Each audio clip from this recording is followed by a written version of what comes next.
Preface. How this book was written and why. 35 years ago, I was one of the unhappiest lads in New York.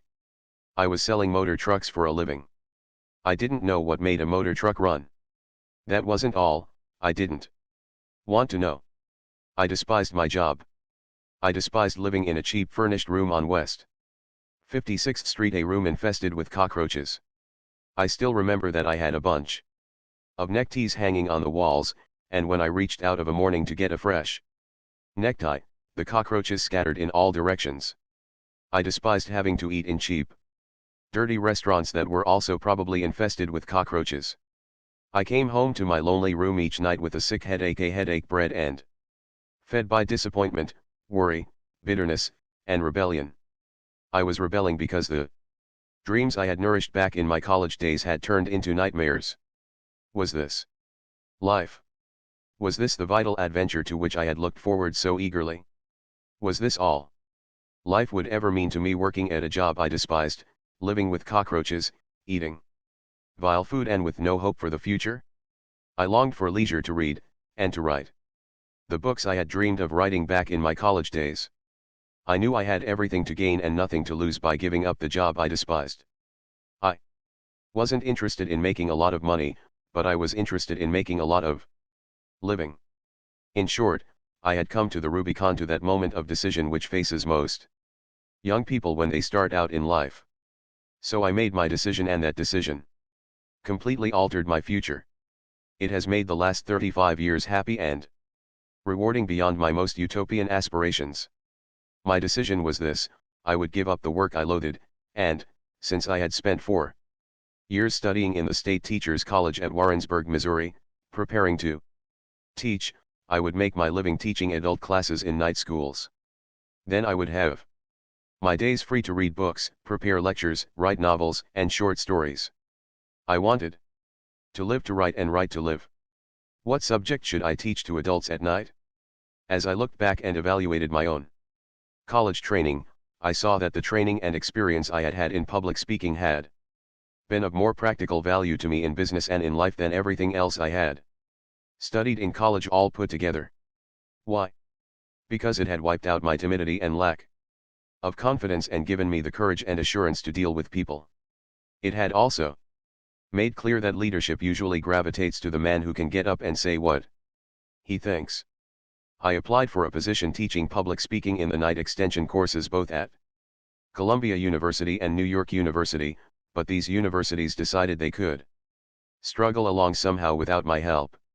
I was disappointed then, but I now thank God that they did turn me down, because I started teaching in YMCA night schools, where I had to show concrete results and show them quickly. What a challenge that was. These adults didn't come to my classes because they wanted college credits or social prestige. They came for one reason only. They wanted to solve their problems. They wanted to be able to stand up on their own feet and say a few words at a business meeting without fainting from fright. Salesmen wanted to be able to call on a tough customer without having to walk around the block 3 times to get up courage. They wanted to develop poise and self-confidence. They wanted to get ahead in business. They wanted to have more money for their families.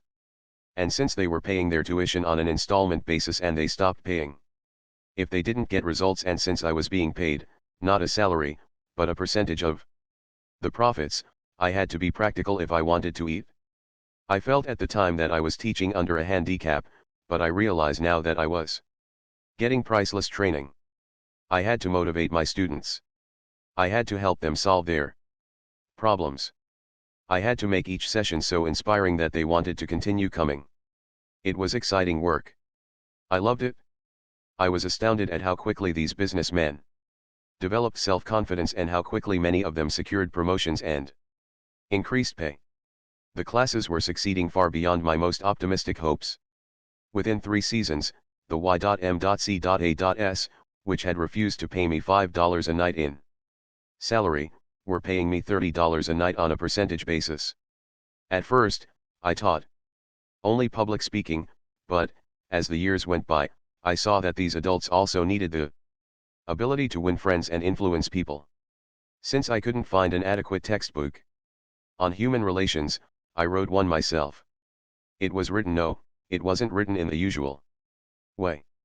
It grew and evolved out of the experiences of the adults in these classes.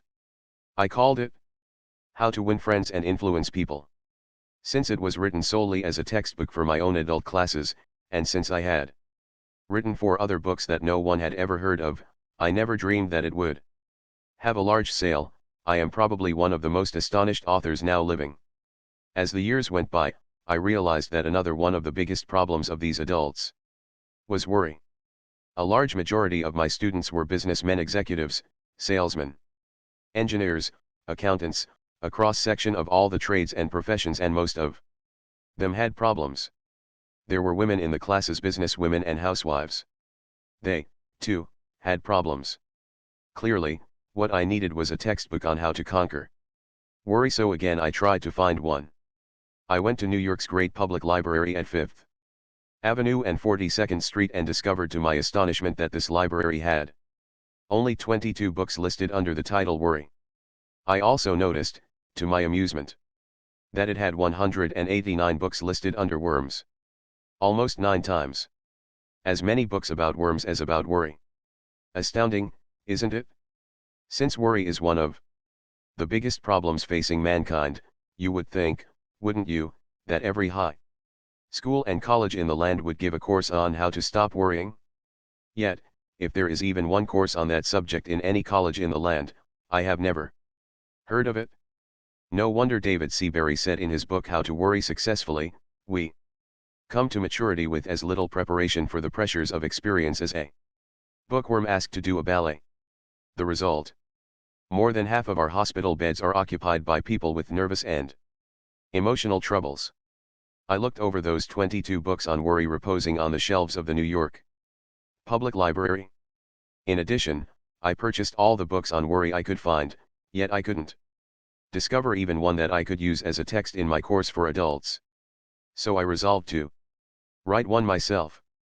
I began preparing myself to write this book 7 years ago. How?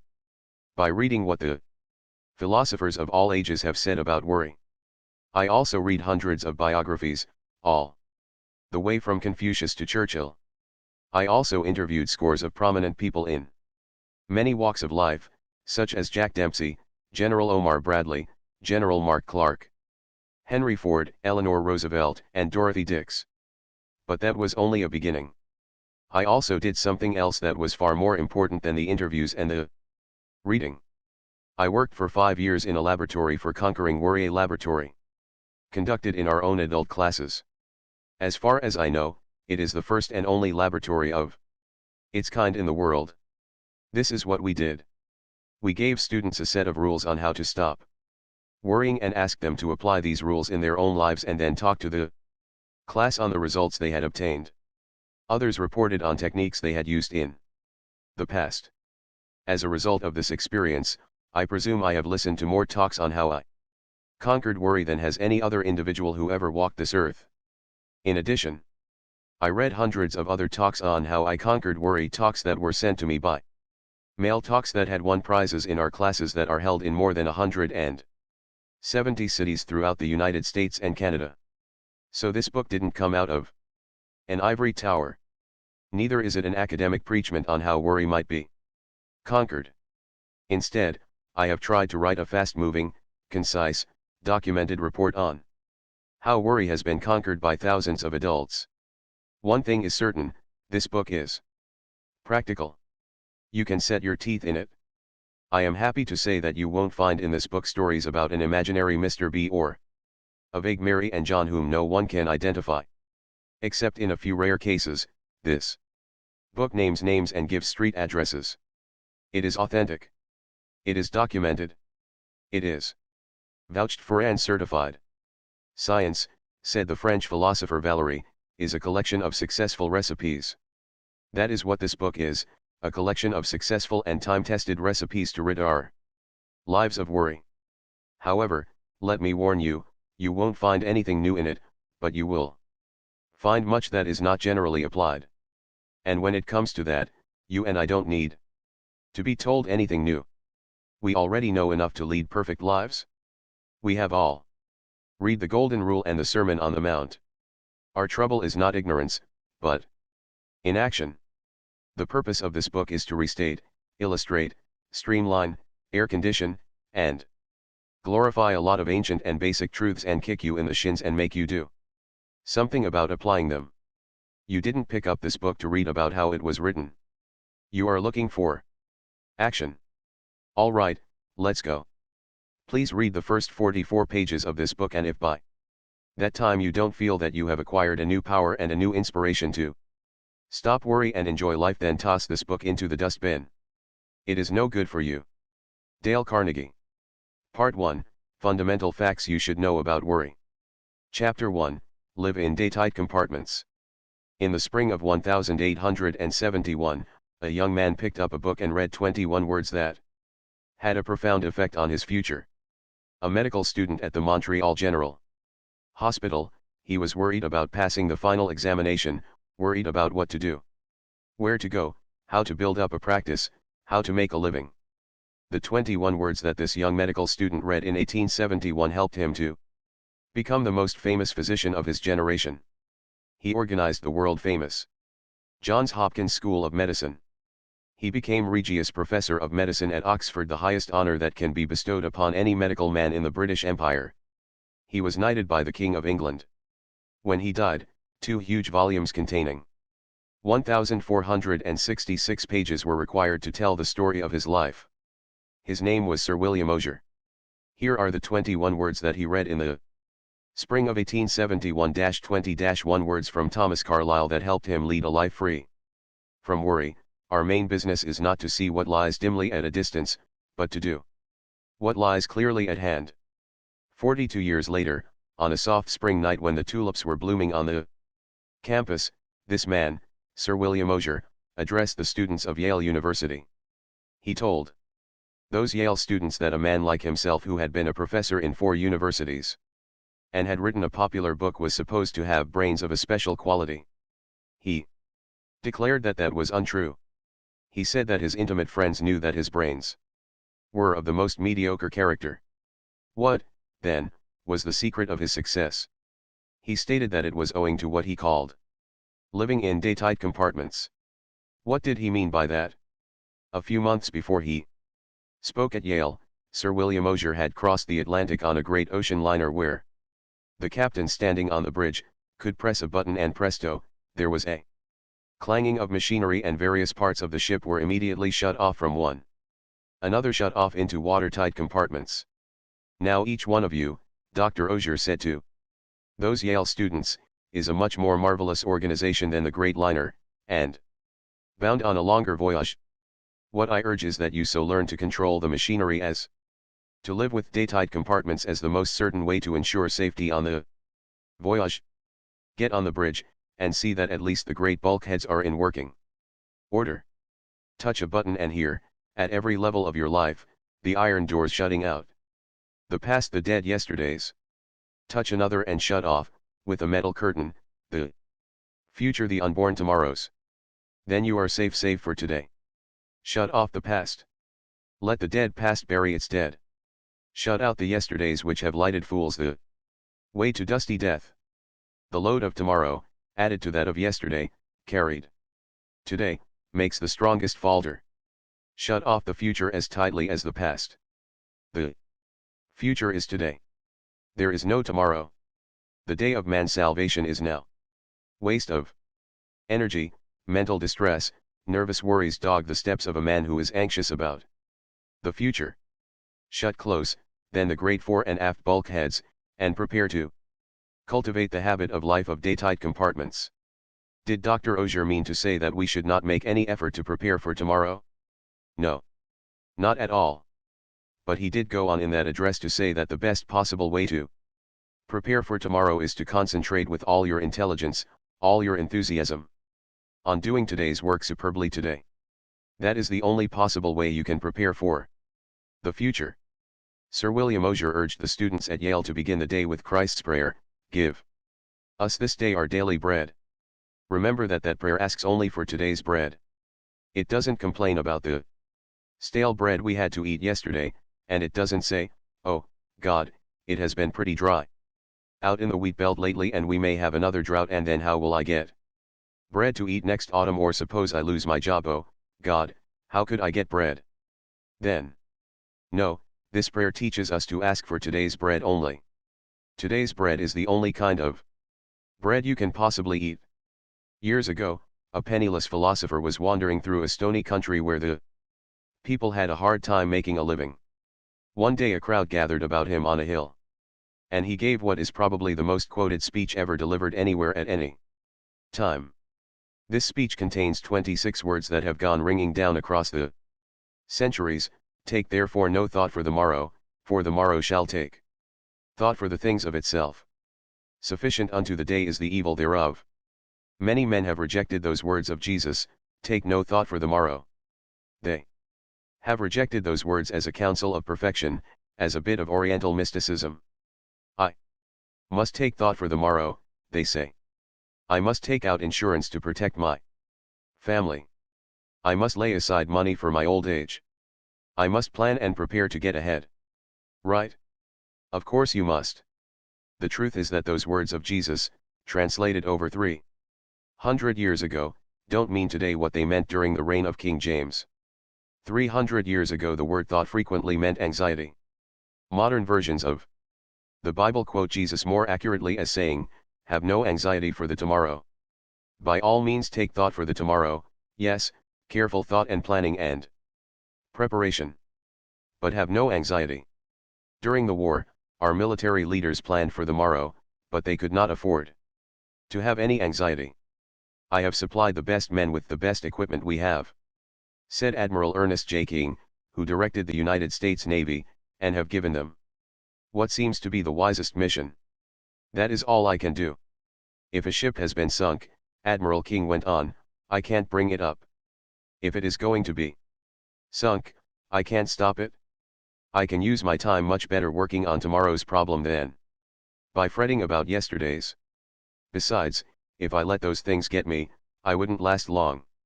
Whether in war or peace, the chief difference between good thinking and bad thinking is this: good thinking deals with causes and effects and leads to logical, constructive planning. Bad thinking frequently leads to tension and nervous breakdowns. I recently had the privilege of interviewing Arthur Hayes Sulzberger, publisher of one of the most famous newspapers in the world, the New York Times. Mr. Sulzberger told me that when the Second World War flamed across Europe, he was so stunned, so worried about the future, that he found it almost impossible to sleep. He would frequently get out of bed in the middle of the night, take some canvas and tubes of paint, look in the mirror, and try to paint a portrait of himself. He didn't know anything about painting, but he painted anyway, to get his mind off his worries. Mr. Sulzberger told me that he was never able to banish his worries and find peace until he had adopted as his motto 5 words from a church hymn, one step enough for me. Lead, kindly light. Keep thou my feet, I do not ask to see the distant scene, one step enough for me. At about the same time, a young man in uniform somewhere in Europe was learning the same lesson. His name was Ted Benjamino, of 5716 New Ulm Road, Baltimore, Maryland, and he had worried himself into a first-class case of combat fatigue. In April, 1945, writes Ted Benjamino, I had worried until I had developed what doctors call a spasmodic transverse colon, a condition that produced intense pain. If the war hadn't ended when it did, I am sure I would have had a complete physical breakdown. I was utterly exhausted. I was a Graves registration, non-commissioned officer for the 94th Infantry Division. My work was to help set up and maintain records of all men killed in action, missing in action, and hospitalized. I also had to help disinter the bodies of both Allied and enemy soldiers who had been killed and hastily buried in shallow graves during the pitch of battle.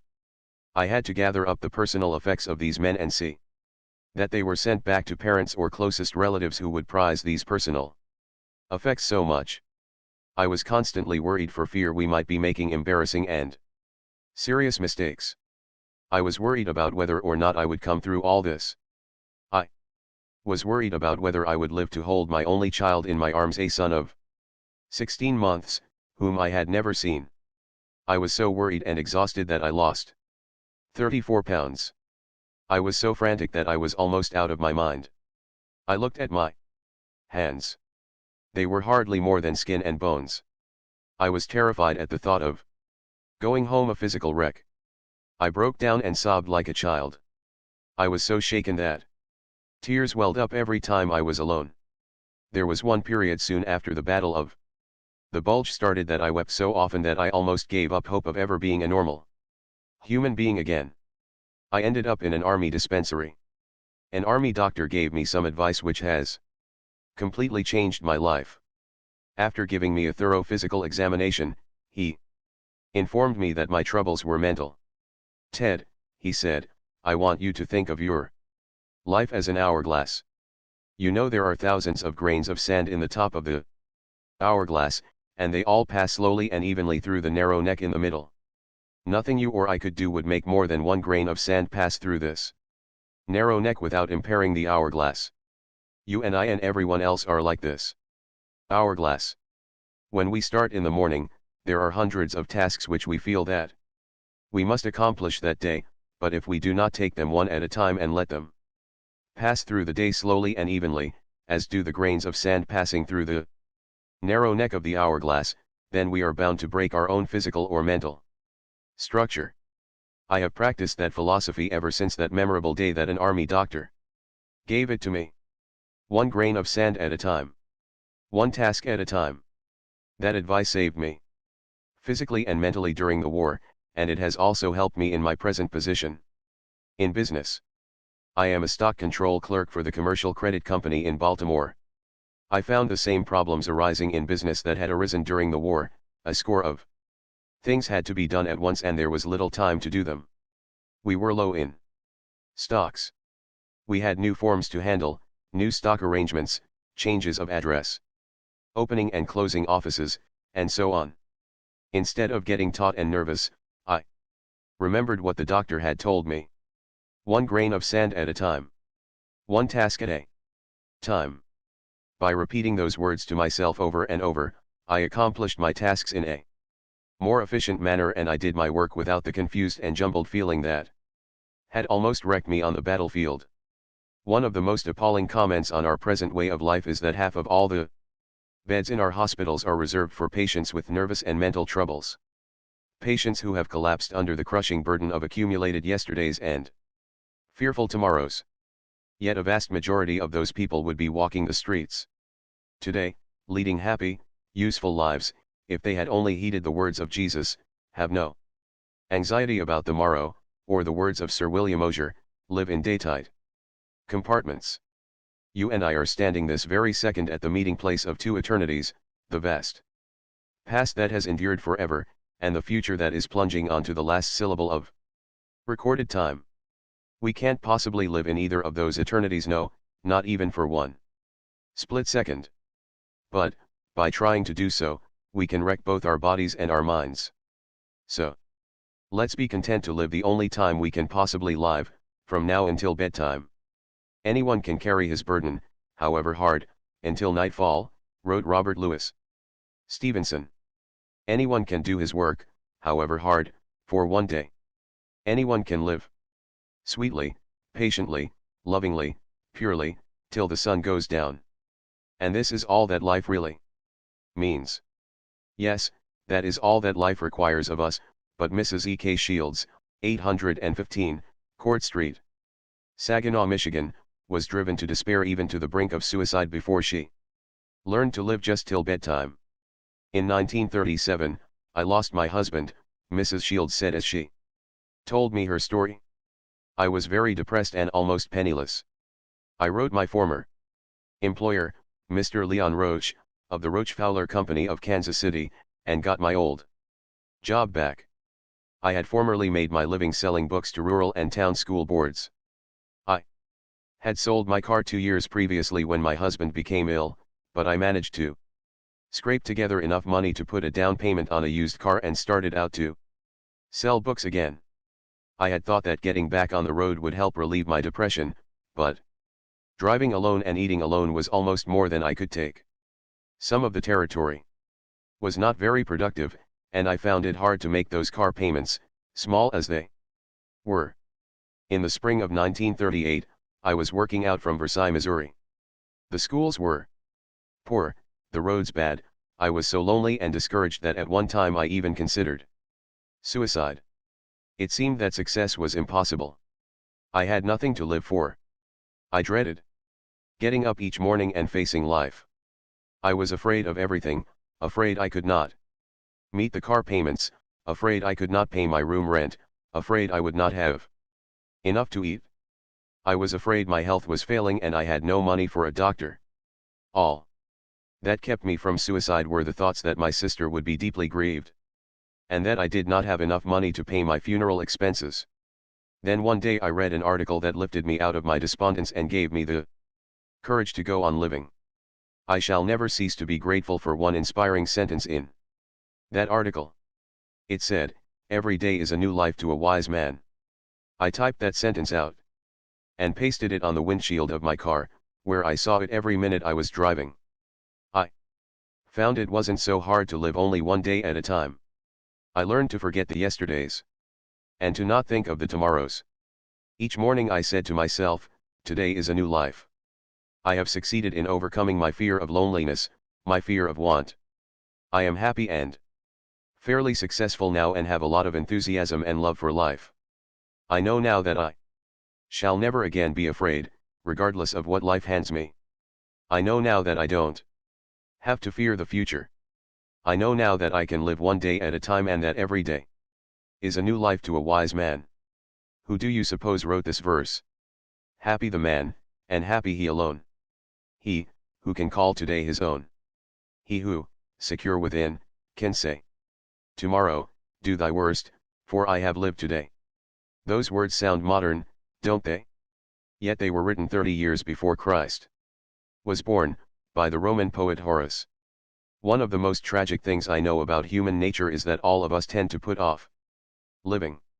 We are all dreaming of some magical rose garden over the horizon instead of enjoying the roses that are blooming outside our windows today. Why are we such fools, such tragic fools? How strange it is, our little procession of life. I wrote Stephen Leacock. The child says, when I am a big boy. But what is that? The big boy says, when I grow up. And then, grown up, he says, when I get married.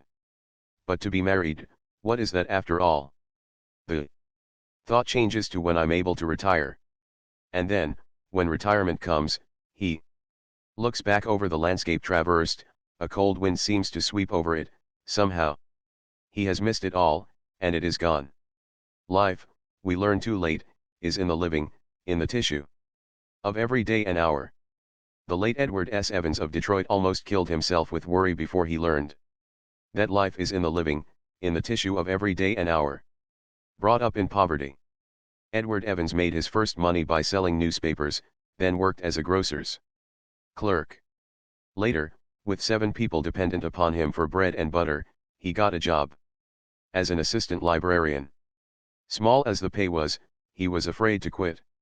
8 years passed before he could summon up the courage to start out on his own. But once he started, he built up an original investment of $55 borrowed into a business of his own. That made him $20,000 a year. Then came a frost, a killing frost. He endorsed a big note for a friend and the friend went bankrupt. Quickly on top of that disaster came another, the bank in which he had all his money collapsed.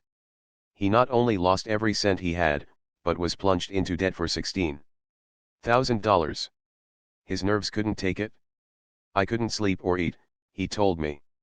I became strangely ill.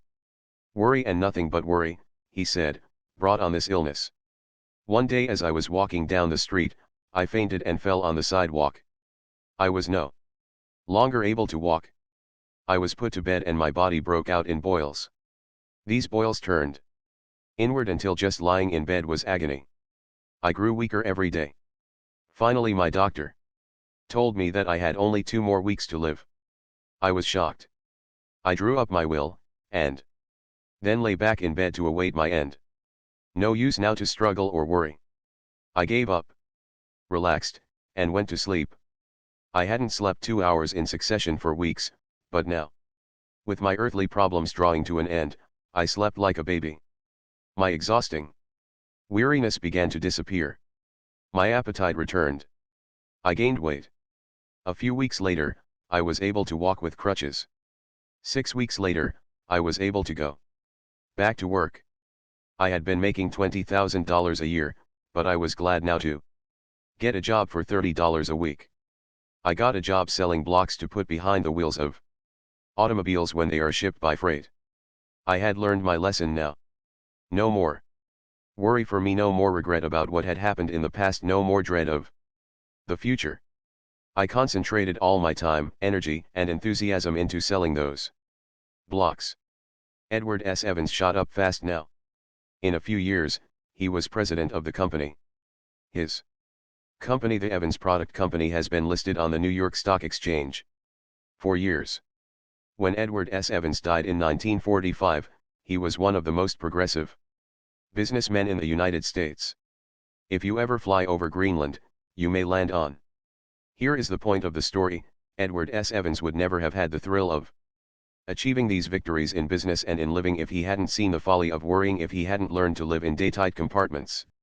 500 years before Christ was born, the Greek philosopher Heraclitus told his students that everything changes except the law of change.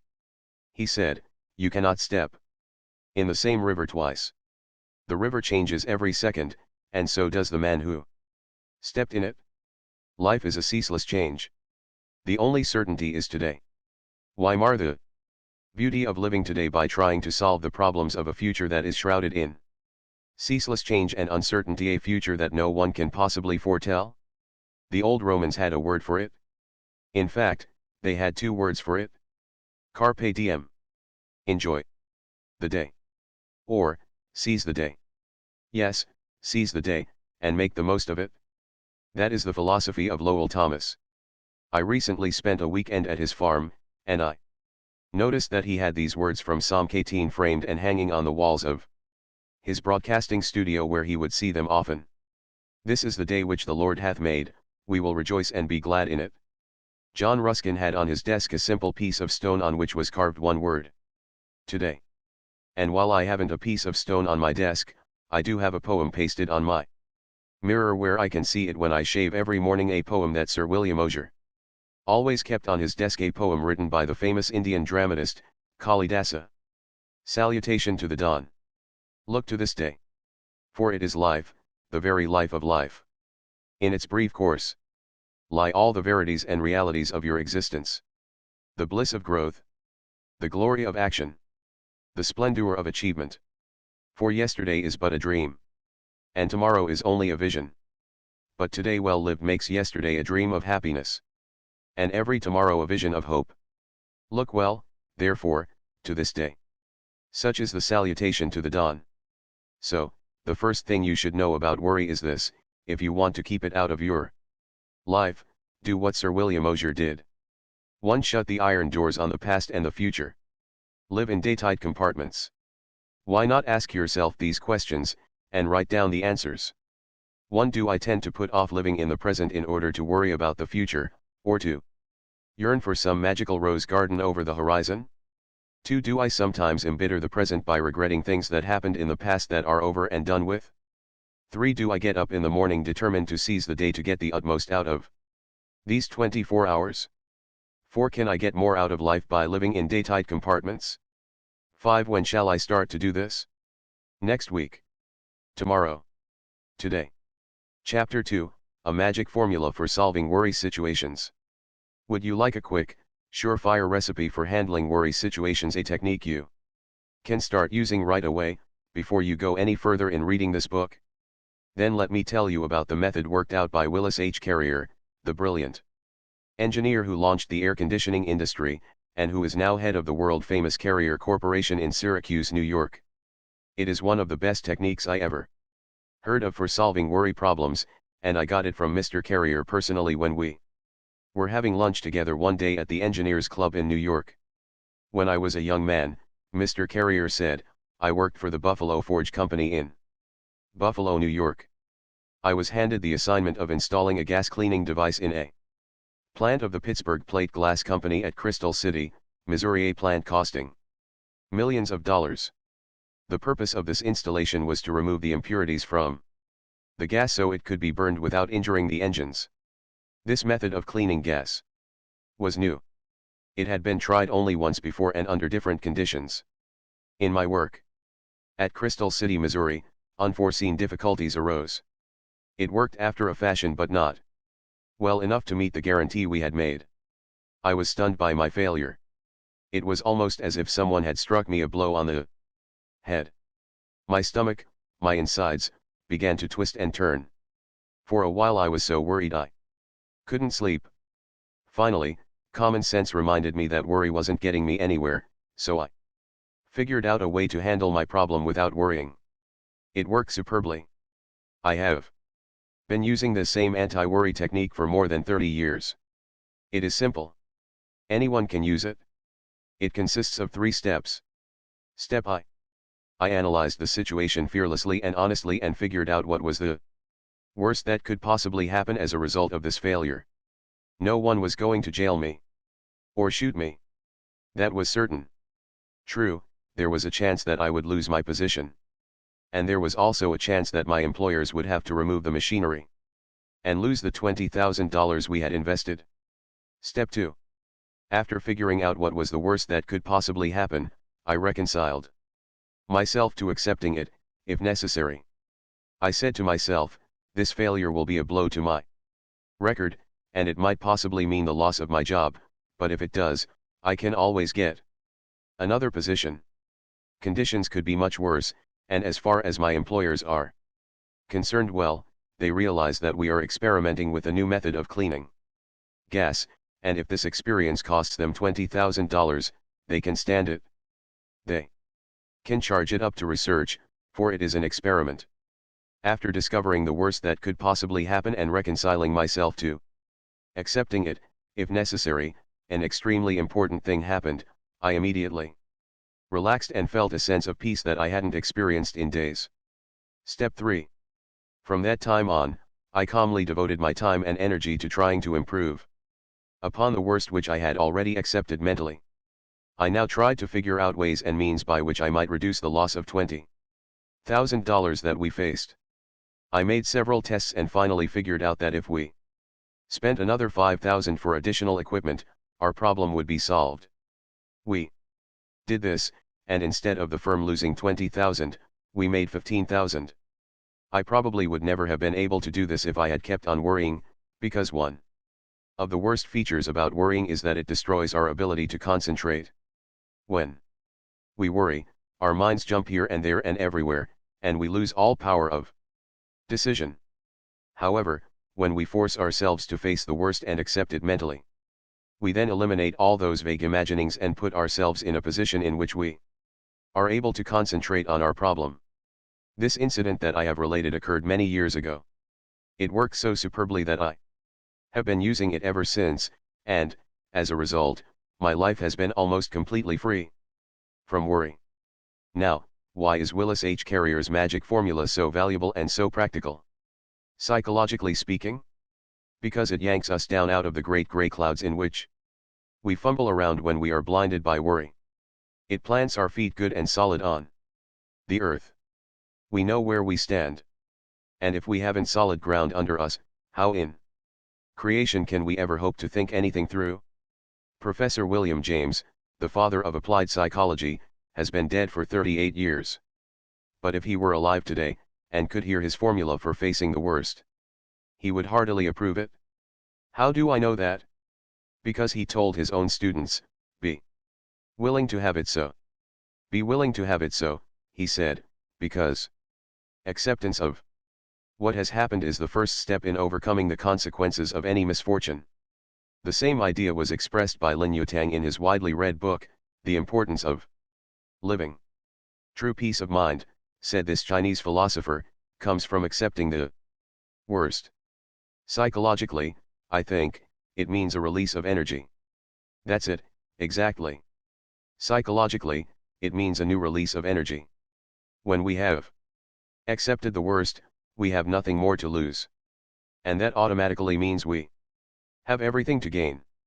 After facing the worst, Willis H. Carrier reported, I immediately relaxed and felt a sense of peace that I hadn't experienced in days.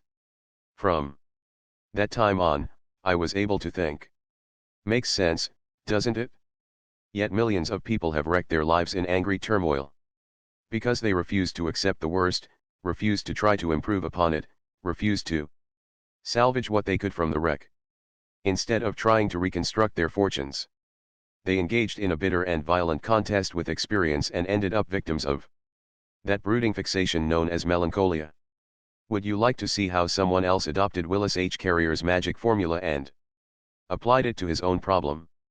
Well, here is one example, from a New York oil dealer who was a student in my classes. I was being blackmailed, this student began. I didn't believe it was possible. I didn't believe it could happen outside of the movies, but I was actually being blackmailed. What happened was this: the oil company of which I was the head had a number of delivery trucks and a number of drivers. At that time, OPA regulations were strictly in force, and we were rationed on the amount of oil we could deliver to any one of our customers. I didn't know it, but it seems that certain of our drivers had been delivering oil short to our regular customers, and then reselling the surplus to customers of their own. The first inkling I had of these illegitimate transactions was when a man who claimed to be a government inspector came to see me one day and demanded hush money. He had got documentary proof of what our drivers had been doing, and he threatened to turn this proof over to the district attorney's office if I didn't cough up. I knew, of course, that I had nothing to worry about personally, at least. But I also knew that the law says a firm is responsible for the actions of its employees. What's more, I knew that if the case came to court, and it was aired in the newspapers, the bad publicity would ruin my business. And I was proud of my business. It had been founded by my father 24 years before. I was so worried I was sick. I didn't eat or sleep for 3 days and nights. I kept going around in crazy circles. Should I pay the money $5,000 or should I tell this man to go ahead and do his damnedest? Either way I tried to make up my mind. It ended in nightmare. Then, on Sunday night, I happened to pick up the booklet on how to stop worrying, which I had been given in my Carnegie class in public speaking. I started to read it, and came across the story of Willis H. Carrier. Face the worst, it said. So I asked myself, what is the worst that can happen if I refuse to pay up, and these blackmailers turn their records over to the district attorney? The answer to that was, the ruin of my business. That's the worst that can happen. I can't go to jail. All that can happen is that I shall be ruined by the publicity. I then said to myself, all right, the business is ruined. I accept that mentally. What happens next? Well, with my business ruined, I would probably have to look for a job. That wasn't bad. I knew a lot about oil. There were several firms that might be glad to employ me. I began to feel better. The blue funk I had been in for 3 days and nights began to lift a little. My emotions calmed down. And to my astonishment, I was able to think. I was clear-headed enough now to face step 3, improve on the worst. As I thought of solutions, an entirely new angle presented itself to me. If I told my attorney the whole situation, he might find a way out which I hadn't thought of. I know it sounds stupid to say that this hadn't even occurred to me before, but of course I hadn't been thinking, I had only been worrying. I immediately made up my mind that I would see my attorney first thing in the morning, and then I went to bed and slept like a log. How did it end? Well, the next morning my lawyer told me to go and see the district attorney and tell him the truth. I did precisely that. When I finished, I was astonished to hear the DA say that this blackmail racket had been going on for months and that the man who claimed to be a government agent was a crook wanted by the police. What a relief to hear all this after I had tormented myself for 3 days and nights wondering whether I should hand over $5,000 to this professional swindler. This experience taught me a lasting lesson. Now, whenever I face a pressing problem that threatens to worry me, I give it what I call the old Willis H. Carrier formula. At just about the same time Willis H. Carrier was worrying over the gas cleaning equipment he was installing in a plant in Crystal City, Missouri, a chap from Broken Bow, Nebraska, was making out his will. His name was Earl P. Haney, and he had duodenal ulcers. 3 doctors, including a celebrated ulcer specialist, had pronounced Mr. Haney an incurable case. They had told him not to eat this or that, and not to worry or fret, to keep perfectly calm. They also told him to make out his will. These ulcers had already forced Earl P. Haney to give up a fine and highly paid position. So now he had nothing to do, nothing to look forward to except a lingering death. Then he made a decision, a rare and superb decision. Since I have only a little while to live, he said, I may as well make the most of it. I have always wanted to travel around the world before I die. If I am ever going to do it, I'll have to do it now. So he bought his ticket. The doctors were appalled. We must warn you, they said to Mr. Haney, that if you do take this trip, you will be buried at sea. No, I won't, he replied. I have promised my relatives that I will be buried in the family plot at Broken Bow, Nebraska. So I am going to buy a casket and take it with me. He purchased a casket, put it aboard ship, and then made arrangements with the steamship company in the event of his death to put his corpse in a freezing compartment and keep it there till the liner returned home. He set out on his trip, imbued with the spirit of old Omar. Make the most of what we yet may spend, before we too into the dust descend. Dust into dust, and under dust, to lie. Sans wine, sans song, sans singer, and sans end. However, he didn't make the trip sans wine. I drank highballs, and smoked long cigars. On that trip, Mr. Haney says in a letter that I have before me now, I ate all kinds of foods, even strange native foods which were guaranteed to kill me. I enjoyed myself more than I had in years. We ran into monsoons and typhoons which should have put me in my casket, if only from fright, but I got an enormous kick out of all this adventure. I played games aboard the ship, sang songs, made new friends, stayed up half the night. When we reached China and India, I realized that the business troubles and cares that I had faced back home were paradise compared to the poverty and hunger in the Orient. I stopped all my senseless worrying and felt fine. When I got back to America, I had gained 90 pounds. I had almost forgotten I had ever had a stomach ulcer. I had never felt better in my life. I promptly sold the casket back to the undertaker, and went back to business. I haven't been ill a day since. At the time this happened, Earl P. Haney had never even heard of Willis H. Carrier and his technique for handling worry.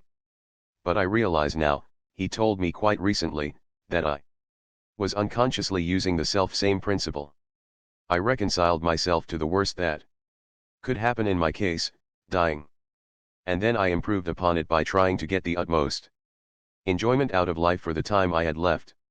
If, he continued, if I had gone on worrying after boarding that ship, I have no doubt that I would have made the return voyage inside of that coffin. But I relaxed, I forgot it. And this calmness of mind gave me a new birth of energy which actually saved my life. Earl P. Haney is now living at 52 Wedgmere Ave, Winchester, Massachusetts. Now, if Willis H. Carrier could save a $20,000 contract, if a New York businessman could save himself from blackmail, if Earl P. Haney could actually save his life, by using this magic formula, then isn't it possible that it may be the answer to some of your troubles? Isn't it possible that it may even solve some problems you thought were unsolvable? So, rule 2 is, if you have a worry problem, apply the magic formula of Willis H. Carrier. By doing these 3 things: 1. Ask yourself, what is the worst that can possibly happen? 2. Prepare to accept it if you have to. 3. Then calmly proceed to improve on the worst. Chapter 3, What Worry May Do to You. Businessmen who do not know how to fight worry die young. Some time ago, a neighbor rang my doorbell one evening and urged me and my family to be vaccinated against smallpox. He was only one of thousands of volunteers who were ringing doorbells all over New York City. Frightened people stood in lines for hours at a time to be vaccinated. Vaccination stations were opened not only in all hospitals, but Also in firehouses, police precincts, and in large industrial plants. More than 2,000 doctors and nurses worked feverishly day and night, vaccinating crowds. The cause of all this excitement? 8 people in New York City had smallpox and 2 had died. 2 deaths out of a population of almost 8 million. Now, I have lived in New York for over 37 years, and no one has ever yet rung my doorbell to warn me against the emotional sickness of worry and illness that, during the last 37 years, has caused 10,000 times more damage than smallpox. No doorbell ringer has ever warned me that 1 person out of 10 now living in these United States will have a nervous breakdown induced in the vast majority of cases by worry and emotional conflicts. So I am writing this chapter to ring your doorbell and warn you. The great Nobel Prize winner in medicine, Dr. Alexis Carrel, said, "Businessmen who do not know how to fight worry die young. And so do housewives and horse doctors and bricklayers." A few years ago, I spent my vacation motoring through Texas and New Mexico with Dr. O.F. Gober, one of the medical executives of the Santa Fe Railway. His exact title was Chief Physician of the Gulf Colorado and Santa Fe Hospital Association. We got to talking about the effects of worry, and he said, 70% of all patients who come to physicians could cure themselves if they only got rid of their fears and worries. Don't think for a moment that I mean that their ills are imaginary, he said. Their ills are as real as a throbbing toothache and sometimes 100 times more serious. I refer to such illnesses as nervous indigestion, some stomach ulcers, heart disturbances, insomnia, some headaches, and some types of paralysis. These illnesses are real. I know what I am talking about, said Dr. Gober, for I myself suffered from a stomach ulcer for 12 years. Fear causes worry. Worry makes you tense and nervous and affects the nerves of your stomach and actually changes the gastric juices of your stomach from normal to abnormal and often leads to stomach ulcers. Dr. Joseph F. Montague, author of the book Nervous Stomach Trouble, says much the same thing. He says, "You do not get stomach ulcers from what you eat. You get ulcers from what is eating you." Dr. W. C. Alvarez, of the Mayo Clinic, said ulcers frequently flare up or subside according to the hills and valleys of emotional stress. That statement was backed up by a study of 15,000 patients treated for stomach disorders at the Mayo Clinic. 4 out of 5 had no physical basis whatever for their stomach illnesses. Fear, worry, hate, supreme selfishness, and the inability to adjust themselves to the world of reality, these were largely the causes of their stomach illnesses and stomach ulcers. Stomach ulcers can kill you. According to Life magazine, they now stand 10th in our list of fatal diseases. I recently had some correspondence with Dr. Harold C. Habane of the Mayo Clinic.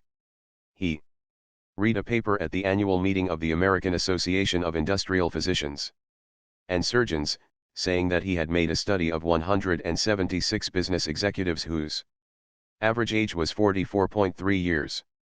He reported that slightly more than a third of these executives suffered from one of 3 ailments peculiar to high-tension living: heart disease, digestive tract ulcers, and high blood pressure. Think of it, a third of our business executives are wrecking their bodies with heart disease, ulcers, and high blood pressure before they even reach 45. What price success? And they aren't even buying success. Can any man possibly be a success who is paying for business advancement with stomach ulcers and heart trouble? What shall it profit a man if he gains the whole world and loses his health? Even if he owned the whole world, he could sleep in only one bed at a time and eat only 3 meals a day. Even a ditch digger can do that and probably sleep more soundly and enjoy his food more than a high-powered executive. Frankly, I would rather be a sharecropper down in Alabama with a banjo on my knee than wreck my health at 45 by trying to run a railroad or a cigarette company. And speaking of cigarettes, the best-known cigarette manufacturer in the world recently dropped dead from heart failure while trying to take a little recreation in the Canadian woods. He amassed millions and fell dead at 61. He probably traded years of his life for what is called business success. In my estimation, this cigarette executive with all his millions was not half as successful. As my father, a Missouri farmer who died at 89 without a dollar. The famous Mayo brothers declared that more than half of our hospital beds are occupied by people with nervous troubles. Yet, when the nerves of these people are studied under a high-powered microscope in a post-mortem examination, their nerves in most cases are apparently as healthy as the nerves of Jack Dempsey. Their nervous troubles are caused not by a physical deterioration of the nerves, but by emotions of futility, frustration, anxiety, worry, fear, defeat, despair. Plato said that the greatest mistake physicians make is that they attempt to cure the body without attempting to cure the mind, yet the mind and body are one and should not be treated separately. It took medical science 2,300 years to recognize this great truth. We are just now beginning to develop a new kind of medicine called psychosomatic medicine, a medicine that treats both the mind and the body.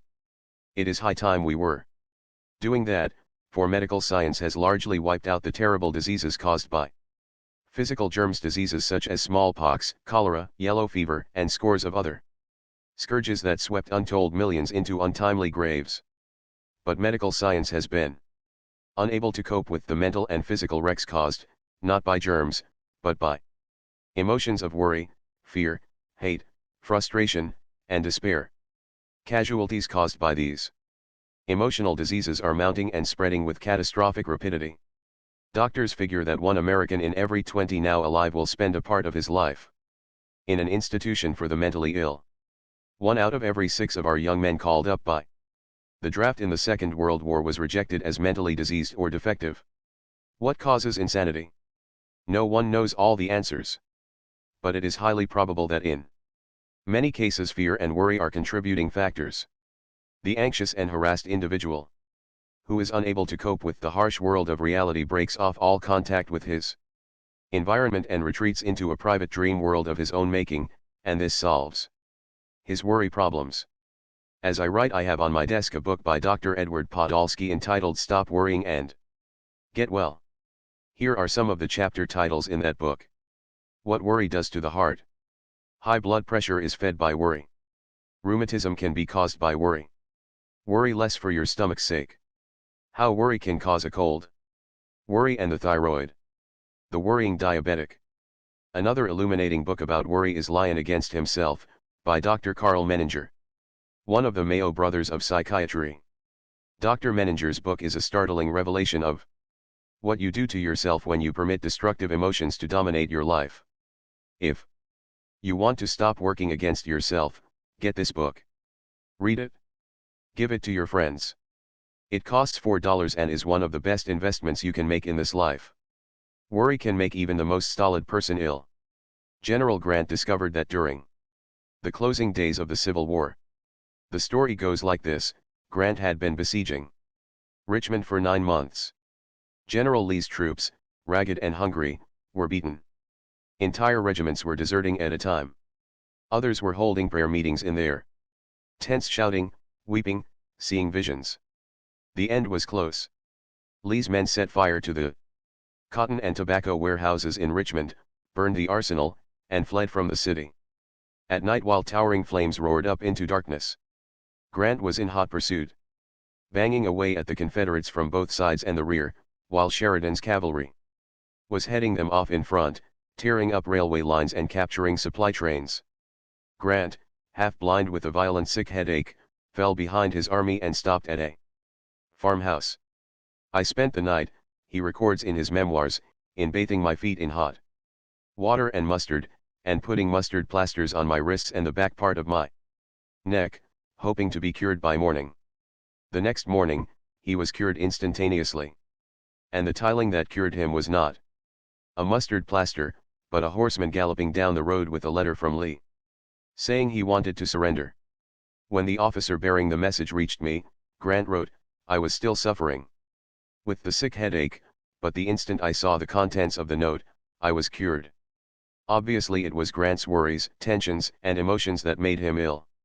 He was cured instantly the moment his emotions took on the hue of confidence, achievement, and victory. 70 years later, Henry Morgenthau, Jr., Secretary of the Treasury in Franklin D. Roosevelt's cabinet, discovered that worry could make him so ill that he was dizzy. He records in his diary that he was terribly worried when the president, in order to raise the price of wheat, bought 4,400,000 bushels in one day. He says in his diary, "I felt literally dizzy while the thing was going on. I went home and went to bed for 2 hours. After lunch. If I want to see what worry does to people, I don't have to go to a library or a physician. I can look out of the window of my home where I am writing this book, and I can see, within one block, one house where worry caused a nervous breakdown and another house where a man worried himself into diabetes. When the stock market went down, the sugar in his blood and urine went up. When Montaigne, the illustrious French philosopher, was elected mayor of his home town Bordeaux, he said to his fellow citizens, "I am willing to take your affairs into my hands but not into my liver and lungs." This neighbor of mine took the affairs of the stock market into the bloodstream and almost killed himself. Worry can put you into a wheelchair with rheumatism and arthritis. Dr. Russell L. Cecil, of the Cornell University Medical School, is a world-recognized authority on arthritis. And he has listed 4 of the commonest conditions that bring on arthritis. 1. Marital shipwreck. 2. Financial disaster and grief. 3. Loneliness and worry. 4. Long-cherished resentments. Naturally, these 4 emotional situations are far from being the only causes of arthritis. There are many different kinds of arthritis due to various causes. But, to repeat, the commonest conditions that bring on arthritis are the 4 listed by Dr. Russell L. Cecil. For example, a friend of mine was so hard bit during the Depression that the gas company shut off the gas and the bank foreclosed the mortgage on the house. His wife suddenly had a painful attack of arthritis and, in spite of medicine and diets, the arthritis continued until their financial situation improved. Worry can even cause tooth decay. Dr. William I.L. McGonigal said in an address before the American Dental Association that unpleasant emotions such as those caused by worry, fear, nagging, may upset the body's calcium balance and cause tooth decay. Dr. McGonigal told of a patient of his who had always had a perfect set of teeth until he began to worry over his wife's sudden illness. During the 3 weeks she was in the hospital, he developed 9 cavities brought on by worry. Have you ever seen a person with an acutely overactive thyroid? I have, and I can tell you they tremble, they shake, they look like someone half scared to death, and that's about what it amounts to. The thyroid gland, the gland that regulates the body, has been thrown out of kilter. It speeds up the heart, the whole body is roaring away at full blast like a furnace with all its drafts wide open. And if this isn't checked, by operation or treatment, the victim may die, may burn himself out. A short time ago I went to Philadelphia with a friend of mine who has this disease. We went to see a famous specialist, a doctor who has been treating this type of ailment for 38 years. And what sort of advice do you suppose he had hanging on the wall of his waiting room, painted on a large wooden sign so all his patients could see it? Here it is. I copied it down on the back of an envelope while I was waiting. Relaxation and recreation. The most relaxing recreating forces are a healthy religion, sleep, music, and laughter. Have faith in God, learn to sleep well, love good music, see the funny side of life, and health and happiness will be yours. The first question he asked this friend of mine was, what emotional disturbance brought on this condition? He warned my friend that, if he didn't stop worrying, he could get other complications, heart trouble, stomach ulcers, or diabetes. All of these diseases, said that eminent doctor, are cousins, first cousins. Sure, they're first cousins, they all worry diseases. When I interviewed Merle Baron, she told me that she refused to worry because she knew that worry would destroy her chief asset on the motion picture screen, her good looks. When I first tried to break into the movies, she told me, I was worried and scared. I had just come from India, and I didn't know anyone in London, where I was trying to get a job.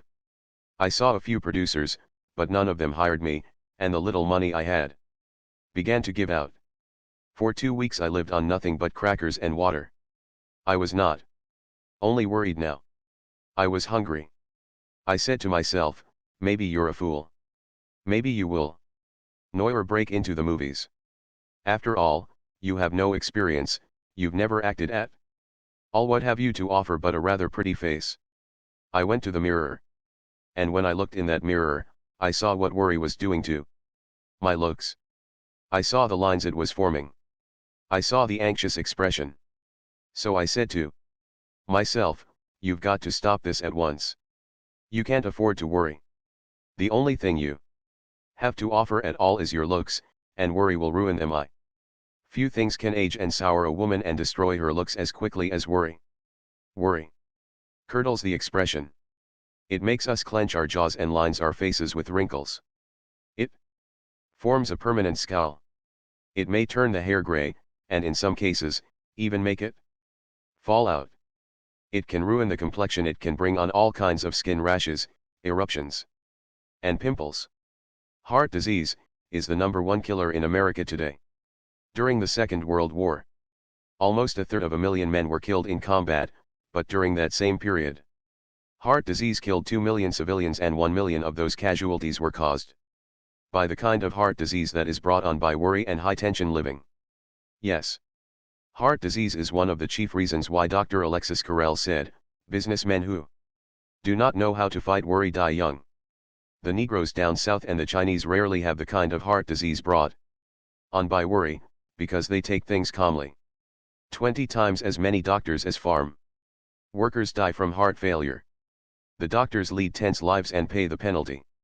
The Lord may forgive us our sins, said William James, but the nervous system never does. Here is a startling and almost incredible fact: more Americans commit suicide each year than die from the 5 most common communicable diseases. Why? The answer is largely worry. When the cruel Chinese warlords wanted to torture their prisoners, they would tie their prisoners hand and foot and put them under a bag of water that constantly dripped, dripped, day and night. These drops of water constantly falling on the head finally became like the sound of hammer blows and drove men insane. This same method of torture was used during the Spanish Inquisition and in German concentration camps under Hitler. Worry is like the constant drip of water, and the constant drip of worry often drives men to insanity and suicide. When I was a country lad in Missouri, I was half scared to death by listening to Billy Sunday describe the hellfires of the next world. But he never ever mentioned the hellfires of physical agony that warriors may have here and now. For example, if you are a chronic warrior, you may be stricken someday with one of the most excruciating pains ever endured by man, angina pectoris. Boy, if that ever hits you, you will scream with agony. Your screams will make the sounds in Dante's Inferno sound like babes in Toyland. You will say to yourself then, oh God, if I can ever get over this, I will never worry about anything ever. If you think I am exaggerating, ask your family physician. Do you love life? Do you want to live long and enjoy good health? Here is how you can do it. I am quoting Dr. Alexis Carrel again. He said, those who keep the peace of their inner selves in the midst of the tumult of the modern city are immune from nervous diseases. Can you keep the peace of your inner self in the midst of the tumult of a modern city? If you are a normal person, the answer is yes. Emphatically yes. Most of us are stronger than we realize. We have inner resources that we have probably never tapped. As Thoreau said in his immortal book, Walden, I know of no more encouraging fact than the unquestionable ability of man to elevate his life by a conscious endeavor. If one advances confidently in the direction of his dreams, and endeavors to live the life he has imagined, he will meet with a success unexpected in common hours. Surely, many of the readers of this book have as much willpower and as many inner resources as Olga K. Yarve has. Her address is Box 892, Coeur d'Alene, Idaho. She discovered that under the most tragic circumstances she could banish worry. I firmly believe that you and I can also if we apply the old truths discussed in this volume. Here is Olga K. Yarve's story as she wrote it for me. 8.5 years ago, I was condemned to die a slow, agonizing death of cancer. The best medical brains of the country, the Mayo brothers, confirmed the sentence. I was at a dead-end street, the ultimate gaped at me. I was young. I did not want to die. In my desperation, I phoned to my doctor at Kellogg and cried out to him the despair in my heart. Rather impatiently, he upbraided me. What's the matter, Olga, haven't you any fight in you? Sure, you will die if you keep on crying. Yes, the worst has overtaken you. O.K. Face the facts. Quit worrying one and then do something about it. Right then and there I took an oath, so solemn that the nails sank deep into my flesh and cold chills ran down my spine. I am not going to worry. I am not going to cry. And if there is anything to mind over matter, I am going to win. I am going to live. The usual amount of X-ray in such advanced cases, where they cannot apply radium, is 10.5 minutes a day for 30 days. They gave me X-ray for 14.5 minutes a day for 49 days, and although my bones stuck out of my emaciated body like rocks on a barren hillside, and although my feet were like lead, I did not worry. Not once did I cry. I smiled. Yes, I actually forced myself to smile. I am not so foolish as to imagine that merely smiling can cure cancer. But I do believe that a cheerful mental attitude helps the body fight disease. At any rate, I experienced one of the miracle cures of cancer. I have never been healthier than in the last few years, thanks to those challenging, fighting words of Dr. McCaffrey. Face the facts. Quite worrying, then do something about it. I am going to close this chapter by repeating its title, the words of Dr. Alexis Carrel. Businessmen who do not know how to fight worry die young. The fanatical followers of the Prophet Muhammad often had verses from the Quran tattooed on their breasts. I would like to have the title of this chapter tattooed on the breast of every reader of this book, Businessmen who do not know how to fight worry die young. Was Dr. Carrel speaking of you? Could be. Part 1 in a nutshell. Rule 1, if you want to avoid worry, do what Sir William Osier did, live in daytight compartments. Don't stew about the future. Just live each day until bedtime. Rule 2, the next time trouble with a capital T comes gunning for you and backs you up in a corner, try the magic formula of Willis H. Carrier. A. Ask yourself, what is the worst that can possibly happen if I can't solve my problem? B. Prepare yourself mentally to accept the worst if necessary. C. Then calmly try to improve upon the worst which you have already mentally agreed to accept. Rule 3, remind yourself of the exorbitant price you can pay for worry in terms of your health. Businessmen who do not know how to fight worry die young. Part 2, basic techniques in analyzing worry. Chapter 4, how to analyze and solve worry problems. I keep 6 honest serving men.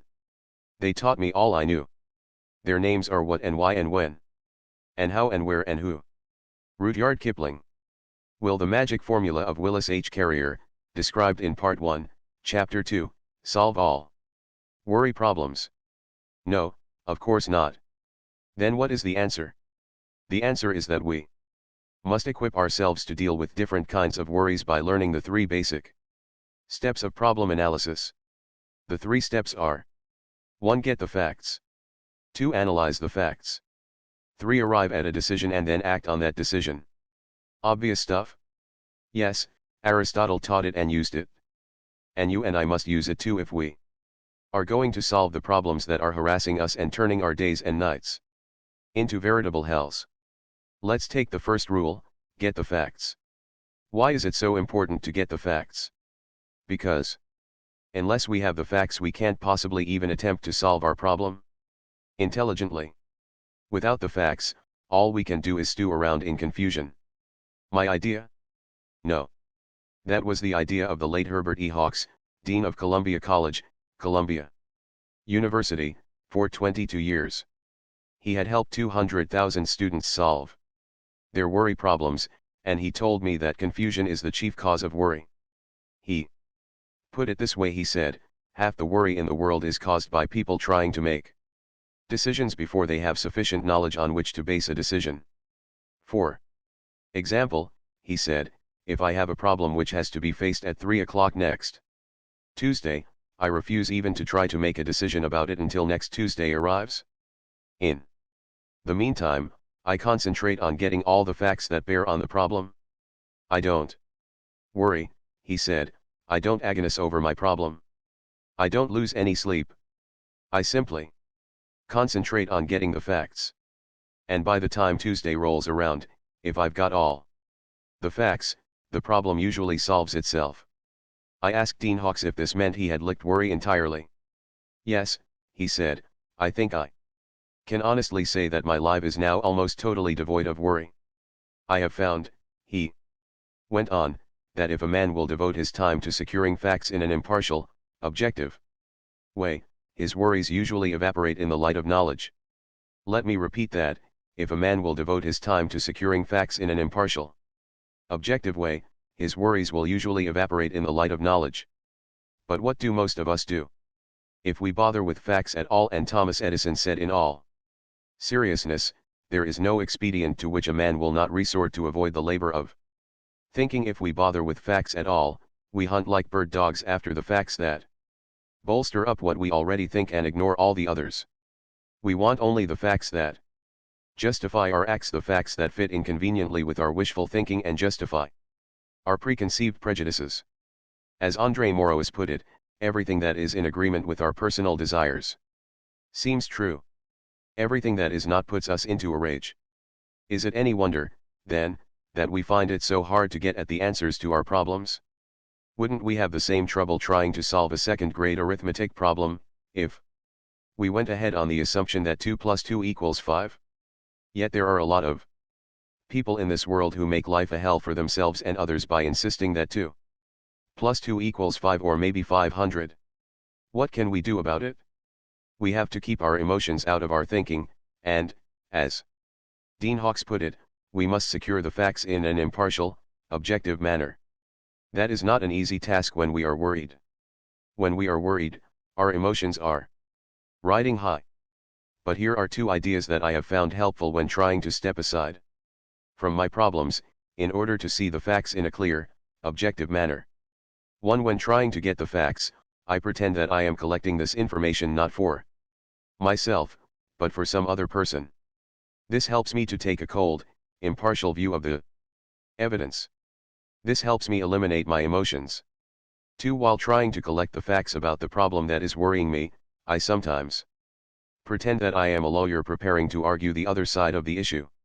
In other words, I try to get all the facts against myself, all the facts that are damaging to my wishes, all the facts I don't like to face. Then I write down both my side of the case and the other side of the case, and I generally find that the truth lies somewhere in between these 2 extremities. Here is the point I am trying to make. Neither you nor I nor Einstein nor the Supreme Court of the United States is brilliant enough to reach an intelligent decision on any problem without first getting the facts. Thomas Edison knew that. At the time of his death, he had 2,500 notebooks filled with facts about the problems he was facing. So rule 1 for solving our problems is, get the facts. Let's do what Dean Hawkes did, let's not even attempt to solve our problems without first collecting all the facts in an impartial manner. However, getting all the facts in the world won't do us any good until we analyze them and interpret them. I have found from costly experience that it is much easier to analyze the facts after writing them sown. In fact, merely writing the facts on a piece of paper and stating our problem clearly goes a long way toward helping us to reach a sensible decision. As Charles Kettering puts it, a problem well stated is a problem half solved. Let me show you all this as it works out in practice. Since the Chinese say one picture is worth 10,000 words, suppose I show you a picture of how one man put exactly what we are talking about into concrete action. Let's take the case of Galen Litchfield, a man I have known for several years, one of the most successful American businessmen in the Far East. Mr. Litchfield was in China in 1942, when the Japanese invaded Shanghai. And here is his story as he told it to me while a guest in my home. Shortly after the Japs took Pearl Harbor, Galen Litchfield began, they came swarming into Shanghai. I was the manager of the Asia Life Insurance Company in Shanghai. They sent us an army liquidator. He was really an admiral and gave me orders to assist this man in liquidating our assets. I didn't have any choice in the matter. I could cooperate or else. And the or else was certain death. I went through the motions of doing what I was told, because I had no alternative. But there was one block of securities, worth $750,000, which I left off the list I gave to the admiral. I left that block of securities off the list because they belonged to our Hong Kong organization and had nothing to do with the Shanghai assets. All the same, I feared I might be in hot water if the Japs found out what I had done. And they soon found out. I wasn't in the office when the discovery was made, but my head accountant was there. He told me that the Jap admiral flew into a rage, and stamped and swore, and called me a thief and a traitor. I had defied the Japanese army. I knew what that meant. I would be thrown into the bridge house. The bridge house was the torture chamber of the Japanese Gestapo.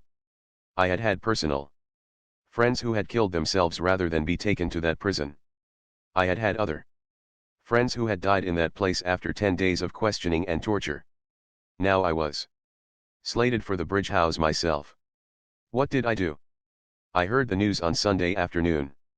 I suppose I should have been terrified. And I would have been terrified if I hadn't had a definite technique for solving my problems.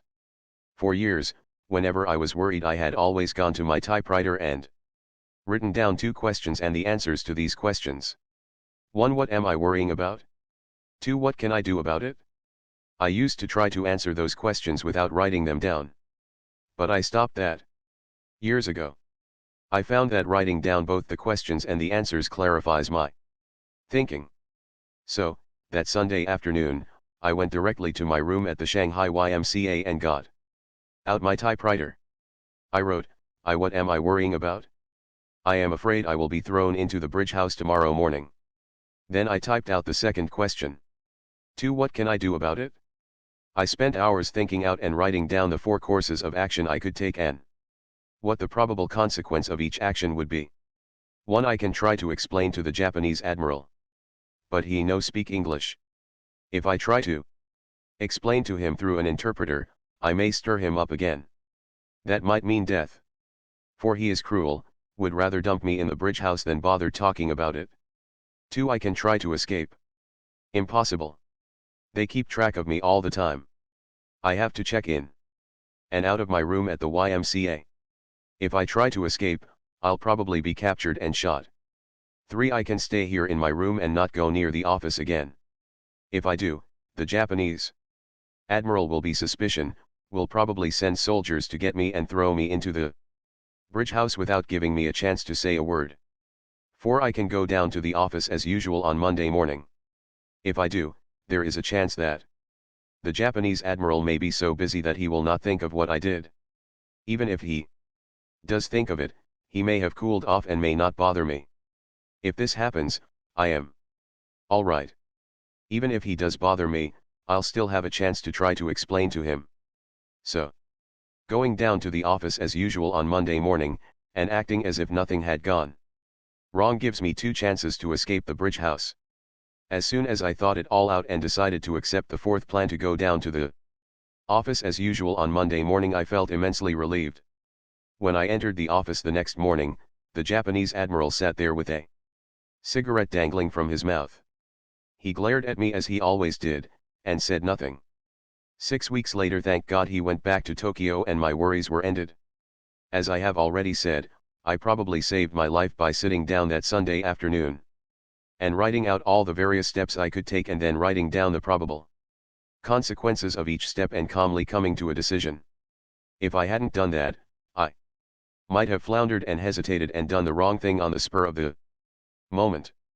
If I hadn't thought out my problem and come to a decision, I would have been frantic with worry all Sunday afternoon. I wouldn't have slept that night.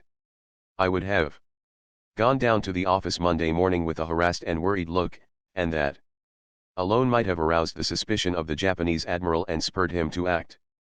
Experience has proved to me, time after time, the enormous value of arriving at a decision.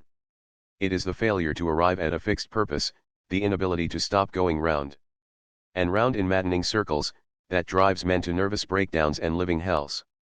I find that 50% of my worries vanishes once I arrive at a clear, definite decision, and another 40% usually vanishes once I start to carry out that decision.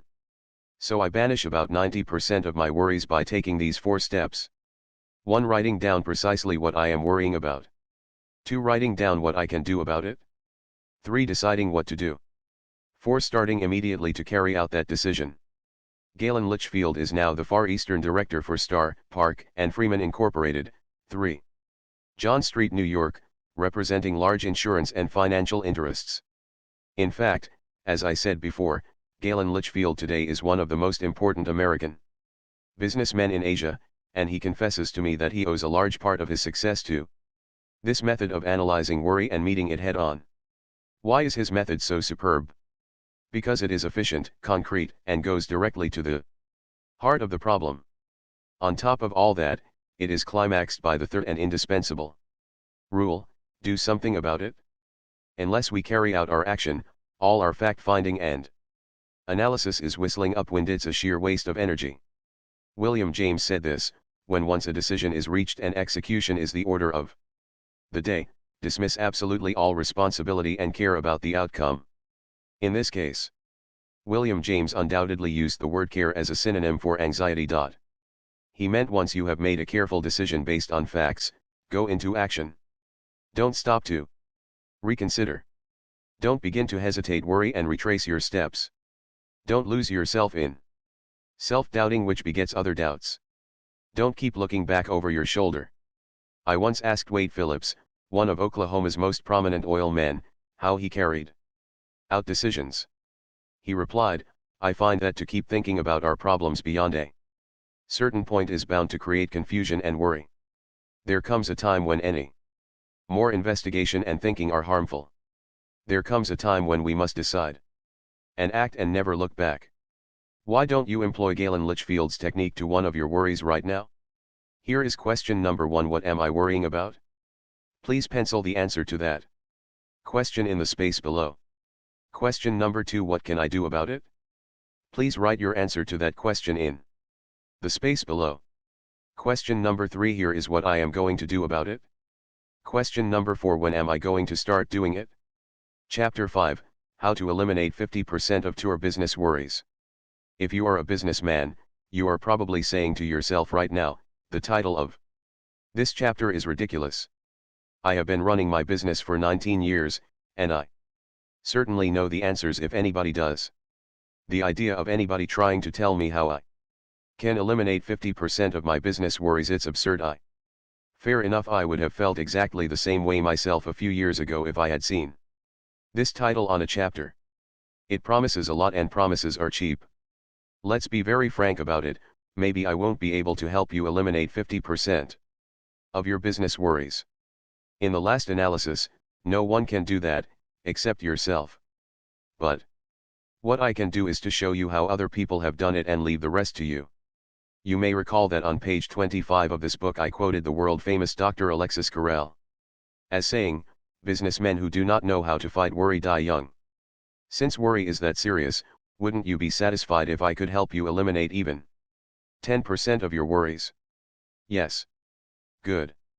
Well, I am going to show you how one business executive eliminated not 50% of his worries, but 75% of all the time he formerly spent in conferences, trying to solve business problems.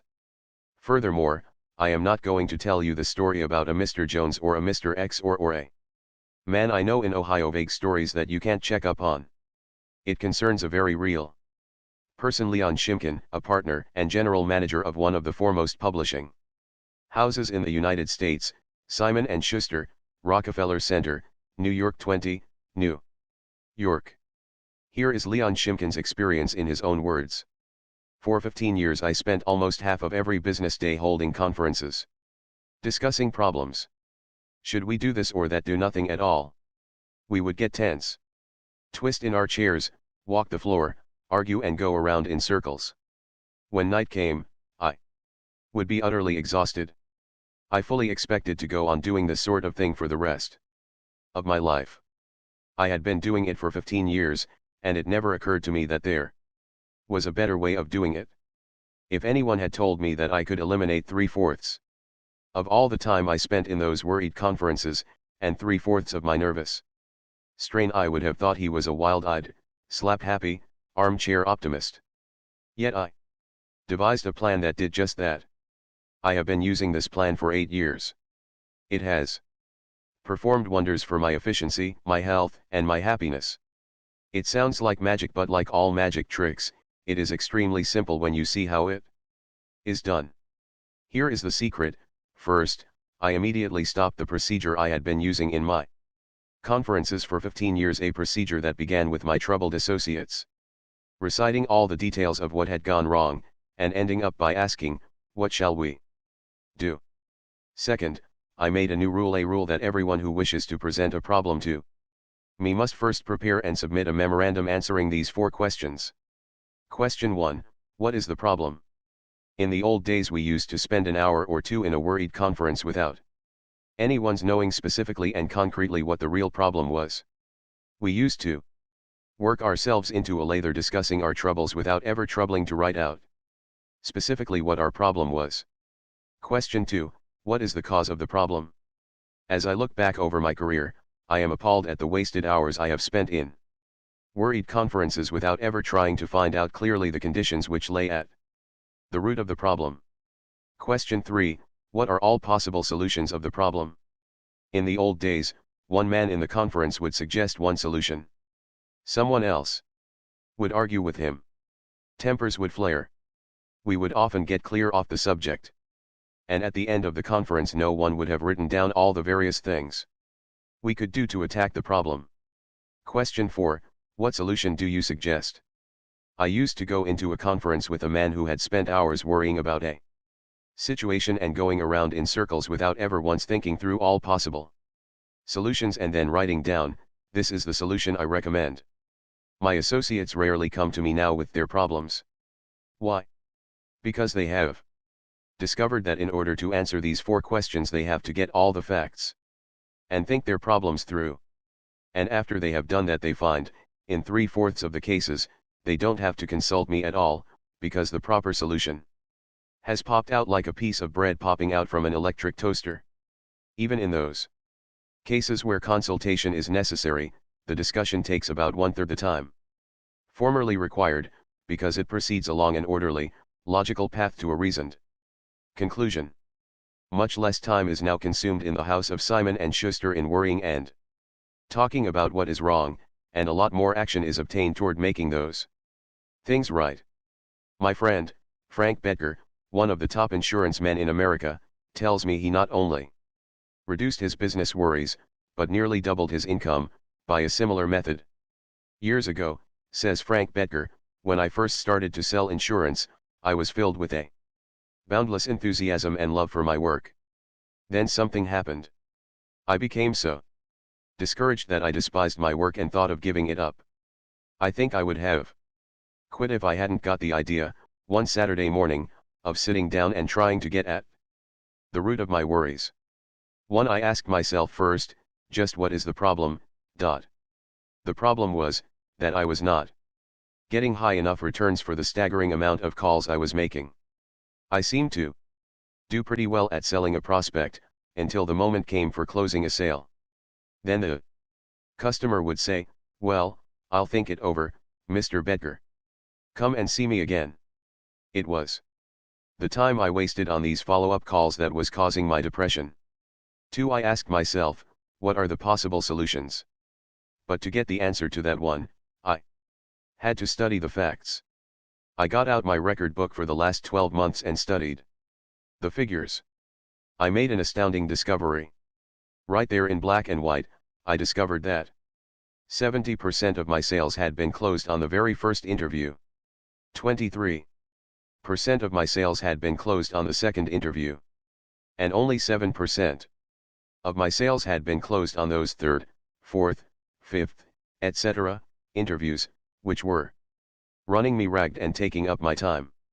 In other words, I was wasting fully 1/2 of my working day on a part of my business which was responsible for only 7% of my sales. 3. What is the answer? The answer was obvious. I immediately cut out all visits beyond the second interview, and spent the extra time building up new prospects. The results were unbelievable.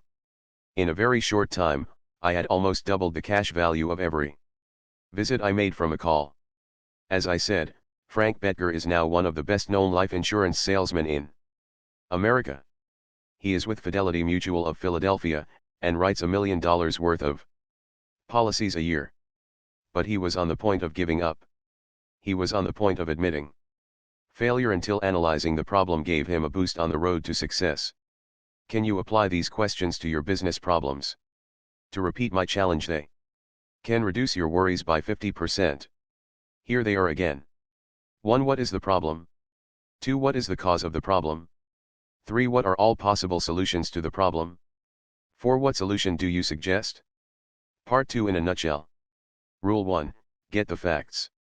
Remember that Dean Hawkes of Columbia University said that half the worry in the world is caused by people trying to make decisions before they have sufficient knowledge on which to base a decision. Rule 2. After carefully weighing all the facts, come to a decision. Rule 3. Once a decision is carefully reached, act. Get busy carrying out your decision and dismiss all anxiety about the outcome. Rule 4. When you, or any of your associates are tempted to worry about a problem, write out and answer the following questions. A. What is the problem? B. What is the cause of the problem? C. What are all possible solutions? D. What is the best solution? 9 suggestions on how to get the most out of this book. 1. If you wish to get the most out of this book, there is one indispensable requirement. One essential infinitely more important than any rules or technique. Unless you have this one fundamental requisite, 1,000 rules on how to study will avail little. And if you do have this cardinal endowment, then you can achieve wonders without reading any. Suggestions for getting the most out of a book. What is this magic requirement? Just this: a deep, driving desire to learn, a vigorous determination to stop worrying and start living. How can you develop such an urge? By constantly reminding yourself of how important these principles are to you. Picture to yourself how their mastery will aid you in living a richer, happier life. Say to yourself over and over, my peace of mind, my happiness, my health, and perhaps even my income will, in the long run, depend largely on applying the old, obvious, and eternal truths taught in this book. 2. Read each chapter rapidly at first to get a bird's eye view of it. You will probably be tempted then to rush on to the next one. But don't. Unless you are reading merely for entertainment.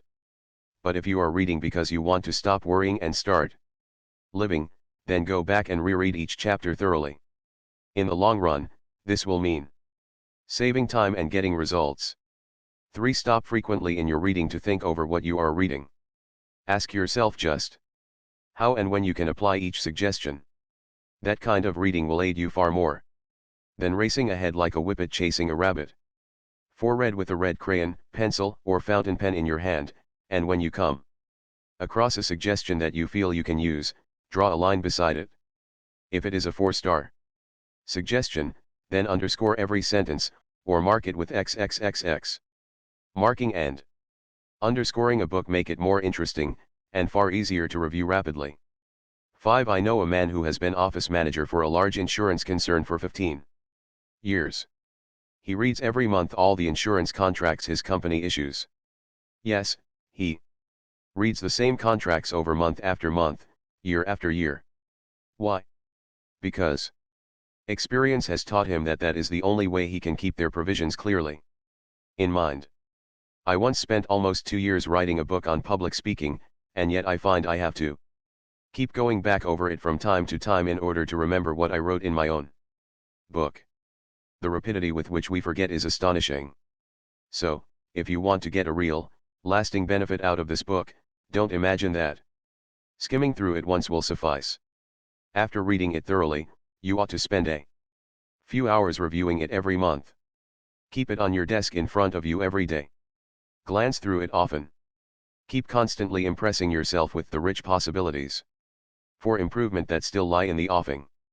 Remember that the use of these principles can be made habitual and unconscious only by a constant and vigorous campaign of review and application.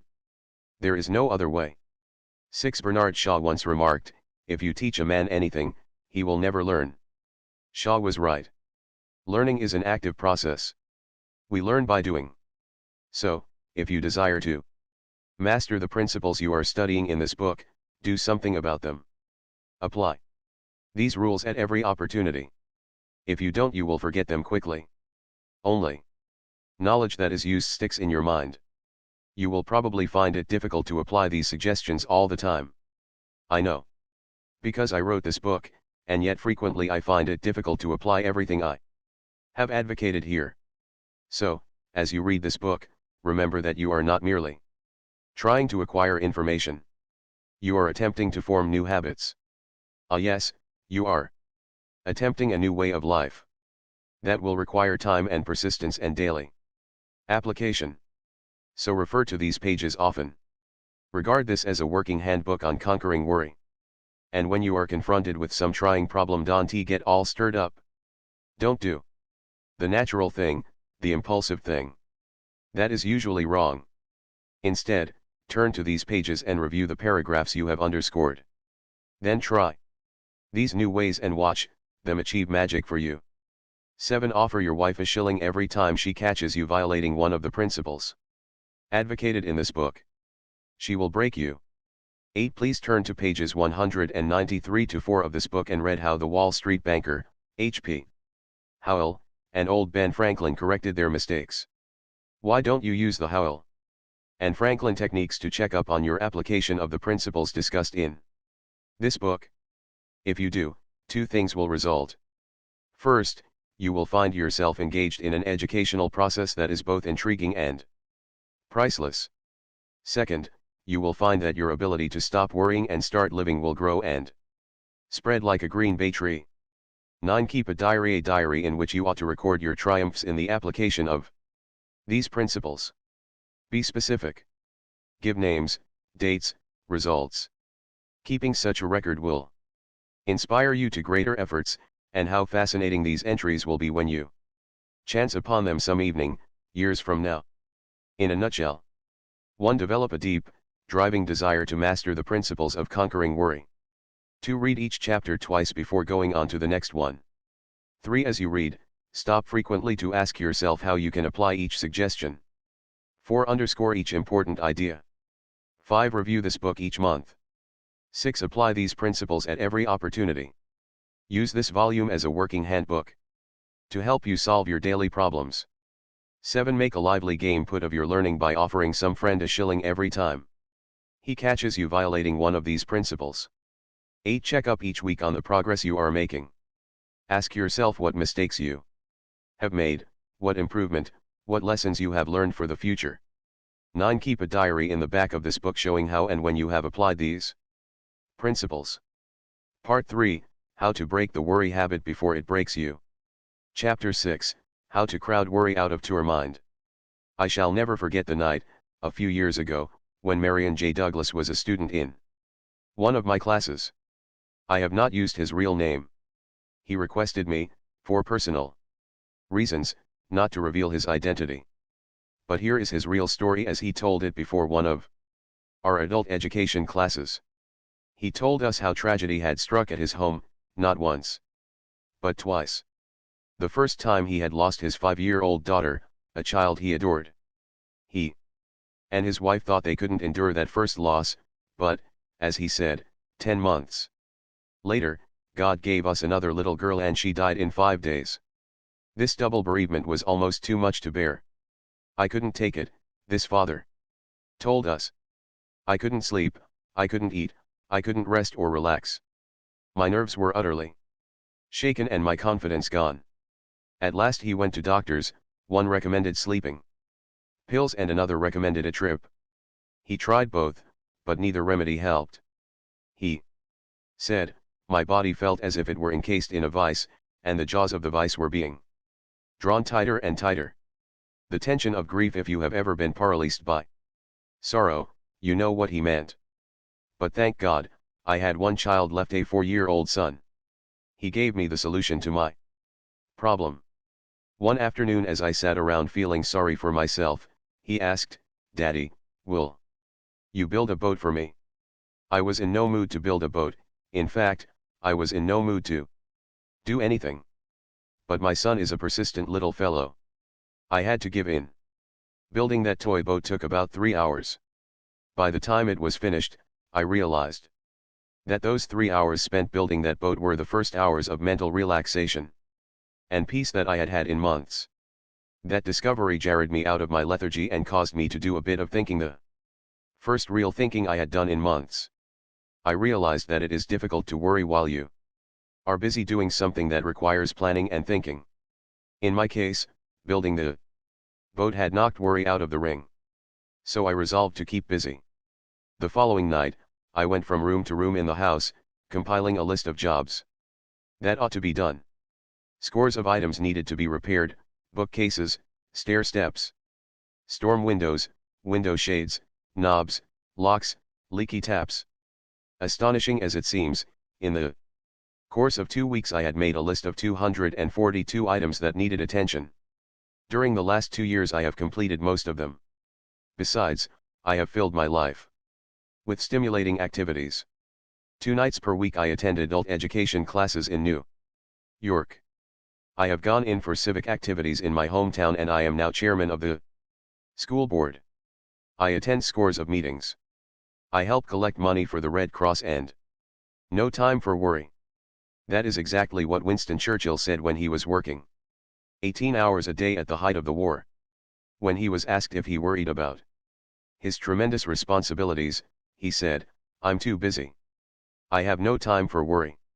Charles Kettering was in that same fix when he started out to invent a self-starter for automobiles.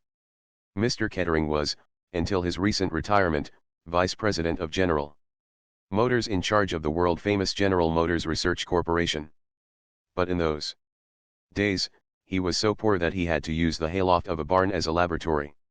To buy groceries, he had to use $1,500 that his wife had made by giving piano lessons.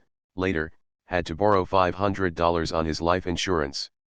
I asked his wife if she wasn't worried at a time like that. "Yes," she replied, "I was so worried I couldn't sleep," but Mr. Kettering wasn't. He was too absorbed in his work to worry. The great scientist, Pasteur, spoke of the peace that is found in libraries and laboratories.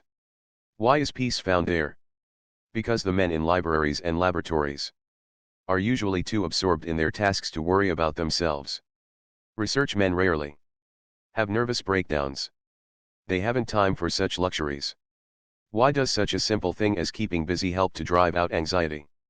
Because of a law, one of the most fundamental laws ever revealed by psychology. And that law is that it is utterly impossible for any human mind, no matter how brilliant, to think of more than one thing at any given time. You don't quite believe it? Very well, then, let's try an experiment. Suppose you lean right back now, close your eyes, and try, at the same instant, to think of the Statue of Liberty and of what you plan to do tomorrow morning. Go ahead, try it. You found out, didn't you, that you could focus on either thought in turn, but never on both simultaneously? Well, the same thing is true in the field of emotions. We cannot be peppied up and enthusiastic about doing something exciting and feel dragged down by worry at the very same time. One kind of emotion drives out the other. And it was that simple discovery that enabled army psychiatrists to perform such miracles during the war. When men came out of battle so shaken by the experience that they were called psychoneurotic, army doctors prescribed keep 'em busy as a cure. Every waking minute of these nerve-shocked men was filled with activity, usually outdoor activity, such as fishing, hunting, playing ball, golf, taking pictures, making gardens, and dancing. They were given no time for brooding over their terrible experiences. Occupational therapy is the term now used by psychiatry when work is prescribed as though it were a medicine. It is not new. The old Greek physicians were advocating it 500 years before Christ was born. The Quakers were using it in Philadelphia in Ben Franklin's time. A man who visited a Quaker sanatorium in 1774 was shocked to see that the patients who were mentally ill were busy spinning flax. He thought these poor unfortunates were being exploited until the Quakers explained that they found that their patients actually improved when they did a little work.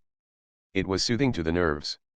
Any psychiatrist will tell you that work keeping busy is one of the best anesthetics ever known for sick nerves. Henry W. Longfellow found that out for himself when he lost his young wife. His wife had been melting some sealing wax at a candle one day, when her clothes caught on fire. Longfellow heard her cries and tried to reach her in time, but she died from the burns. For a while, Longfellow was so tortured by the memory of that dreadful experience that he nearly went insane, but, fortunately for him, his 3 small children needed his attention. In spite of his own grief, Longfellow undertook to be father and mother to his children. He took them for walks, told them stories, played games with them, and immortalized their companionship in his poem The Children's Hour. He also translated Dante, and all these duties combined kept him so busy that he forgot himself entirely, and regained his peace of mind. As Tennyson declared when he lost his most intimate friend, Arthur Hallam, "I must lose myself in action, lest I wither in despair." Most of us have little trouble losing ourselves in action while we have our noses to the grindstone and are doing our day's work. But the hours after work, they are the dangerous ones. Just when we're free to enjoy our own leisure, and ought to be happiest, that's when the blue devils of worry attack us. That's when we begin to wonder whether we're getting anywhere in life, whether we're in a rut, whether the boss meant anything by that remark he made today, or whether we're getting bald. When we are not busy, our minds tend to become a near vacuum. Every student of physics knows that nature abhors a vacuum. The nearest thing to a vacuum that you and I will probably ever see is the inside of an incandescent electric light bulb. Break that bulb and nature forces air in to fill the theoretically empty space. Nature also rushes in to fill the vacant mind. With what? Usually with emotions. Why? Because emotions of worry, fear, hate, jealousy, and envy are driven by primeval vigor and the dynamic energy of the jungle. Such emotions are so violent that they tend to drive out of our minds all peaceful, nappy thoughts and emotions. James L. Mersell, professor of education, Teachers College, Columbia, puts it very well when he says, "Worry is most apt to ride you rag not when you are in action, but when the day's work is done. Your imagination can run riot then and bring up all sorts of ridiculous possibilities and magnify each little blunder. At such a time," he continues, "your mind is like a motor operating without its load. It races and threatens to burn out its bearings or even to tear itself to bits. The remedy for worry is to get completely occupied doing something constructive. But you don't have to be a college professor to realize this truth and put it into practice. During the war, I met a housewife from Chicago who told me how she discovered for herself that the remedy for worry is to get completely occupied doing something constructive. I met this woman and her husband in the dining car while I was traveling from New York to my farm in Missouri. Sorry I didn't get their names. I never like to give examples without using names and street addresses, details that give authenticity to a story. This couple told me that their son had joined the armed forces the day after Pearl Harbor. The woman told me that she had almost wrecked her health worrying over that only son. Where was he? Was he safe?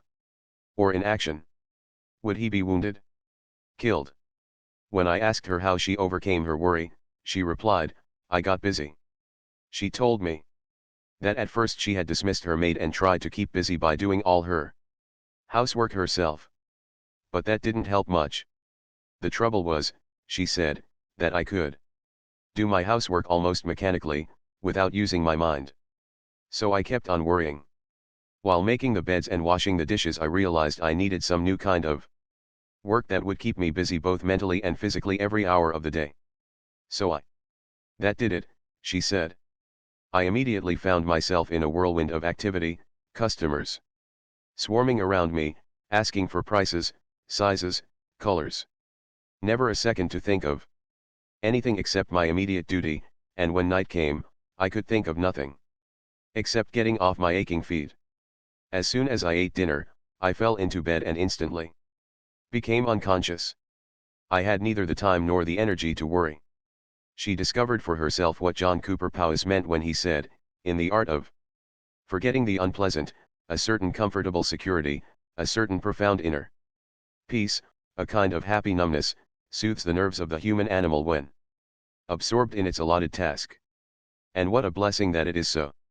Osa Johnson, the world's most famous woman explorer, recently told me how she found release from worry and grief. You may have read the story of her life. It is called I Married Adventure. If any woman ever married adventure, she certainly did. Martin Johnson married her when she was 16 and lifted her feet off the sidewalks of Chanute, Kansas, and set them down on the wild jungle trails of Borneo. For a quarter of a century, this Kansas couple traveled all over the world, making motion pictures of the vanishing wildlife of Asia and Africa. Back in America, 9 years ago, they were on a lecture tour, showing their famous films. They took a plane out of Denver, bound for the coast. The plane plunged into a mountain. Martin Johnson was killed instantly. The doctors said Osa would never leave her bed again. But they didn't know Osa Johnson. 3 months later, she was in a wheelchair, lecturing before large audiences. In fact, she addressed over 100 audiences that season, all from a wheelchair. When I asked her why she did it, she replied, I did it so that I would have no time for sorrow and worry. Osa Johnson had discovered the same truth that Tennyson had sung about a century earlier, I must lose myself in action, lest I wither in despair. Admiral Byrd discovered the same truth when he lived all alone for 5 months in a shack that was literally buried in the great glacial ice cap that covers the South Pole, an ice cap that holds nature's oldest secrets, an ice cap covering an unknown continent larger than the United States and Europe combined. Admiral Byrd spent 5 months there alone. No other living creature of any kind existed within 100 miles. The cold was so intense that he could hear his breath freeze and crystallize as the wind blew it past his ears. In his book Alone, Admiral Byrd tells all about those 5 months he spent in bewildering and soul-shattering darkness. The days were as black as the nights. He had to keep busy to preserve his sanity. At night, he says, before blowing out the lantern, I formed the habit of blocking out the morrow's work. It was a case of assigning myself an hour, say, to the escape tunnel, half an hour to leveling drift, an hour to straightening up the fuel drums, an hour to cutting bookshelves in the walls of the food tunnel, and 2 hours to renewing a broken bridge in the man-hauling sledge. It was wonderful, he says, to be able to dole out time in this way. It brought me an extraordinary sense of command over myself. And he adds, without that or an equivalent, the days would have been without purpose, and without purpose they would have ended, as such days always end, in disintegration. Note that last again, without purpose, the days would have ended, as such days always end, in disintegration. If you and I are worried, let's remember that we can use good old-fashioned work as a medicine. That was said by no less an authority than the late Dr. Richard C. Cabot, formerly professor of clinical medicine at Harvard. In his book What Men Lie By, Dr. Cabot says, as a physician, I have had the happiness of seeing work cure many persons who have suffered from trembling palsy of the soul which results from overmastering doubts, hesitations, vacillation, and fear. Courage given us by our work is like the self-reliance which Emerson has made forever glorious. If you and I don't keep busy, if we sit around and brood, we will hatch out a whole flock of what Charles Darwin used to call the whipper-gibbers. And the whipper-gibbers are nothing but old-fashioned gremlins that will run us hollow and destroy our power of action and our power of will.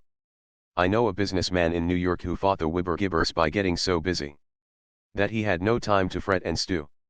His name is Tremper Longman, and his office is at 40 Wall Street.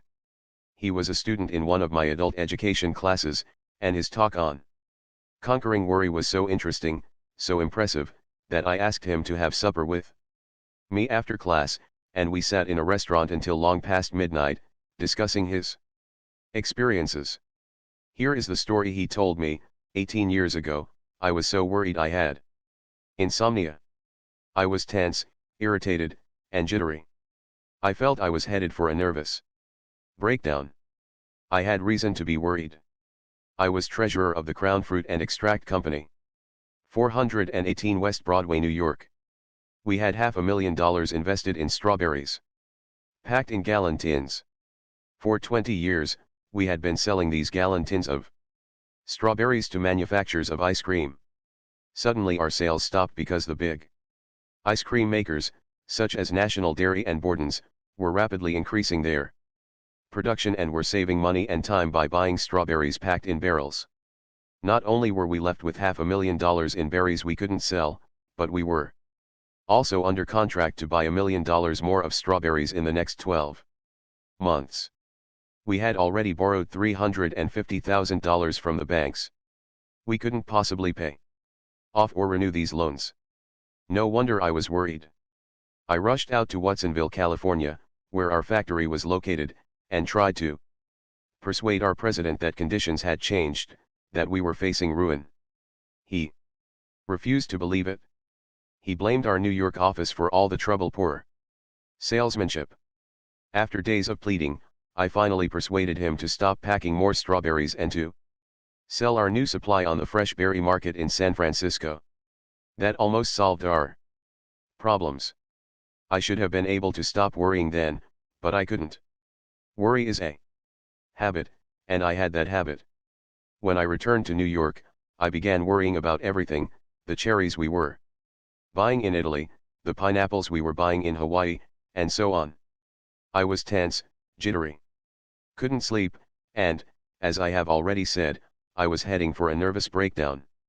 In despair, I adopted a way of life that cured my insomnia and stopped my worries. I got busy. I got so busy with problems demanding all my faculties that I had no time to worry. I had been working 7 hours a day. I now began working 15 and 16 hours a day. I got down to the office every morning at 8 o'clock and stayed there every night until almost midnight. I took on new duties, new responsibilities. When I got home at midnight, I was so exhausted when I fell in bed that I became unconscious in a few seconds. I kept up this program for about 3 months.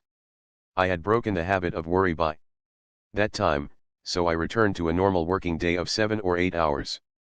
This event occurred 18 years ago. I have never been troubled with insomnia or worry since then. George Bernard Shaw was right. He summed it all up when he said, "The secret of being miserable is to have the leisure to bother about whether you are happy or not. So don't bother to think about it. Spit on your hands and get busy. Your blood will start circulating, your mind will start ticking, and pretty soon this whole positive upsurge of life in your body will drive worry from your mind. Get busy. Keep busy. It's the cheapest kind of medicine there is on this earth and one of the best. To break the worry habit, here is rule 1. Keep busy. The worried person must lose himself in action, lest be wither in despair. Chapter 7, Don't Let the Beatles Get You Down. Here is a dramatic story that I'll probably remember as long as I live. It was told to me by Robert Moore, of 14 Highland Avenue, Maplewood, New Jersey. I learned the biggest lesson of my life in March, 1945, he said. I learned it under 276 feet of water off the coast of Indochina. I was one of 88 men aboard the submarine by SS 318. We had discovered by radar that a small Japanese convoy was coming our way. As daybreak approached, we submerged to attack. I saw through the periscope a Jap destroyer escort, a tanker, and a mine layer.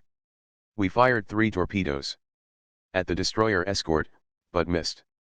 Something went haywire in the mechanics of each torpedo. The destroyer, not knowing that she had been attacked, continued on. We were getting ready to attack the last ship, the mine layer, when suddenly she turned and came directly at us. A Jap plane had spotted us under 60 feet of water and had radioed our position to the Jap mine layer. We went down to 150 feet, to avoid detection, and rigged for a depth charge. We put extra bolts on the hatches, and, in order to make our sub absolutely silent, we turned off the fans, the cooling system, and all electrical gear. 3 minutes later, all hell broke loose. 6 depth charges exploded all around us and pushed us down to the ocean floor, a depth of 276 feet. We were terrified. To be attacked in less than 1,000 feet of water is dangerous. Less than 500 feet is almost always fatal. And we were being attacked in a trifle more than half of 500 feet of water, just about knee deep, as far as safety was concerned. For 15 hours, that Jap mine layer kept dropping depth charges. If a depth charge explodes within 17 feet of a sub, the concussion will blow a hole in it. Scores of these depth charges exploded within 50 feet of us. We were ordered to secure to lie quietly in our bunks and remain calm. I was so terrified I could hardly breathe. This is death, I kept saying to myself over and over. This is death. This is death. With the fans and cooling system turned off, the air inside the sub was over 100 degrees, but I was so chilled with fear that I put on a sweater and a fur-lined jacket, and still I trembled with cold. My teeth chattered. I broke out in a cold, clammy sweat. The attack continued for 15 hours. Then ceased suddenly. Apparently the Jap mine layer had exhausted its supply of depth charges, and steamed away. Those 15 hours of attack seemed like 15 million years. All my life passed before me in review. I remembered all the bad things I had done, all the little absurd things I had worried about. I had been a bank clerk before I joined the Navy. I had worried about the long hours, the poor pay, the poor prospects of advancement. I had worried because I couldn't own my own home, couldn't buy a new car, couldn't buy my wife nice clothes. How I had hated my old boss, who was always nagging and scolding. I remembered how I would come home at night sore and grouchy and quarrel with my wife over trifles. I had worried about a scar on my forehead, a nasty cut from an auto accident. How big all these worries seemed years ago. But how absurd they seemed when depth charges were threatening to blow me to kingdom come. I promised myself then and there that if I ever saw the sun and the stars again, I would never worry again. Never. Never. I learned more about the art of living in those 15 terrible hours in that submarine than I had learned by studying books for 4 years in Syracuse University. We often face the major disasters of life bravely and then let the trifles, the pains in the neck, get us down. For example, Samuel Pepys tells in his diary about seeing Sir Harry Vane's head chopped off in London. As Sir Harry mounted the platform, he was not pleading for his life, but was pleading with the executioner not to hit the painful boil on his neck. That was another thing that Admiral Byrd discovered down in the terrible cold and darkness of the polar nights, that his men fussed more about the pains in the neck than about the big things.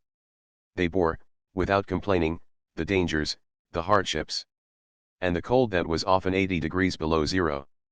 But, says Admiral Byrd, I know of bunkmates who quit speaking because each suspected the other of inching his gear into the other's allotted space, and I knew of one who could not eat unless he could find a place in the mess hall out of sight of the Fletcherist, who solemnly chewed his food 28 times before swallowing.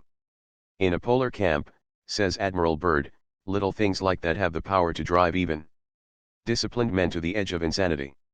And you might have added, Admiral Byrd, that little things in marriage drive people to the edge of insanity and cause half the heartaches in the world. At least, that is what the authorities say.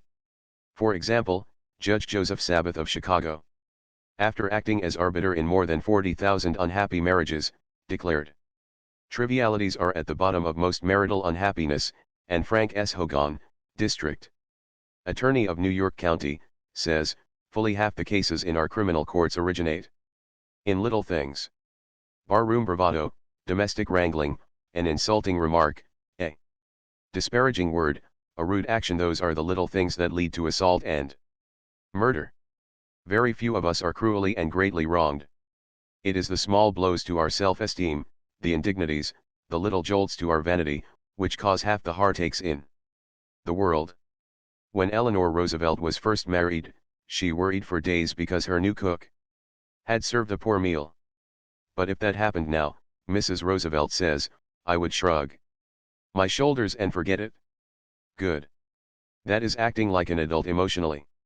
Even Catherine the Great, an absolute autocrat, used to laugh the thing off when the cook spoiled a meal.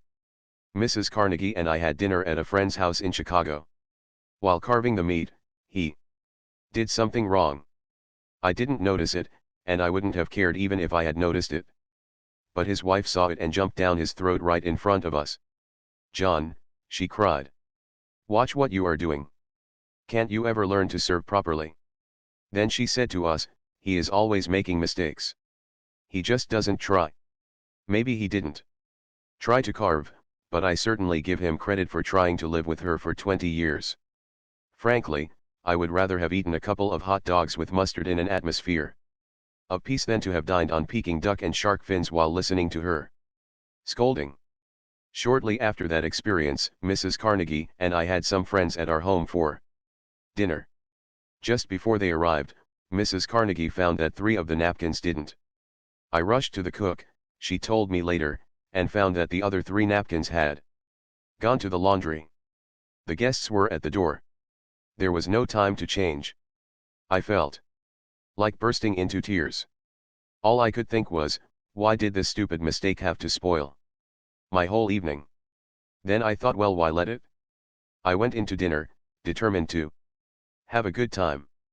And I did. I would much rather our friends think I was a sloppy housekeeper, she told me, than a nervous, bad-tempered one. And anyhow, as far as I could make out, no one noticed the napkins. A well-known legal maxim says, de minimis non curat lex, the law does not concern itself with trifles. And neither should the worrier if he wants peace of mind. Much of the time, all we need to overcome the annoyance of trifles is to effect a shifting of emphasis, set up a new, and pleasurable, point of view in the mind. My friend Homer Croy, who wrote They Had to See Paris and a dozen other books, gives a wonderful example of how this can be done. He used to be driven half crazy, while working on a book, by the rattling of the radiators in his New York apartment. The steam would bang and sizzle, and he would sizzle with irritation as he sat at his desk. Then, says Homer Croy, I went with some friends on a camping expedition. While listening to the limbs crackling in the roaring fire, I thought how much they sounded like the crackling of the radiators. Why should I like one and hate the other? When I went home, I said to myself, the crackling of the limbs in the fire was a pleasant sound, the sound of the radiators is about the same. I'll go to sleep and not worry about the noise. And I did. For a few days I was conscious of the radiators, but soon I forgot all about them. And so it is with many petty worries. We dislike them and get into a stew, all because we exaggerate their importance. Disraeli said, life is too short to be little. Those words, said Andre Morois in this week magazine, have helped me through many a painful experience. Often we allow ourselves to be upset by small things we should despise and forget. Here we are on this earth, with only a few more decades to live, and we lose many irreplaceable hours brooding over grievances that, in a year's time, will be forgotten by us and by everybody. No, let us devote our life to worthwhile actions and feelings, to great thoughts, real affections, and enduring undertakings. For life is too short to be little. Even so illustrious a figure as Rudyard Kipling forgot at times that life is too short to be little. The result? He and his brother-in-law fought the most famous court battle in the history of Vermont, a battle so celebrated that a book has been written about it. Rudyard Kipling's Vermont feud. The story goes like this: Kipling married a Vermont girl, Caroline Bale Steer, built a lovely home in Brattleboro, Vermont, settled down and expected to spend the rest of his life there. His brother-in-law, Beatty Bale Steer, became Kipling's best friend. The two of them worked and played together. Then Kipling bought some land from Bale Steer, with the understanding that Bale Steer would be allowed to cut hay off it each season. One day, Bale Steer found Kipling laying out a flower garden on this hayfield. His blood boiled. He hit the ceiling.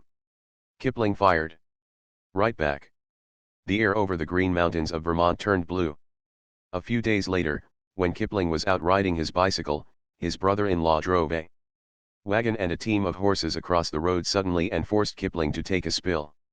And Kipling, the man who wrote, "If you can keep your head when all about you are losing theirs and blaming it on you," he lost his own head, and swore out a warrant for Ballestier's arrest. A sensational trial followed. Reporters from the big cities poured into the town. The news flashed around the world. Nothing was settled. This quarrel caused Kipling and his wife to abandon their American home for the rest of their lives. All that worry and bitterness over a mere trifle. A load of hay. Pericles said, 24 centuries ago, "Come, gentlemen, we sit too long on trifles." We do, indeed. Here is one of the most interesting stories that Dr. Harry Emerson Fosdick ever told, a story about the battles won and lost by a giant of the forest. On the slope of Long's Peak in Colorado lies the ruin of 3 gigantic trees. Naturalists tell us that it stood for some 400 years. It was a seedling when Columbus landed at San Salvador, and half-grown when the Pilgrims settled at Plymouth. During the course of its long life it was struck by lightning 14 times, and the innumerable avalanches and storms of 4 centuries thundered past it.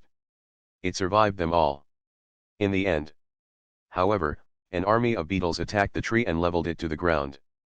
The insects ate their way through the bark and gradually destroyed the inner strength of the tree by their tiny but incessant attacks. A forest giant which age had not withered, nor lightning blasted, nor storm subdued, fell at last before beetles so small that a man could crush them between his forefinger and his thumb. Aren't we all like that battling giant of the forest? Don't we manage somehow to survive the rare storms and avalanches and lightning blasts of we, only to let our hearts be eaten out by little beetles of worry, little beetles that could be crushed between a finger and a thumb? A few years ago, I traveled through the Teton National Park, in Wyoming, with Charles Siafred, highway superintendent for the state of Wyoming, and some of his friends. We were all going to visit the John D. Rockefeller estate in the park. But the car in which I was riding took the wrong turn, got lost, and drove up to the entrance of the estate an hour after the other cars had gone in. Mr. Siafred had the key that unlocked the private gate, so he waited in the hot, mosquito-infested woods for an hour until we arrived. The mosquitoes were enough to drive a saint insane. But they couldn't triumph over Charles Siafred. While waiting for us, he cut a limb off an aspen tree and made a whistle of it. When we arrived, was he cussing the mosquitoes? No, he was playing his whistle. I have kept that whistle as a memento of a man who knew how to put trifles in their place. To break the worry habit before it breaks you, here is rule 2. Let's not allow ourselves to be upset by small things we should despise and forget. Remember, life is too short to be little. Chapter 8, a law that will outlaw many of your worries. As a child, I grew up on a Missouri farm, and one day, while helping my mother pit cherries, I began to cry. My mother said, "Dale, what in the world are you crying about?" I blubbered, "I'm afraid I am going to be buried alive." I was full of worries in those days. When thunderstorms came, I worried for fear I would be killed by lightning. When hard times came, I worried for fear we wouldn't have enough to eat. I worried for fear I would go to hell when I died.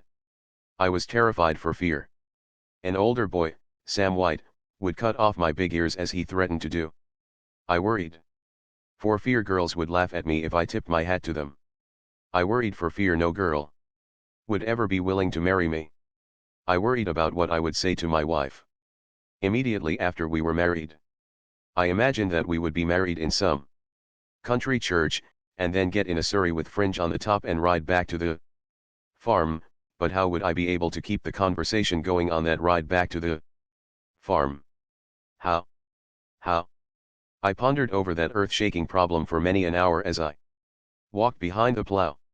As the years went by, I gradually discovered that 99% of the things I worried about never happened.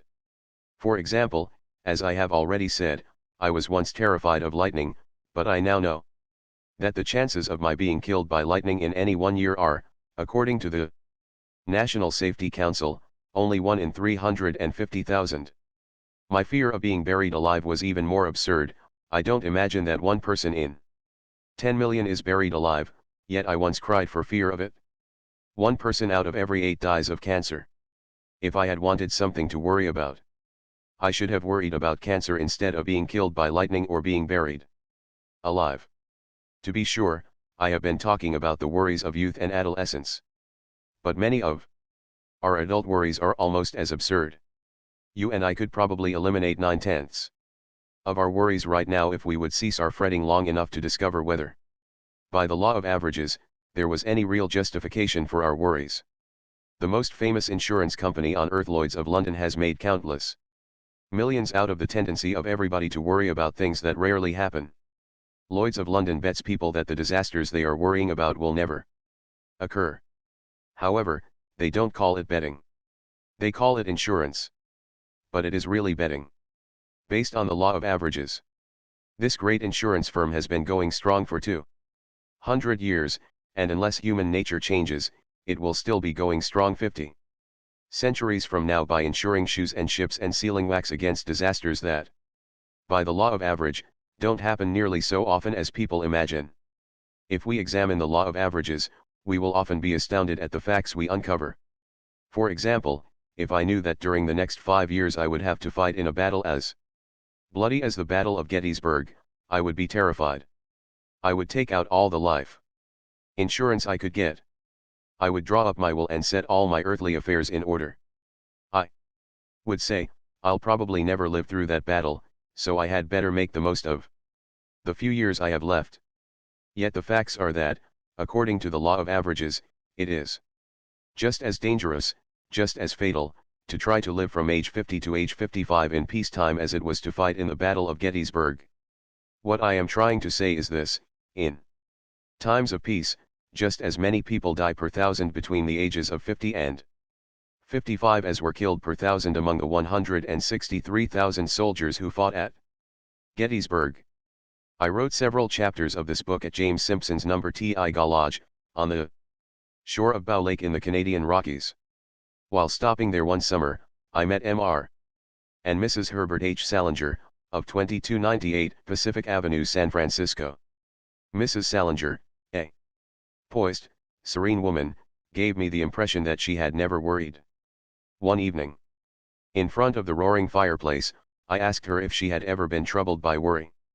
Troubled by it, she said. My life was almost ruined by it. Before I learned to conquer worry, I lived through 11 years of self-made hell. I was irritable and hot-tempered. I lived under terrific tension. I would take the bus every week from my home in San Mateo to shop in San Francisco. But even while shopping, I worried myself into a dither. Maybe I had left the electric iron connected on the ironing board. Maybe the house had caught fire. Maybe the maid had run off and left the children. Maybe they had been out on their bicycles and been killed by a car. In the midst of my shopping, I would often worry myself into a cold perspiration and rush out and take the bus home to see if everything was all right. No wonder my first marriage ended in disaster. My second husband is a lawyer, a quiet, analytical man who never worries about anything. When I became tense and anxious, he would say to me, "Relax. Let's think this out. What are you really worrying about? Let's examine the law of averages and see whether or not it is likely to happen." For example, I remember the time we were driving from Albuquerque, New Mexico, to the Carlsbad Caverns, driving on a dirt road when we were caught in a terrible rainstorm.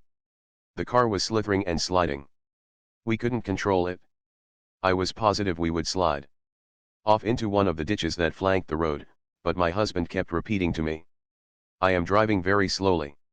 Nothing serious is likely to happen. Even if the car does slide into the ditch, by the law of averages, we won't be hurt." His calmness and confidence quieted me. One summer we were on a camping trip in the Tucson Valley of the Canadian Rockies. One night we were camping 7,000 feet above sea level, when a storm threatened to tear our tents to shreds. The tents were tied with guy ropes to a wooden platform. The outer tent shook and trembled and screamed and shrieked in the wind. I Expected every minute to see our tent torn loose and hurled through the sky. I was terrified. But my husband kept saying, "Look, my dear, we are traveling with Brewster's guides. Brewster's know what they are doing. They have been pitching tents in these mountains for 60 years. This tent has been here for many seasons. It hasn't blown down yet and, by the law of averages, it won't blow away tonight, and even if it does, we can take shelter in another tent. So relax." I did, and I slept soundly the balance of the night. A few years ago an infantile paralysis epidemic swept over our part of California. In the old days, I would have been hysterical. But my husband persuaded me to act calmly. We took all the precautions we could. We kept our children away from crowds, away from school and the movies. By consulting the Board of Health, we found out that even during the worst infantile paralysis epidemic that California had ever known up to that time, only 1,835 children had been stricken in the entire state of California. And that the usual number was around 200 or 300. Tragic as those figures are, we nevertheless felt that, according to the law of averages, the chances of any one child being stricken were remote. By the law of averages, it won't happen. That phrase has destroyed 90% of my worries, and it has made the past 20 years of my life beautiful and peaceful, beyond my highest expectations. General George Crook, probably the greatest Indian fighter in American history, says in his autobiography that nearly all the worries and unhappiness of the Indians came from their imagination, and not from reality. As I look back across the decades, I can see that that is where most of my worries came from also. Jim Grant told me that that had been his experience, too. He owns the James A. Grant Distributing Company, 204 Franklin Street, New York City. He orders from 10 to 15 carloads of Florida oranges and grapefruit at a time. He told me that he used to torture himself with such thoughts as, what if there's a train wreck? What if my fruit is strewn all over the countryside? What if a bridge collapses as my cars are going across it? Of course, the fruit was insured, but he feared that if he didn't deliver his fruit on time, he might risk the loss of his market. He worried so much that he feared he had stomach ulcers and went to a doctor. The doctor told him there was nothing wrong with him except jumpy nerves. I saw the light then, he said, and began to ask myself questions. I said to myself, look here, Jim Grant, how many fruit cars have you handled over the years? The answer was, about 25,000. Then I asked myself, how many of those cars were ever wrecked? The answer was, oh, maybe 5. Then I said to myself, only 5 out of 25,000. Do you know what that means? A ratio of 5,000 to 1. In other words, by the law of averages, based on experience, the chances are 5,000 to 1 against one of your cars ever being wrecked. So what are you worried about? Then I said to myself, well, a bridge may collapse. Then I asked myself, how many cars have you actually lost from a bridge collapsing? The answer was none. Then I said to myself, aren't you a fool to be worrying yourself into stomach ulcers over a bridge which has never yet collapsed, and over a railroad wreck when the chances are 5,000 to 1 against it? When I looked at it that way, Jim Grant told me, I felt pretty silly. I decided then and there to let the law of averages do the worrying for me, and I have not been troubled with my stomach ulcer since. When Al Smith was governor of New York, I heard him answer the attacks of his political enemies by saying over and over, let's examine the record, let's examine the record. Then he proceeded to give the facts. The next time you and I are worrying about what may happen, let's take a tip from wise old Al Smith, let's examine the record and see what basis there is, if any, for our gnawing anxieties. That is precisely what Frederick J. Malstedt did when he feared he was lying in his grave. Here is his story as he told it to one of our adult education classes in New York. Early in June, 1944, I was lying in a slit trench near Omaha Beach. I was with the 999th Signal Service Company, and we had just dug in Normandy. As I looked around at that slit trench, just a rectangular hole in the ground, I said to myself, this looks just like a grave. When I lay down and tried to sleep in it, it felt like a grave.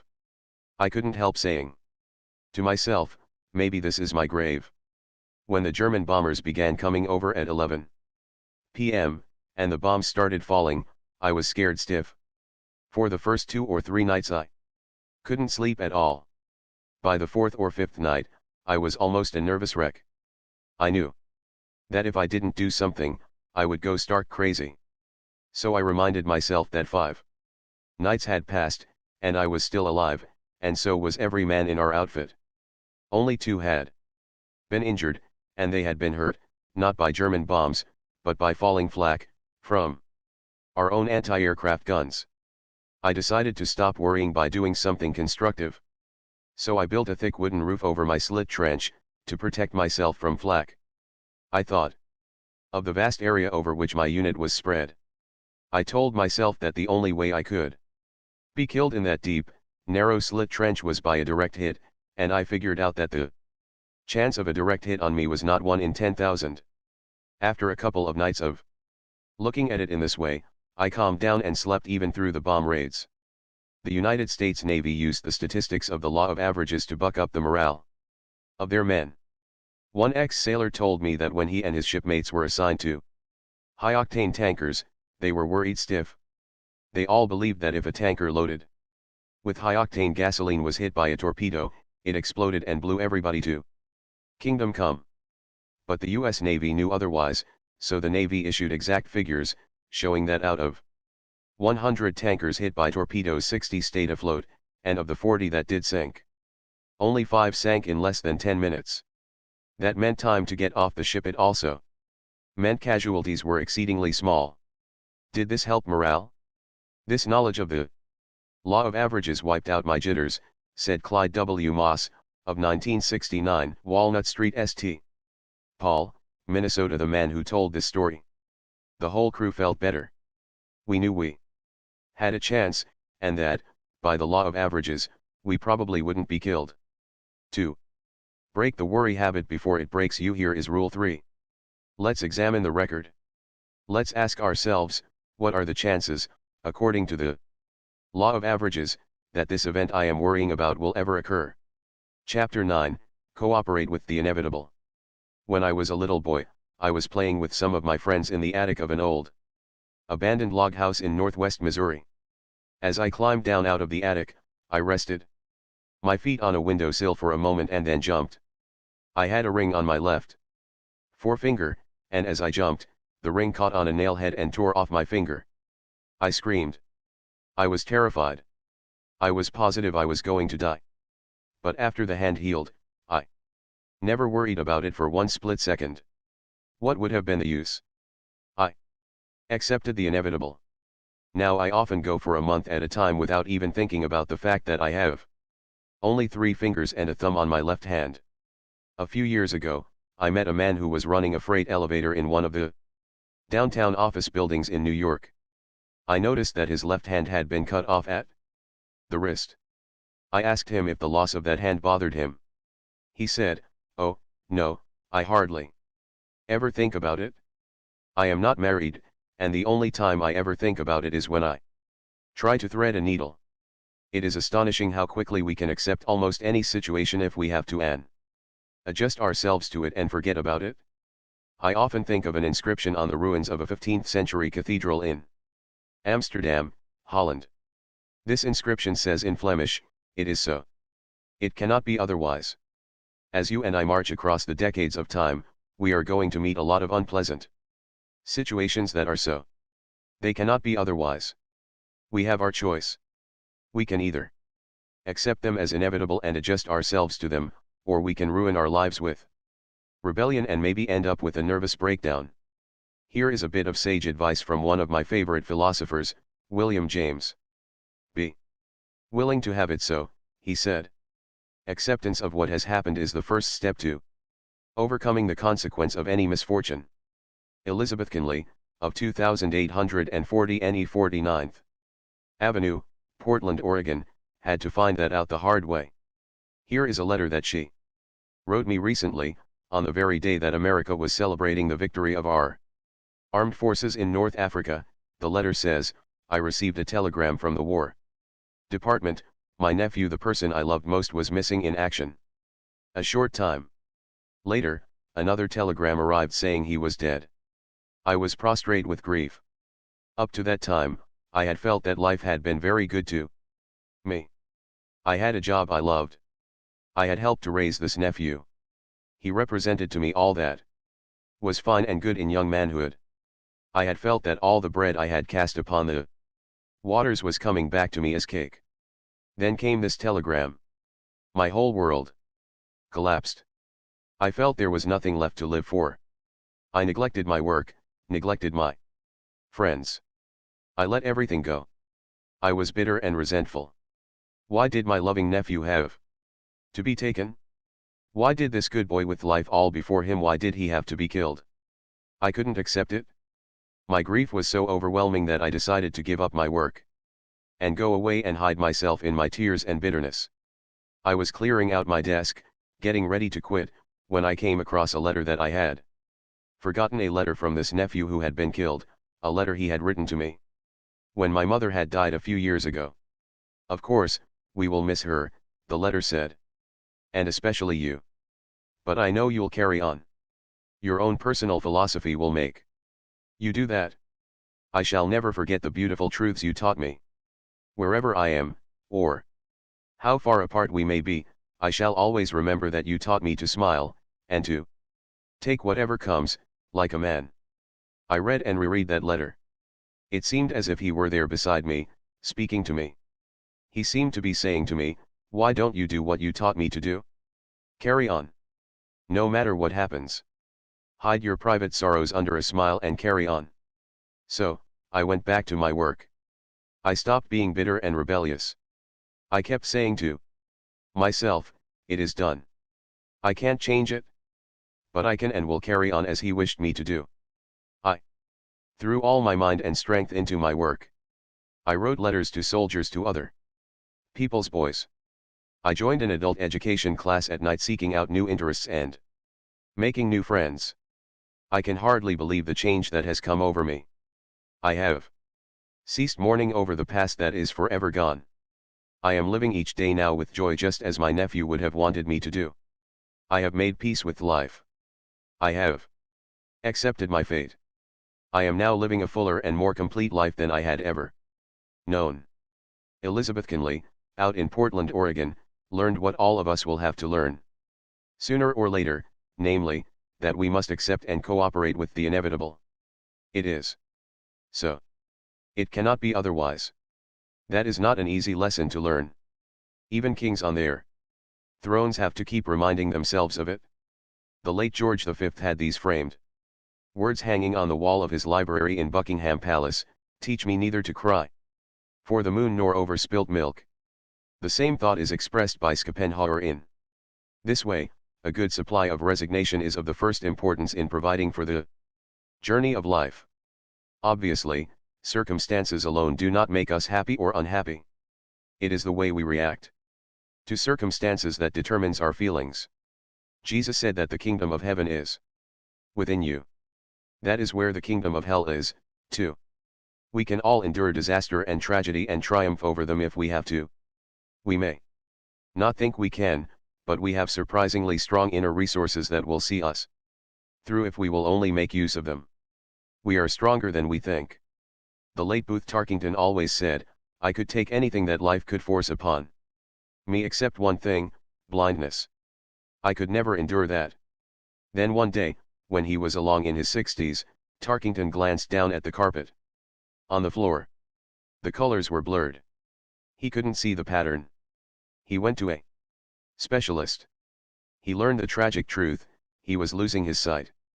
One eye was nearly blind. The other would follow. That which he feared most had come upon him. And how did Tarkington react to this worst of all disasters?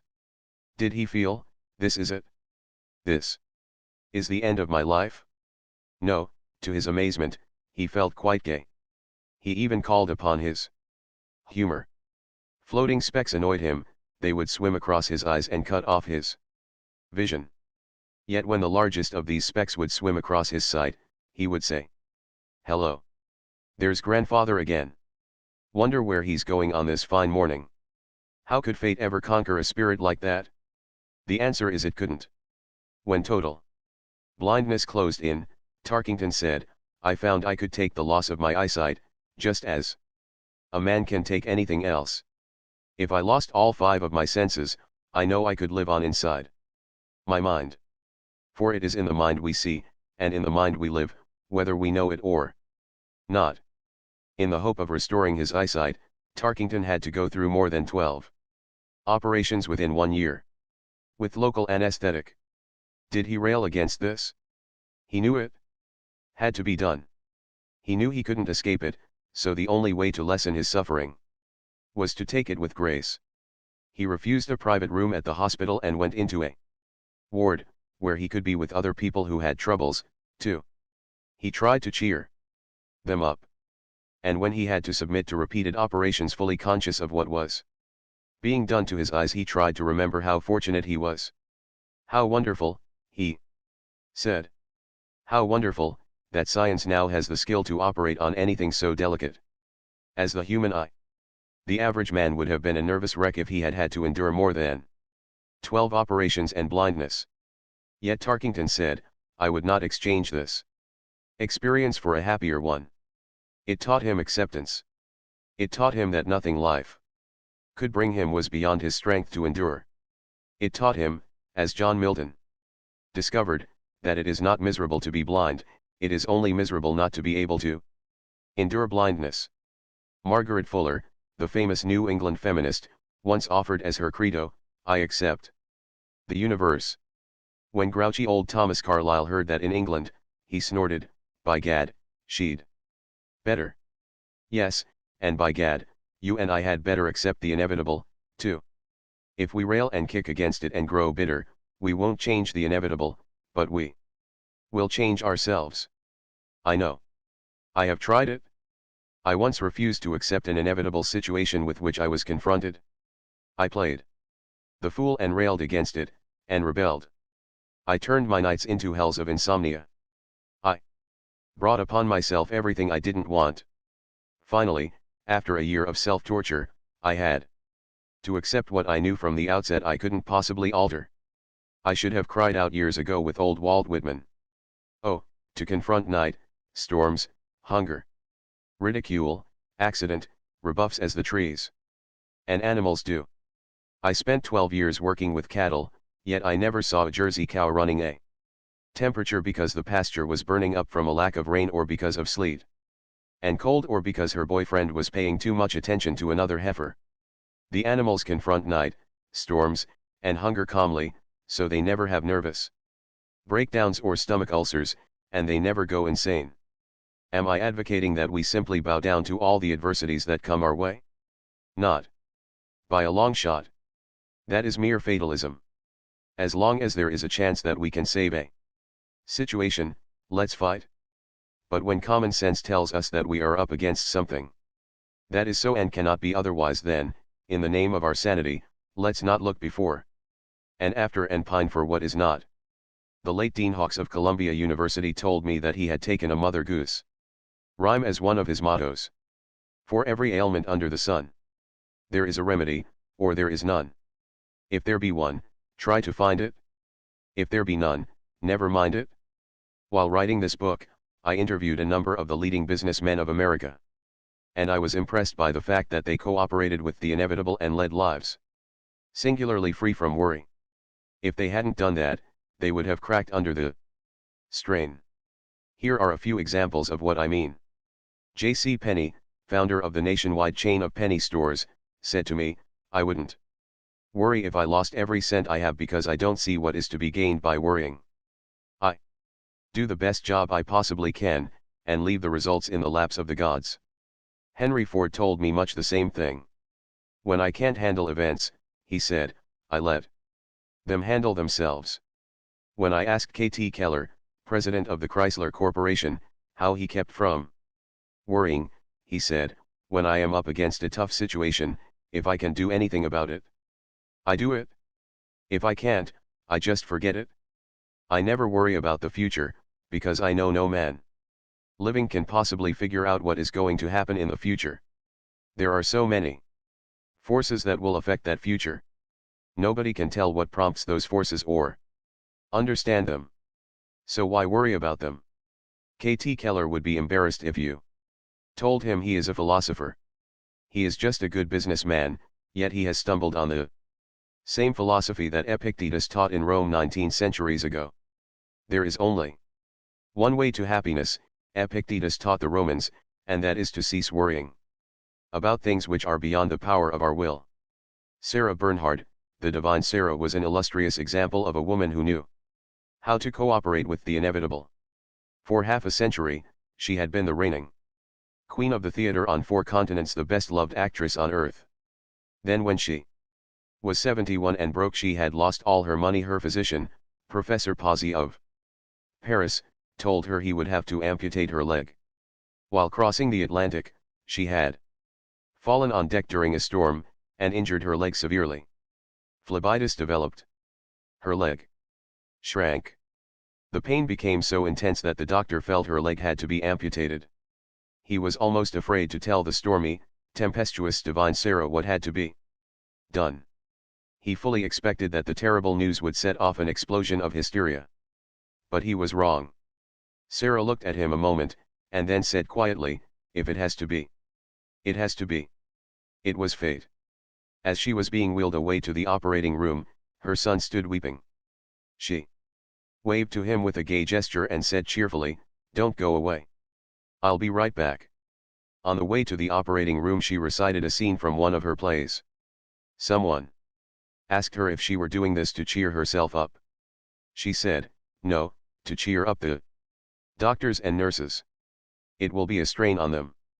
After recovering from the operation, Sarah Bernhardt went on touring the world and enchanting audiences for another 7 years. "When we stop fighting the inevitable," said Elsie McCormick in a Reader's Digest article, "we release energy which enables us to create a richer life. No one living has enough emotion and vigor to fight the inevitable and, at the same time, enough left over to create a new life. Choose one or the other. You can either bend with the inevitable sleet storms of life, or you can resist them and break." I saw that happen on a farm I own in Missouri. I planted a score of trees on that farm. At first, they grew with astonishing rapidity. Then a sleet storm encrusted each twig and branch with a heavy coating of ice. Instead of bowing gracefully to their burden, these trees proudly resisted and broke and split under the load and had to be destroyed. They hadn't learned the wisdom of the forests of the north. I have traveled hundreds of miles through the evergreen forests of Canada, yet I have never seen a spruce or a pine broken by sleet or ice. These evergreen forests know how to bend, how to bow down their branches, how to cooperate with the inevitable. The masters of jujitsu teach their pupils to bend like the willow, don't resist like the oak. Why do you think your automobile tires stand up on the road and take so much punishment? At first, the manufacturers tried to make a tire that would resist the shocks of the road. It was soon cut to ribbons. Then they made a tire that would absorb the shocks of the road. That tire could take it. You and I will last longer, and enjoy smoother riding, if we learn to absorb the shocks and jolts along the rocky road of life. What will happen to you and me if we resist the shocks of life instead of absorbing them? What will happen if we refuse to bend like the willow and insist on resisting like the oak? The answer is easy. We will set up a series of inner conflicts. We will be worried, tense, strained, and neurotic. If we go still further and reject the harsh world of reality and retreat into a dream world of our own making, we will then be insane. During the war, millions of frightened soldiers had either to accept the inevitable or break under the strain. To illustrate, let's take the case of William H. Casilius, 7126 76th Street, Glendale, New York. Here is a prize-winning talk he gave before one of my adult education classes in New York. Shortly after I joined the Coast Guard, I was assigned to one of the hottest spots on this side of the Atlantic. I was made a supervisor of explosives. Imagine it. Me, a biscuit, Salesman becoming a supervisor of explosives. The very thought of finding yourself standing on top of thousands of tons of TNT is enough to chill the marrow in a cracker. Salesman's bones. I was given only 2 days of instruction, and what I learned filled me with even more terror. I'll never forget my first assignment. On a dark, cold, foggy day, I was given my orders on the open pier of Caven Point, Bayonne, New Jersey. I was assigned to hold number 5 on my ship. I had to work down in that hold with 5 longshoremen. They had strong backs, but they knew nothing whatever about explosives. And they were loading blockbusters, each one of which contained a ton of T.N.T, enough explosive to blow that old ship to kingdom come. These blockbusters were being lowered by 2 cables. I kept saying to myself, suppose one of those cables slipped or broke. Oh, boy. Was I scared? I trembled. My mouth was dry. My knees sagged. My heart pounded. But I couldn't run away. That would be desertion. I would be disgraced, my parents would be disgraced, and I might be shot for desertion. I couldn't run. I had to stay. I kept looking at the careless way those longshoremen were handling those blockbusters. The ship might blow up any minute. After an hour or more of this spine-chilling terror, I began to use a little common sense. I gave myself a good talking to. I said, look here. So you are blown up. So what? You will never know the difference. It will be an easy way to die. Much better than dying by cancer. Don't be a fool. You can't expect to live forever. You've got to do this job or be shot. So you might as well like it. I talked to myself like that for hours, and I began to feel at ease. Finally, I overcame my worry and fears by forcing myself to accept an inevitable situation. I'll never forget that lesson. Every time I am tempted now to worry about something I can't possibly change, I shrug my shoulders and say, forget it. I find that it works even for a biscuit salesman. Hooray! Let's give 3 cheers and 1 cheer more for the biscuit salesman of the pinafore. Outside the crucifixion of Jesus, the most famous death scene in all history was the death of Socrates. 10,000 centuries from now, men will still be reading and cherishing Plato's immortal description of it, one of the most moving and beautiful passages in all literature. Certain men of Athens, jealous and envious of old barefooted Socrates, trumped up charges against him and had him tried and condemned to death. When the friendly jailer gave Socrates the poison cup to drink, the jailer said, try to bear lightly what needs must be. Socrates did. He faced death with a calmness and resignation that touched the hem of divinity. Try to bear lightly what needs must be. Those words were spoken 399 years before Christ was born, but this worrying old world needs those words today more than ever before. Try to bear lightly what needs must be. During the past 8 years, I have been reading practically every book and magazine article I could find that dealt even remotely with banishing worry. Would you like to know what is the best single bit of advice about worry that I have ever discovered in all that reading? Well, here it is summed up in 27 words that you and I ought to paste on our bathroom mirrors, so that each time we wash our faces we could also wash away all worry from our minds. This priceless prayer was written by Dr. Reinhold Niebuhr, professor of applied Christianity, Union Theological Seminary, Broadway and 120th Street, New York. God grant me the serenity to accept the things I cannot change, the courage to change the things I can, and the wisdom to know the difference. To break the worry habit before it breaks you, Rule 4 is cooperate with the inevitable. Chapter 10, Put a stop-loss order on your worries. Would you like to know how to make money on the stock exchange? Well, so would a million other people, and if I knew the answer, this book would sell for a fabulous price. However, there's one good idea that some successful operators use. This story was told to me by Charles Roberts, an investment counselor with offices at 17 East 42nd Street, New York. I originally came up to New York from Texas with $20,000 which my friends had given me to invest in the stock market, Charles Roberts told me. I thought, he continued, that I knew the ropes in the stock market, but I lost every cent. True, I made a lot of profit on some deals, but I ended up by losing everything. I did not mind so much losing my own money, Mr. Roberts explained, but I felt terrible about having lost my friends' money, even though they could well afford it. I dreaded facing them again after our venture had turned out so unfortunately, but, to my astonishment, they not only were good sports about it, but proved to be incurable optimists.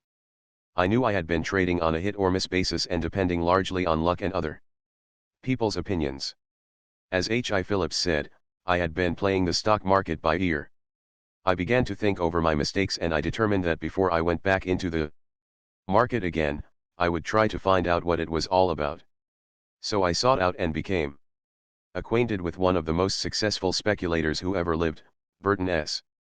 Cassels.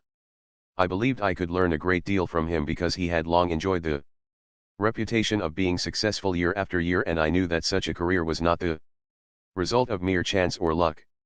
He asked me a few questions about how I had traded before and then told me what I believe is the most important principle in trading. He said, I put a stop-loss order on every market commitment I make. If I buy a stock at, say, $50 a share, I immediately place a stop-loss order on it at 45. That means that when and if the stock should decline as much as 5 points below its cost, it would be sold automatically, thereby limiting the loss to 5 points. If your commitments are intelligently made in the first place, the old master continued, your profits will average 10, 25, or even 50 points. Consequently, by limiting your losses to 5 points, you can be wrong more than half of the time and still make plenty of money. I adopted that principle immediately and have used it ever since. It has saved my clients and me many thousands of dollars. After a while I realized that the stop-loss principle could be used in other ways besides in the stock market. I began to place a stop-loss order on any and every kind of annoyance and resentment that came to me. It has worked like magic. For example, I often have a luncheon date with a friend who is rarely on time. In the old days, he used to keep me stewing around for half my lunch hour before he showed up. Finally, I told him about my stop-loss orders on my worries.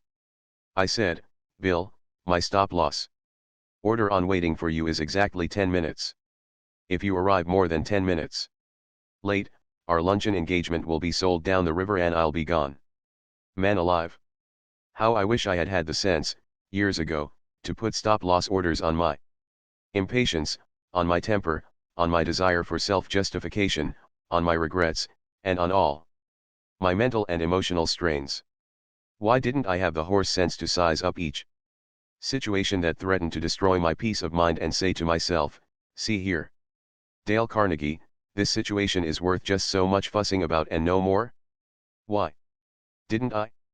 However, I must give myself credit for a little sense on one occasion, at least. And it was a serious occasion, to a crisis in my life, a crisis when I stood watching my dreams and my plans for the future and the work of years vanish into thin air. It happened like this. In my early 30s, I had decided to spend my life writing novels. I was going to be a second Frank Norris or Jack London or Thomas Hardy. I was so in earnest that I spent 2 years in Europe, where I would live cheaply with dollars during the period of wild printing press money that followed the First World War. I spent 2 years there, writing my magnum opus. I called it The Blizzard. The title was a natural, for the reception it got among publishers was as cold as any blizzard that ever howled across the plains of the Dakotas. When my literary agent told me it was worthless, that I had no gift, no talent, for fiction, my heart almost stopped. I left his office in a daze. I couldn't have been more stunned if he had hit me across the head with a club. I was stupefied. I realized that I was standing at the crossroads of life and had to make a tremendous decision. What should I do? Which way should I turn? Weeks passed before I came out of the daze. At that time, I had never heard of the phrase put a stop-loss order on your worries. But as I look back now, I can see that I did just that. I wrote off my 2 years of sweating over that novel for just what they were worth, a noble experiment, and went forward from there. I returned to my work of organizing and teaching adult education classes, and wrote biographies in my spare time, biographies and nonfiction books such as the one you are reading now. Am I glad now that I made that decision? Glad. Every time I think about it now I feel like dancing in the street for sheer joy. I can honestly say that I have never spent a day or an hour since, lamenting the fact that I am not another Thomas Hardy. One night a century ago, when a screech owl was screeching in the woods along the shore of Walden Pond, Henry Thoreau dipped his goose quill into his homemade ink and wrote in his diary, "The cost of a thing is the amount of what I call life, which is required to be exchanged for it immediately or in the long run." To put it another way, we are fools when we overpay for a thing in terms of what it takes out of our very existence. Yet that is precisely what Gilbert and Sullivan did. They knew how to create gay words and gay music, but they knew distressingly little about how to create gaiety in their own lives. They created some of the loveliest light operas that ever delighted the world. Patience, Pinafore, The Mikado. But they couldn't control their tempers. They embittered their years over nothing more than the price of a carpet. Sullivan ordered a new carpet for the theater they had bought.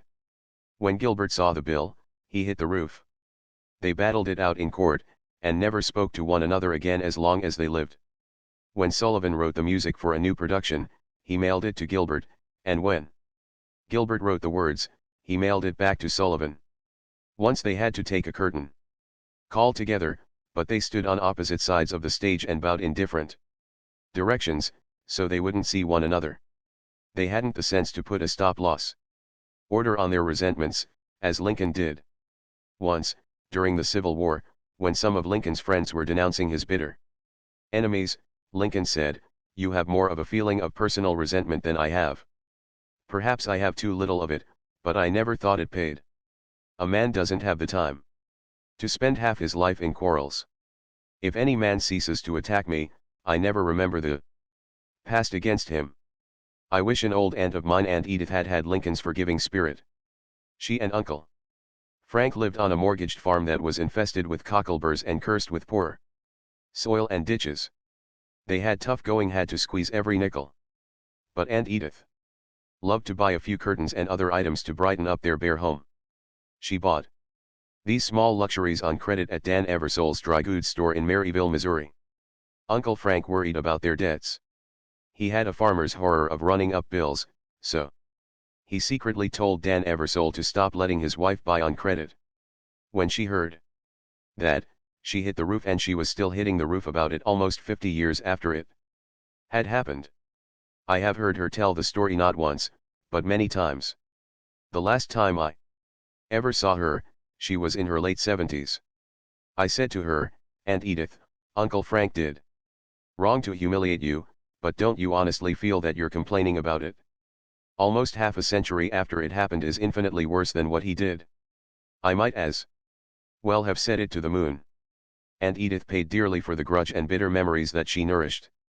She paid for them with her own peace of mind. When Benjamin Franklin was 7 years old, he made a mistake that he remembered for 70 years. When he was a lad of 7, he fell in love with a whistle. He was so excited about it that he went into the toy shop, piled all his coppers on the counter, and demanded the whistle without even asking its price. "I then came home," he wrote to a friend 70 years later, "and went whistling all over the house, much pleased with my whistle. But when his older brothers and sisters found out that he had paid far more for his whistle than he should have paid, they gave him the horse laugh, and, as he said, I cried with vexation." Years later, when Franklin was a world-famous figure, an ambassador to France, he still remembered that the fact that he had paid too much for his whistle had caused him more chagrin than the whistle gave him pleasure. But the lesson it taught Franklin was cheap in the end. "As I grew up," he said, "and came into the world and observed the actions of men, I thought I met with many, very many, who gave too much for the whistle. In short, I conceive that a great part of the miseries of mankind are brought upon them by the false estimates they have made of the value of things, and by their giving too much for their whistles. Gilbert and Sullivan paid too much for their whistle.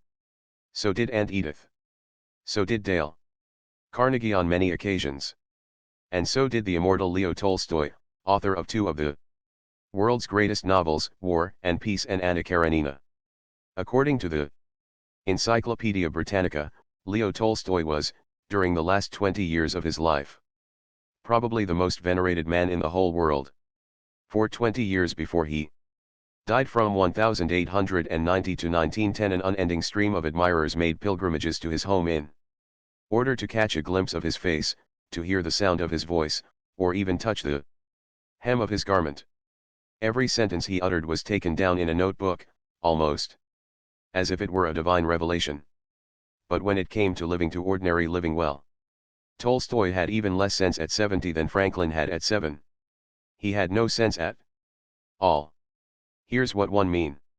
Tolstoy married a girl he loved very dearly. In fact, they were so happy together that they used to get on their knees and pray to God to let them continue their lives in such sheer, heavenly ecstasy. But the girl Tolstoy married was jealous by nature. She used to dress herself up as a peasant and spy on his movements. Even out in the woods, they had fearful rows. She became so jealous, even of her own children, that she grabbed a gun and shot a hole in her daughter's photograph. She even rolled on the floor with an opium bottle held to her lips, and threatened to commit suicide, while the children huddled in a corner of the room and screamed with terror. And what did Tolstoy do? Well, I don't blame the man for up and smashing the furniture. He had good provocation. But he did far worse than that. He kept a private diary. Yes, a diary, in which he placed all the blame on his wife. That was his whistle. He was determined to make sure that coming generations would exonerate him and put the blame on his wife. And what did his wife do, in answer to this? Why, she tore pages out of his diary and burned them, of course. She started a diary of her own, in which she made him the villain. She even wrote a novel, entitled Whose Fault?, in which she depicted her husband as a household fiend and herself as a martyr. All to what end? Why did these two people turn the only home they had into what Tolstoy himself called a lunatic asylum? Obviously, there were several reasons. One of those reasons was their burning desire to impress you and me. Yes, we are the posterity. Whose opinion they were worried about? Do we give a hoot in Hades about which one was to blame? No, we are too concerned with our own problems to waste a minute thinking about the Tolstoys. What a price these two wretched people paid for their whistle. 50 years of living in a veritable hell just because neither of them had the sense to say, stop. Because neither of them had enough judgment of values to say, let's put a stop-loss order on this thing instantly. We are squandering our lives. Let's say, enough now. Yes, I honestly believe that this is one of the greatest secrets to true peace of mind, a decent sense of values. And I believe we could annihilate 50% of all our worries at once if we would develop a sort of private gold standard, a gold standard of what things are worth to us in terms of our lives.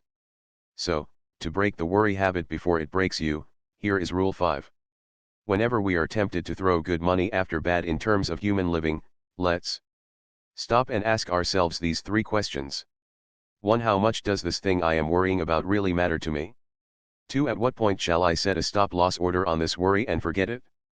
3. Exactly how much shall I pay for this whistle? Have I already paid more than it is worth? Chapter 11, Don't try to saw sawdust. As I write this sentence, I can look out of my window and see some dinosaur tracks in my garden, dinosaur tracks embedded in shale and stone. I purchased those dinosaur tracks from the Peabody Museum of Yale University, and I have a letter from the curator of the Peabody Museum, saying that those tracks were made 180 million years ago. Even a Mongolian idiot wouldn't dream of trying to go back 180 million years to change those tracks. Yet that would not be any more foolish than worrying because we can't go back and change what happened 180 seconds ago, and a lot of us are doing just that. To be sure, we may do something to modify the effects of what happened 180 seconds ago. But we can't possibly change the event that occurred then. There is only one way on God's green footstool that the past can be constructive, and that is by calmly analyzing our past mistakes and profiting by them and forgetting them. I know that is true, but have I always had the courage and sense to do it? To answer that question, let me tell you about a fantastic experience I had years ago. I let more than $300,000 slip through my fingers without making a penny's profit. It happened like this: I launched a large-scale enterprise in adult education, opened branches in various cities, and spent money lavishly in overhead and advertising. I was so busy with teaching that I had neither the time nor the desire to look after finances. I was too naive to realize that I needed an astute business manager to watch expenses. Finally, after about a year, I discovered a sobering and shocking truth. I discovered that, in spite of our enormous intake, we had not netted any profit whatever. After discovering that, I should have done two things. First, I should have had the sense to do what George Washington Carver, the Negro scientist, did when he lost $40,000 in a bank crash, the savings of a lifetime. When someone asked him if he knew he was bankrupt, he replied, "Yes, I heard," and went on with his teaching. He wiped the loss out of his mind so completely that he never mentioned it again. Here is the second thing I should have done: I should have analyzed my mistakes and learned a lasting lesson. But frankly, I didn't do either one of these things.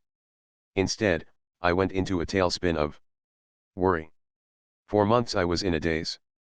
I lost sleep and I lost weight.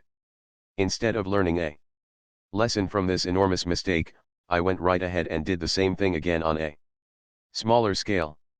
It is embarrassing for me to admit all this stupidity, but I discovered long ago that it is easier to teach 20 what were good to be done than to be one of 20 to follow mine own teaching.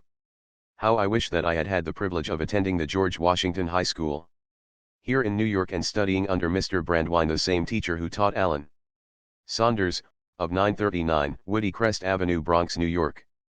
Mr. Saunders told me that the teacher of his hygiene class, Mr. Brandwine, taught him one of the most valuable lessons he had ever learned. "I was only in my teens," said Alan Saunders as he told me the story, "but I was a worrier even then. I used to stew and fret about the mistakes I had made. If I turned in an examination paper, I used to lie awake and chew my fingernails for fear I hadn't passed. I was always living over the things I had done, and wishing I'd done them differently, thinking over the things I had said, and wishing I'd said them better. Then one morning, our class filed into the science laboratory, and there was the teacher, Mr. Brandwine, with a bottle of milk prominently displayed on the edge of the desk. We all sat down, staring at the milk, and wondering what it had to do with the hygiene course he was teaching. Then, all of a sudden, Mr. Brandwine stood up, swept the bottle of milk with a crash into the sink and shouted, "Don't cry over spilt milk." He then made us all come to the sink and look at the wreckage. "Take a good look," he told us, "because I want you to remember this lesson the rest of your lives. That milk is gone. You can see it's down the drain, and all the fussing and hair pulling in the world won't bring back a drop of it. With a little thought and prevention, that milk might have been saved. But it's too late now. All we can do is write it off, forget it, and go on to the next thing." That one little demonstration, Alan Saunders told me, stuck with me long after I'd forgotten my solid geometry and Latin. In fact, it taught me more about practical living than anything else in my 4 years of high school. It taught me to keep from spilling milk if I could, but to forget it completely, once it was spilled and had gone down the drain. Some readers are going to snort at the idea of making so much over a hackneyed proverb like "don't cry over spilt milk." I know it is trite, commonplace, and a platitude. I know you have heard it 1,000 times. But I also know that these hackneyed proverbs contain the very essence of the distilled wisdom of all ages. They have come out of the fiery experience of the human race and have been handed down through countless generations. If you were to read everything that has ever been written about worry by the great scholars of all time, you would never read anything more basic or More profound than such hackneyed proverbs as don't cross your bridges until you come to them and don't cry over spilt milk. If we only applied those two proverbs instead of snorting at them, we wouldn't need this book at all. In fact, if we applied most of the old proverbs, we would lead almost perfect lives. However, knowledge isn't power until it is applied, and the purpose of this book is not to tell you something new. The purpose of this book is to remind you of what you already know and to kick you in the shins and inspire you to do something about applying it. I have always admired a man like the late Fred Fuller Shedd, who had a gift for stating an old truth in a new and picturesque way. He was editor of the Philadelphia Bulletin. And, while addressing a college graduating class, he asked, "How many of you have ever sawed wood? Let's see your hands." Most of them had. Then he inquired, "How many of you have ever sawed sawdust?" No hands went up. "Of course, you can't saw sawdust," Mr. Shedd exclaimed. "It's already sawed. And it's the same with the past. When you start worrying about things that are over and done with, you're merely trying to saw sawdust." When Connie Mack, the grand old man of baseball, was 81 years old, I asked him if he had ever worried over games that were lost. "Oh, yes, I used to," Connie Mack told me. "But I got over that foolishness long years ago. I found out it didn't get me anywhere at all. You can't grind any grain," he said, "with water that has already gone down the creek. No, you can't grind any grain and you can't saw any logs with water that has already gone down the creek. But you can saw wrinkles in your face and ulcers in your stomach. I had dinner with Jack Dempsey last Thanksgiving, and he told me over the turkey and cranberry sauce about the fight in which he lost the heavyweight championship to Tunney. Naturally, it was a blow to his ego. In the midst of that fight, he told me, I suddenly realized I had become an old man. At the end of the 10th round, I was still on my feet, but that was about all. My face was puffed and cut, and my eyes were nearly closed. I saw the referee raise Gene Tunney's hand in token of victory. I was no longer champion of the world. I started back in the rain, back through the crowd to my dressing room. As I passed, some people tried to grab my hand. Others had tears in their eyes. A year later, I fought Tunney again. But it was no use. I was through forever. It was hard to keep from worrying about it all, but I said to myself, I'm not going to live in the past or cry over spilt milk. I am going to take this blow on the chin and not let it floor me. And that is precisely what Jack Dempsey did. How? By saying to himself over and over, I won't worry about the past. No, that would merely have forced him to think of his past worries. He did it by accepting and writing off his defeat and then concentrating on plans for the future. He did it by running the Jack Dempsey restaurant on Broadway and the Great Northern Hotel on 57th Street. He did it by promoting prize fights and giving boxing exhibitions. He did it by getting so busy on something constructive that he had neither the time nor the temptation to worry about the past. I have had a better time during the last 10 years, Jack Dempsey said, than I had when I was champion. As I read history and biography and observe people under trying circumstances, I am constantly astonished and inspired by some people's ability to write off their worries and tragedies and go on living fairly happy lives. I once paid a visit to Sing Sing, and the thing that astonished me most was that the prisoners there appeared to be about as happy as the average person on the outside. I commented on it to Louis E. Laws, then warden of Sing Sing, and he told me that when criminals first arrive at Sing Sing, they are likely to be resentful and bitter. But after a few months, the majority of the more intelligent ones write off their misfortunes and settle down and accept prison life calmly and make the best of it. Warden Laws told me about one Sing Sing prisoner, a gardener who sang as he cultivated the vegetables and flowers inside the prison walls. That Sing Sing prisoner who sang as he cultivated the flowers showed a lot more sense than most of us do. He knew that the moving finger writes, and, having writ, moves on, nor all your piety nor wit shall lure it back to cancel half a line, nor all your tears wash out a word of it. So why waste the tears? Of course, we have been guilty of blunders and absurdities. And so what? Who hasn't? Even Napoleon lost 1/3 of all the important battles he fought. Perhaps our batting average is no worse than Napoleon's. Who knows? And, anyhow, all the king's horses and all the king's men can't put the past together again. So let's remember Rule 7. Don't try to saw sawdust. Part 3 in a nutshell, how to break the worry habit before it breaks you. Rule 1, crowd worry out of your mind by keeping busy. Plenty of action is one of the best therapies ever devised for curing gibbers. Rule 2, don't fuss about trifles. Don't permit little things, the mere termites of life, to ruin your happiness. Rule 3, use the law of averages to outlaw your worries. Ask yourself, what are the odds against this thing's happening at all? Rule 4, cooperate with the inevitable. If you know a circumstance is beyond your power to change or revise, say to yourself it is so, it cannot be otherwise. Rule 5, put a stop-loss order on your worries.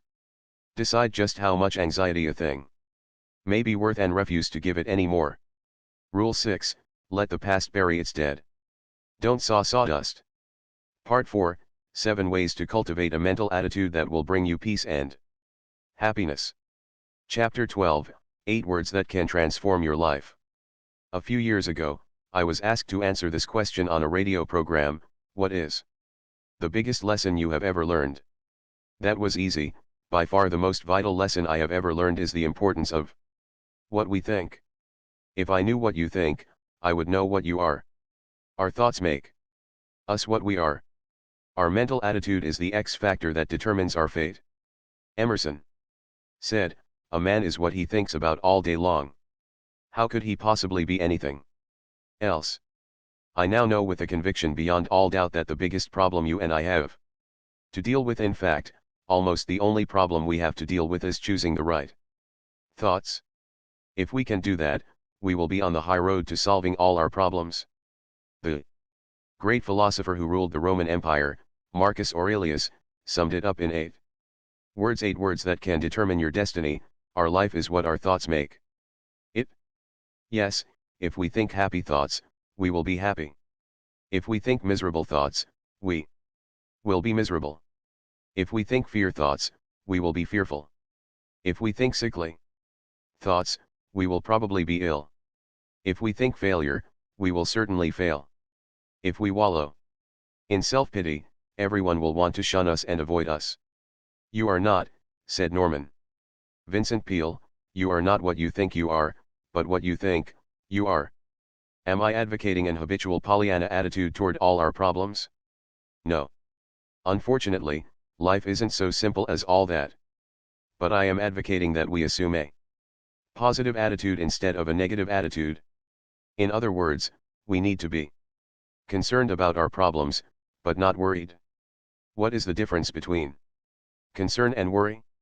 Let me illustrate. Every time I cross the traffic-jammed streets of New York, I am concerned about what I am doing but not worried. Concern means realizing what the problems are and calmly taking steps to meet them. Worrying means going around in maddening, futile circles. A man can be concerned about his serious problems and still walk with his chin up and a carnation in his buttonhole. I have seen Lowell Thomas do just that. I once had the privilege of being associated with Lowell Thomas in presenting his famous films on the Allenby Lawrence campaigns in World War I. He and his assistants had photographed the war on half a dozen fronts, and, best of all, had brought back a pictorial record of T.E. Lawrence and his colorful Arabian army, and a film record of Allenby's conquest of the Holy Land. His illustrated talks entitled "With Allenby in Palestine and Lawrence in Arabia" were a sensation in London and around the world. The London opera season was postponed for 6 weeks so that he could continue telling his tale of high adventure and showing his pictures at Covent Garden Royal Opera House. After his sensational success in London came a triumphant tour of many countries. Then he spent 2 years preparing a film record of life in India and Afghanistan. After a lot of incredibly bad luck, the impossible happened. He found himself broke in London. I was with him at the time. I remember we had to eat cheap meals at cheap restaurants. We couldn't have eaten even there if we had not borrowed money from a Scotsman, James McBay, the renowned artist. Here is the point of the story: even when Lowell Thomas was facing huge debts and severe disappointments, he was concerned, but not worried. He knew that if he let his reverses get him down, he would be worthless to everyone, including his creditors. So each morning before he started out, he bought a flower, put it in his buttonhole, and went swinging down Oxford Street with his head high and his step spirited. He thought positive, courageous thoughts and refused to let defeat him. To him, being licked was all part of the game, the useful training you had to expect if you wanted to get to the top. Our mental attitude has an almost unbelievable effect even on our physical powers. The famous British psychiatrist, J. A. Hadfield, gives a striking illustration of that fact in his splendid book, The Psychology of Power. I asked 3 men, he writes, to submit themselves to test the effect of mental suggestion on their strength, which was measured by gripping a dynamometer. He told them to grip the dynamometer with all their might. He had them do this under 3 different sets of conditions. When he tested them under normal waking conditions, their average grip was 101 pounds. When he tested them after he had hypnotized them and told them that they were very weak, they could grip only 29 pounds, less than a third of their normal strength. One of these men was a prize fighter, and when he was told under hypnosis that he was weak, he remarked that his arm felt tiny, just like a baby's dot. When Captain Hadfield then tested these men a 3rd time, telling them under hypnosis that they were very strong, they were able to grip an average of 142 pounds. When their minds were filled with positive thoughts of strength, they increased their actual physical powers almost 500%. Such is the incredible power of our mental attitude. To illustrate the magic power of thought, let me tell you one of the most astounding stories in the annals of America. I could write a book about it, but let's be brief. On a frosty October night, shortly after the close of the Civil War, a homeless, destitute woman, who was little more than a wanderer on the face of the earth, knocked at the door of Mother Webster, the wife of a retired sea captain, living in Amesbury, Massachusetts. Opening the door, Mother Webster saw a frail little creature, scarcely more than 100 pounds of frightened skin and bones. The stranger, a Mrs. Glover, explained. She was seeking a home where she could think and work out a great problem that absorbed her day and night. "Why not stay here?" Mrs. Webster replied. "I'm all alone in this big house." Mrs. Glover might have remained indefinitely with Mother Webster, if the latter's son-in-law, Bill Ellis, hadn't come up from New York for a vacation. When he discovered Mrs. Glover's presence, he shouted, "I'll have no vagabonds in this house," and he shoved this homeless woman out of the door. A driving rain was falling. She stood shivering in the rain for a few minutes, and then started down the road, looking for shelter. Here is the astonishing part of the story. That vagabond whom Bill Ellis put out of the house was destined to have as much influence on the thinking of the world as any other woman who ever walked this earth. She is now known to millions of devoted followers as Mary Baker Eddy, the founder of Christian Science. Yet, until this time, she had known little in life except sickness, sorrow, and tragedy. Her first husband had died shortly after their marriage. Her second husband had deserted her and eloped with a married woman. He later died in a poor house. She had only one child, a son, and she was forced, because of poverty, illness, and jealousy, to give him up when he was 4 years old. She lost all track of him and never saw him again for 31 years. Because of her own ill health, Mrs. Eddy had been interested for years in what she called the science of mind healing. But the dramatic turning point in her life occurred in Lynn, Massachusetts. Walking downtown one cold day, she slipped and fell on the icy pavement and was knocked unconscious. Her spine was so injured that she was convulsed with spasms. Even the doctor expected her to die. If by some miracle she lived, he declared that she would never walk again. Lying on what was supposed to be her deathbed, Mary Baker Eddy opened her Bible, and was led, she declared, by divine guidance to read these words from St. Matthew. And, behold, they brought to him a man sick of the palsy, lying on a bed, and Jesus said unto the sick of the palsy, Son, be of good cheer, thy sins be forgiven thee. Arise, take up thy bed, and go unto thine house. And he arose, and departed to his house. These words of Jesus, she declared, produced within her such a strength, such a faith, such a surge of healing power, that she immediately got out of bed and walked. That experience, Mrs. Eddy declared, was the falling apple that led me to the discovery of how to be well myself, and how to make others so. I gained the scientific certainty that all causation was mind, and every effect a mental phenomenon. Such was the way in which Mary Baker Eddy became the founder and high priestess of a new religion, Christian Science, the only great religious faith ever established by a woman, a religion that has encircled the globe. You are probably saying to yourself by now, this man Carnegie is proselytizing for Christian Science. No. You are wrong. I am not a Christian Scientist. But the longer I live, the more deeply I am convinced of the tremendous power of thought. As a result of 35 years spent in teaching adults, I know men and women can banish worry, fear, and various kind of illness, and can transform their lives by changing their thoughts. I know. I know. I know.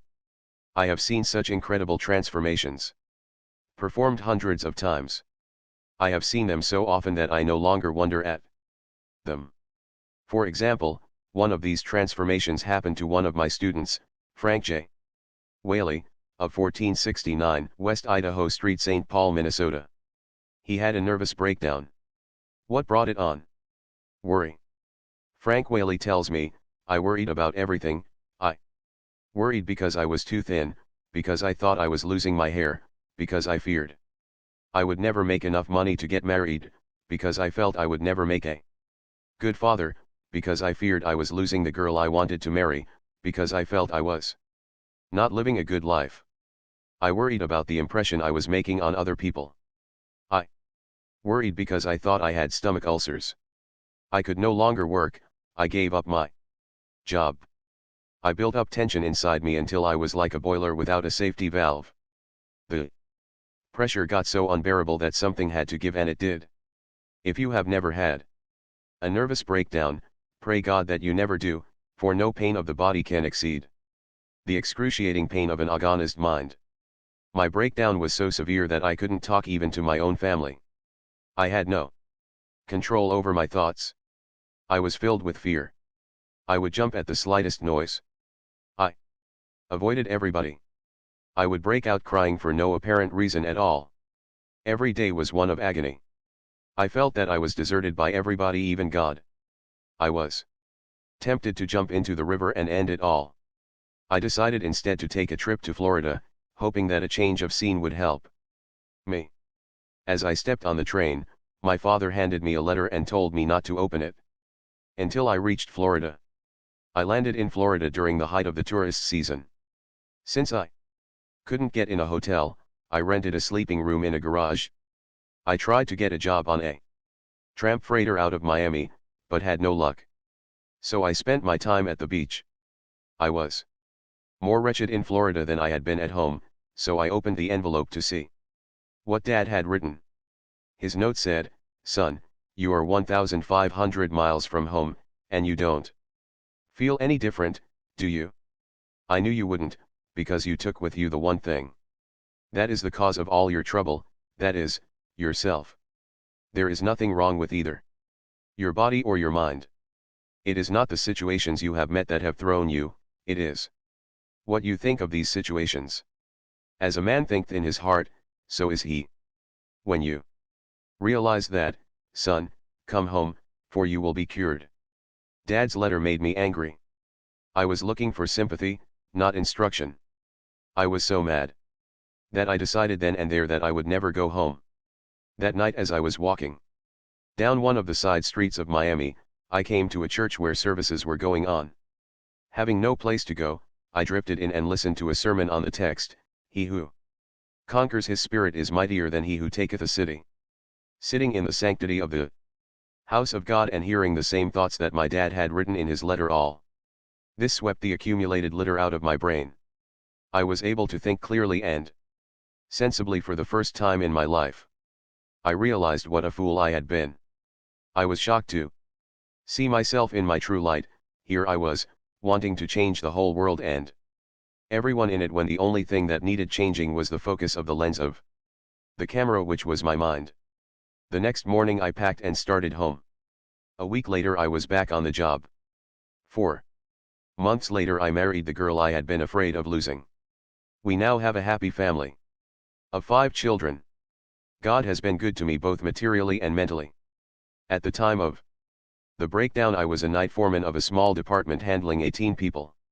I am now superintendent of carton manufacture in charge of over 450 people. Life is much fuller and friendlier. I believe I appreciate the true values of life now. When moments of uneasiness try to creep in, as they will in everyone's life, I tell myself to get that camera back in focus, and everything is okay. I can honestly say that I am glad I had the breakdown, because I found out the hard way what power our thoughts can have over our mind and our body. Now I can make my thoughts work for me instead of against me. I can see now that Dad was right when he said it wasn't outward situations that had caused all my suffering, but what I thought of those situations. And as soon as I realized that, I was cured and stayed cured. Such was the experience of Frank J. Whaley. I am deeply convinced that our peace of mind and the joy we get out of living depends not on where we are, or what we have, or who we are, but solely upon our mental attitude. Outward conditions have very little to do with it. For example, let's take the case of old John Brown, who was hanged for seizing the United States Arsenal at Harper's Ferry and trying to incite the slaves to rebellion. He rode away to the gallows, sitting on his coffin. The jailer who rode beside him was nervous and worried. But old John Brown was calm and cool. Looking up at the Blue Ridge Mountains of Virginia, he exclaimed, "What a beautiful country! I never had an opportunity to really see it before." Or take the case of Robert Falcon Scott and his companions, the first Englishmen ever to reach the South Pole. Their return trip was probably the cruelest journey ever undertaken by man. Their food was gone and so was their fuel. They could no longer march because a howling blizzard roared down over the rim of the earth for 11 days. And nights a wind so fierce and sharp that it cut ridges in the polar ice. Scott and his companions knew they were going to die, and they had brought a quantity of opium along for just such an emergency. A big dose of opium, and they could all lie down to pleasant dreams, never to wake again. But they ignored the drug, and died singing ringing songs of cheer. We know they did because of a farewell letter found with their frozen bodies by a searching party, 8 months later. Yes, if we cherish creative thoughts of courage and calmness, we can enjoy the scenery while sitting on our coffin, riding to the gallows, or we can fill our tents with ringing songs of cheer, while starving and freezing to death. Milton in his blindness discovered that same truth 300 years ago. The mind is its own place, and in itself can make a heaven of hell, a hell of heaven. Napoleon and Helen Keller are perfect illustrations of Milton's statement. Napoleon had everything men usually crave: glory, power, riches, yet he said at St. Helena, "I have never known 6 happy days in my life," while Helen Keller, blind, deaf, dumb, declared, "I have found life so beautiful. If half a century of living has taught me anything at all, it has taught me that nothing can bring you peace but yourself." I am merely trying to repeat what Emerson said so well in the closing words of his essay on self-reliance: a political victory, a rise in rents, the recovery of your sick, or the return of your absent friend, or some other quite external event, raises your spirits, and you think good days are preparing for you. Do not believe it. It can never be so. Nothing can bring you peace but yourself. Epictetus, the great Stoic philosopher, warned that we ought to be more concerned about removing wrong thoughts from the mind than about removing tumors and abscesses from the body. Epictetus said that 19 centuries ago, but modern medicine would back him up. Dr. G. Canby Robinson declared that 4 out of 5 patients admitted to Johns Hopkins Hospital were suffering from conditions brought on in part by emotional strains and stresses. This was often true even in cases of organic disturbances. Eventually, he declared, these trace back to maladjustments to life and its problems. Montaigne, the great French philosopher, adopted these 17 words as the motto of his life: a man is not hurt so much by what happens, as by his opinion of what happens. And our opinion of what happens is entirely up to us. What do I mean? Have I the colossal effrontery to tell you to your face when you are mowed down by troubles, and your nerves are sticking out like wires and curling up at the ends? Have I the colossal effrontery to tell you that, under those conditions, you can change your mental attitude by an effort of will? Yes, I mean precisely that. And that is not all. I am going to show you how to do it. It may take a little effort, but the secret is simple. William James, who has never been topped in his knowledge of practical psychology, once made this observation: action seems to follow feeling, but really action and feeling go together, and by regulating the action, which is under the more direct control of the will, we can indirectly regulate the feeling, which is not. In other words, William James tells us that we cannot instantly change our emotions just by making up our minds to, but that we can change our actions. And that when we change our actions, we will automatically change our feelings. Thus, he explains, the sovereign voluntary path to cheerfulness, if your cheerfulness be lost, is to sit up cheerfully and to act and speak as if cheerfulness were already there. Does that simple trick work? It works like plastic surgery. Try it yourself. Put a big, broad, honest-to-God smile on your face, throw back your shoulders, take a good, deep breath, and sing a snatch of song. If you can't sing, whistle. If you can't whistle, hum. You will quickly discover what William James was talking about, that it is physically impossible to remain blue or depressed while you are acting out the symptoms of being radiantly happy. This is one of the little basic truths of nature that can easily work miracles in all our lives. I know a woman in California, I won't mention her name, who could wipe out all of her miseries in 24 hours if only she knew the secret. She's old, and she's a widow. That's sad, I admit, but does she try to act happy? No. If you ask her how she is feeling, she says, "Oh, I'm all right," but the expression on her face and the whine in her voice say, "Oh, God, if you only knew the troubles I've seen." She seems to reproach you for being happy in her presence. Hundreds of women are worse off than she is. Her husband left her enough insurance to last the rest of her life, and she has married children to give her a home. But I've rarely seen her smile. She complains that all 3 of her sons-in-law are stingy and selfish, although she is a guest in their homes for months at a time. And she complains that her daughters never give her presents, although she hoards her own money carefully, for my old age. She is a blight on herself and her unfortunate family. But does it have to be so? That is the pity of it. She could change herself from a miserable, bitter, and unhappy old woman into an honored and beloved member of the family if she wanted to change.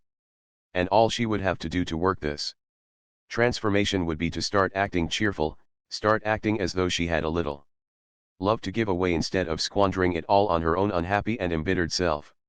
I know a man in Indiana, H.J. Englert, of 1335 Nth Street, Tell City, Indiana, who is still alive today because he discovered the secret. 10 years ago Mr. Englert had a case of scarlet fever, and when he recovered, he found he had developed nephritis, a kidney disease. He tried all kinds of doctors, even quacks, he informs me, but nothing could cure him. Then, a short time ago, he got other complications. His blood pressure soared. He went to a doctor, and was told that his blood pressure was hitting the top at 214. He was told that it was fatal, that the condition was progressive, and he had better put his affairs in order at once. I went home, he says, and made sure that my insurance was all paid up, and then I apologized to my Maker for all my mistakes, and settled down to gloomy meditations. I made everyone unhappy. My wife and family were miserable, and I was buried deep in depression myself. However, After a week of wallowing in self-pity, I said to myself, "You're acting like a fool. You may not die for a year yet, so why not try to be happy while you're here?" I threw back my shoulders, put a smile on my face, and attempted to act as though everything were normal. I admit it was an effort at first, but I forced myself to be pleasant and cheerful, and this not only helped my family, but it also helped me. The first thing I knew, I began to feel better almost as well as I pretended to feel. The improvement went on. And today, months after I was supposed to be in my grave, I am not only happy, well, and alive, but my blood pressure is down. I know one thing for certain, the doctor's prediction would certainly have come true if I had gone on thinking dying thoughts of defeat. But I gave my body a chance to heal itself, by nothing in the world but a change of mental attitude. Let me ask you a question: if merely acting cheerful and thinking positive thoughts of health and courage can save this man's life, why should you and I tolerate for 1 minute more our minor glooms and depressions? Why make ourselves, and everyone around us, unhappy and blue, when it is possible for us to start creating happiness by merely acting cheerful? Years ago, I read a little book that had a lasting and profound effect on my life. It was called As a Man Thinketh, by James Lane Allen, and here's what it said. A man will find that as he alters his thoughts towards things and other people, things and other people will alter towards him. Let a man radically alter his thoughts, and he will be astonished at the rapid transformation it will effect in the material conditions of his life. Men do not attract that which they want, but that which they are. The divinity that shapes our ends is in ourselves. It is our very self. All that a man achieves is the direct result of his own thoughts. A man can only rise, conquer and achieve by lifting up his thoughts. He can only remain weak and abject and miserable by refusing to lift up his thoughts. According to the book of Genesis, the Creator gave man dominion over the whole wide earth. A mighty big present. But I am not interested in any such super-royal prerogatives. All I desire is dominion over myself, dominion over my thoughts, dominion over my fears, dominion over my mind and over my spirit. And the wonderful thing is that I know that I can attain this dominion to an astonishing degree, any time I want to, by merely controlling my actions, which in turn control my reactions. So let us remember these words of William James: much of what we call evil can often be converted into a bracing and tonic good by a simple change of the sufferer's inner attitude from one of fear to one of fight. Let's fight for our happiness. Let's fight for our happiness by following a daily program of cheerful and constructive thinking. Here is such a program. It is entitled Just for Today. I found this program so inspiring that I gave away hundreds of copies. It was written 36 years ago by the late Sybil F. Partridge. If you and I follow it, we will eliminate most of our worries and increase immeasurably our portion of what the French call la joie de vivre. Just for today. Just for today I will be happy. This assumes that what Abraham Lincoln said is true. That most folks are about as happy as they make up their minds to be. Happiness is from within, it is not a matter of externals. Just for today I will try to adjust myself to what is, and not try to adjust everything to my own desires. I will take my family, my business, and my luck as they come and fit myself to them. Just for today I will take care of my body. I will exercise it, care for it, nourish it, not abuse it nor neglect it, so that it will be a perfect machine for my bidding. Just for today I will try to strengthen my mind. I will learn something useful. I will not be a mental loafer. I will read something that requires effort, thought and concentration. Just for today I will exercise my soul in 3 ways. I will do somebody a good turn and not get found out. I will do at least 2 things I don't want to do, as William James suggests, just for exercise.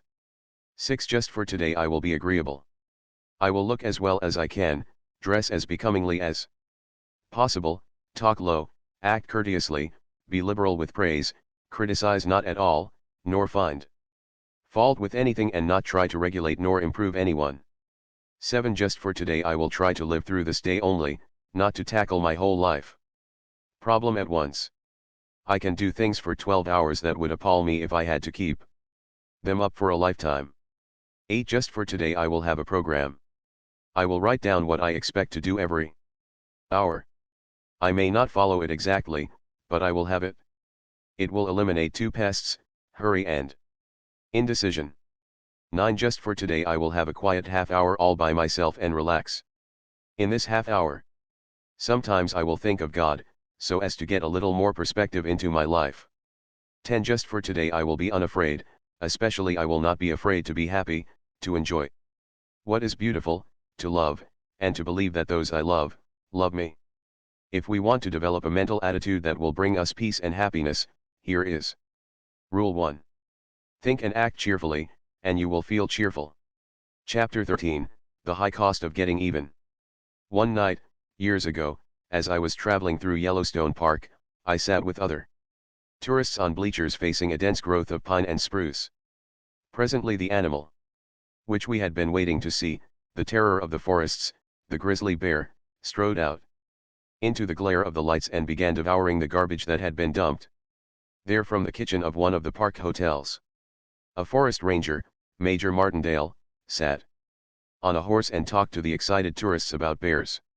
He told us that the grizzly bear can whip any other animal in the Western world, with the possible exception of the buffalo and the Kodiak bear, yet I noticed that night that there was one animal, and only one, that the grizzly permitted to come out of the forest and eat with him under the glare of the lights, a skunk.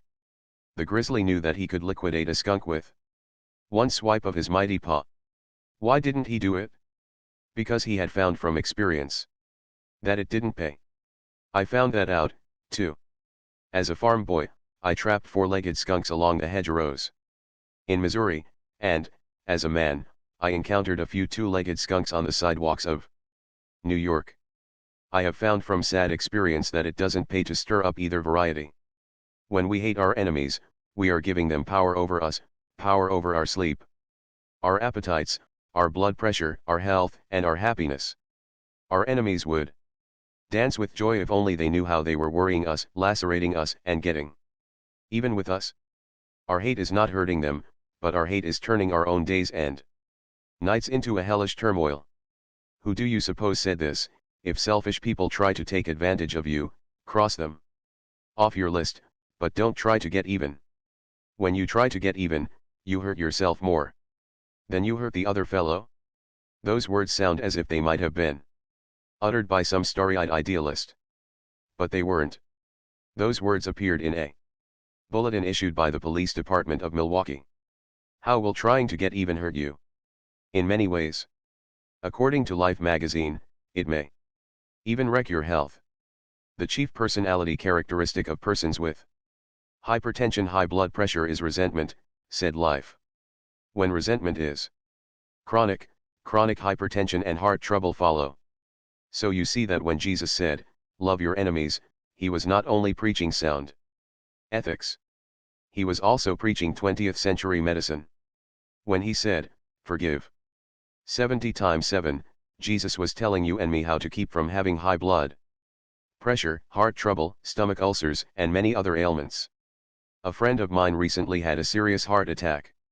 Her physician put her to bed and ordered her to refuse to get angry about anything, no matter what happened. Physicians know that if you have a weak heart, a fit of anger can kill you. Did I say can kill you? A fit of anger did kill a restaurant owner in Spokane, Washington, a few years ago. I have in front of me now a letter from Jerry Swartu, chief of the police department, Spokane, Washington, saying, a few years ago, William Faber, a man of 68, who owned a CAF-6 here in Spokane, killed himself by flying into a rage because his cook insisted on drinking coffee out of his saucer.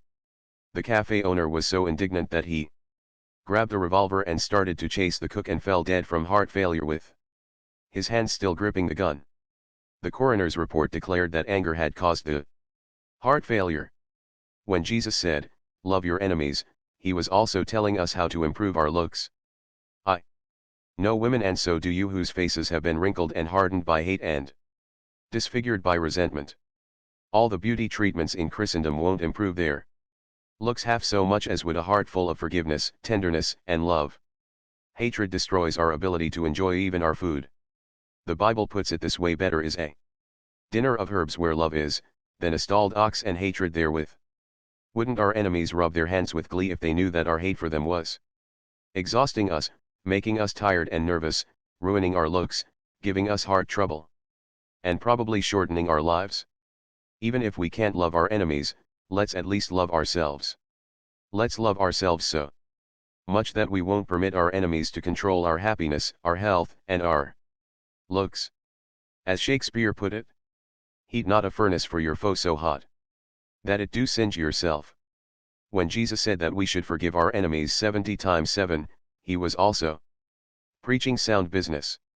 For example, I have before me as I write a letter I received from George Rona, Freigata N24, Uppsala, Sweden. For years, George Rona was an attorney in Vienna, but during the Second World War, he fled to Sweden. He had no money, needed work badly. Since he could speak and write several languages, he hoped to get a position as correspondent for some firm engaged in importing or exporting. Most of the firms replied that they had no need of such services because of the war, but they would keep his name on file, and so on. One man, however, wrote George Rona a letter saying, "What you imagine about my business is not true. You are both wrong and foolish. I do not need any correspondent. Even if I did need one, I wouldn't hire you. Because you can't even write good Swedish. Your letter is full of mistakes." When George Rona read that letter, he was as mad as Donald Duck. What did this Swede mean by telling him he couldn't write the language? Why, the letter that this Swede himself had written was full of mistakes. So George Rona wrote a letter that was calculated to burn this man up. Then he paused. He said to himself, "Wait a minute. Now, how do I know this man isn't right? I have studied Swedish, but it's not my native language, so maybe I do make mistakes I don't know anything about. If I do, then I certainly have to study harder if I ever hope to get a job. This man has possibly done me a favor, even though he didn't mean to. The mere fact that he expressed himself in disagreeable terms doesn't alter my debt to him. Therefore, I am going to write him and thank him for what he has done." So George Rona tore up the scorching letter he had already written, and wrote another that said, "It was kind of you to go to the trouble of writing to me, especially when you do not need a correspondent. I am sorry I was mistaken about your firm. The reason that I wrote you was that I made inquiry and your name was given me as a leader in your field. I did not know I had made grammatical errors in my letter. I am sorry and ashamed of myself. I will now apply myself more diligently to the study of the Swedish language and try to correct my mistakes. I want to thank you for helping me get started on the road to self-improvement." Within a few days, George Rona got a letter from this man, asking Rona to come to see him. Rona went and got a job. George Rona discovered for himself that a soft answer turneth away wrath. We may not be saintly enough to love our enemies, but, for the sake of our own health and happiness, let's at least forgive them and forget them. That is the smart thing to do. To be wronged or robbed, said Confucius, is nothing unless you continue to remember it. I once asked General Eisenhower's son, John, if his father ever nourished resentments. "No," he replied, "Dad never wastes a minute thinking about people he doesn't like. There is an old saying that a man is a fool who can't be angry, but a man is wise who won't be angry." That was the policy of William J. Gaynor, former mayor of New York. Bitterly denounced by the yellow press, he was shot by a maniac and almost killed. As he lay in the hospital, fighting for his life, he said, "Every night, I forgive everything and everybody." Is that too idealistic? Too much sweetness and light? If so, let's turn for counsel to the great German philosopher, Schopenhauer, author of Studies in Pessimism. He regarded life as a futile and painful adventure. Gloom dripped from him as he walked, yet out of the depths of his despair, Schopenhauer cried, If possible, no animosity should be felt for anyone. I once asked Bernard Baruch, the man who was the trusted advisor to 6 presidents, Wilson, Harding, Coolidge, Hoover, Roosevelt, and Truman, whether he was ever disturbed by the attacks of his enemies. "No man can humiliate me or disturb me," he replied. "I won't let him. No one can humiliate or disturb you and me, either, unless we let him. But words can never hurt me." Throughout the ages, mankind has burned its candles before those Christ-like individuals who bore no malice against their enemies. I have often stood in the Jasper National Park in Canada and gazed upon one of the most beautiful mountains in the Western world, a mountain named in honor of Edith Cavell, the British nurse who went to her death like a saint before a German firing squad on October 12, 1915. Her crime? She had hidden and fed and nursed wounded French and English soldiers in her Belgian home, and had helped them escape into Holland. As the English chaplain entered her cell in the military prison in Brussels that October morning, to prepare her for death, Edith Cavell uttered 2 sentences that have been preserved in bronze and granite: "I realize that patriotism is not enough. I must have no hatred or bitterness toward anyone." 4 years later, her body was removed to England and memorial services were held in Westminster Abbey. Today, a granite statue stands opposite the National Portrait Gallery in London, a statue of one of England's immortals. I realize that patriotism is not enough. I must have no hatred or bitterness toward anyone. One sure way to forgive and forget our enemies is to become absorbed in some cause infinitely bigger than ourselves. Then the insults and the enmities we encounter won't matter, because we will be oblivious of everything but our cause. As an example, let's take an intensely dramatic event that was about to take place in the pine woods of Mississippi back in 1918. A lynching. Lawrence Jones, a colored teacher and preacher, was about to be lynched. A few years ago, I visited the school that Lawrence Jones founded, the Piney Woods Country School, and I spoke before the student body. That school is nationally known today, but the incident I am going to relate occurred long before that. It occurred back in the highly emotional days of the First World War. A rumor had spread through central Mississippi that the Germans were arousing the Negroes and inciting them to rebellion. Lawrence Jones, the man who was about to be lynched, was, as I have already said, a Negro himself, and was accused of helping to arouse his race to insurrection. A group of white men pausing outside the church had heard Lawrence Jones shouting to his congregation, "Life is a battle in which every Negro must gird on his armor and fight to survive and succeed." Fight. Armor. Enough. Galloping off into the night, these excited young men recruited a mob, returned to the church, put a rope round the preacher, dragged him for a mile up the road, stood him on a heap of faggots, lighted matches, and were ready to hang him and burn him at the same time, when someone shouted, "Let's make the blankety blank blank talk before he burns." Speech. Speech. Lawrence Jones, standing on the faggots, spoke with the rope around his neck, spoke for his life and his cause. He had been graduated from the University of Iowa in 1907. His sterling character, his scholarship, and his musical ability had made him popular with both the students and the faculty.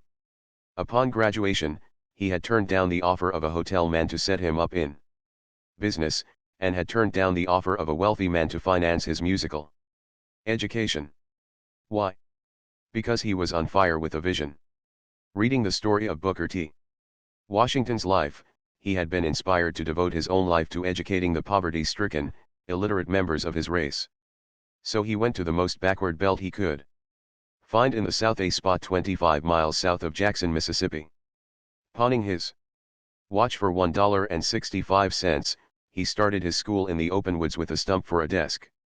Lawrence Jones told these angry men who were waiting to lynch him of the struggle he had had to educate these unschooled boys and girls and to train them to be good farmers, mechanics, cooks, housekeepers. He told of the white men who had helped him in his struggle to establish Piney Woods Country School, white men who had given him land, lumber, and pigs, cows and money, to help him carry on his educational work. When Lawrence Jones was asked afterward if he didn't hate the men who had dragged him up the road to hang him and burn him, he replied that he was too busy with his cause to hate, too absorbed in something bigger than himself. "I have no time to quarrel," he said, "no time for regrets, and no man can force me to stoop low enough to hate him." As Lawrence Jones talked with sincere and moving eloquence as he pleaded, not for himself but his cause, the mob began to soften. Finally, an old Confederate veteran in the crowd said, "I believe this boy is telling the truth. I know the white men whose names he has mentioned. He is doing a fine work. We have made a mistake. We ought to help him instead of hang him." The Confederate veteran passed his hat through the crowd and raised a gift of $52.40 from the very men who had gathered there to hang the founder of Piney Woods Country School, the man who said, "I have no time to quarrel, no time for regrets, and no man can force me to stoop low enough to hate him." Epictetus pointed out 19 centuries ago that we reap what we sow, and that somehow fate almost always makes us pay for our malefactions. "In the long run," said Epictetus, "every man will pay the penalty for his own misdeeds. The man who remembers this will be angry with no one, indignant with no one, revile no one, blame no one, offend no one, hate no one." Probably no other man in American history was ever more denounced and hated and double-crossed than Lincoln. Yet Lincoln, according to Herndon's classic biography, never judged men by his like or dislike for them. If any given act was to be performed, he could understand that his enemy could do it just as well as anyone. If a man had maligned him or been guilty of personal ill-treatment, and was the fittest man for the place, Lincoln would give him that place, just as soon as he would give it to a friend. I do not think he ever removed a man because he was his enemy or because he disliked him. Lincoln was denounced and insulted by some of the very men he had appointed to positions of high power, men like McClellan, Seward, Stanton, and Chase. Yet Lincoln believed, according to Herndon, his law partner, that no man was to be eulogized for what he did, or censured for what he did or did not do, because all of us are the children of conditions, of circumstances, of environment, of education, of acquired habits, and of heredity, molding men as they are and will forever be. Perhaps Lincoln was right. If you and I had inherited the same physical, mental, and emotional characteristics that our enemies have inherited, and if life had done to us what it has done to them, we would act exactly as they do. We couldn't possibly do anything else. As Clarence Darrow used to say, to know all is to understand all, and this leaves no room for judgment and condemnation. So instead of hating our enemies, let's pity them and thank God that life has not made us what they are. Instead of heaping condemnation and revenge upon our enemies, let's give them our understanding, our sympathy, our help, our forgiveness, and our prayers. I was brought up in a family which read the scriptures or repeated a verse from the Bible each night and then knelt down and said family prayers. I can still hear my father, in a lonely Missouri farmhouse, repeating those words of Jesus, words that will continue to be repeated as long as man cherishes his ideals: love your enemies, bless them that curse you, do good to them that hate you, and pray for them which despitefully use you, and persecute you. My father tried to live those words of Jesus, and they gave him an inner peace to cultivate a mental attitude that will bring you peace and happiness. Remember that. Rule 2 is: let's never try to get even with our enemies, because if we do we will hurt ourselves far more than we hurt them. Let's do as General Eisenhower does: let's never waste a minute thinking about people we don't like. Chapter 14, if you do this, you will never worry about ingratitude. I recently met a businessman in Texas who was burned up with indignation. I was warned that he would tell me about it within 15 minutes after I met him. He did. The incident he was angry about had occurred 11 months previously, but he was still burned up about it. He couldn't speak of anything else. He had given his 34 employees $10,000 in Christmas bonuses, approximately $300 each, and no one had thanked him. I am sorry, he complained bitterly, that I ever gave them a penny. An angry man, said Confucius, is always full of poison. This man was so full of poison that I honestly pitied him. He was about 60 years old. Now, life insurance companies figure that, on the average, we will live slightly more than 2/3 of the difference between our present age and 80. So this man, if he was lucky, probably had about 14 or 15 years to live. Yet he had already wasted almost one of his few remaining years by his bitterness and resentment over an event that was past and gone. I pitied him. Instead of wallowing in resentment and self-pity, he might have asked himself why he didn't get any appreciation. Maybe he had underpaid and overworked his employees. Maybe they considered a Christmas bonus not a gift, but something they had earned. Maybe he was so critical and unapproachable that no one dared or cared to thank him. Maybe they felt he gave the bonus because most of the profits were going for taxes. Anyway. On the other hand, maybe the employees were selfish, mean, and ill-mannered. Maybe this. Maybe that. I don't know any more about it than you do. But I do know what Dr. Samuel Johnson said: gratitude is a fruit of great cultivation. You do not find it among gross people. Here is the point I am trying to make: this man made the human and distressing mistake of expecting gratitude. He just didn't know human nature. If you saved a man's life, would you expect him to be grateful? You might, but Samuel Leibowitz, who was a famous criminal lawyer before he became a judge, saved 78 men from going to the electric chair. How many of these men, do you suppose, stopped to thank Samuel Leibowitz, or ever took the trouble to send him a Christmas card? How many? Guess. That's right, none. Christ healed 10 lepers in one afternoon, but how many of those lepers even stopped to thank him? Only one. Look it up in St. Luke. When Christ turned around to his disciples and asked, "Where are the other 9?" they had all run away. Disappeared. Without thanks.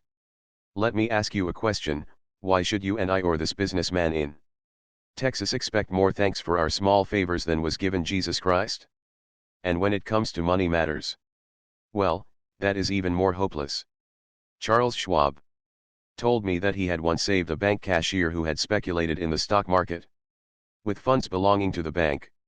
Schwab put up the money to save this man from going to the penitentiary. Was the cashier grateful? Oh, yes, for a little while. Then he turned against Schwab and reviled him and denounced him, the very man who had kept him out of jail. If you gave one of your relatives $1 million, would you expect him to be grateful? Andrew Carnegie did just that. But if Andrew Carnegie had come back from the grave a little while later, he would have been shocked to find this relative cursing him. Why? Because old Andy had left $365 million to public charities and had cut him off with one measly million, as he put it. That's how it goes. Human nature has always been human nature, and it probably won't change in your lifetime. So why not accept it? Why not be as realistic about it as was old Marcus Aurelius, one of the wisest men who ever ruled the Roman Empire? He wrote in his diary one day, "I am going to meet people today who talk too much, people who are selfish, egotistical, ungrateful. But I won't be surprised or disturbed, for I couldn't imagine a world without such people." That makes sense, doesn't it? If you and I go around grumbling about ingratitude, who is to blame? Is it human nature, or is it our ignorance of human nature? Let's not expect gratitude. Then, if we get some occasionally, it will come as a delightful surprise. If we don't get it, we won't be disturbed. Here is the first point I am trying to make in this chapter: it is natural for people to forget to be grateful, so, if we go around expecting gratitude, we are headed straight for a lot of heartaches. I know a woman in New York who is always complaining because she is lonely. Not one of her relatives wants to go near her, and no wonder. If you visit her, she will tell you for hours what she did for her nieces when they were children. She nursed them through the measles and the mumps and the whooping cough, she boarded them for years, she helped to send one of them through business school, and she made a home for the other until she got married. Do the nieces come to see her?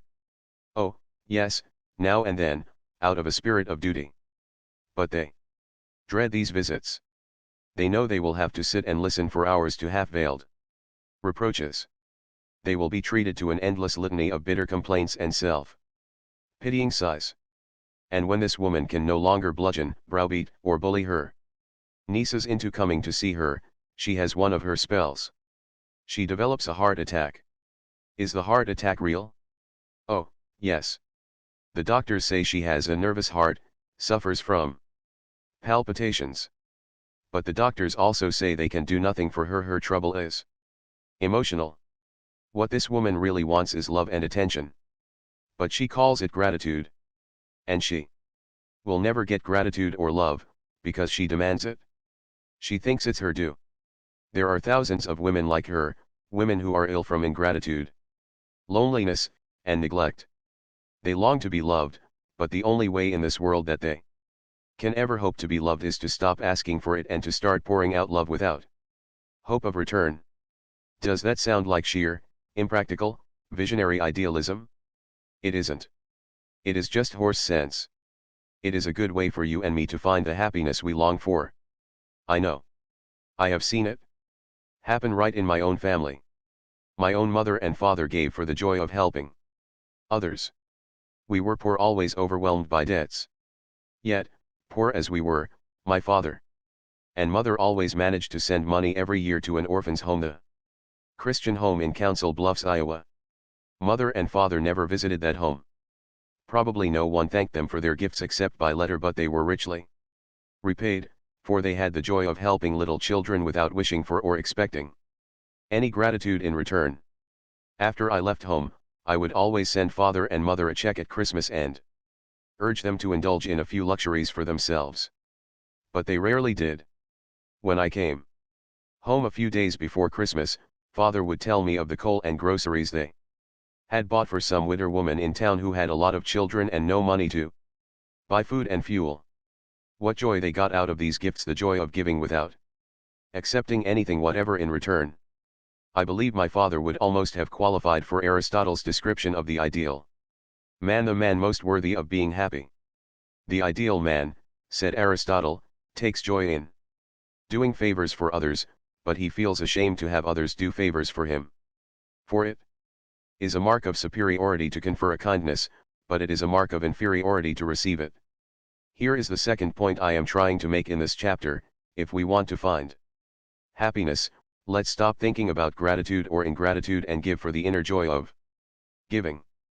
Parents have been tearing their hair about the ingratitude of children for 10,000 years. Even Shakespeare's King Lear cried out, "How sharper than a serpent's tooth it is to have a thankless child." But why should children be thankful unless we train them to be?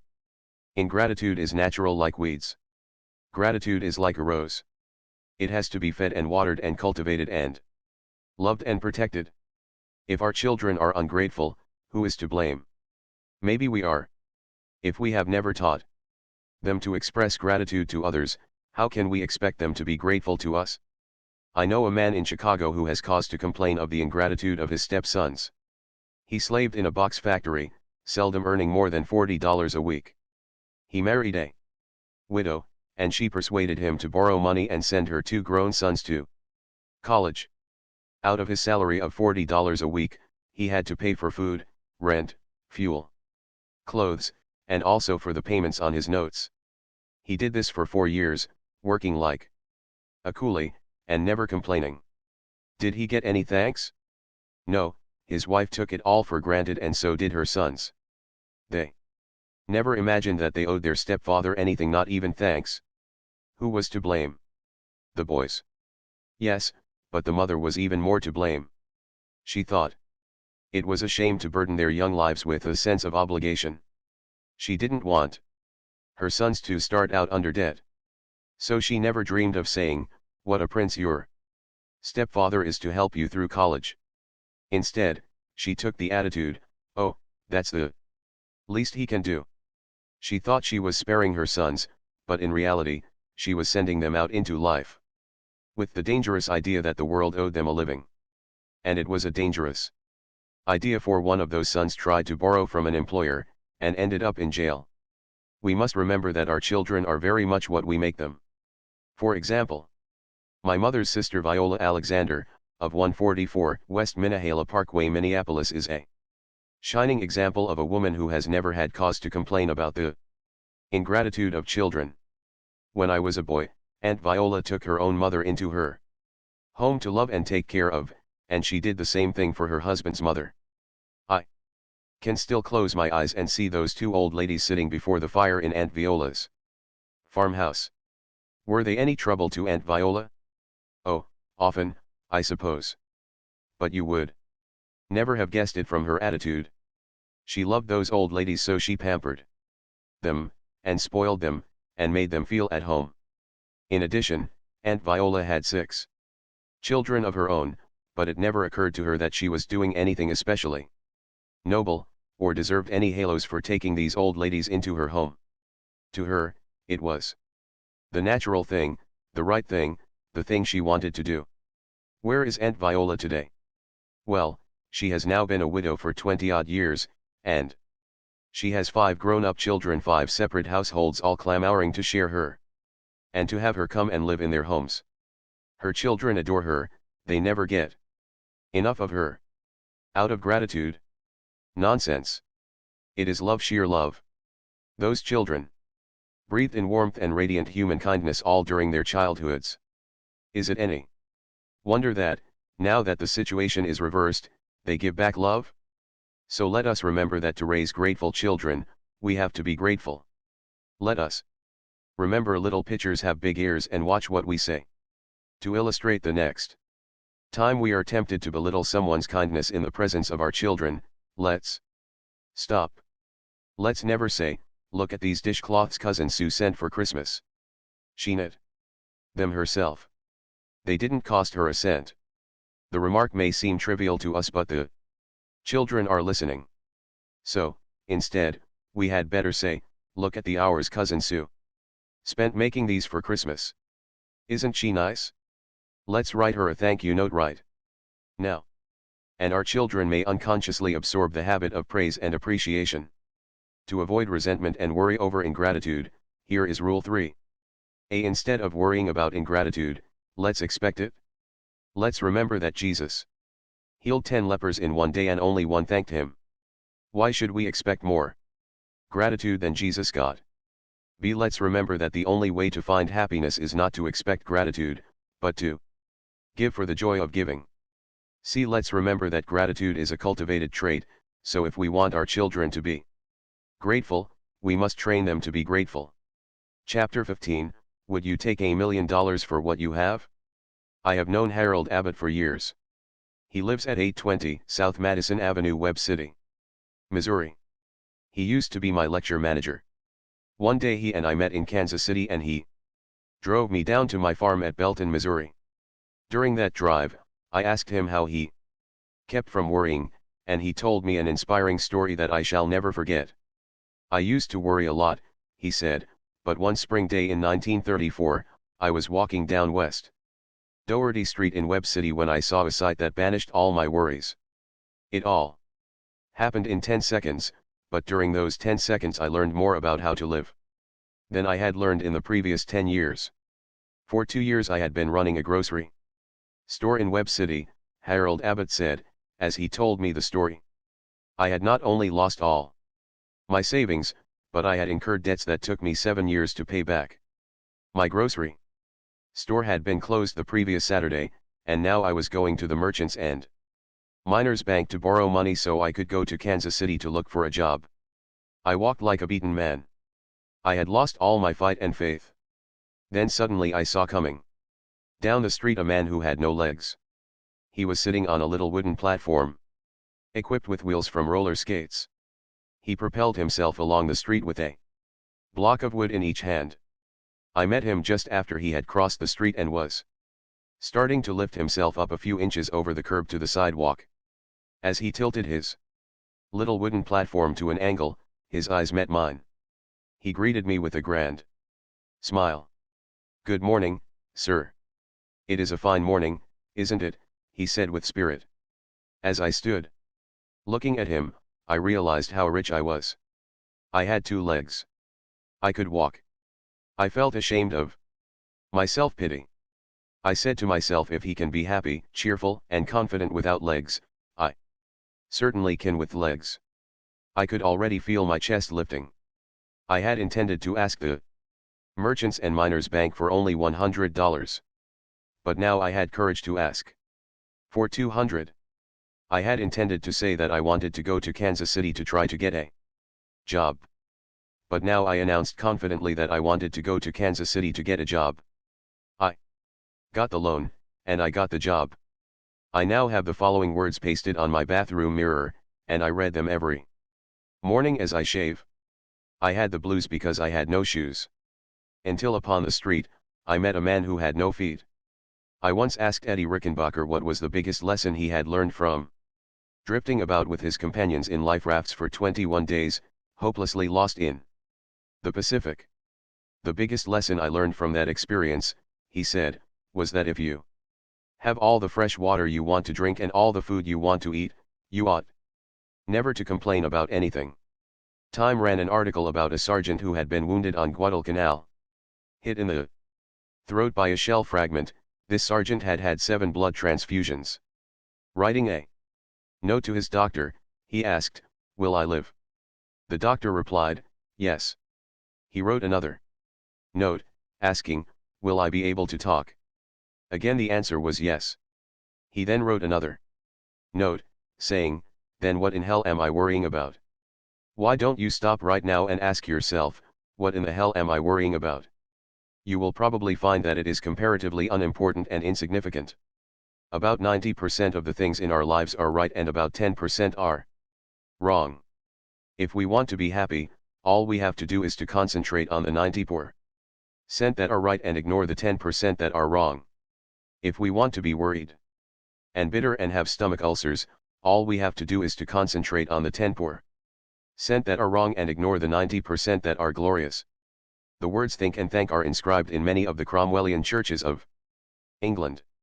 These words ought to be inscribed in our hearts, too. Think and thank. Think of all we have to be grateful for, and thank God for all our boons and bounties. Jonathan Swift, author of Gulliver's Travels, was the most devastating pessimist in English literature. He was so sorry that he had been born that he wore black and fasted on his birthdays, yet, in his despair, this supreme pessimist of English literature praised the great health-giving powers of cheerfulness and happiness. The best doctors in the world, he declared, are Dr. Diet, Dr. Quiet, and Dr. Merriman.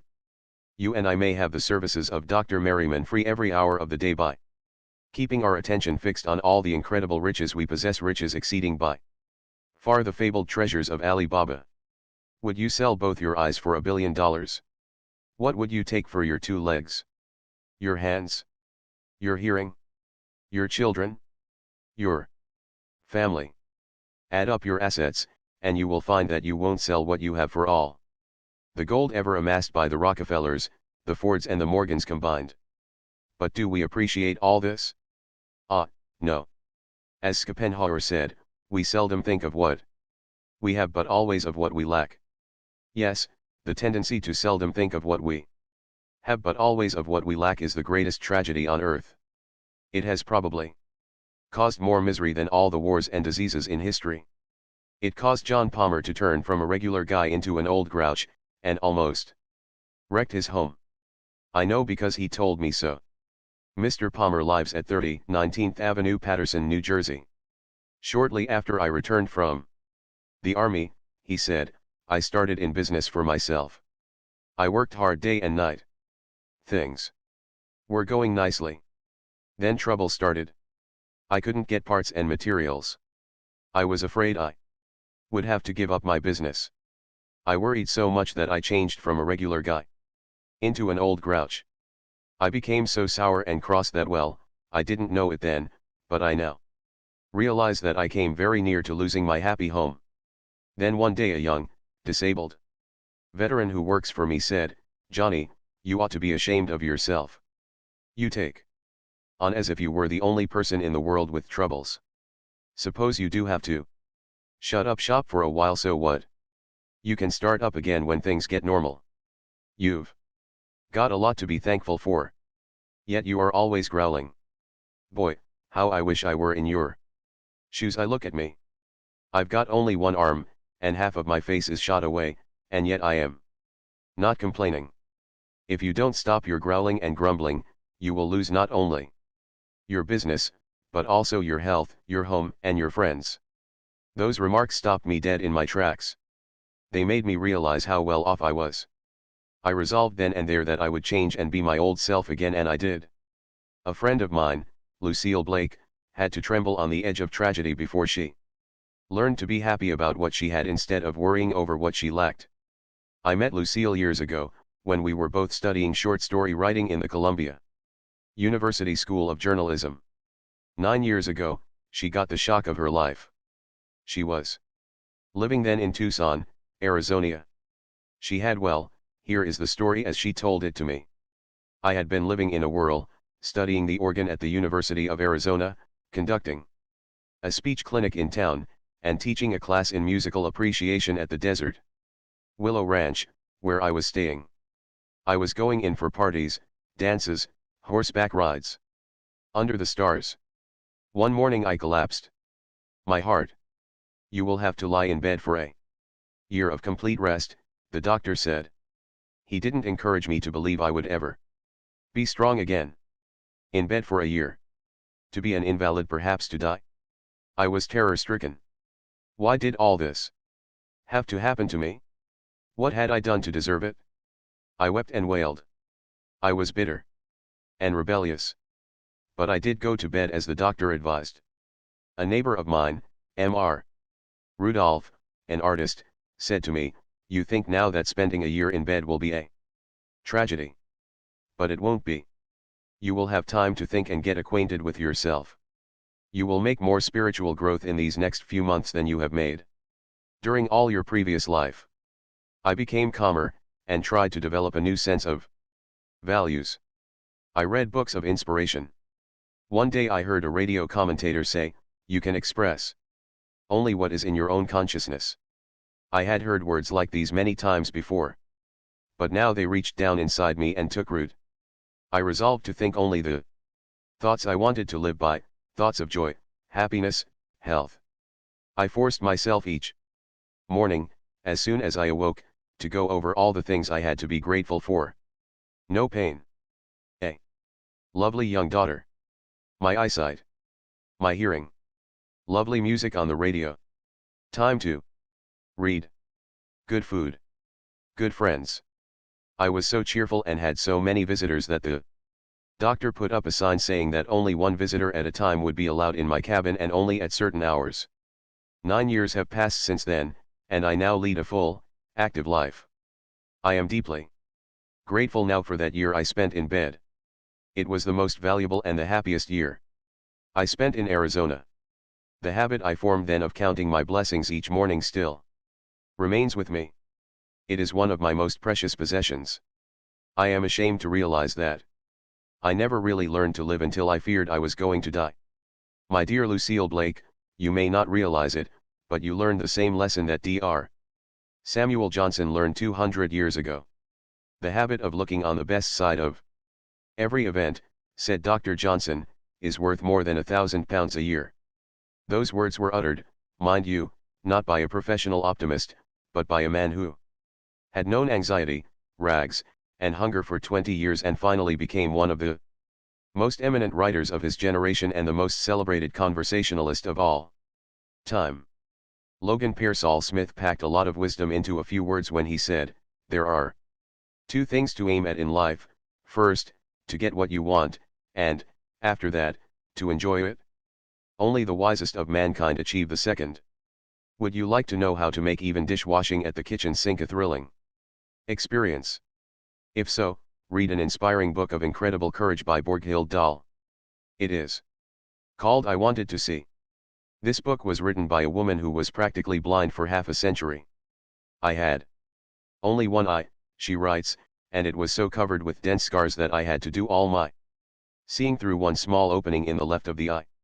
I could see a book only by holding it up close to my face and by straining my one eye as hard as I could to the left." But she refused to be pitied, refused to be considered different. As a child, she Wanted to play hopscotch with other children, but she couldn't see the markings. So, after the other children had gone home, she got down on the ground and crawled along, with her eyes near to the marks. She memorized every bit of the ground where she and her friends played and soon became an expert at running games. She did her reading at home, holding a book of large print so close to her eyes that her eyelashes brushed the pages. She earned 2 college degrees, an A.B. from the University of Minnesota and a Master of Arts from Columbia University. She started teaching in the tiny village of Twin Valley, Minnesota, and rose until she became professor of journalism and literature at Augustana College in Sioux Falls, South Dakota. She taught there for 13 years, lecturing before women's clubs and giving radio talks about books and authors. In the back of my mind, she writes, there had always lurked a fear of total blindness. In order to overcome this, I had adopted a cheerful, almost hilarious, attitude towards life. Then in 1943, when she was 52 years old, a miracle happened, an operation at the famous Mayo Clinic. She could now see 40 times as well as she had ever been able to see before. A new and exciting world of loveliness opened before her. She now found it thrilling, even to wash dishes in the kitchen sink. I begin to play with the white fluffy suds in the dishpan, she writes. I dip my hands into them and I pick up a ball of tiny soap bubbles. I hold them up against the light, and in each of them I can see the brilliant colors of a miniature rainbow. As she looked through the window above the kitchen sink, she saw the flapping gray-black wings of the sparrows flying through the thick, falling snow. She found such ecstasy looking at the soap bubbles and sparrows that she closed her book with these words, Dear Lord, I whisper, Our Father in heaven, I thank thee. I thank thee. Imagine thanking God because you can wash dishes and see rainbows in bubbles and sparrows flying through the snow. You and I ought to be ashamed of ourselves. All the days of our years we have been living in a fairyland of beauty, but we have been too blind to see, too satiated to enjoy. If we want to stop worrying and start living. Rule 4 is: count your blessings, not your troubles. Chapter 16, Find yourself and be yourself. Remember, there is no one else on earth like you. I have a letter from Mrs. Edith Allred, of Mount Airy, North Carolina. As a child, I was extremely sensitive and shy, she says in her letter. I was always overweight and my cheeks made me look even fatter than I was. I had an old-fashioned mother who thought it was foolish to make clothes look pretty. She always said, wide will wear while narrow will tear, and she dressed me accordingly. I never went to parties, never had any fun. And when I went to school, I never joined the other children in outside activities, not even athletics. I was morbidly shy. I felt I was different from everybody else, and entirely undesirable. When I grew up, I married a man who was several years my senior. But I didn't change. My in-laws were a poised and self-confident family. They were everything I should have been but simply was not. I tried my best to be like them, but I couldn't. Every attempt they made to draw me out of myself only drove me further into my shell. I became nervous and irritable. I avoided all friends. I got so bad I even dreaded the sound of the doorbell ringing. I was a failure. I knew it, and I was afraid my husband would find it out. So, whenever we were in public, I tried to be gay, and overacted my part. I knew I overacted, and I would be miserable for days afterwards.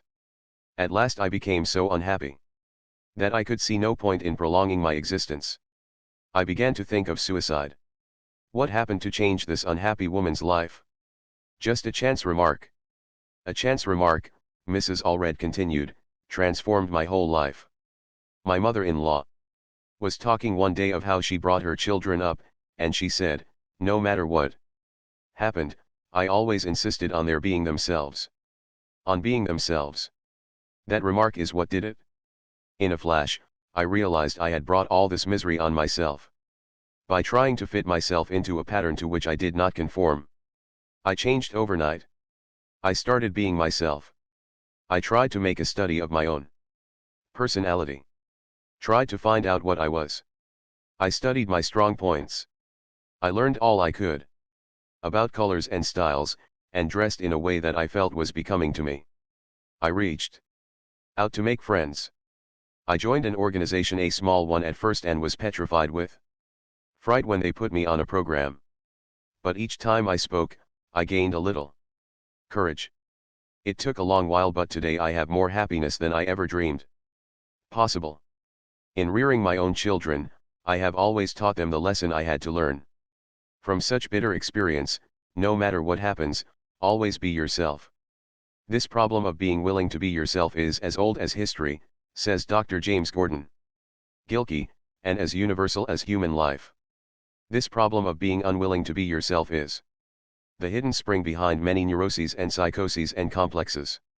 Angelo Patri has written 13 books and thousands of syndicated newspaper articles on the subject of child training, and he says, nobody is so miserable as he who longs to be somebody and something other than the person he is in body and mind. This craving to be something you are not is especially rampant in Hollywood. Sam Wood, one of Hollywood's best-known directors, says the greatest headache he has with aspiring young actors is exactly this problem, to make them be themselves. They all want to be second-rate Lana Turners, or third-rate Clark Gables. The public has already had that flavor, Sam Wood keeps telling them, now it wants something else.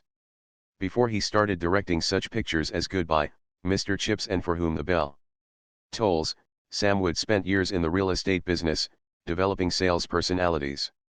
He declares that the same principles apply in the business world as in the world of moving pictures. You won't get anywhere playing the ape. You can't be a parrot. Experience has taught me, says Sam Wood, that it is safest to drop, as quickly as possible, people who pretend to be what they aren't. I recently asked Paul Boynton, employment director for the Saucony Vacuum Oil Company, what is the biggest mistake people make in applying for jobs? He ought to know. He has interviewed more than 60,000 job seekers, and he has written a book entitled 6 Ways to Get a Job. He replied, the biggest mistake people make in applying for jobs is in not being themselves. Instead of taking their hair down and being completely frank, they often try to give you the answers they think you want. But it doesn't work, because nobody wants a phony. Nobody ever wants a counterfeit coin. A certain daughter of a streetcar conductor had to learn that lesson the hard way. She longed to be a singer, but her face was her misfortune. She had a large mouth and protruding buck teeth. When she first sang in public in a New Jersey nightclub, she tried to pull down her upper lip to cover her teeth. She tried to act glamorous. The result? She made herself ridiculous. She was headed for failure. However, there was a man in this nightclub who heard the girl sing and thought she had talent. See here, he said bluntly, I've been watching your performance and I know what it is you're trying to hide. You're ashamed of your teeth. The girl was embarrassed, but the man continued, what of it? Is there any particular crime in having buck teeth? Don't try to hide them. Open your mouth, and the audience will love you when they see you're not ashamed. Besides, he said shrewdly, those teeth you're trying to hide may make your fortune. Cass Daly took his advice and forgot about her teeth. From that time on, she thought only about her audience. She opened her mouth wide and sang with such gusto and enjoyment that she became a top star in movies and radio. Other comedians are now trying to copy her. The renowned William James was speaking of men who had never found themselves when he declared that the average man develops only 10% of his latent mental abilities. Compared to what we ought to be, he wrote, we are only half awake. We are making use of only a small part of our physical and mental resources. Stating the thing broadly, the human individual thus lives far within his limits. He possesses powers of various sorts which he habitually fails to use. You and I have such abilities, so let's not waste a second worrying because we are not like other people. You are something new in this world. Never before, since the beginning of time, has there ever been anybody exactly like you, and never again. Throughout all the ages to come will there ever be anybody exactly like you again. The New science of genetics informs us that you are what you are largely as a result of 24 chromosomes contributed by your father and 24 chromosomes contributed by your mother. These 48 chromosomes comprise everything that determines what you inherit. In each chromosome there may be, says M. Scheinfeld, anywhere from scores to hundreds of genes, with a single gene, in some cases, able to change the whole life of an individual. Truly, we are fearfully and wonderfully made. Even after your mother and father met and mated, there was only one chance in 300,000 billion that the person who is specifically you would be born. In other words, if you had 300,000 billion brothers and sisters, they might have all been different from you. Is all this guesswork? No. It is a scientific fact. If you would like to read more about it, go to your public library and borrow a book entitled You and Heredity, by M. Scheinfeld. I can talk with conviction about this subject of being yourself because I feel deeply about it. I know what I am talking about. I know from bitter and costly experience. To illustrate, when I first came to New York from the cornfields of Missouri, I enrolled in the American Academy of Dramatic Arts. I aspired to be an actor. I had what I thought was a brilliant idea, a shortcut to success, an idea so simple, so foolproof, that I couldn't understand why thousands of ambitious people hadn't already discovered it. It was this: I would study how the famous actors of that day, John Drew, Walter Hampton, and Otis Skinner, got their effects. Then I would imitate the best point of each one of them and make myself into a shining, triumphant combination of all of them. How silly how absurd. I had to waste years of my life imitating other people before it penetrated through my thick Missouri skull that I had to be myself, and that I couldn't possibly be anyone else. That distressing experience ought to have taught me a lasting lesson. But it didn't. Not me. I was too dumb. I had to learn it all over again. Several years later, I set out to write what I hoped would be the best book on public speaking for businessmen that had ever been written. I had the same foolish idea about writing this book that I had formerly had about acting. I was going to borrow the ideas of a lot of other writers and put them all in one book, a book that would have everything. So I got scores of books on public speaking and spent a year incorporating their ideas into my manuscript. But it finally dawned on me once again that I was playing the fool.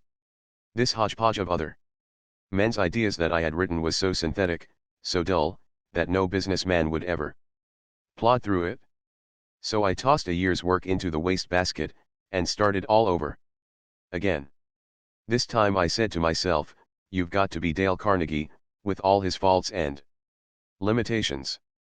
You can't possibly be anybody else. So I quit trying to be a combination of other men, and rolled up my sleeves and did what I should have done in the first place. I wrote a textbook on public speaking out of my own experiences, observations, and convictions as a speaker and a teacher of speaking. I learned for all time, I hope, the lesson that Sir Walter Raleigh learned. I am not talking about the Sir Walter who threw his coat in the mud for the Queen to step on. I am talking about the Sir Walter Raleigh who was professor of English literature at Oxford back in 1904. I can't write a book commensurate with Shakespeare, he said, but I can write a book by me. Be yourself. Act on the sage advice that Irving Berlin gave the late George Gershwin. When Berlin and Gershwin first met, Berlin was famous but Gershwin was a struggling young composer working for $35 a week in Tin Pan Alley. Berlin, impressed by Gershwin's ability, offered Gershwin a job as his musical secretary at almost 3 times the salary he was then getting. But don't take the job, Berlin advised. If you do, you may develop into a second-rate Berlin. But if you insist on being yourself, someday you'll become a first-rate Gershwin. Gershwin heeded that warning and slowly transformed himself into one of the significant American composer of his generation. Charlie Chaplin, Will Rogers, Mary Margaret McBride, Gene Autry, and millions of others had to learn the lesson I am trying to hammer home in this chapter. They had to learn the hard way, just as I did. When Charlie Chaplin first started making films, the director of the pictures insisted on Chaplin's imitating a popular German comedian of that day. Charlie Chaplin got nowhere until he acted himself. Bob Hope had a similar experience, spent years in a singing and dancing act and got nowhere until he began to wisecrack and be himself. Will Rogers twirled a rope in vaudeville for years without saying a word.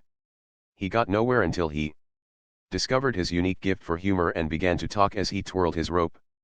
When Mary Margaret McBride first went on the air, she tried to be an Irish comedian and failed. When she tried to be just what she was, a plain country girl from Missouri, she became one of the most popular radio stars in New York.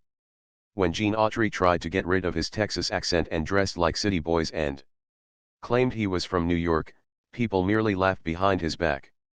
But when he started twanging his banjo and singing cowboy ballads, Gene Autry started out on a career that made him the world's most popular cowboy both in pictures and on the radio. You are something new in this world. Be glad of it. Make the most of what nature gave you. In the last analysis, all art is autobiographical. You can sing only what you are. You can paint only what you are. You must be what your experiences, your environment, and your heredity have made you. For better or for worse, you must cultivate your own little garden. For better or for worse, you must play your own little instrument in the orchestra of life. As Emerson said in his essay on self-reliance, there is a time in every man's education when he arrives at the conviction that envy is ignorance, that imitation is suicide, that he must take himself for better, for worse, as his portion, that though the wide universe is full of good, no kernel of nourishing corn can come to him but through his toil bestowed on that plot of ground which is given him to till. The power which resides in him is new in nature, and none but he knows what that is which he can do. Nor does he know until he has tried. That is the way Emerson said it. But here is the way a poet, the late Douglas Mallock, said it. If you can't be a pine on the top of the hill, be a scrub in the valley, but be the best little scrub by the side of the rill. Be a bush, if you can't be a tree. If you can't be a bush, be a bit of the grass. If you can't be a muskie, then just be a bass, but the liveliest bass in the lake. We can't all be captains, we've got to be crew. There's something for all of us here. There's big work to do and there's lesser to do. And the task we must do is the near. If you can't be a highway, then just be a trail. If you can't be the sun, be a star. It isn't by the size that you win or you fail, be the best of whatever you are. To cultivate a mental attitude that will bring us peace and freedom from worry, here is Rule 5. Let's not imitate others. Let's find ourselves and be ourselves. Chapter 17, If you have a lemon, make a lemonade. While writing this book, I dropped in one day at the University of Chicago and asked the Chancellor, Robert Maynard Hutchins, how he kept from worrying. He replied, I have always tried to follow a bit of advice given me by the late Julius Rosenwald, president of Sears, Roebuck and Company, when you have a lemon, make lemonade. That is what a great educator does. But the fool does the exact opposite. If he finds that life has handed him a lemon, he gives up and says, I'm beaten. It is fate. I haven't got a chance. Then he proceeds to rail against the world and indulge in an orgy of self-pity. But when the wise man is handed a lemon, he says, what lesson can I learn from this misfortune? How can I improve my situation? How can I turn this lemon into a lemonade? After spending a lifetime studying people and their hidden reserves of power, the great psychologist, Alfred Adler, declared that one of the wonder-filled characteristics of human beings is their power to turn a minus into a plus. Here is an interesting and stimulating story of a woman I know who did just that. Her name is Thelma Thompson, and she lives at 100 Morningside Drive, New York City.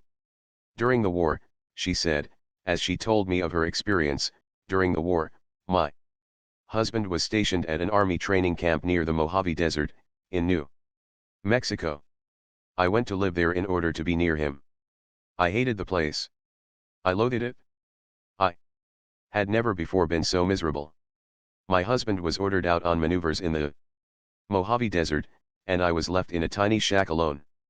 The heat was unbearable, 125 degrees in the shade of a cactus. Not a soul to talk to but Mexicans and Indians, and they couldn't speak English. The wind blew incessantly, and all the food I ate, and the very air I breathed, were filled with sand, sand, sand. I was so utterly wretched, so sorry for myself, that I wrote to my parents. I told them I was giving up and coming back home. I said I couldn't stand it 1 minute longer. I would rather be in jail. My father answered my letter with just 2 lines that will always sing in my memory, 2 lines that completely altered my life. 2 men looked out from prison bars. One saw the mud, the other saw stars. I read those 2 lines over and over. I was ashamed of myself.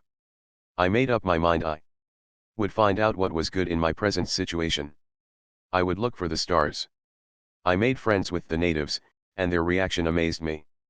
When I showed interest in their weaving and pottery, they gave me presents of their favorite pieces which they had refused to sell to tourists. I studied the fascinating forms of the cactus and the yuccas and the Joshua trees. I learned about prairie dogs, watched for the desert sunsets, and hunted for seashells that had been left there millions of years ago. What brought about this astonishing change in me? The Mojave Desert hadn't changed. The Indians hadn't changed. But I had. I had changed my attitude of mind. And by doing so, I transformed a wretched experience into the most exciting adventure of my life. I was stimulated and excited by this new world that I had discovered. I was so excited I wrote a book about it, a novel that was published under the title Bright Ramparts. I had looked out of my self-created prison and found the stars. Thelma Thompson, you discovered an old truth that the Greeks taught 500 years before Christ was born: the best things are the most difficult. Harry Emerson Fosdick repeated it again in the 20th century: happiness is not mostly pleasure, it is mostly victory.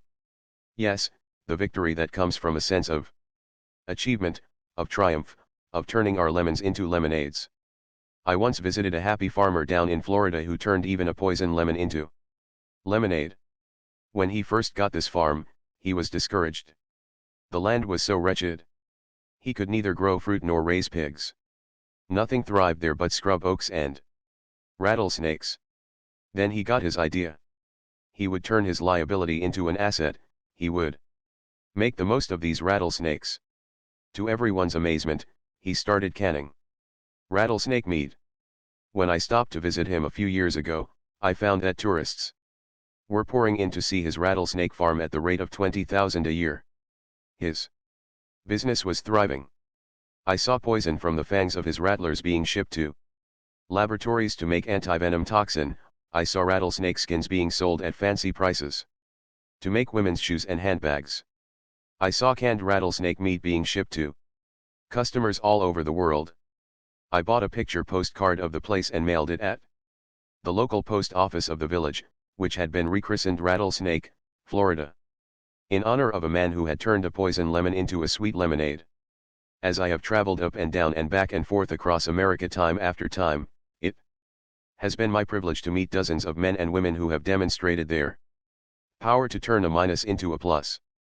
The late William Bolitho, author of 12 Against the Gods, put it like this: the most important thing in life is not to capitalize on your gains.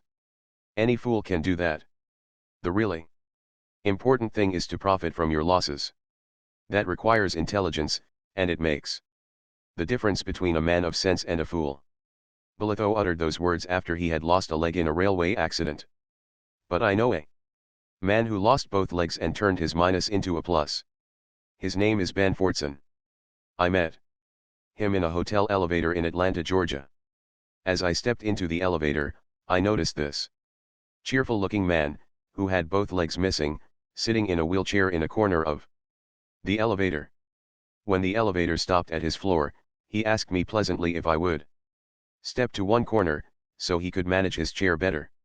"So sorry," he said, "to inconvenience you," and a deep, heartwarming smile lighted his face as he said it. When I left the elevator and went to my room, I could think of nothing but this cheerful cripple. So I hunted him up and asked him to tell me his story. It happened in 1929, he told me with a smile. I had gone out to cut a load of hickory poles to stake the beans in my garden. I had loaded the poles on my Ford and started back home. Suddenly one pole slipped under the car and jammed the steering apparatus. At the very moment I was making a sharp turn, the car shot over an embankment and hurled me against a tree. My spine was hurt. My legs were paralyzed. I was 24 when that happened, and I have never taken a step since. 24 years old, and sentenced to a wheelchair for the rest of his life. I asked him how he managed to take it so courageously, and he said, "I didn't." He said he raged and rebelled.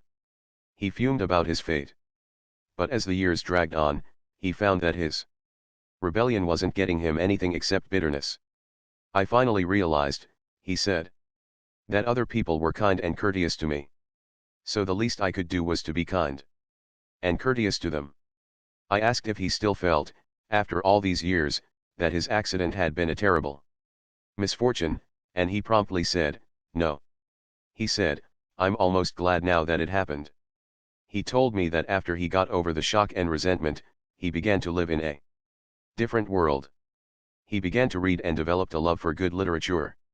In 14 years, he said, he had read at least 1,400 books, and those books had opened up new horizons for him and made his life richer than he ever thought possible. He began to listen to good music, and he is now thrilled by great symphonies that would have bored him before. But the biggest change was that he had time to think. "For the first time in my life," he said, "I was able to look at the world and get a real sense of values. I began to realize that most of the things I had been striving for before weren't worthwhile at all." As a result of his reading, he became interested in politics, studied public questions, made speeches from his wheelchair. He got to know people and people got to know him.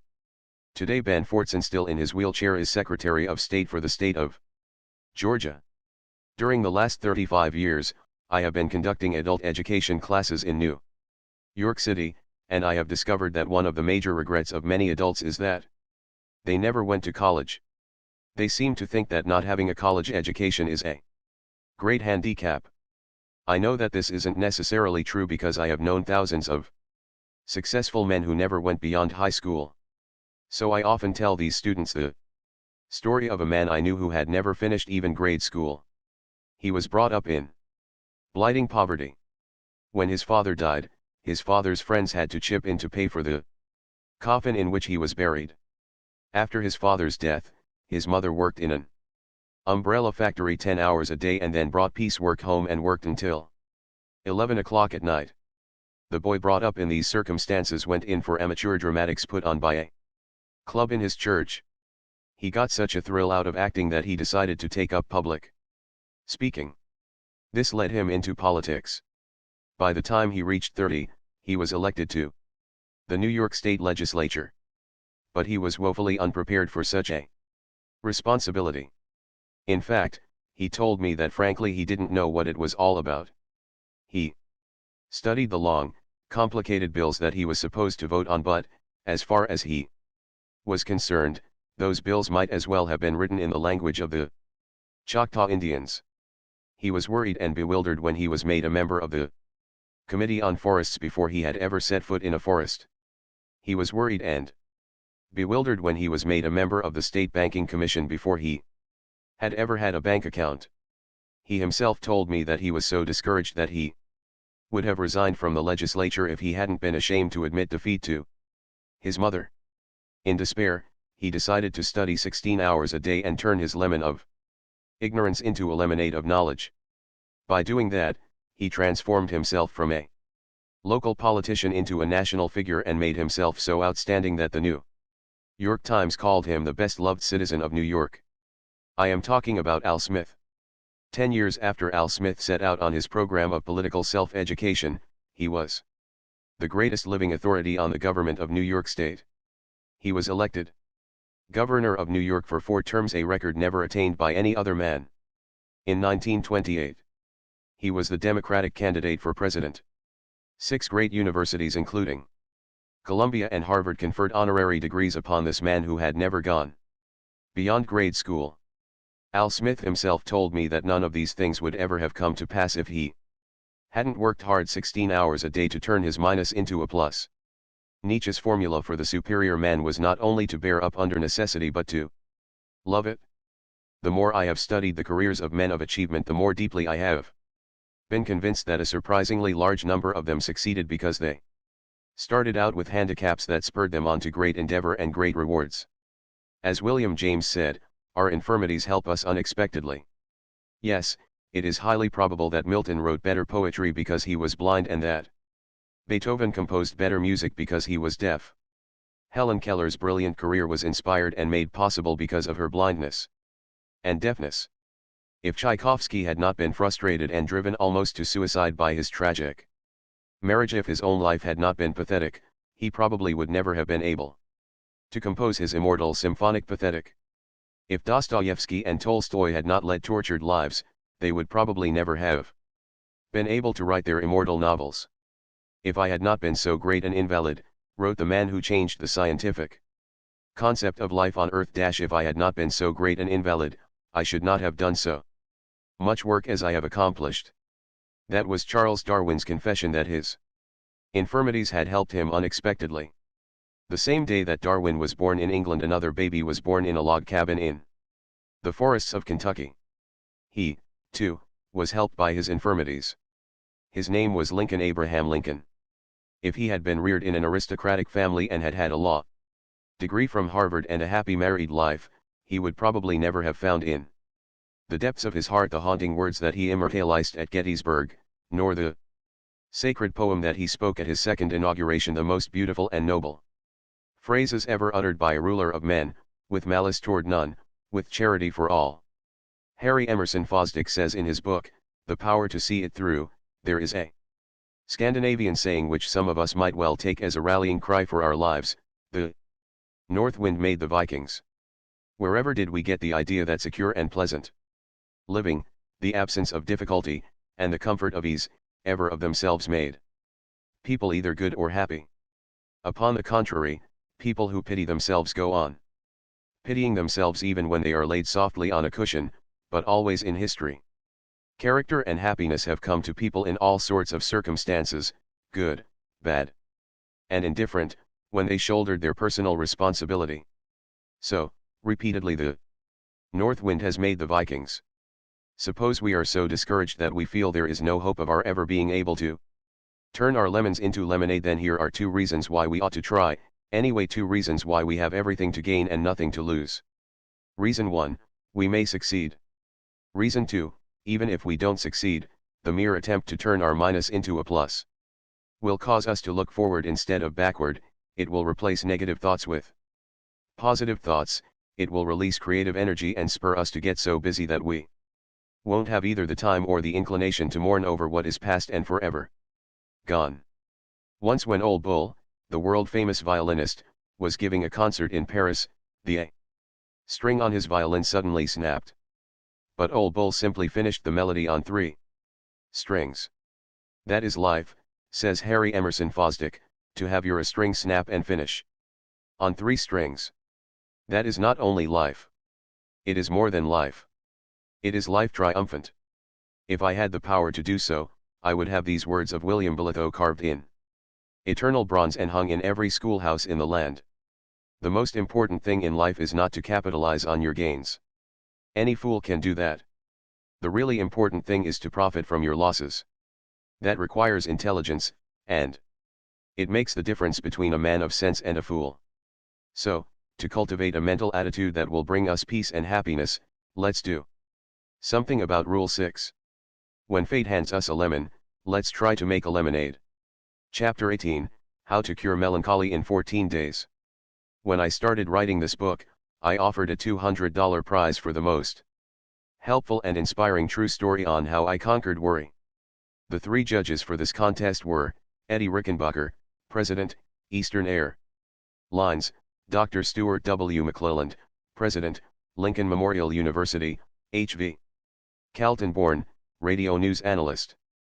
However, we received 2 stories so superb that the judges found it impossible to choose between them. So we divided the prize. Here is one of the stories that tied for first prize, the story of C.R. Burton, who works for Whizzer Motor Sales of Missouri Incorporated, 1067 Commercial Street, Springfield, Missouri. I lost my mother when I was 9 years old, and my father when I was 12, Mr. Burton wrote me. My father was killed, but my mother simply walked out of the house. One day 19 years ago, and I have never seen her since. Neither have I ever seen my 2 little sisters that she took with her. She never even wrote me a letter until after she had been gone 7 years. My father was killed in an accident 3 years after mother left. He and a partner bought a cafe in a small Missouri town, and while father was away on a business trip, his partner sold the cafe for cash and skipped out. A friend wired father to hurry back home, and in his hurry, father was killed in a car accident at Salinas, Kansas. 2 of my father's sisters, who were poor and old and sick, took 3 of the children into their homes. Nobody wanted me and my little brother. We were left at the mercy of the town. We were haunted by the fear of being called orphans and treated as orphans. Our fears soon materialized, too. I lived for a little while with a poor family in town. But times were hard and the head of the family lost his job, so they couldn't afford to feed me any longer. Then Mr. and Mrs. Lofton took me to live with them on their farm 11 miles from town. Mr. Lofton was 70 years old, and sick in bed with shingles. He told me I could stay there as long as I didn't lie, didn't steal, and did as I was told. Those 3 orders became my Bible. I lived by them strictly. I started to school, but the first week found me at home, bawling like a baby. The other children picked on me and poked fun at my big nose and said I was dumb and called me an orphan brat. I was hurt so badly that I wanted to fight them, but Mr. Lofton, the farmer who had taken me in, said to me, "Always remember that it takes a bigger man to walk away from a fight than it does to stay and fight." I didn't fight until one day a kid picked up some chicken manure from the schoolhouse yard and threw it in my face. I beat the hell out of him, and made a couple of friends. They said he had it coming to him. I was proud of a new cap that Mrs. Lofton had bought me.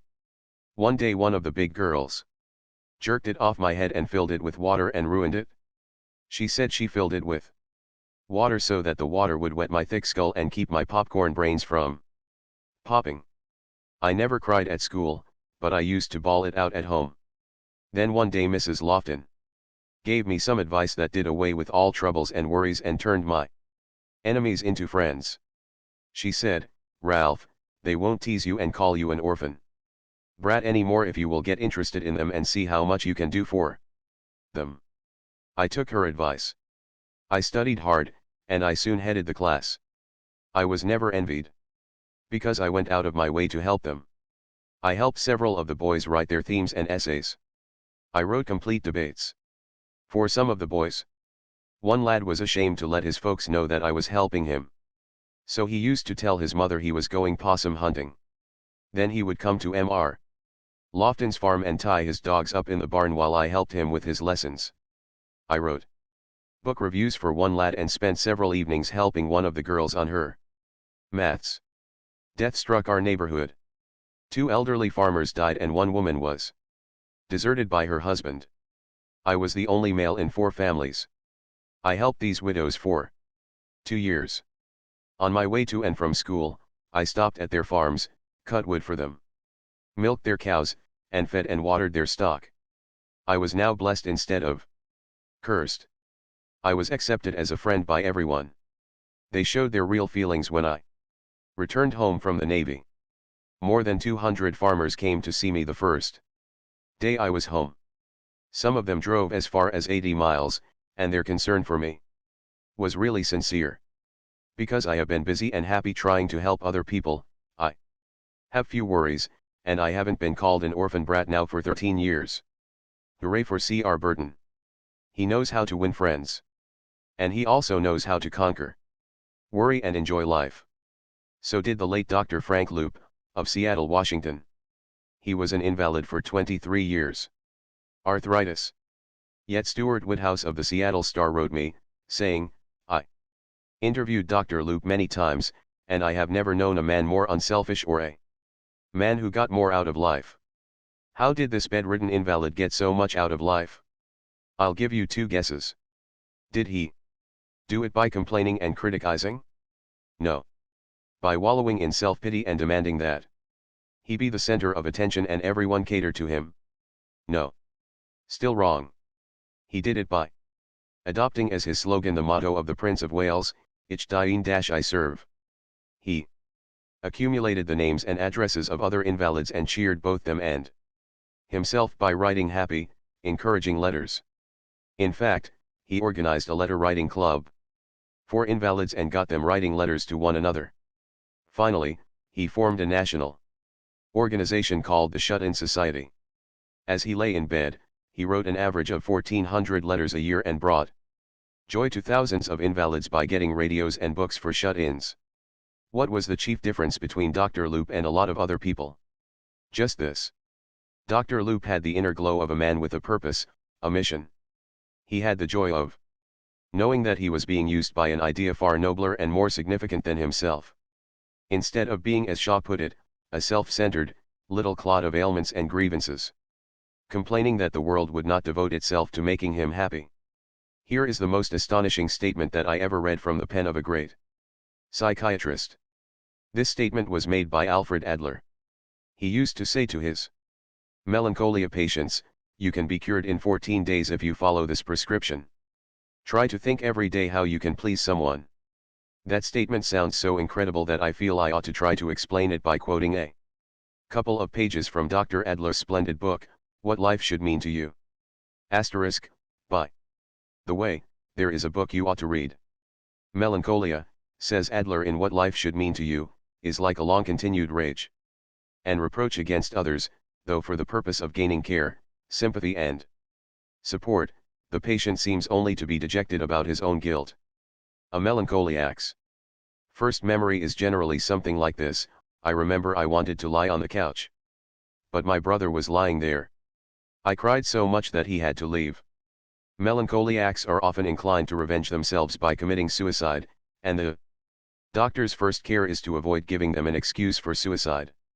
I myself try to relieve the whole tension by proposing to them, as the first rule in treatment, never do anything you don't like. This seems to be very modest, but I believe that it goes to the root of the whole trouble. If a melancholiac is able to do anything he wants, whom can he accuse? What has he got to revenge himself for? If you want to go to the theater, I tell him, or to go on a holiday, do it. If you find on the way that you don't want to, stop it. It is the best situation anyone could be in. It gives a satisfaction to his striving for superiority. He is like God and can do what he pleases. On the other hand, it does not fit very easily into his style of life. He wants to dominate and accuse others, and if they agree with him, there is no way of dominating them. This rule is a great relief, and I have never had a suicide among my patients. Generally the patient replies, "But there is nothing I like doing." I have prepared for this answer, because I have heard it so often. Then refrain from doing anything you dislike. I say. Sometimes, however, he will reply, "I should like to stay in bed all day." I know that, if I allow it, he will no longer want to do it.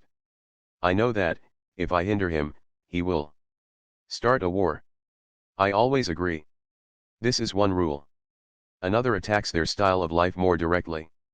I tell them, "You can be cured in 14 days if you follow this prescription. Try to think every day how you can please someone. See what this means to them." They are occupied with the thought, "How can I worry someone?" The answers are very interesting. Some say, "This will be very easy for me. I have done it all my life."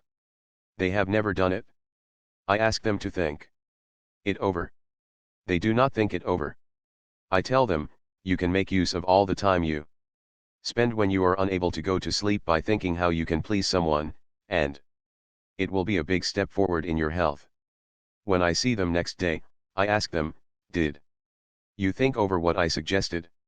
They answer, "Last night I went to sleep as soon as I got to bed." All this must be done, of course, in a modest, friendly manner, without a hint of superiority. Others will answer, I could never do it. I am so worried. I tell them, don't stop worrying, but at the same time you can think now and then of others. I want to direct their interest always towards their fellows. Many say, why should I please others? Others do not try to please me. You must think of your health, I answer. The others will suffer later on. It is extremely rare that I have found a patient who said, I have thought over what you suggested. All my efforts are devoted towards increasing the social interest of the patient. I know that the real reason for his malady is his lack of cooperation, and I want him to see it too. As soon as he can connect himself with his fellow men on an equal and cooperative footing, he is cured. The most important task imposed by religion has always been love thy neighbor.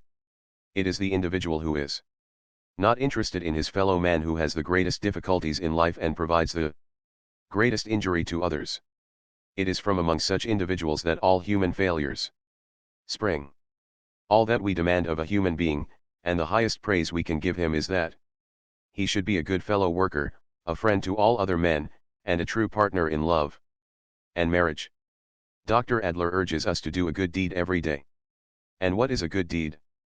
A good deed, said the Prophet Muhammad, is one that brings a smile of joy to the face of another.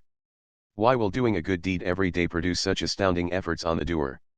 Because trying to please others will cause us to stop thinking of ourselves, the very thing that produces worry and fear and melancholia. Mrs. William T. Moon, who operates the Moon Secretarial School, 521 Fifth Avenue, New York, didn't have to spend 2 weeks thinking how she could please someone in order to banish her melancholy. She went Alfred Adler 1 better, no, she went Adler 13 better. She banished her melancholy, not in 14 days, but in 1 day, by thinking how she could please a couple of orphans. It happened like this: in December, 5 years ago, said Mrs. Moon, I was engulfed in a feeling of sorrow and self-pity. After several years of happy married life, I had lost my husband. As the Christmas holidays approached, my sadness deepened. I had never spent a Christmas alone in all my life, and I dreaded to see this Christmas come. Friends had invited me to spend Christmas with them, but I did not feel up to any gaiety. I knew I would be a wet blanket at any party. So, I refused their kind invitations. As Christmas Eve approached, I was more and more overwhelmed with self-pity. True, I should have been thankful for many things, as all of us have many things for which to be thankful. The day before Christmas, I left my office at 3 o'clock in the afternoon and started walking aimlessly up Fifth Avenue, hoping that I might banish my self-pity and melancholy. The avenue was jammed with gay and happy crowd scenes that brought back memories of happy years that were gone. I just couldn't bear the thought of going home to a lonely and empty apartment. I was bewildered. I didn't know what to do. I couldn't keep the tears back. After walking aimlessly for an hour or so, I found myself in front of a bus terminal. I remembered that my husband and I had often boarded an unknown bus for adventure, so I boarded the first bus I found at the station. After crossing the Hudson River and riding for some time, I heard the bus conductor say, "Last stop, lady." I got off. I didn't even know the name of the town. It was a quiet, peaceful little place. While waiting for the next bus home, I started walking up a residential street. As I passed a church, I heard the beautiful strains of Silent Night. I went in. The church was empty except for the organist. I sat down unnoticed in one of the pews. The lights from the gaily decorated Christmas tree made the decoration seem like myriads of stars dancing in the moonbeams. The long-drawn cadences of the music and the fact that I had forgotten to eat since morning made me drowsy. I was weary and heavy-laden, so I drifted off to sleep. When I awoke, I didn't know where I was. I was terrified. I saw in front of me 2 small children who had apparently come in to see the Christmas tree. One, a little girl, was pointing at me and saying, "I wonder if Santa Claus brought her." These children were also frightened when I awoke. I told them that I wouldn't hurt them. They were poorly dressed. I asked them where their mother and daddy were. "We ain't got no mother and daddy," they said. Here were two little orphans much worse off than I had ever been. They made me feel ashamed of my sorrow and self-pity. I showed them the Christmas tree and then took them to a drugstore and we had some refreshments, and I bought them some candy and a few presents. My loneliness vanished as if by magic. These two orphans gave me the only real happiness and self-forgetfulness that I had had in months. As I chatted with them, I realized how lucky I had been.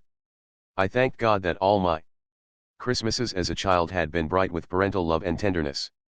Those two little orphans did far more for me than I did for them. That experience showed me again the necessity of making other people happy in order to be happy ourselves. I found that happiness is contagious. By giving, we receive. By helping someone and giving out love, I had conquered worry and sorrow and self-pity, and felt like a new person. And I was a new person not only then, but in the years that followed. I could fill a book with stories of people who forgot themselves into health and happiness. For example, let's take the case of Margaret Taylor Yates, one of the most popular women in the United States Navy. Mrs. Yates is a writer of novels, but none of her mystery stories is half so interesting as the true story of what happened to her that fateful morning when the Japanese struck our fleet at Pearl Harbor. Mrs. Yates had been an invalid for more than a year, a bad heart. She spent 22 out of every 24 hours in bed. The longest journey that she undertook was a walk into the garden to take a sunbath. Even then, she had to lean on the maid's arm as she walked. She herself told me that in those days she expected to be an invalid for the balance of her life. I would never have really lived. Again, she told me, if the Japs had not struck Pearl Harbor and jarred me out of my complacency. When this happened, Mrs. Yates said, as she told her story, everything was chaos and confusion. One bomb struck so near my home, the concussion threw me out of bed. Army trucks rushed out to Hickam Field, Schofield Barracks, and Kaneohe Bay Air Station to bring Army and Navy wives and children to the public schools. There the Red Cross telephoned those who had extra rooms to take them in. The Red Cross workers knew that I had a telephone beside my bed, so they asked me to be a clearinghouse of information. So I kept track of where Army and Navy wives and children were being housed, and all Navy and Army men were instructed by the Red Cross to telephone me to find out where their families were. I soon discovered that my husband, Commander Robert Raleigh Yates, was safe. I tried to cheer up the wives who did not know whether their husbands had been killed, and I tried to give consolation to the widows whose husbands had been killed, and they were many. 2,117 officers and enlisted men in the Navy and Marine Corps were killed and 960 were reported missing. At first I answered these phone calls while lying in bed. Then I answered them sitting up in bed. Finally, I got so busy, so excited, that I forgot all about my weakness and got out of bed and sat by a table. By helping others who were much worse off than I was, I forgot all about myself, and I have never gone back to bed again except for my regular 8 hours of sleep each night. I realize now that if the Japs had not struck at Pearl Harbor, I would probably have remained a semi-invalid all my life. I was comfortable in bed. I was constantly waited on, and I now realize that I was unconsciously losing my will to rehabilitate myself. The attack on Pearl Harbor was one of the greatest tragedies in American history, but as far as I was concerned, it was one of the best things that ever happened to me. That terrible crisis gave me strength that I never dreamed I possessed. It took my attention off myself and focused it on others. It gave me something big and vital and important to live for. I no longer had time to think about myself or care about myself. A third of the people who rush to psychiatrists for help could probably cure themselves. If they would only do as Margaret Yates did, get interested in helping others. My idea? No, that is approximately what Carl Jung said. And he ought to know if anybody does. He said, about 1/3 of my patients are suffering from no clinically definable neurosis, but from the senselessness and emptiness of their lives. To put it another way, They are trying to thumb a ride through life and the parade passes them by. So they rush to a psychiatrist with their petty, senseless, useless lives. Having missed the boat, they stand on the wharf, blaming everyone except themselves and demanding that the world cater to their self-centered desires. You may be saying to yourself now, well, I am not impressed by these stories. I myself could get interested in a couple of orphans I met on Christmas Eve, and if I had been at Pearl Harbor, I would gladly have done what Margaret Taylor Yates did. But with me, things are different. I live an ordinary humdrum life. I work at a dull job 8 hours a day. Nothing dramatic ever happens to me. How can I get interested in helping others? And why should I? What is there in it for me? A fair question. I'll try to answer it.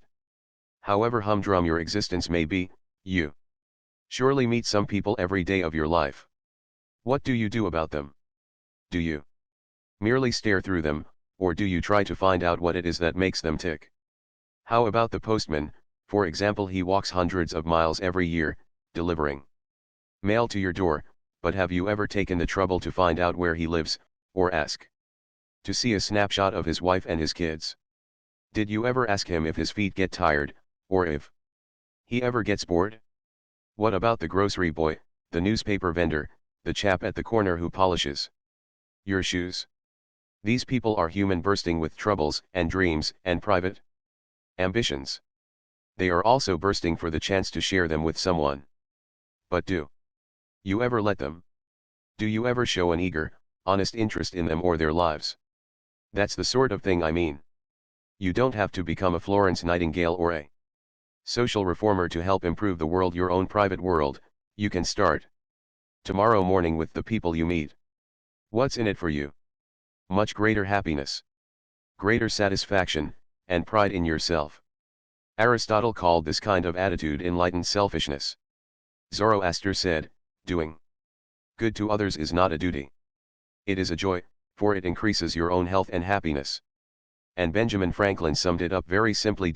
When you are good to others, said Franklin, you are best to yourself.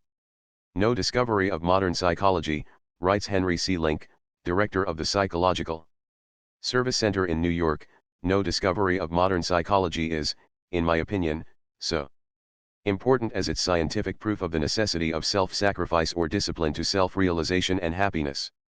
Thinking of others will not only keep you from worrying about yourself, it will also help you to make a lot of friends and have a lot of fun. How? Well, I once asked Professor William Leon Phelps, of Yale, how he did it, and here is what he said. I never go into a hotel or a barbershop or a store without saying something agreeable to everyone I meet. I try to say something that treats them as an individual, not merely a cog in a machine. I sometimes compliment the girl who waits on me in the store by telling her how beautiful her eyes are or her hair. I will ask a barber if he doesn't get tired standing on his feet all day. I'll ask him how he came to take up barbering, how long he has been at it, and how many heads of hair he has cut. I'll help him figure it out. I find that taking an interest in people makes them beam with pleasure. I frequently shake hands with the red cap who has carried my grip. It gives him a new lift and freshens him up for the whole day. One extremely hot summer day, I went into the dining car of the New Haven Railway to have lunch. The crowded car was almost like a furnace and the service was slow. When the steward finally got around to handing me the menu, I said, "The boys back. Their cooking in that hot kitchen certainly must be suffering today." The steward began to curse. His tones were bitter. At first, I thought he was angry. "Good God Almighty," he exclaimed, "the people come in here and complain about the food. They kick about the slow service and growl about the heat and the prices. I have listened to their criticisms for 19 years, and you are the first person and the only person that has ever expressed any sympathy for the cooks back there in the boiling kitchen. I wish to God we had more passengers like you." The steward was astounded because I had thought of the colored cooks as human beings, and not merely as cogs in the organization of a great railway. What people want, continued Professor Phelps, is a little attention as human beings. When I meet a man on the street with a beautiful dog, I always comment on the dog's beauty. As I walk on and glance back over my shoulder, I frequently see the man petting and admiring the dog. My appreciation has renewed his appreciation. One time in England, I met a shepherd, and expressed my sincere admiration for his big, intelligent sheepdog. I asked him to tell me how he trained the dog. As I walked away, I glanced back over my shoulder and saw the dog standing with his paws on the shepherd's shoulders, and the shepherd was petting him. By taking a little interest in the shepherd and his dog, I made the shepherd happy. I made the dog happy, and I made myself happy. Can you imagine a man who goes around shaking hands with porters and expressing sympathy for the cooks in the hot kitchen and telling people how much he admires their dogs? Can you imagine a man like that being sour and worried and needing the services of a psychiatrist? You can't, can you? No, of course not. A Chinese proverb puts it this way: a bit of fragrance always clings to the hand that gives you roses. You didn't have to tell that to Billy Phelps of Yale. He knew it. He lived it. If you are a man, skip this paragraph. It won't interest you. It tells how a worried, unhappy girl got several men to propose to her. The girl who did that is a grandmother. Now, a few years ago, I spent the night in her and her husband's home. I had been giving a lecture in her town, and the next morning she drove me about 50 miles to catch a train on the main line to New York Central. We got to talking about winning friends, and she said, "Mr. Carnegie, I am going to tell you something that I have never confessed to anyone before, not even to my husband. By the way, this story isn't going to be half so interesting as you probably imagine." She told me that she had been reared in a social register family in Philadelphia. The tragedy of my girlhood and young womanhood, she said, was our poverty. We could never entertain the way the other girls in my social set entertained. My clothes were never of the best quality. I outgrew them and they didn't fit, and they were often out of style. I was so humiliated, so ashamed, that I often cried myself to sleep. Finally, in sheer desperation, I hit upon the idea of always asking my partner at dinner parties to tell me about his experiences, his ideas, and his plans for the future. I didn't ask these questions because I was especially interested in the answers. I did it solely to keep my partner from looking at my poor clothes. But a strange thing happened. As I listened to these young men talk and learned more about them, I really became interested in listening to what they had to say. I became so interested that I myself sometimes forgot about my clothes.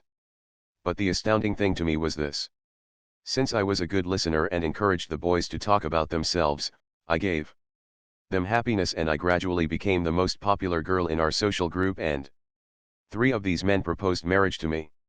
There you are, girls, that is the way it is done. Some people who read this chapter are going to say, all this talk about getting interested in others is a lot of damn nonsense. Sheer religious pap. None of that stuff. For me, I am going to put money in my purse. I am going to grab all I can get and grab it. Now and to hell with the other dumb clucks.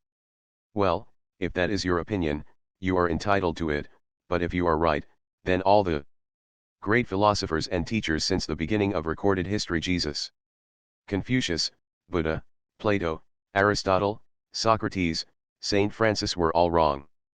But since you may sneer at the teachings of religious leaders, let's turn for advice to a couple of atheists. First, let's take the late A.E. Housman, professor at Cambridge University, and one of the most distinguished scholars of his generation. In 1936, he gave an address at Cambridge University on the name and nature of poetry. At that address, he declared that the greatest truth ever uttered and the most profound moral discovery of all time were those words of Jesus: "He that findeth his life shall lose it, and he that loseth his life for my sake shall find it." We have heard preachers say that all our lives. But Housman was an atheist, a pessimist, a man who contemplated suicide, and yet he felt that the man who thought only of himself wouldn't get much out of life. He would be miserable. But the man who forgot himself in service to others would find the joy of living. If you are not impressed by what A.E. Housman said, Let's turn for advice to the most distinguished American atheist of the 20th century, Theodore Dreiser. Dreiser ridiculed all religions as fairy tales and regarded life as a tale told by an idiot, full of sound and fury, signifying nothing. Yet Dreiser advocated the one great principle that Jesus taught: service to others. If man is to extract any joy out of his span, Dreiser said, he must think and plan to make things better not only for himself but for others, since joy for himself depends upon his joy in others and theirs in him.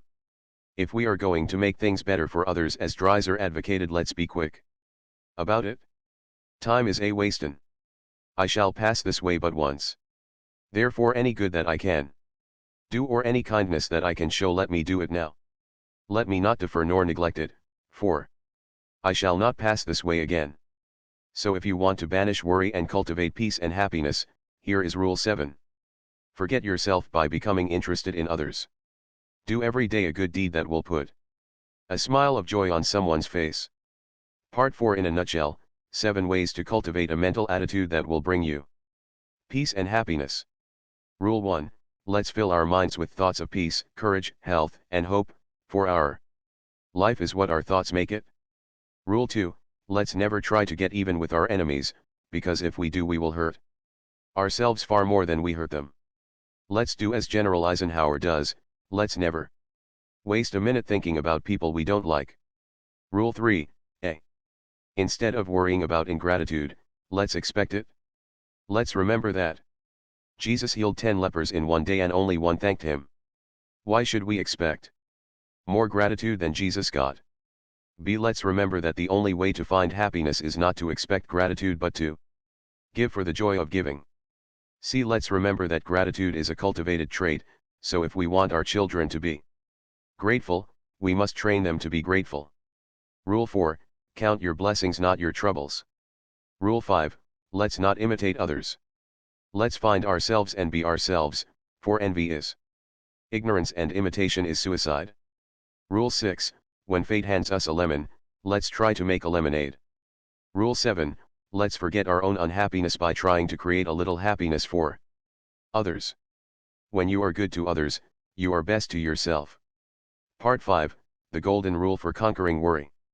Chapter 19, How My Mother and Father Conquered Worry. As I have said, I was born and brought up on a Missouri farm. Like most farmers of that day, my parents had pretty hard scratching. My mother had been a country schoolteacher and my father had been a farmhand working for $12 a month. Mother made not only my clothes, but also the soap with which we washed our clothes. We rarely had any cash except once a year when we sold our hogs. We traded our butter and eggs at the grocery store for flour, sugar, coffee. When I was 12 years old, I didn't have as much as 50 cents a year to spend on myself. I can still remember the day we went to a 4th of July celebration and father gave me 10 cents to spend as I wished. I felt the wealth of the Indies was mine.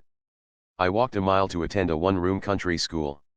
I walked when the snow was deep and the thermometer shivered around 28 degrees below zero. Until I was 14, I never had any rubbers or overshoes. During the long, cold winters, my feet were always wet and cold. As a child I never dreamed that anyone had dry, warm feet. During the winter, my parents slaved 16 hours a day, yet we constantly were oppressed by debts and harassed by hard luck. One of my earliest memories is watching the flood waters of the 102 River rolling over our corn and hayfields, destroying everything. The floods destroyed our crops 6 years out of 7. Year after year, our hogs died of cholera and we burned them. I can close my eyes now and recall the pungent odor of burning hog flesh. One year, the floods didn't come. We raised a bumper corn crop, bought feed cattle, and fattened them with our corn.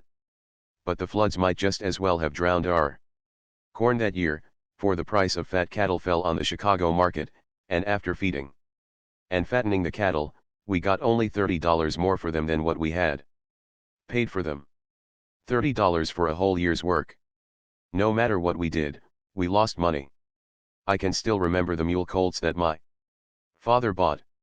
We fed them for 3 years, hired men to break them, then shipped them to Memphis, Tennessee, and sold them for less than what we had paid for them 3 years previously. After 10 years of hard, grueling work, we were not only penniless, we were heavily in debt. Our farm was mortgaged. Try as hard as we might, we couldn't even pay the interest on the mortgage. The bank that held the mortgage abused and insulted my father and threatened to take his farm away from him. Father was 47 years old. After more than 30 years of hard work, he had nothing but debts and humiliation. It was more than he could take. He worried. His health broke. He had no desire for food, in spite of the hard physical work he was doing in the field all day. He had to take medicine to give him an appetite. He lost flesh. The doctor told my mother that he would be dead within 6 months. Father was so worried that he no longer wanted to live. I have often heard my mother say that when father went to the barn to feed the horses and milk the cows, and didn't come back as soon as she expected, she would go out to the barn, fearing that she would find his body dangling from the end of a rope. One day as he returned home from Maryville, where the banker had threatened to foreclose the mortgage, he stopped his horses on a bridge crossing the 102 River, got off the wagon, and stood for a long time looking down at the water, debating with himself whether he should jump in and end it all. Years later, father told me that the only reason he didn't jump was because of my mother's deep, abiding, and joyous belief that if we loved God and kept His commandments, everything would come out all right. Mother was right. Everything did come out all right in the end. Father lived 42 happy years longer, and died in 1941, at the age of 89. During all those years of struggle and heartache, my mother never worried. She took all her troubles to God in prayer. Every night before we went to bed, mother would read a chapter from the Bible. Frequently mother or father would read these comforting words of Jesus, "In my Father's house are many mansions. I go to prepare a place for you, that where I am, there ye may be also." Then we all knelt down before our chairs in that lonely Missouri farmhouse and prayed for God's love and protection. When William James was professor of philosophy at Harvard, he said, "Of course, the sovereign cure for worry is religious faith. You don't have to go to Harvard to discover that." My mother found that out on a Missouri farm. Neither floods nor debts nor disaster could suppress her happy, radiant, and victorious spirit. I can still hear her singing as she worked. "Peace, peace, wonderful peace, flowing down from the Father above. Sweep over my spirit forever, I pray. In fathomless billows of love." My mother wanted me to devote my life to religious work. I thought seriously of becoming a foreign missionary. Then I went away to college, and gradually, as the years passed, a change came over me. I studied biology, science, philosophy, and comparative religions. I read books on how the Bible was written. I began to question many of its assertions. I began to doubt many of the narrow doctrines taught by the country preachers of that day. I was bewildered. Like Walt Whitman, I felt curious, abrupt questionings stir within me. I didn't know what to believe. I saw no purpose in life. I stopped praying. I became an agnostic. I believed that all life was planless and aimless. I believed that human beings had no more divine purpose than had the dinosaurs that roamed the earth 200 million years ago. I felt that someday the human race would perish just as the dinosaurs had. I knew that science taught that the sun was slowly cooling and that when its temperature fell even 10%, no form of life could exist on earth. I sneered at the idea of a beneficent God who had created man in his own likeness. I believed that the billions upon billions of suns whirling through black, cold, lifeless space had been created by blind force. Maybe they had never been created at all. Maybe they existed forever just as time and space have always existed. Do I profess to know the answers to all these questions now? No. No man has ever been able to explain the mystery of the universe, the mystery of life. We are surrounded by mysteries. The operation of your body is a profound mystery. So is the electricity in your home. So is the flower in the crannied wall. So is the green grass outside your window. Charles F. Kettering, the guiding genius of General Motors Research Laboratories, has been giving Antioch College $30,000 a year out of his own pocket to try to discover why grass is green. He declares that if we knew how grass is able to transform sunlight, water, and carbon dioxide into food sugar, we could transform civilization. Even the operation of the engine in your car is a profound mystery. General Motors Research Laboratories have spent years of time and millions of dollars trying to find out how and why a spark in the cylinder sets off an explosion that makes your car run, and they don't know the answer.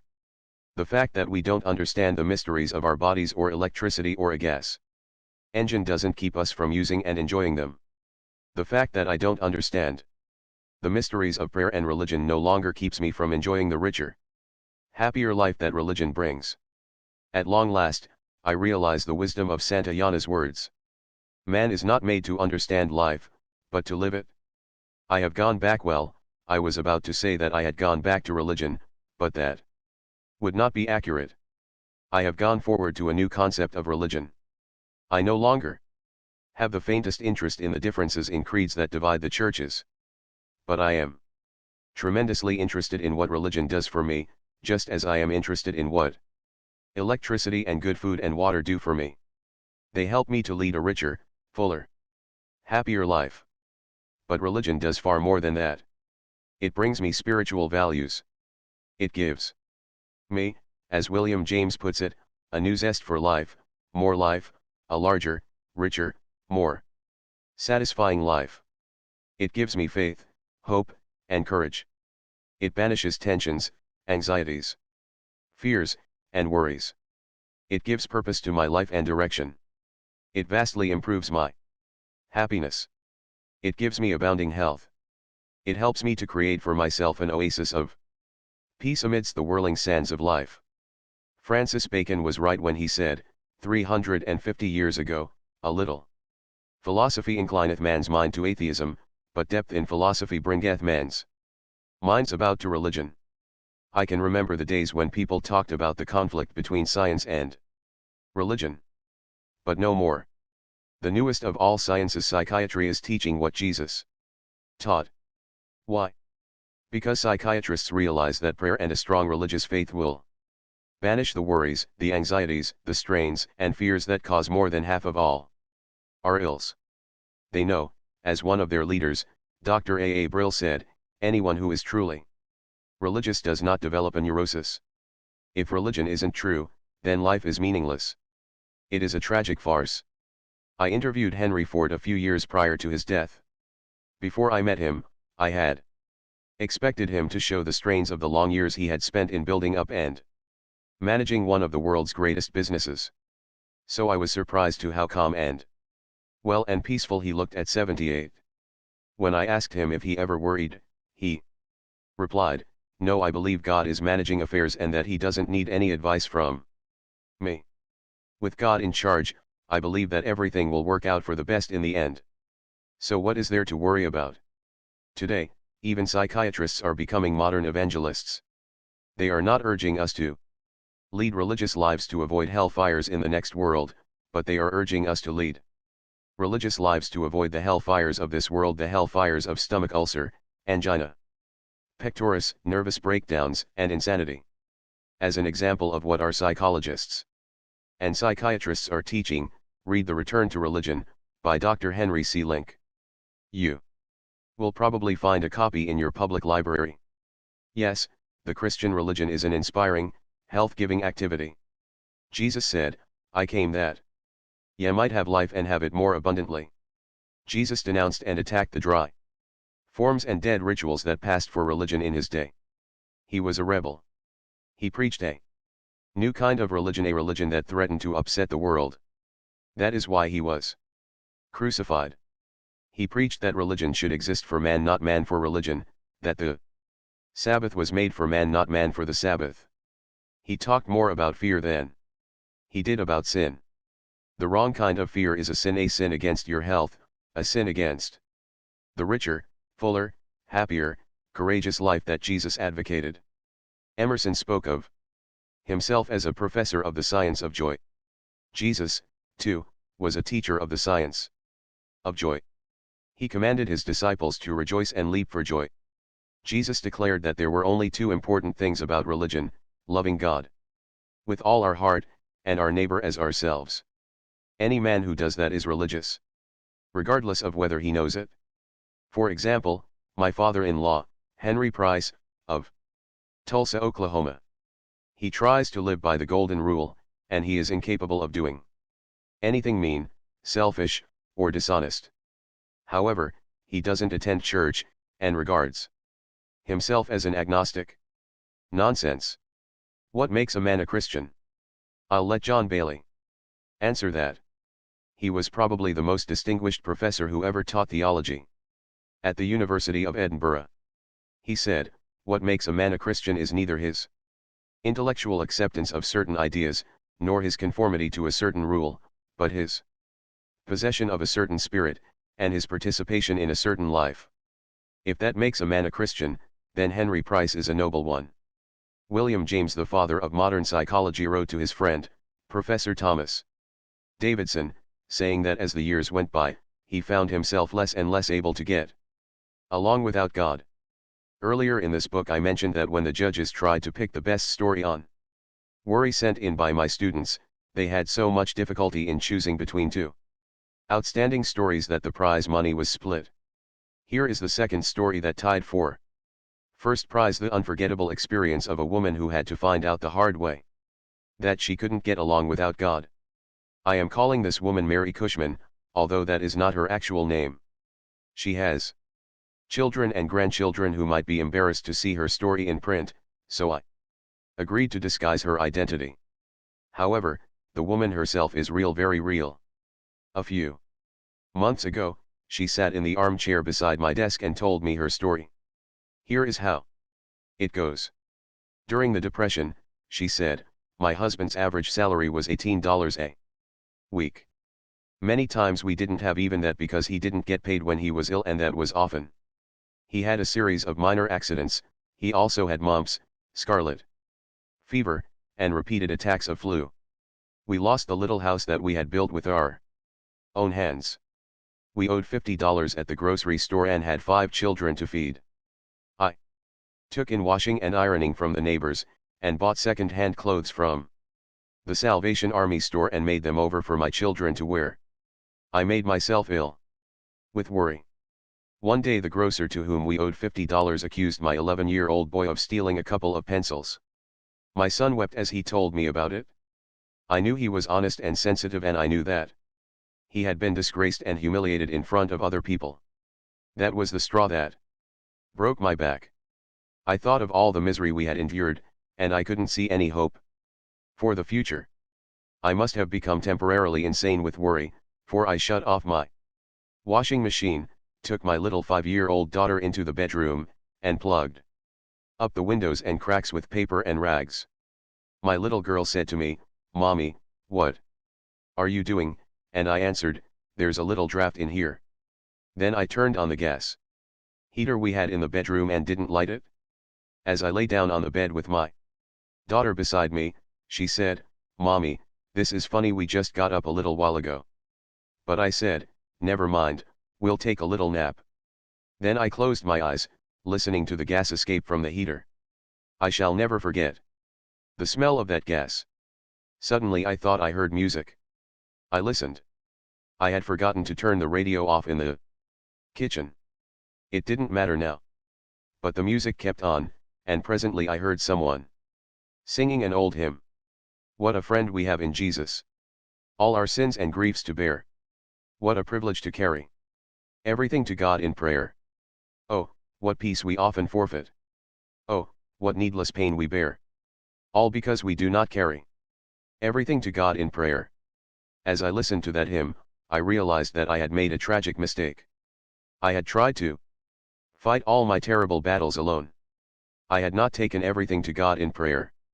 I jumped up, turned off the gas, opened the door, and raised the windows. I wept and prayed all the rest of that day. Only I didn't pray for help. Instead I poured out my soul in thanksgiving to God for the blessings He had given me, 5 splendid children, all of them healthy and fine, strong in body and mind. I promised God that never again would I prove so ungrateful. And I have kept that promise. Even after we lost our home, and had to move into a little country schoolhouse that we rented for $5 a month, I thanked God for that schoolhouse. I thanked Him for the fact that I at least had a roof to keep us warm and dry. I thanked God honestly that things were not worse, and I believe that He heard me. For in time things improved, not overnight, but as the depression lightened, we made a little more money. I got a job as a hat check girl in a large country club, and sold stockings as a sideline. To help put himself through college, one of my sons got a job on a farm, milked 13 cows. Morning and night. Today my children are grown up and married. I have 3 fine grandchildren. And, as I look back on that terrible day when I turned on the gas, I thank God over and over that I woke up in time. What joys I would have missed if I had carried out that act. How many wonderful years I would have forfeited forever. Whenever I hear now of someone who wants to end his life, I feel like crying out, don't do it. Don't. The blackest moments we live through can only last a little time, and then comes the future. On the average, someone commits suicide in the United States every 35 minutes. On the average, someone goes insane every 120 seconds. Most of these suicides, and probably many of the tragedies of insanity, could have been prevented if these people had only had the solace and peace that are found in religion and prayer. One of the most distinguished psychiatrists living, Dr. Carl Jung, says in his book Modern Man in Search of a Soul, **. During the past 30 years, people from all the civilized countries of the earth have consulted me. I have treated many hundreds of patients.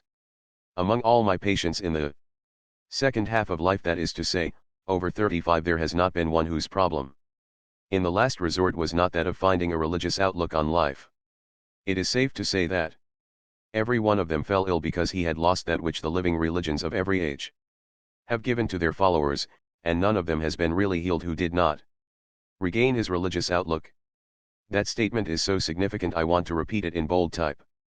Dr. Carl Jung said, during the past 30 years, people from all the civilized countries of the earth have consulted me. I have treated many hundreds of patients. Among all my patients in the second half of high, that is to say, over 35, there has not been one whose problem in the last resort was not that of finding a religious outlook on life. It is safe to say that every one of them fell ill because he had lost that which the living religions of every age have given to their followers, and none of them has been really healed who did not regain his religious outlook. William James said approximately the same thing. Faith is one of the forces by which men live, he declared, and the total absence of it means collapse. The late Mahatma Gandhi, the greatest Indian leader since Buddha, would have collapsed if he had not been inspired by the sustaining power of prayer. How do I know? Because Gandhi himself said so. Without prayer, he wrote, I should have been a lunatic long ago. Thousands of people could give similar testimony. My own father, well, as I have already said, my own father would have drowned himself had it not been for my mother's prayers and faith. Probably thousands of the tortured souls who are now screaming in our insane asylums could have been saved if they had only turned to a higher power for help instead of trying to fight life's battles alone. When we are harassed and reach the limit of our own strength, many of us then turn in desperation to God. There are no atheists in foxholes. But why wait till we are desperate? Why not renew our strength every day? Why wait even until Sunday? For years I have had the habit of dropping into empty churches on weekday afternoons. When I feel that I am too rushed and hurried to spare a few minutes to think about spiritual things, I say to myself, wait a minute, Dale Carnegie, wait a minute. Why all the feverish hurry and rush, little man? You need to pause and acquire a little perspective.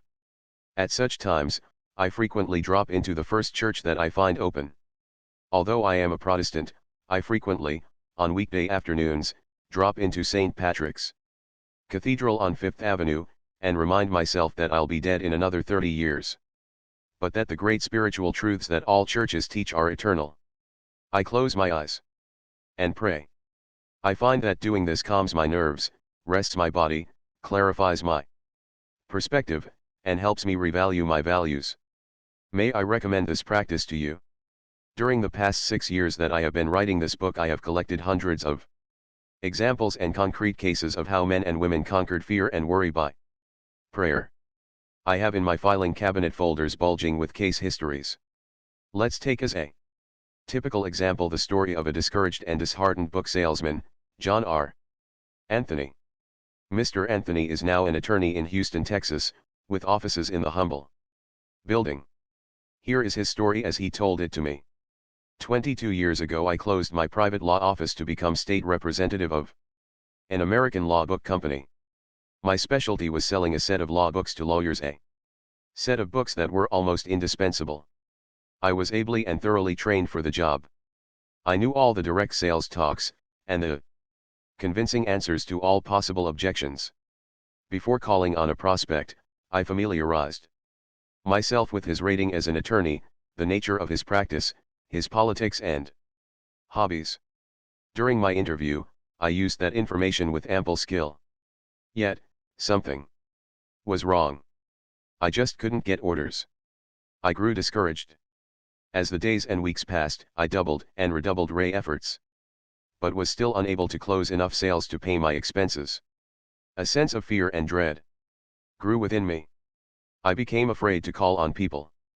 Before I could enter a prospect's office, that feeling of dread flared up so strong that I would pace up and down the hallway outside the door or go out of the building and circle the block.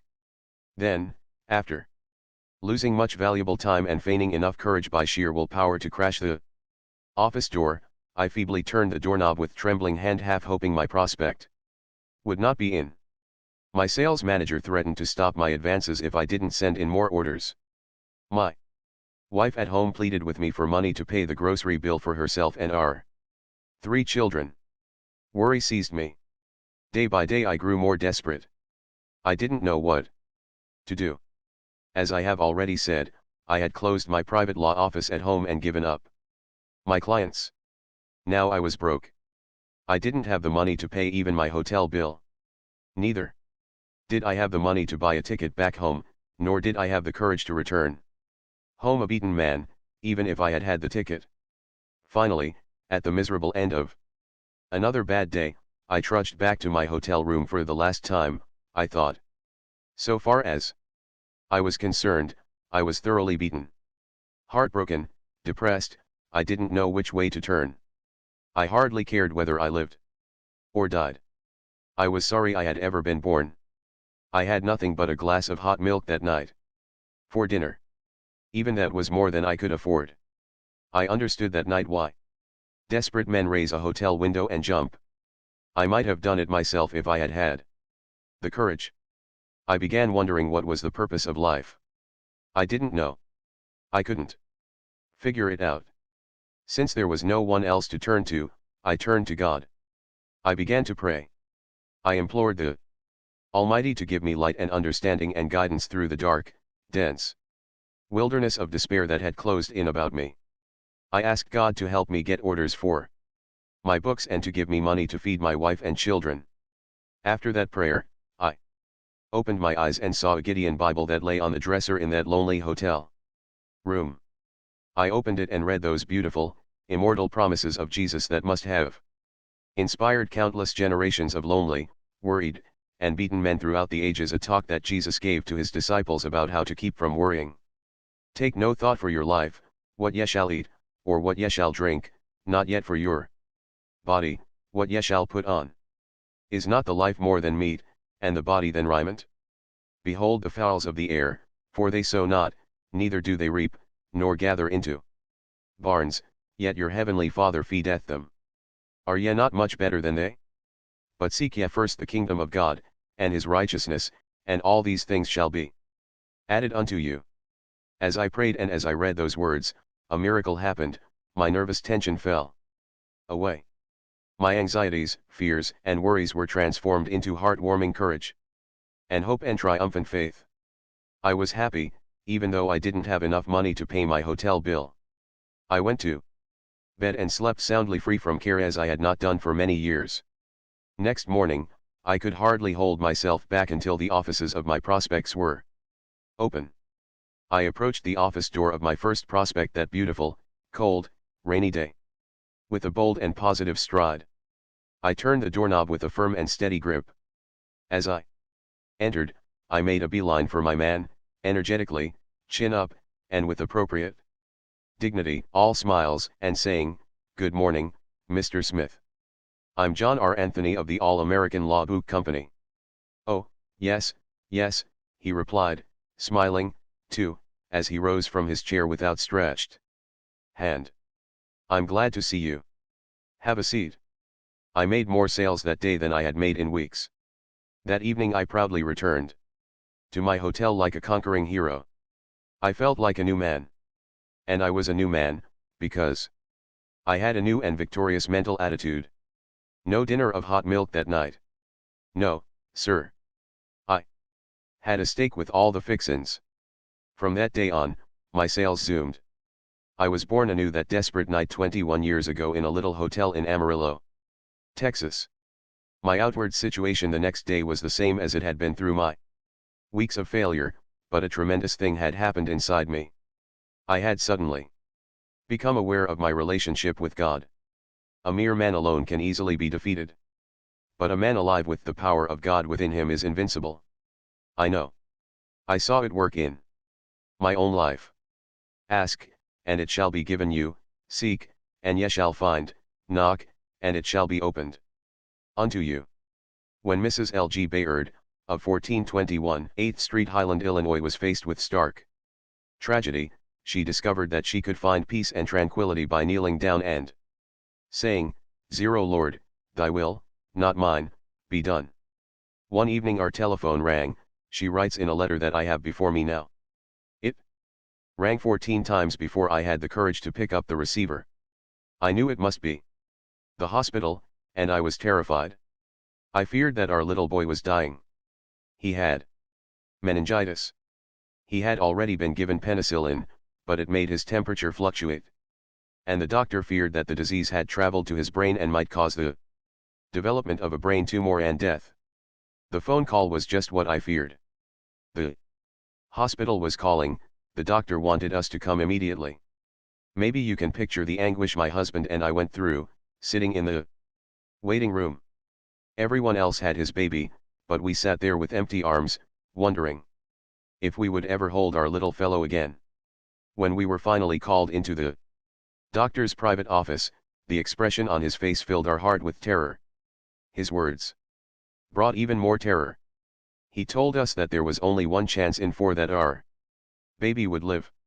He said that if we knew another doctor, to please call him in on the case. On the way home my husband broke down and, doubling up his fist, hit the steering wheel, saying, "Berts, I can't give that little guy up." Have you ever seen a man cry? It isn't a pleasant experience.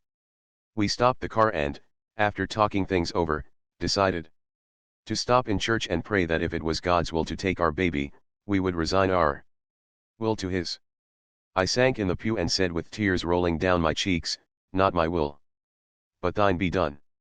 The moment I uttered those words, I felt better. A sense of peace that I hadn't felt for a long time came over me. All the way home, I kept repeating, "O God, thy will, not mine, be done." I slept soundly that night for the first time in a week. The doctor called a few days later and said that Bobby had passed the crisis. I thank God for the strong and healthy 4-year-old boy we have today. I know men who regard religion as something for women and children and preachers. They pride themselves on being he-men who can fight their battles alone. How surprised they might be to learn that some of the most famous he-men in the world pray every day. For example, he-man Jack Dempsey told me that he never goes to bed without saying his prayers. He told me that he never eats a meal without first thanking God for it. He told me that he prayed every day when he was training for a bout, and that when he was fighting, he always prayed just before the bell sounded for each round. Praying, he said, helped me fight with courage and confidence. He-Man Connie Mack told me that he couldn't go to sleep without saying his prayers.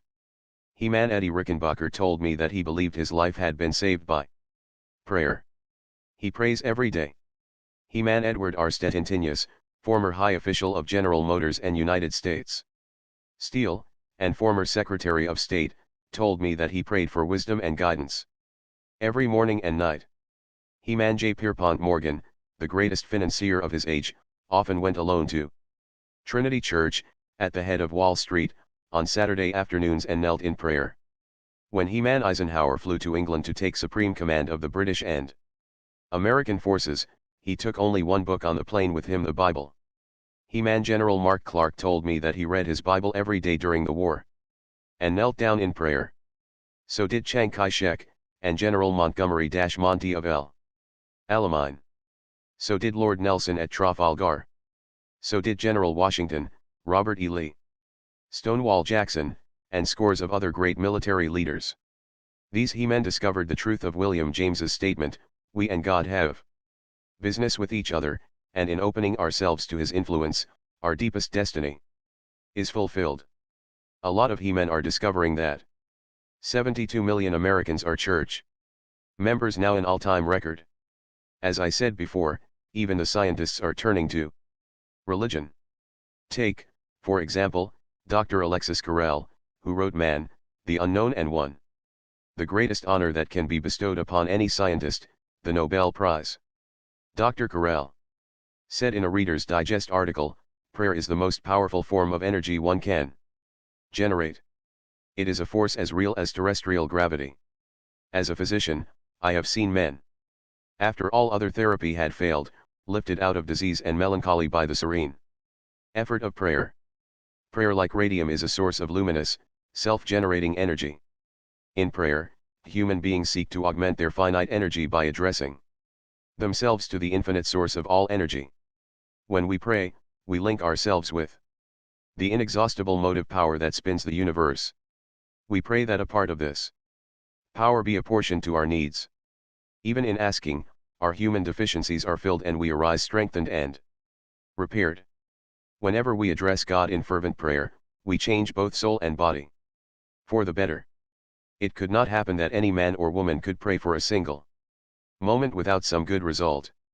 Admiral Byrd knows what it means to link ourselves with the inexhaustible motive power that spins the universe. His ability to do that pulled him through the most trying ordeal of his life. He tells the story in his book Alone.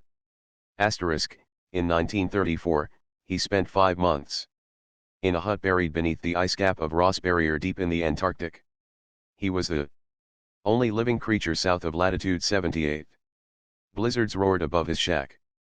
The cold plunged down to 82 degrees below zero. He was completely surrounded by unending night. And then he found, to his horror, he was being slowly poisoned by carbon monoxide that escaped from his stove. What could he do?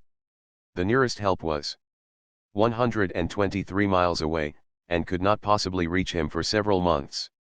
He tried to fix his stove and ventilating system, but the fumes still escaped.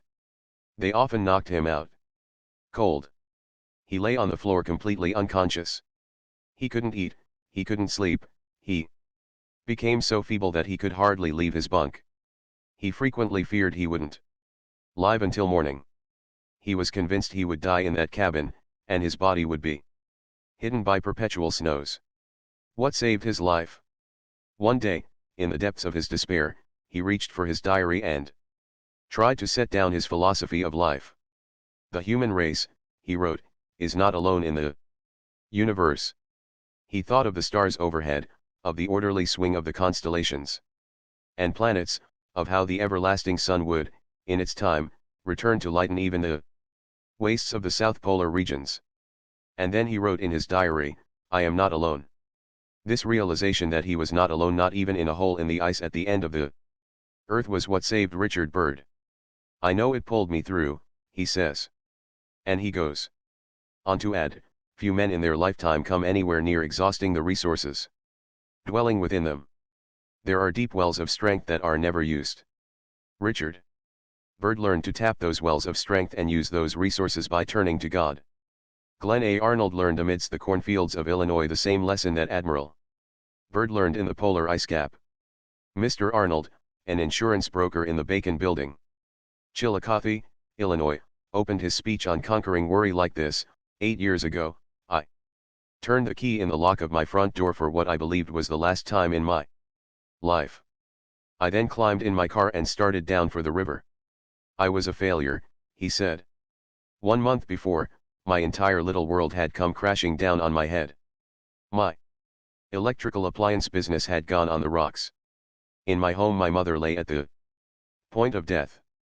My wife was carrying our second child. Doctors' bills were mounting. We had mortgaged everything we had to start the business, our car and our furniture.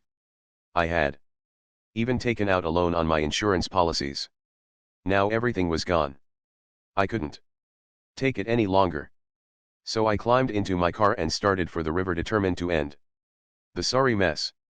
I drove a few miles out in the country, pulled off the road, and got out and sat on the ground and wept like a child. Then I really started to think instead of going around in frightening circles of worry. I tried to think constructively. How bad was my situation? Couldn't it be worse? Was it really hopeless? What could I do to make it better? I decided then and there to take the whole problem to the Lord and ask Him to handle it. I prayed. I prayed hard. I prayed as though my very life depended on it, which, in fact, it did. Then a strange thing happened. As soon as I turned all my problems over to a power greater than myself, I immediately felt a peace of mind that I hadn't known in months. I must have sat there for half an hour, weeping and praying. Then I went home and slept like a child. The next morning, I arose with confidence. I no longer had anything to fear, for I was depending on God for guidance.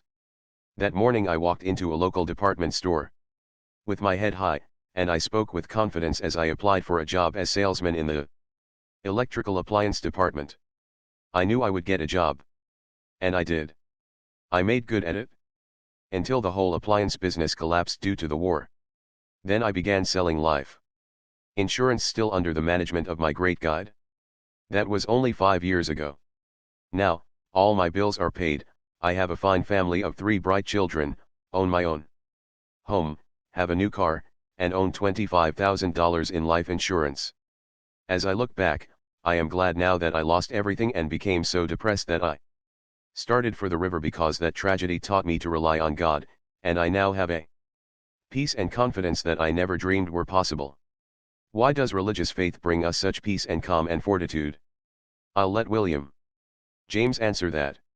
He says, "The turbulent billows of the fretful surface leave the deep parts of the ocean undisturbed, and to him who has a hold on vaster and more permanent realities, the hourly vicissitudes of his personal destiny seem relatively insignificant things. The really religious person is accordingly unshakable and full of equanimity, and calmly ready for any duty that the day may bring forth. If we are worried and anxious, why not try God? Why not, as Immanuel Kant said, accept a belief in God because we need such a belief? Why not link ourselves now with the inexhaustible motive power that spins the universe? Even if you are not a religious person by nature or training, even if you are an out-and-out skeptic, prayer can help you much more than you believe, for it is a practical thing. What do I mean, practical? I mean that prayer fulfills these 3 very basic psychological needs which all people share, whether they believe in God or not. 1. Prayer helps us to put into words exactly what is troubling us. We saw in chapter 4 that it is almost impossible to deal with a problem while it remains vague and nebulous. Praying, in a way, is very much like writing our problem down on paper. If we ask help for a problem even from God, we must put it into words. 2. Prayer gives us a sense of sharing our burdens, of not being alone. Few of us are so strong that we can bear our heaviest burdens, our most agonizing troubles, all by ourselves. Sometimes our worries are of so intimate a nature that we cannot discuss them even with our closest relatives or friends. Then prayer is the answer. Any psychiatrist will tell us that when we are pent up and tense, and in an agony of spirit, it is therapeutically good to tell someone our troubles. When we can't tell anyone else, we can always tell God. 3. Prayer puts into force an active principle of doing. It's a first step toward action. I doubt if anyone can pray for some fulfillment, day after day, without benefiting from it, in other words, without taking some steps to bring it to pass. A world-famous scientist said, prayer is the most powerful form of energy one can generate. So why not make use of it? Call it God or Allah or Spirit. Why quarrel with definitions as long as the mysterious powers of nature take us in hand? Why not close this book right now, go to your bedroom, shut the door, kneel down, and unburden your heart? If you have lost your religion, beseech Almighty God to renew your faith. Say, "O God, I can no longer fight my battles alone. I need your help, your love. Forgive me for all my mistakes. Cleanse my heart of all evil. Show me the way to peace and quiet and health, and fill me with love even for my enemies." If you don't know how to pray, repeat this beautiful and inspiring prayer written by St. Francis 700 years ago. Lord, make me an instrument of thy peace. Where there is hatred, let me sow love. Where there is injury, pardon. Where there is doubt, faith. Where there is despair, hope. Where there is darkness, light. Where there is sadness, joy. O Divine Master, grant that I may not so much seek to be consoled as to console, to be understood, as to understand, to be loved, as to love, for it is in giving that we receive.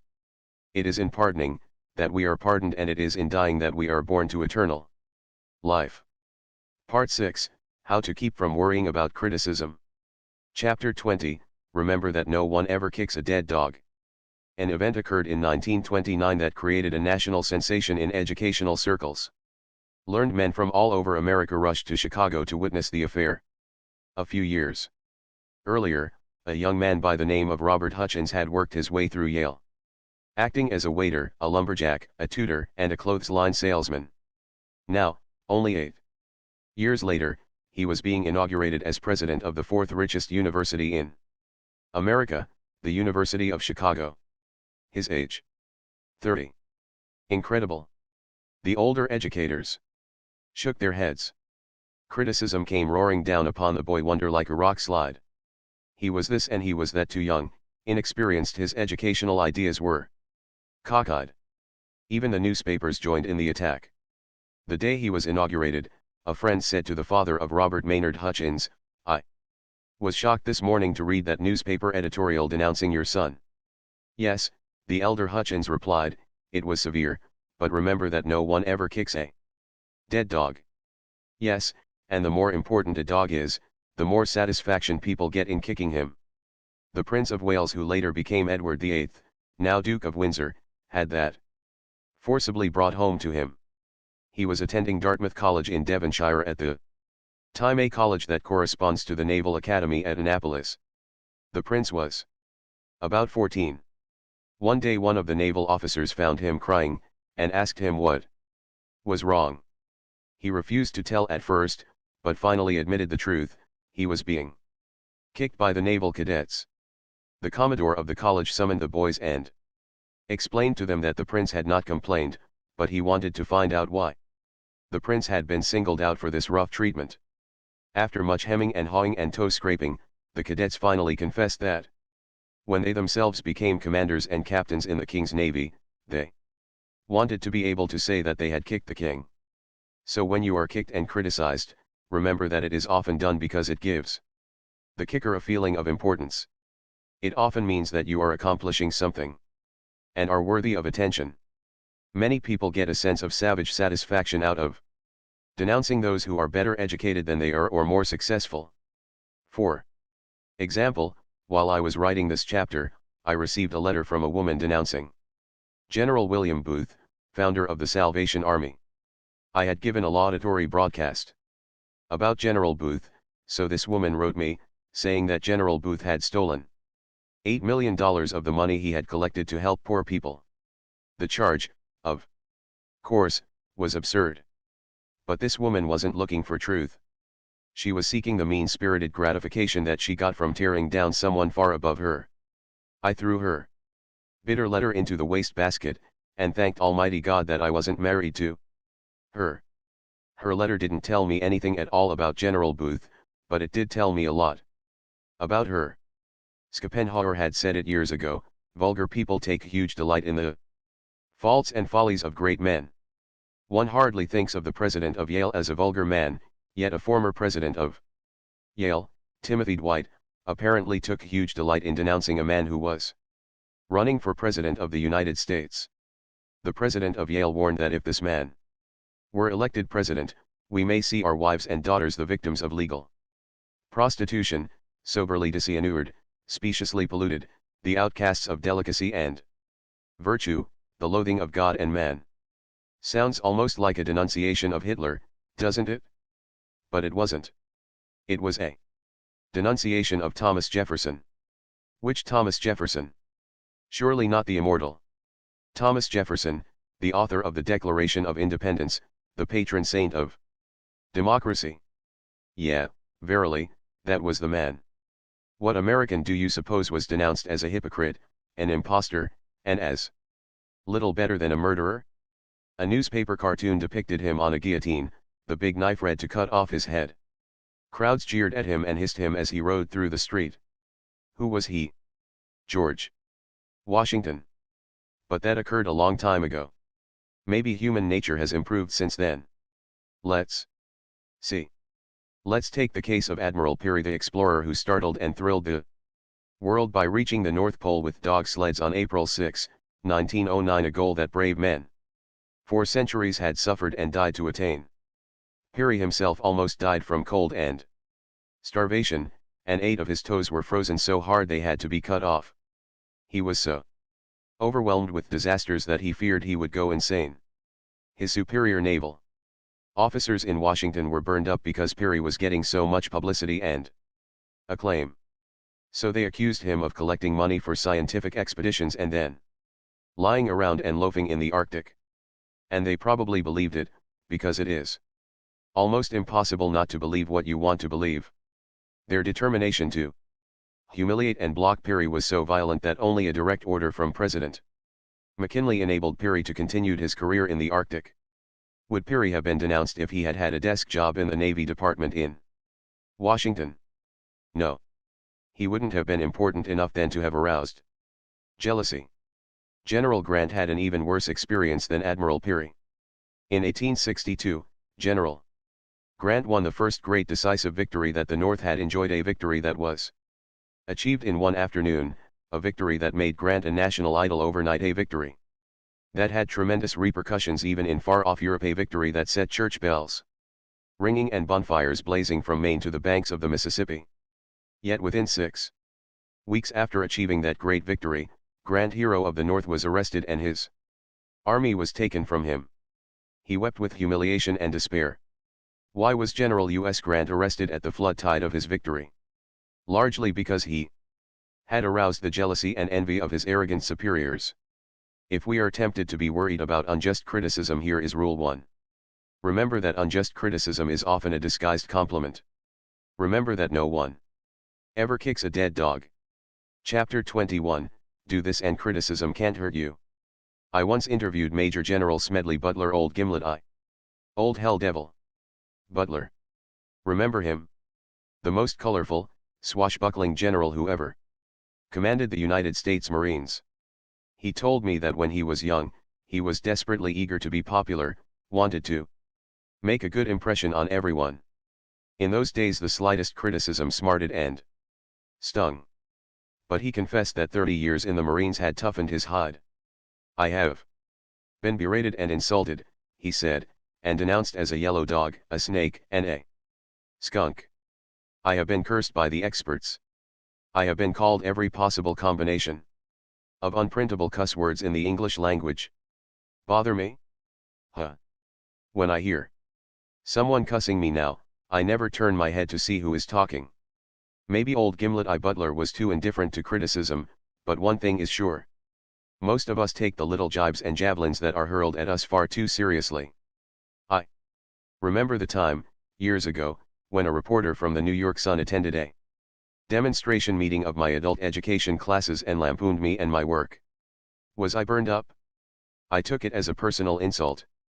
I telephoned Gil Hodges, the chairman of the executive committee of the Sun, and practically demanded that he print an article stating the facts instead of ridicule. I was determined to make the punishment fit the crime. I am ashamed now of the way I acted. I realize now that half the people who bought the paper never saw that article. Half of those who read it regarded it as a source of innocent merriment. Half of those who gloated over it forgot all about it in a few weeks. I realize now that people are not thinking about you and me or caring what is said about us. They are thinking about themselves before breakfast, after breakfast, and right on until 10 minutes past midnight. They would be 1,000 times more concerned about a slight headache of their own than they would about the news of your death or mine. Even if you and I are lied about, ridiculed, double-crossed, knifed in the back, and sold down the river by 1 out of every 6 of our most intimate friends, let's not indulge in an orgy of self-pity. Instead, let's remind ourselves that that's precisely what happened to Jesus. One of his 12 most intimate friends turned traitor for a bribe that would amount, in our modern money, to about $19. Another one of his 12 most intimate friends openly deserted Jesus the moment he got into trouble, and declared 3 times that he didn't even know Jesus, and he swore as he said it. 1 out of 6. That is what happened to Jesus. Why should you and I expect a better score? I discovered years ago that although I couldn't keep people from criticizing me unjustly, I could do something infinitely more important. I could determine whether I would let the unjust condemnation disturb me. Let's be clear about this. I am not advocating ignoring all criticism. Far from it. I am talking about ignoring only unjust criticism. I once asked Eleanor Roosevelt how she handled unjust criticism, and Allah knows she's had a lot of it. She probably has more ardent friends and more violent enemies than any other woman who ever lived in the White House. She told me that as a young girl she was almost morbidly shy, afraid of what people might say. She was so afraid of criticism that one day she asked her aunt, Theodore Roosevelt's sister, for advice. She said, "Auntie Bye, I want to do so and so, but I'm afraid of being criticized."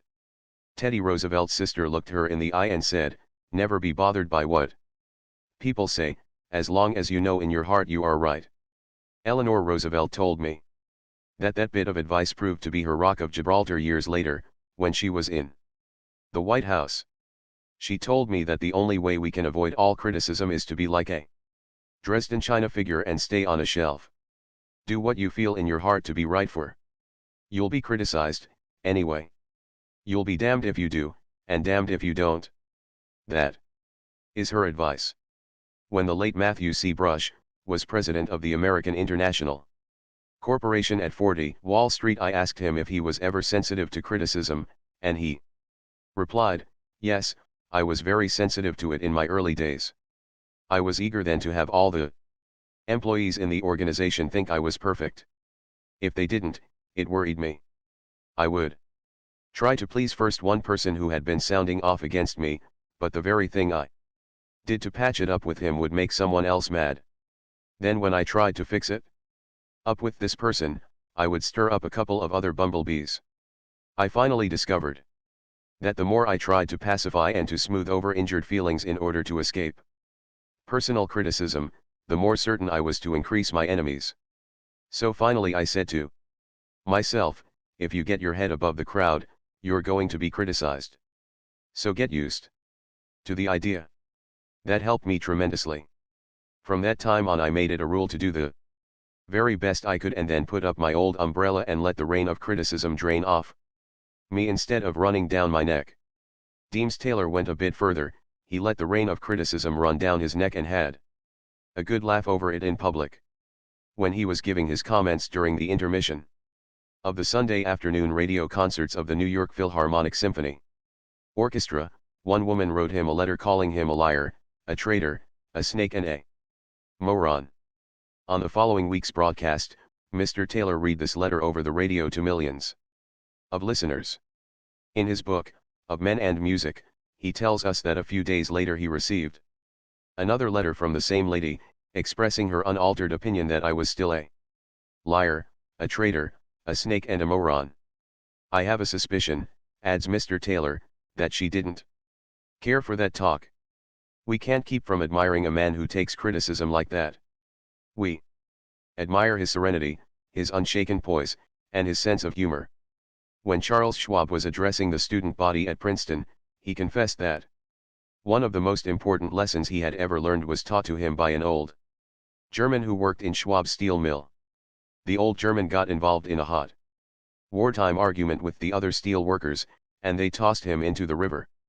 When he came into my office, Mr. Schwab said, covered with mud and water, I asked him what he had said to the men who had thrown him into the river, and he replied, I just laughed. Mr. Schwab declared that he had adopted that old German's words as his motto, just laugh. That motto is especially good when you are the victim of unjust criticism. You can answer the man who answers you back, but what can you say to the man who just laughs? Lincoln might have broken under the strain of the Civil War if he hadn't learned the folly of trying to answer all his savage critics. He finally said, if I were to try to read, much less to answer, all the attacks made on me, this shop might as well be closed for any other business. I do the very best I know how, the very best I can, and I mean to keep on doing so until the end. If the end brings me out all right, then what is said against me won't matter. If the end brings me out wrong, then 10 angels swearing I was right would make no difference. When you and I are unjustly criticized, let's remember rule 2. Do the very best yon can, and then put up your old umbrella and keep the rain of criticism from running down the back of your neck. Chapter 22, Fool Things I Have Done. I have a folder in my private filing cabinet marked FTD, short for Fool Things I Have Done. I put in that folder written records of the fool's things I have been guilty of. I sometimes dictate these memos to my secretary, but sometimes they are so personal, so stupid, that I am ashamed to dictate them, so I write them out in longhand. I can still recall some of the criticisms of Dale Carnegie that I put in my FTD folders 15 years ago. If I had been utterly honest with myself, I would now have a filing cabinet bursting out at the seams with these FTD memos. I can truthfully repeat what King Saul said more than 20 centuries ago, I have played the fool and have erred exceedingly. When I get out my FTD folders and reread the criticisms I have written of myself, they help me deal with the toughest problem I shall ever face, the management of Dale Carnegie. I used to blame my troubles on other people, but as I have grown older and wiser, I hope I have realized that I myself, in the last analysis, am to blame for almost all my misfortunes. Lots of people have discovered that, as they grow older, no one but myself, said Napoleon at St. Helena, no one but myself can be blamed for my fall. I have been my own greatest enemy, the cause of my own disastrous fate. Let me tell you about a man I know who was an artist when it came to self-appraisal and self-management. His name was H.P. Howell. When the news of his sudden death in the drugstore of the Hotel Ambassador in New York was flashed across the nation on July 31, 1944, Wall Street was shocked, for he was a leader in American finance, chairman of the board of the Commercial National Bank and Trust Company, 56, Wall Street, and a director of several large corporations. He grew up with little formal education, started out in life clerking in a country store, and later became credit manager for U.S. Steel and was on his way to position and power. For years I have kept an engagement book showing all the appointments I have during the day, Mr. Howell told me when I asked him to explain the reasons for his success. My family never makes any plans for me on Saturday night, for the family knows that I devote a part of each Saturday evening to self-examination and a review and appraisal of my work during the week. After dinner I go off by myself, open my engagement book, and think over all the interviews, discussions, and meetings that have taken place since Monday morning. I ask myself, what mistakes did I make that time? What did I do that was right, and in what way could I have improved my performance? What lessons can I learn from that experience? I sometimes find that this weekly review makes me very unhappy. Sometimes I am astonished by my own blunders. Of course, as the years have gone by, these blunders have become less frequent. This system of self-analysis, continued year after year, has done more for me than any other one thing I have ever attempted. Maybe H.P. Howell borrowed his idea from Ben Franklin. Only Franklin didn't wait until Saturday night. He gave himself a severe going over every night. He discovered that he had 13 serious faults. Here are 3 of them: wasting time, stewing around over trifles, arguing, and contradicting people. Wise old Ben Franklin realized that, unless he eliminated these handicaps, he wasn't going to get very far. So he battled with one of his shortcomings every day for a week, and kept a record of who had won each day's slugging match. The next day, he would pick out another bad habit, put on the gloves, and when the bell rang he would come out of his corner fighting. Franklin kept up this battle with his faults every week for more than 2 years. No wonder he became one of the best loved and most influential men America ever produced. Albert Hubbard said, "Every man is a damn fool for at least 5 minutes every day." Wisdom consists in not exceeding that limit. The small man flies into a rage over the slightest criticism, but the wise man is eager to learn from those who have censured him and reproved him and disputed the passage with him. Walt Whitman put it this way: have you learned lessons only of those who admired you, and were tender with you, and stood aside for you? Have you not learned great lessons from those who rejected you, and braced themselves against you, or disputed the passage with you? Instead of waiting for our enemies to criticize us or our work, let's beat them to it. Let's be our own most severe critic. Let's find and remedy all our weaknesses before our enemies get a chance to say a word. That is what Charles Darwin did. In fact, he spent 15 years criticizing. Well, the story goes like this: when Darwin completed the manuscript of his immortal book, The Origin of Species, he realized that the publication of his revolutionary concept of creation would rock the intellectual and religious worlds. So he became his own critic and spent another 15 years, checking his data, challenging his reasoning, criticizing his conclusions. Suppose someone denounced you as a damn fool, what would you do? Get angry? Indignant? Here is what Lincoln did. Edward M. Stanton, Lincoln's Secretary of War, once called Lincoln a damn fool. Stanton was indignant because Lincoln had been meddling in his affairs. In order to please a selfish politician, Lincoln had signed an order transferring certain regiments. Stanton not only refused to carry out Lincoln's orders but swore that Lincoln was a damn fool for ever signing such orders. What happened?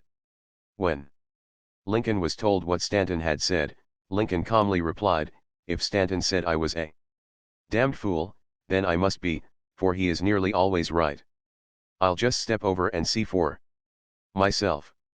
Lincoln did go to see Stanton. Stanton convinced him that the order was wrong, and Lincoln withdrew it. Lincoln welcomed criticism when he knew it was sincere, founded on knowledge, and given in a spirit of helpfulness. You and I ought to welcome that kind of criticism, too, for we can't even hope to be right more than 3 times out of 4. At least, that was all Theodore Roosevelt said he could hope for, when he was in the White House. Einstein, the most profound thinker now living, confesses that his conclusions are wrong 99% of the time. The opinions of our enemies, said La Rochefoucauld, come nearer to the truth about us than do our own opinions. I know that statement may be true many times, yet when anyone starts to criticize me, if I do not watch myself, I instantly and automatically leap to the defensive even before I have the slightest idea what my critic is going to say. I am disgusted with myself every time I do it. We all tend to resent criticism and lap up praise, regardless of whether either the criticism or the praise be justified. We are not creatures of logic. We are creatures of emotions. Our logic is like a canoe tossed about on a deep, dark, stormy sea of emotion. Most of us have a pretty good opinion of ourselves as we are now. But in 40 years from now, we may look back and laugh at the persons we are today. William Allen White, the most celebrated small-town newspaper editor in history, looked back and described the young man he had been 50 years earlier as swell-headed, a fool with a lot of nerve, a supercilious young Pharisee, a complacent reactionary. 20 years from now maybe you and I may be using similar adjectives too. Describe the persons we are today. We may. Who knows? In previous chapters, I have talked about what to do when you are unjustly criticized. But here is another idea: when your anger is rising because you feel you have been unjustly condemned, why not stop and say, just a minute. I am far from perfect. If Einstein admits he is wrong 99% of the time, maybe I am wrong at least 80% of the time. Maybe I deserve this criticism. If I do, I ought to be thankful for it, and try to profit by it. Charles Luckman, president of the Pepsodent Company, spends millions of dollars a year putting Bob Hope on the air. He doesn't look at the letters praising the program, but he insists on seeing the critical letters. He knows he may learn something from them. The Ford Company is so eager to find out what is wrong with its management and operations that it recently polled the employees and invited them to criticize the company. I know a former soap salesman who used even to ask for criticism. When he first started out selling soap for Colgate, orders came slowly. He worried about losing his job. Since he knew there was nothing wrong with the soap or the price, he figured that the trouble must be himself. When he failed to make a sale, he would often walk around the block, trying to figure out what was wrong. Had he been too vague? Did he lack enthusiasm? Sometimes he would go back to the merchant and say, I haven't come back here to try to sell you any soap. I have come back to get your advice and your criticism. Won't you please tell me what I did that was wrong when I tried to sell you soap a few minutes ago? You are far more experienced and successful than I am. Please give me your criticism. Be frank. Don't pull your punches. This attitude won him a lot of friends and priceless advice. What do you suppose happened to him? Today, he is president of the Colgate-Palmolive Peat Soap Company, the world's largest makers of soap. His name is E.H. Little. Last year, only 14 people in America had a larger income than he had, $240,141. It takes a big man to do what H.P. Howell, Ben Franklin, and E.H. Little did. And now, while nobody is looking, why not peep into the mirror and ask yourself whether you belong in that kind of company? 1. To keep from worrying about criticism, here is Rule 3. Let's keep a record of the fool things we have done and criticize ourselves. Since we can't hope to be perfect, let's do what E.H. Little did. Let's ask for unbiased, helpful, constructive criticism. Part 6 in a nutshell: how to keep from worrying about criticism. Rule 1. Unjust criticism is often a disguised compliment. It often means that you have aroused jealousy and envy. Remember that no one ever kicks a dead dog. Rule 2. Do the very best you can, and then put up your old umbrella and keep the rain of criticism from running down the back of your neck. Rule 3. Let's keep a record of the fool things we have done and criticize ourselves. Since we can't hope to be perfect, let's do what E.H. Little did. Let's ask for unbiased, helpful, constructive criticism. Part 7. 6 ways to prevent fatigue and worry and keep your energy and spirits high. Chapter 23. How to add 1 hour a day to your waking life. Why am I writing a chapter on preventing fatigue in a book on preventing worry? That is simple, because fatigue often produces worry, or, at least, it makes you susceptible to worry. Any medical student will tell you that fatigue lowers physical resistance to the common cold and hundreds of other diseases, and any psychiatrist will tell you that fatigue also lowers your resistance to the emotions of fear and worry. So preventing fatigue tends to prevent worry. Did I say tends to prevent worry? That is putting it mildly. Dr. Edmund Jacobson goes much further. Dr. Jacobson has written 2 books on relaxation, progressive relaxation, and You Must Relax, and as director of the University of Chicago Laboratory for Clinical Physiology, he has spent years conducting investigations in using relaxation as a method in medical practice. He declares that any nervous or emotional state fails to exist in the presence of complete relaxation. That is another way of saying, you cannot continue to worry if you relax.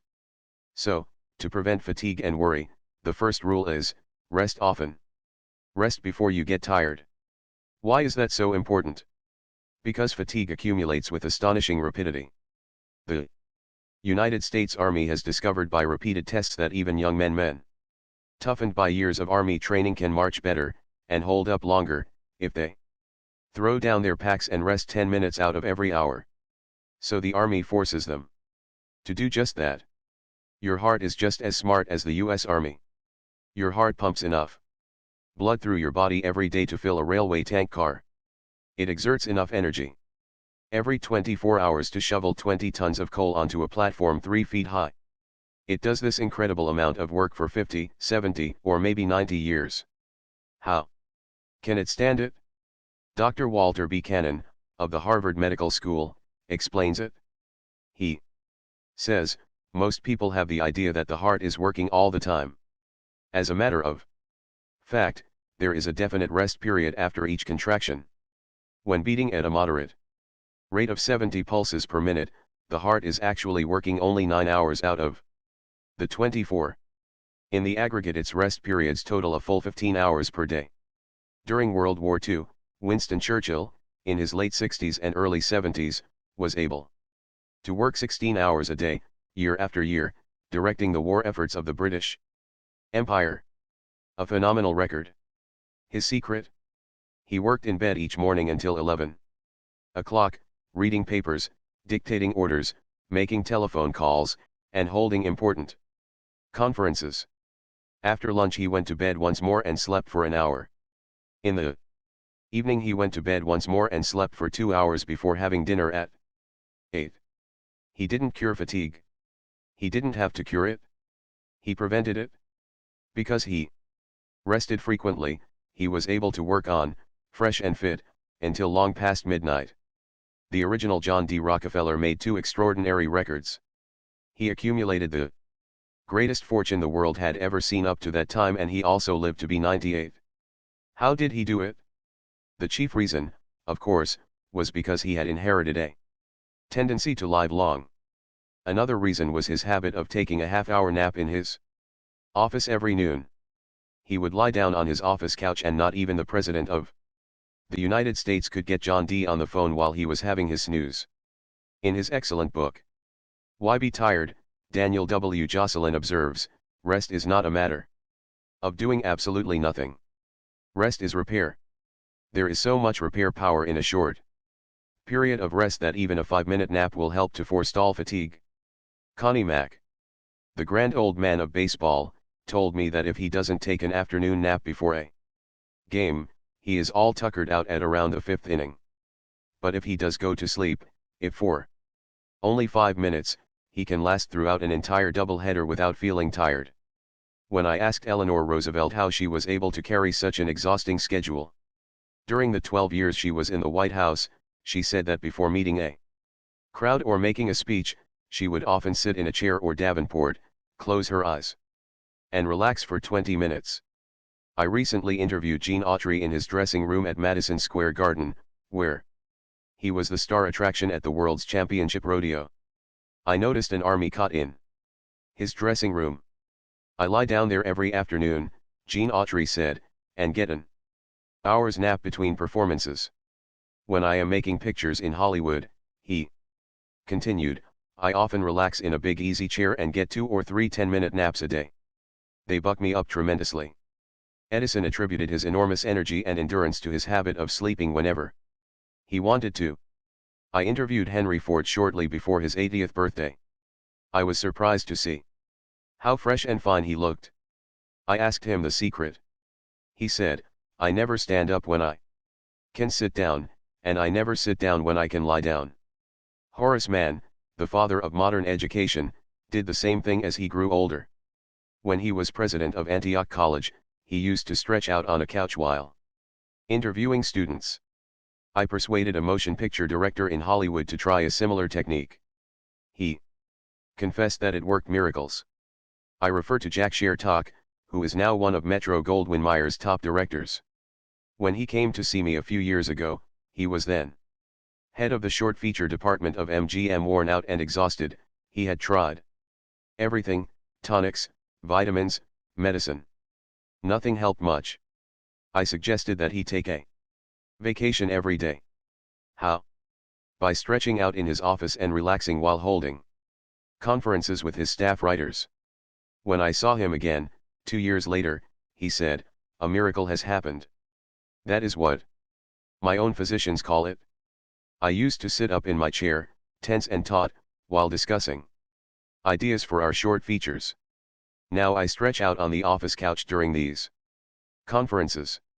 I feel better than I have felt in 20 years. Work 2 hours a day longer. Yet I rarely get tired." How does all this apply to you?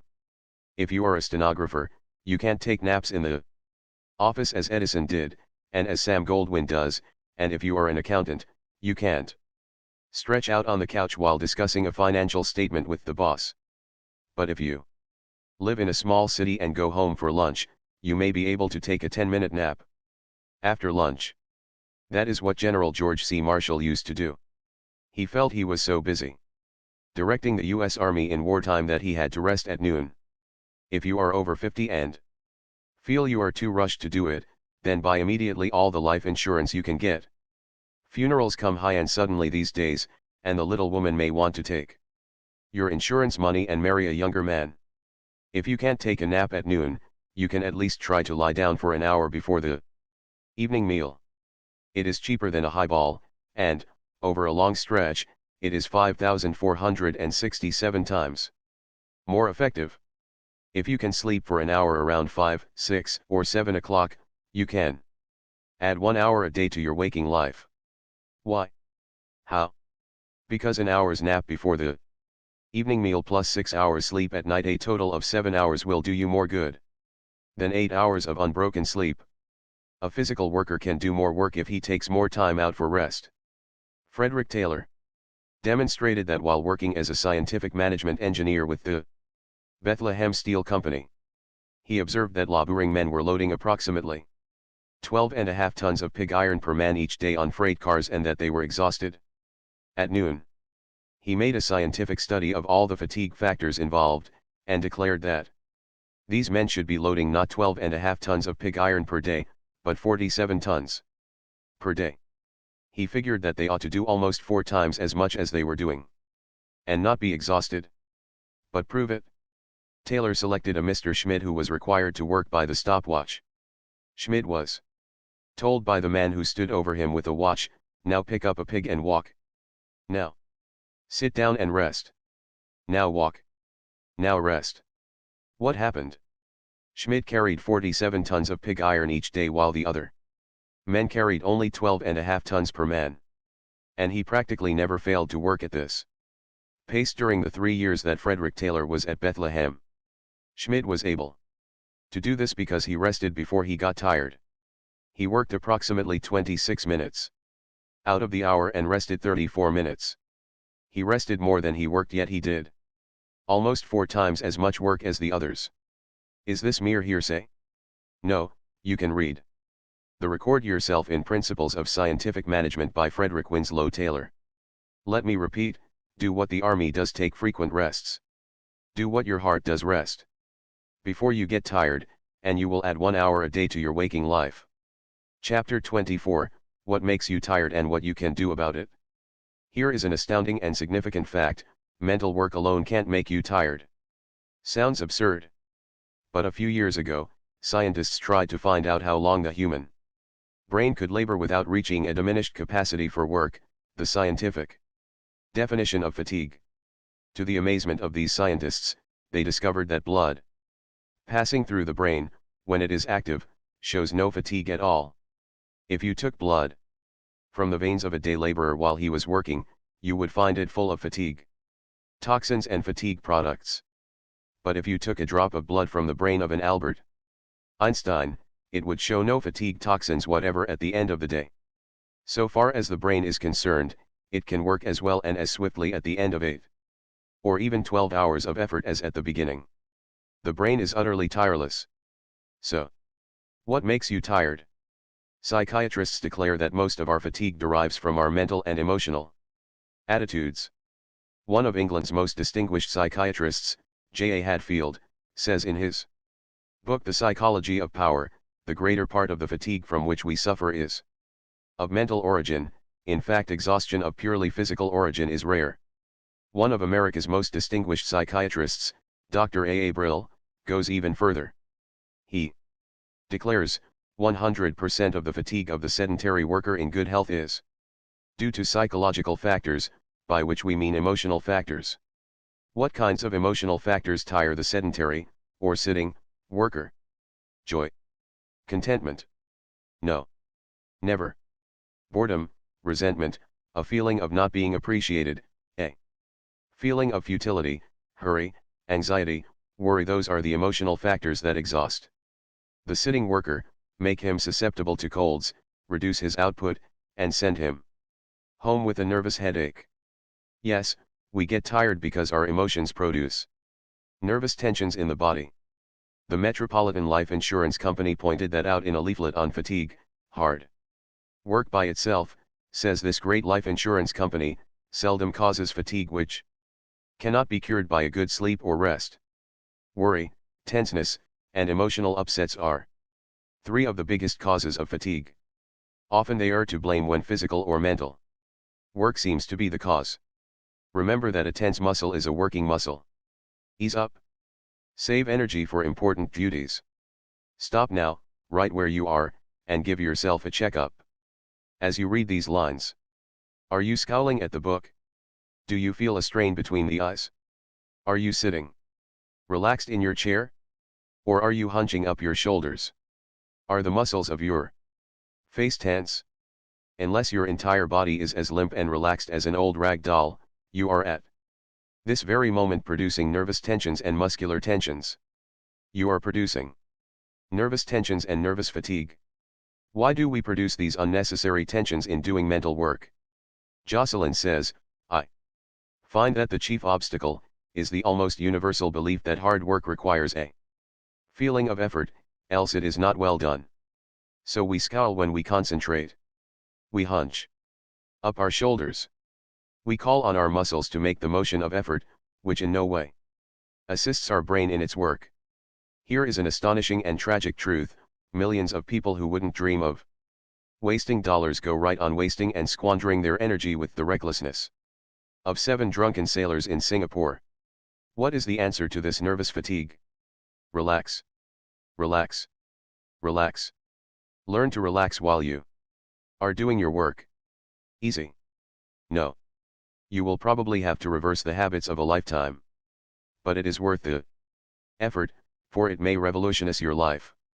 William James said, in his essay The Gospel of Relaxation, the American overtension and jerkiness and breathlessness and intensity and agony of expression are bad habits, nothing more or less. Tension is a habit.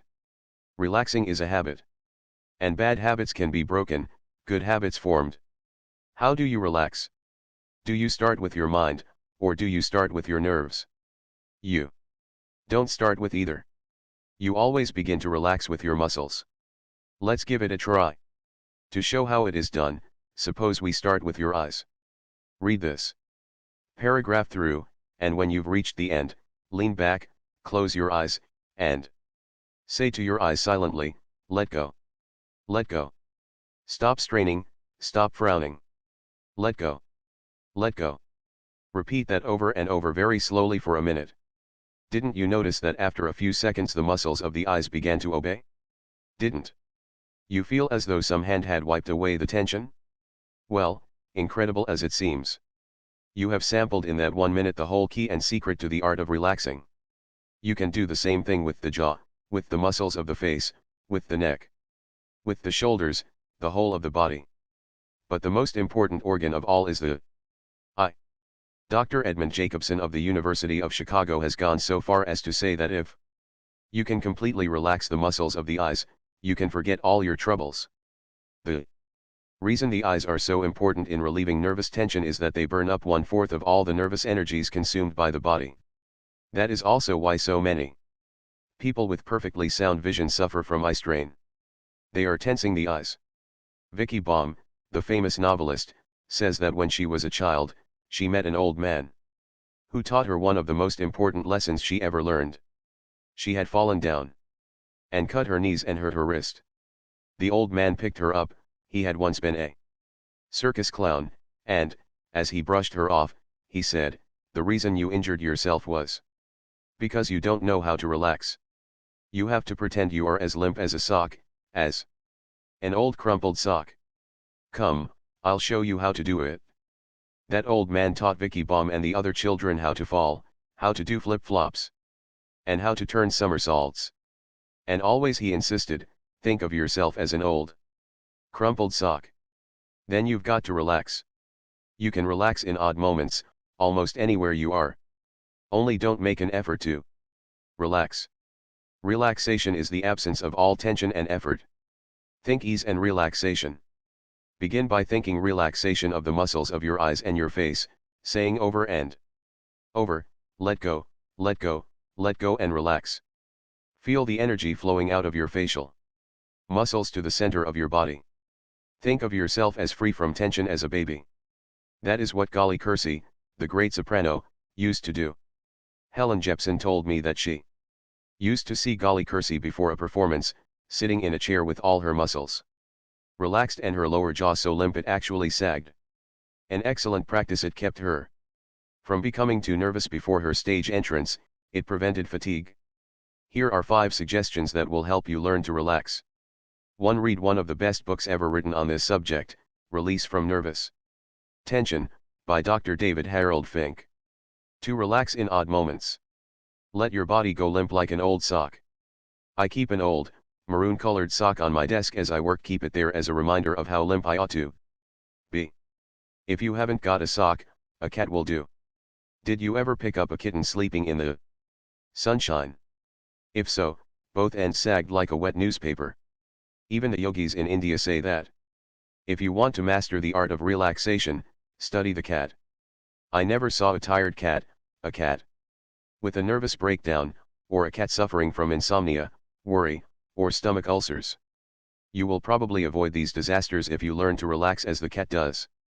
3. Work, as much as possible, in a comfortable position. Remember that tensions in the body produce aching shoulders and nervous fatigue. 4. Check yourself 4 or 5 times a day, and say to yourself, am I making my work harder than it actually is? Am I using muscles that have nothing to do with the work I am doing? This will help you form the habit of relaxing, and as Dr. David Harold Fink says, among those who know psychology best, it is habits 2 to 1. 5. Test yourself again at the end of the day, by asking yourself, just how tired am I?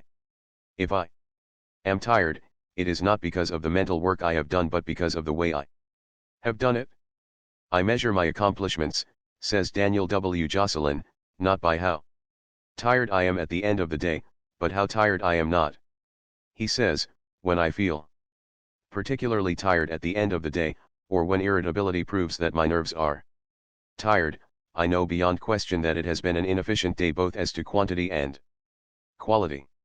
If every businessman would learn that same lesson, the death rate from hypertension diseases would drop overnight.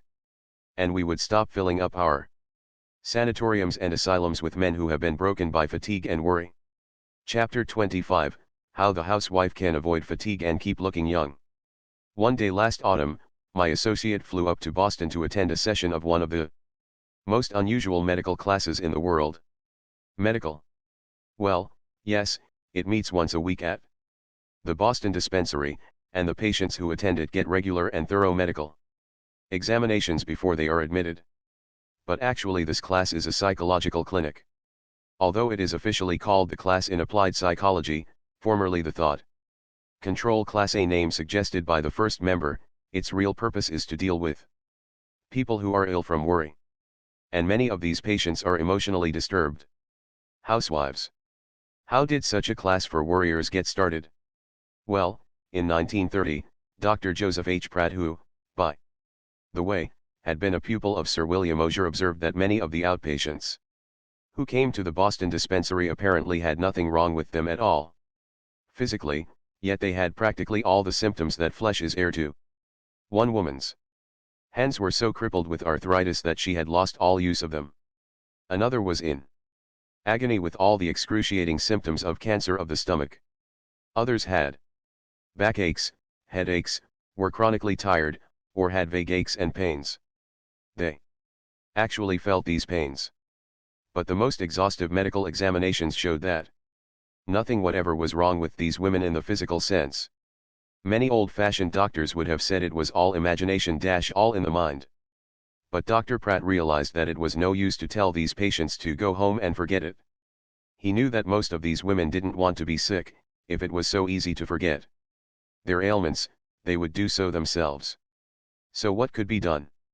He opened his class to a chorus of doubts from the medical doubters on the sidelines. And the class worked wonders. In the 18 years that have passed since it started, thousands of patients have been cured by attending it. Some of the patients have been coming for years as religious in their attendance as though going to church. My assistant talked to a woman who had hardly missed a session in more than 9 years. She said that when she first went to the clinic, she was thoroughly convinced she had a floating kidney and some kind of heart ailment. She was so worried and tense that she occasionally lost her eyesight and had spells of blindness. Yet today she is confident and cheerful and in excellent health. She looked only about 40, yet she held one of her grandchildren asleep in her lap. I used to worry so much about my family troubles, she said, that I wished I could die. But I learned at this clinic the futility of worrying. I learned to stop it. And I can honestly say now that my life is serene. Dr. Rose Hilferding, the medical advisor of the class, said that she thought one of the best remedies for lightening worry is talking your troubles over with someone you trust. We call it catharsis, she said. When patients come here, they can talk their troubles over at length, until they get them off their minds. Brooding over worries alone, and keeping them to oneself, causes great nervous tension. We all have to share our troubles. We have to share worry. We have to feel there is someone in the world who is willing to listen and able to understand. My assistant witnessed the great relief that came to one woman from talking out her worries. She had domestic worries, and when she first began to talk, she was like a wound-up spring. Then gradually, as she kept on talking, she began to calm down. At the end of the interview, she was actually smiling. Had the problem been solved? No, it wasn't that easy. What caused the change was talking to someone, getting a little advice and a little human sympathy. What had really worked the change was the tremendous healing value that lies in words. Psychoanalysis is based, to some extent, on this healing power of words. Ever since the days of Freud, analysts have known that a patient could find relief from his inner anxieties if he could talk, just talk. Why is this so? Maybe because by talking, we gain a little better insight into our troubles, get a better perspective. No one knows the whole answer. But all of us know that spitting it out or getting it off our chests bring almost instant relief. So the next time we have an emotional problem, why don't we look around for someone to talk to? I don't mean, of course, to go around making pests of ourselves by whining and complaining to everyone in sight. Let's decide on someone we can trust, and make an appointment. Maybe a relative, a doctor, a lawyer, a minister, or priest. Then say to that person, I want your advice. I have a problem, and I wish you would listen while I put it in words. You may be able to advise me. You may see angles to this thing that I can't see myself. But even if you can't, you will help me tremendously if you will just sit and listen while I talk it out. However, if you honestly feel that there is no one you can talk to, then let me tell you about the Save a Life League. It has no connection with the Boston dispensary. The Save a Life League is one of the most unusual leagues in the world. It was originally formed to save possible suicides. But as the years went on, it expanded its scope to give spiritual counsel to those who are unhappy and in emotional need. I talked for some time to Miss Lona B. Bonnell, who interviews people who come for advice to the Save a Life League. She told me that she would be glad to answer letters from readers of this book. If you write to the Save a Life League, 505 Fifth Avenue, New York City, your letter and your troubles will be held in strictest confidence. Frankly, I would advise you to go to someone you can talk to in person if you can, for that will give you greater relief. But if that is out of the question, then why not write to this league? Talking things out, then, is one of the principal therapies used at the Boston dispensary class. But here are some other ideas we picked up at the class: things you, as a housewife, can do in your home. 1. Keep a notebook or scrapbook for inspirational reading. Into this book you can paste all the poems, or short prayers, or quotations, which appeal to you personally and give you a lift. Then, when a rainy afternoon sends your spirits plunging down, perhaps you can find a recipe in this book for dispelling the gloom. Many patients at the dispensary have kept such notebooks for years. They say it is a spiritual shot in the arm. 2. Don't dwell too long on the shortcomings of others. Sure, your husband has faults. If he had been a saint, he never would have married you. Right? One woman at the class, who found herself developing into a scolding, nagging, and haggard-faced wife, was brought up short with the question, "What would you do if your husband died?" She was so shocked by the idea that she immediately sat down and drew up a list of all her husband's good points. She made quite a list. Why don't you try the same thing the next time you feel you married a tight-fisted tyrant? Maybe you'll find, after reading his virtues, that he's a man you'd like to meet. 3. Get interested in your neighbors. Develop a friendly, healthy interest in the people who share the life on your street. One ailing woman who felt herself so exclusive that she hadn't any friends, was told to try to make up a story about the next person she met. She began, in the streetcar, to weave backgrounds and settings for the people she saw. She tried to imagine what their lives had been like. First thing you know, she was talking to people everywhere, and today she is happy, alert, and a charming human being cured of her pains. 4. Make up a schedule for tomorrow's work before you go to bed tonight. The class found that many wives feel driven and harassed by the unending round of housework and things they must do. They never got their work finished. They were chased by the clock. To cure this sense of hurry and worry, the suggestion was made that they draw up a schedule each night for the following day. What happened? More work accomplished, much less fatigue, a feeling of pride and achievement, and time left over to rest and to primp. Every woman ought to take some time out in the course of the day to primp and look pretty. My own guess is that when a woman knows she looks pretty, she has little use for nerves. 5. Finally, avoid tension and fatigue. Relax. Relax. Nothing will make you look old sooner than tension and fatigue. Nothing will work such havoc with your freshness and looks. My assistant sat for an hour in the Boston Thought Control class, while Professor Paul E. Johnson, the director, went over many of the principles we have already discussed in the previous chapter, the rules for relaxing. At the end of 10 minutes of these relaxing exercises, which my assistant did with the others, she was almost asleep sitting upright in her chair. Why is such stress laid on this physical relaxing? Because the clinic knows, as other doctors know, that if you're going to get the worry kinks out of people, they've got to relax. Yes, you, as a housewife, have got to relax. You have one great advantage: you can lie down whenever you want to, and you can lie on the floor. Strangely enough, a good hard floor is better to relax on than an inner spring bed. It gives more resistance. It is good for the spine. Alright, then, here are some exercises you can do in your home. Try them for a week and see what you do for your looks and disposition. A lie flat on the floor whenever you feel tired. Stretch as tall as you can. Roll around if you want to. Do it twice a day. 6. Close your eyes. You might try saying, as Professor Johnson recommended, something like this: the sun is shining overhead. The sky is blue and sparkling.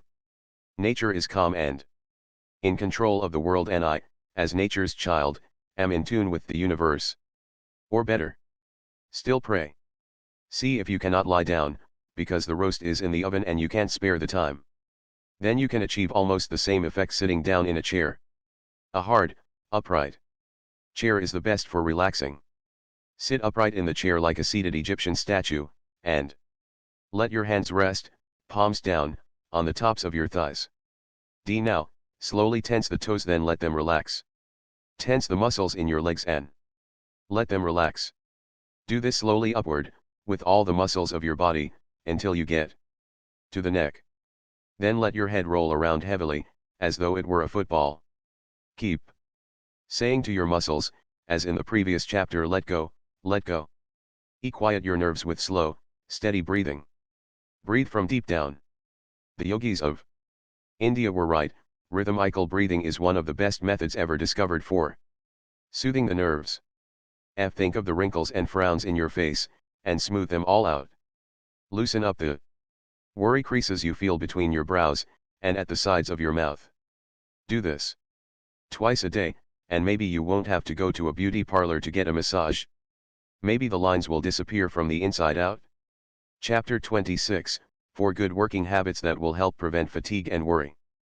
Good working habit number 1, clear your desk of all papers except those relating to the immediate problem at hand. Roland L. Williams, president of Chicago and Northwestern Railway, says, a person with his desk piled high with papers on various matters will find his work much easier and more accurate if he clears that desk of all but the immediate problem on hand. I call this good housekeeping, and it is the number 1 step towards efficiency. If you visit the Library of Congress in Washington, D.C., you will find 5 words painted on the ceiling, 5 words written by the poet Pope. Order is heaven's first law. Order ought to be the first law of business, too. But is it? No, the average businessman's desk is cluttered up with papers that he hasn't looked at for weeks. In fact, the publisher of a New Orleans newspaper once told me that his secretary cleared up one of his desks and found a typewriter that had been missing for 2 years. The mere sight of a desk littered with unanswered mail and reports and memos is enough to breed confusion, tension, and worries. It is much worse than that. The constant reminder of a million things to do and no time to do them can worry you not only into tension and fatigue, but it can also worry you into high blood pressure, heart trouble, and stomach ulcers. Dr. John H. Stokes, professor, Graduate School of Medicine, University of Pennsylvania. Read a paper before the National Convention of the American Medical Association, a paper entitled Functional Neuroses as Complications of Organic Disease. In that paper, Dr. Stokes listed 11 conditions under the title, What to Look for in the Patient's State of Mind. Here is the first item on that list. The sense of must or obligation, the unending stretch of things ahead that simply have to be done. But how can such an elementary procedure as clearing your desk and making decisions help you avoid this high pressure, this sense of must, this sense of an unending stretch of things ahead that simply have to be done? Dr. William L. Sadler, the famous psychiatrist, tells of a patient who, by using this simple device, avoided a nervous breakdown. The man was an executive in a big Chicago firm. When he came to Dr. Sadler's office, he was tense, nervous, worried. He knew he was heading for a tailspin. But he couldn't quit work. He had to have help. While this man was telling me his story, Dr. Sadler says, my telephone rang. It was the hospital calling, and, instead of deferring the matter, I took time right then to come to a decision. I always settle questions, if possible, right on the spot. I had no sooner hung up than the phone rang again. Again an urgent matter, which I took time to discuss. The third interruption came when a colleague of mine came to my office for advice on a patient who was critically ill. When I had finished with him, I turned to my caller and began to apologize for keeping him waiting. But he had brightened up. He had a completely different look on his face. Don't apologize, doctor, this man said to Sadler. In the last 10 minutes, I think I've got a hunch as to what is wrong with me. I'm going back to my offices and revise my working habits. But before I go, do you mind if I take a look in your desk? Dr. Sadler opened up the drawers of his desk. All empty except for supplies. Tell me, said the patient, where do you keep your unfinished business? Finished, said Sadler. And where do you keep your unanswered mail? Answered. Sadler told him. My rule is never to lay down a letter until I have answered it. I dictate the reply to my secretary at once. 6 weeks later, this same executive invited Dr. Sadler to come to his office. He was changed, and so was his desk. He opened the desk drawers to show there was no unfinished business inside of the desk. 6 weeks ago, this executive said, I had 3 different desks in 2 different offices and was snowed under by my work. I was never finished. After talking to you, I came back here and cleared out a wagon load of reports and old papers. Now I work at one desk, settle things as they come up, and don't have a mountain of unfinished business nagging at me and making me tense and worried. But the most astonishing thing is I've recovered completely. There is nothing wrong any more with my health. Charles Evans Hughes, former Chief Justice of the United States Supreme Court, said, men do not die from overwork. They die from dissipation and worry. Yes, from dissipation of their energies and worry because they never seem to get their work done. Good working habit number 2, do things in the order of their importance. Henry L. Doherty, founder of the nationwide city service company, said that, regardless of how much salary he paid, there were 2 abilities he found it almost impossible to find. Those 2 priceless abilities are, first, the ability to think. Second, the ability to do things in the order of their importance. Charles Luckman, the lad who started from scratch and climbed in 12 years to president of the Pepsodent Company, got a salary of $100,000 a year and made $1 million. Besides that, lad declares that he owes much of his success to developing the 2 abilities that Henry L. Doherty said he found almost impossible to find. Charles Luckman said, as far back as I can remember, I have got up at 5 o'clock in the morning because I can think better than any other time. I can think better then and plan my day, plan to do things in the order of their importance. Franklin Bedker, one of America's most successful insurance salesmen, doesn't wait until 5 o'clock in the morning to plan his day. He plans it the night before, sets a goal for himself, a goal to sell a certain amount of insurance that day. If he fails, that amount is added to the next day, and so on.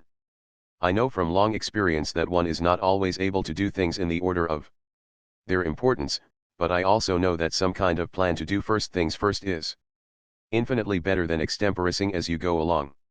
If George Bernard Shaw had not made it a rigid rule to do first things first, he would probably have failed as a writer and might have remained a bank cashier all his life. His plan called for writing 5 pages each day. That plan and his dogged determination to carry it through saved him. That plan inspired him to go right on writing 5 pages a day for 9 heartbreaking years, even though he made a total of only $30 in those 9 years, about a penny a day. Good working habit number 3. When you face a problem, solve it then and there if you have the facts necessary to make a decision. Don't keep putting off decisions. One of my former students, the late H.P. Howell, told me that when he was a member of the board of directors of U.S. Steel, the meetings of the board were often long drawn-out affairs. Many problems were discussed, few decisions were made. The result? Each member of the board had to carry home bundles of reports to study. Finally, Mr. Howell persuaded the board of directors to take up one problem at a time and come to a decision. No procrastination, no putting off. The decision might be to ask for additional facts, it might be to do something or do nothing. But a decision was reached on each problem before passing on to the next. Mr. Howell told me that the results were striking and salutary. The docket was cleared. The calendar was clean. No longer was it necessary for each member to carry home a bundle of reports. No longer was there a worried sense of unresolved problems. A good rule, not only for the board of directors of U.S. Steel, but for you and me. Good working habit number 4, learn to organize, deputize, and supervise. Many a businessman is driving himself to a premature grave because he has never learned to delegate responsibility to others, insists on doing everything himself. Result: details and confusion overwhelm him. He is driven by a sense of hurry, worry, anxiety, and tension. It is hard to learn to delegate responsibilities. I know. It was hard for me. Awfully hard. I also know from experience the disasters that can be caused by delegating authority to the wrong people. But difficult as it is to delegate authority, the executive must do it if he is to avoid worry, tension, and fatigue. The man who builds up a big business, and doesn't learn to organize, deputize, and supervise, usually pops off with heart trouble in his 50s or early 60s. Heart trouble caused by tension and worries. Want a specific instance? Look at the death notices in your local paper. Chapter 27, How to Banish the Boredom That Produces Fatigue, Worry, and Resentment. One of the chief causes of fatigue is boredom. To illustrate, let's take the case of Alice, a stenographer who lives on your street. Alice came home one night utterly exhausted. She acted fatigued. She was fatigued. She had a headache. She had a backache. She was so exhausted she wanted to go to bed without waiting for dinner. Her mother pleaded. She sat down at the table. The telephone rang. The boyfriend. An invitation to a dance. Her eyes sparkled. Her spirits soared. She rushed upstairs, put on her Alice blue gown, and danced until 3 o'clock in the morning, and when she finally did get home, she was not the slightest bit exhausted. She was, in fact, so exhilarated she couldn't fall asleep. Was Alice really and honestly tired 8 hours earlier, when she looked and acted exhausted? Sure she was. She was exhausted because she was bored with her work. Perhaps bored with life. There are millions of Alices. You may be one of them. It is a well-known fact that your emotional attitude usually has far more to do with producing fatigue than has physical exertion. A few years ago, Joseph E. Barmack, Ph.D., published in the Archives of Psychology a report of some of his experiments, showing how boredom produces fatigue. Dr. Barmack put a group of students through a series of tests in which, he knew, they could have little interest. The result? The students felt tired and sleepy, complained of headaches and eye strain, felt irritable. In some cases, even their stomachs were upset. Was it all imagination? No. Metabolism. Tests were taken of these students. These tests showed that the blood pressure of the body and the consumption of oxygen actually decrease when a person is bored, and that the whole metabolism picks up immediately as soon as he begins to feel interest and pleasure in his work. We rarely get tired when we are doing something interesting and exciting. For example, I recently took a vacation in the Canadian Rockies up around Lake Louise. I spent several days trout fishing along Corral Creek, fighting my way through brush higher than my head, stumbling over logs, struggling through fallen timber. Yet after 8 hours of this, I was not exhausted. Why? Because I was excited, exhilarated. I had a sense of high achievement, 6 cutthroat trout. But suppose I had been bored by fishing, then how do you think I would have felt? I would have been worn out by such strenuous work at an altitude of 7,000 feet. Even in such exhausting activities as mountain climbing, boredom may tire you far more than the strenuous work involved. For example, Mr. S. H. Kingman, president of the Farmers and Mechanics Savings Bank of Minneapolis, told me of an incident that is a perfect illustration of that statement. In July 1943, the Canadian government asked the Canadian Alpine Club to furnish guides to train the members of the Prince of Wales Rangers in mountain climbing. Mr. Kingman was one of the guides chosen to train these soldiers. He told me how he and the other guidesmen ranging from 42 to 59 years of age took these young army men on long hikes across glaciers and snow fields and up a sheer cliff of 40 feet, where they had to climb with ropes and tiny footholds and precarious handholds. They climbed Michael's Peak, the Vice President Peak, and other unnamed peaks in the Little Yoho Valley in the Canadian Rockies.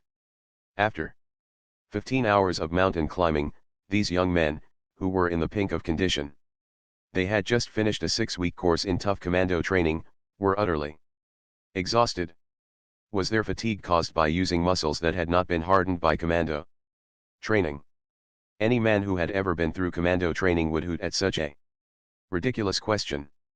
No, they were utterly exhausted because they were bored by mountain climbing.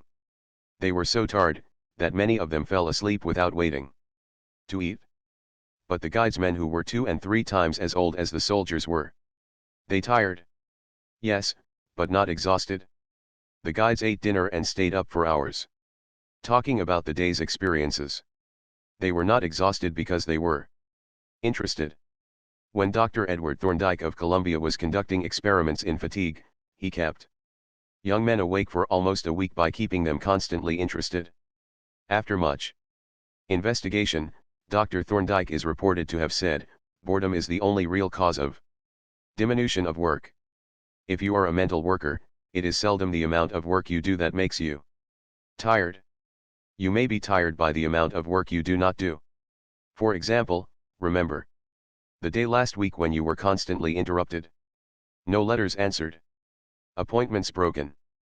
Trouble here and there. Everything went wrong that day.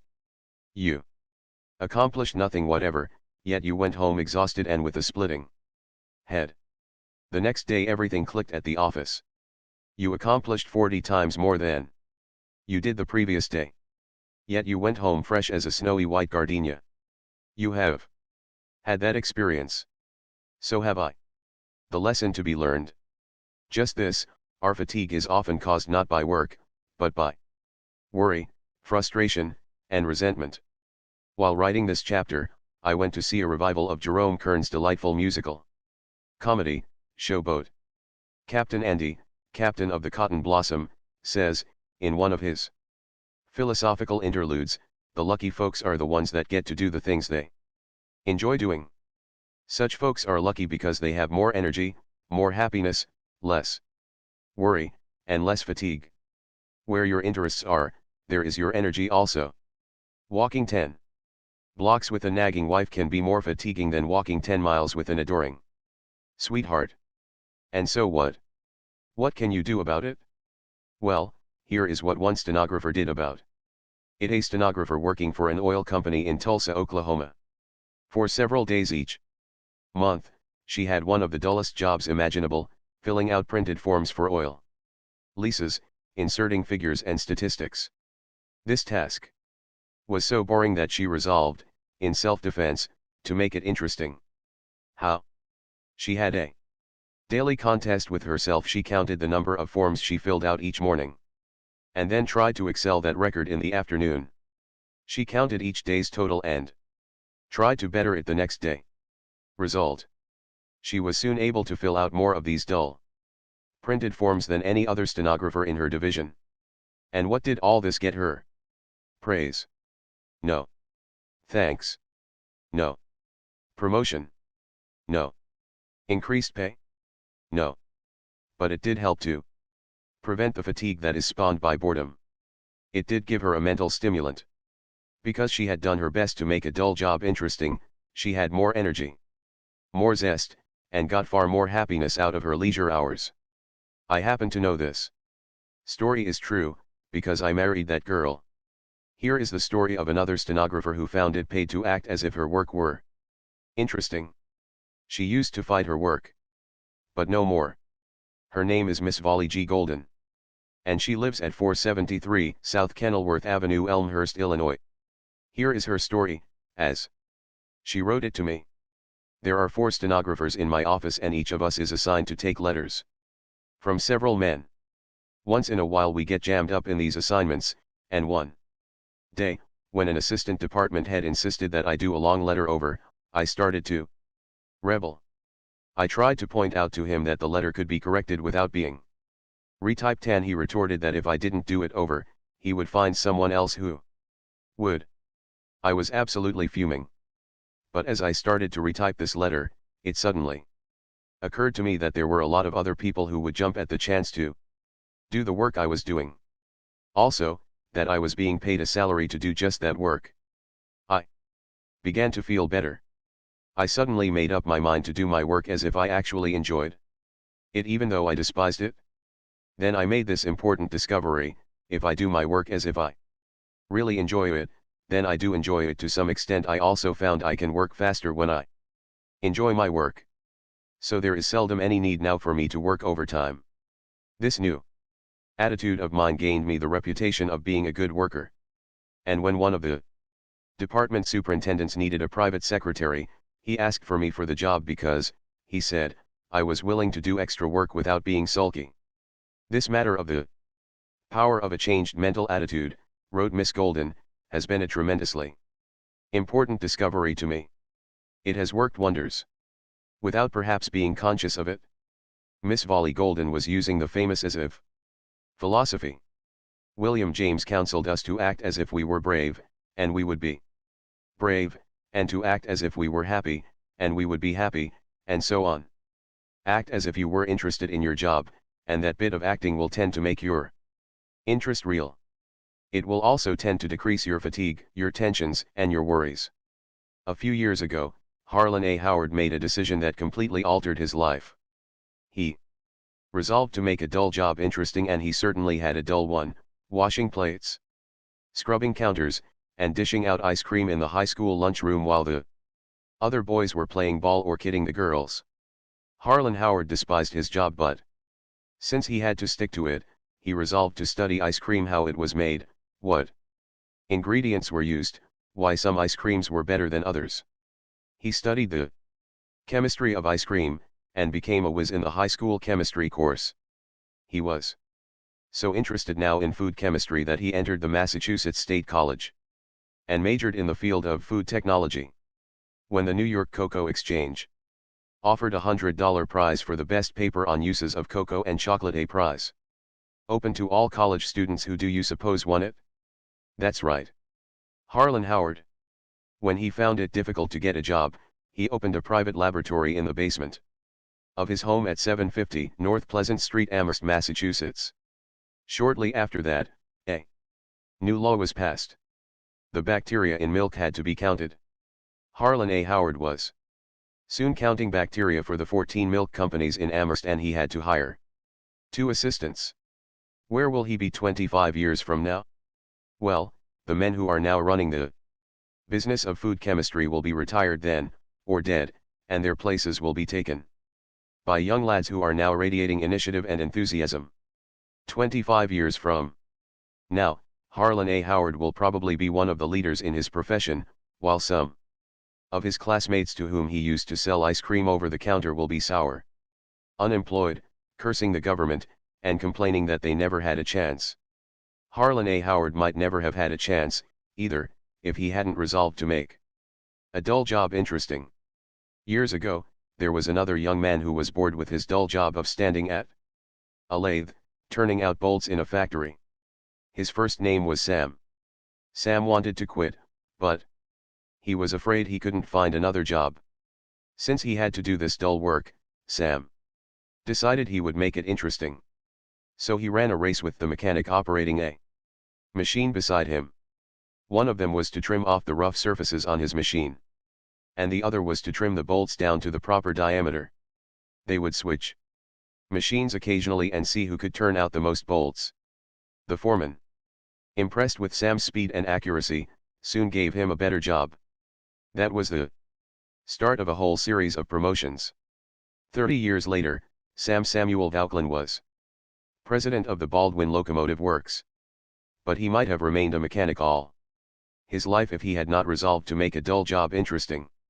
H.V. Kaltenborn, the famous radio news analyst, once told me how he made a dull job interesting. When he was 22 years old, he worked his way across the Atlantic on a cattle boat, feeding and watering the steers.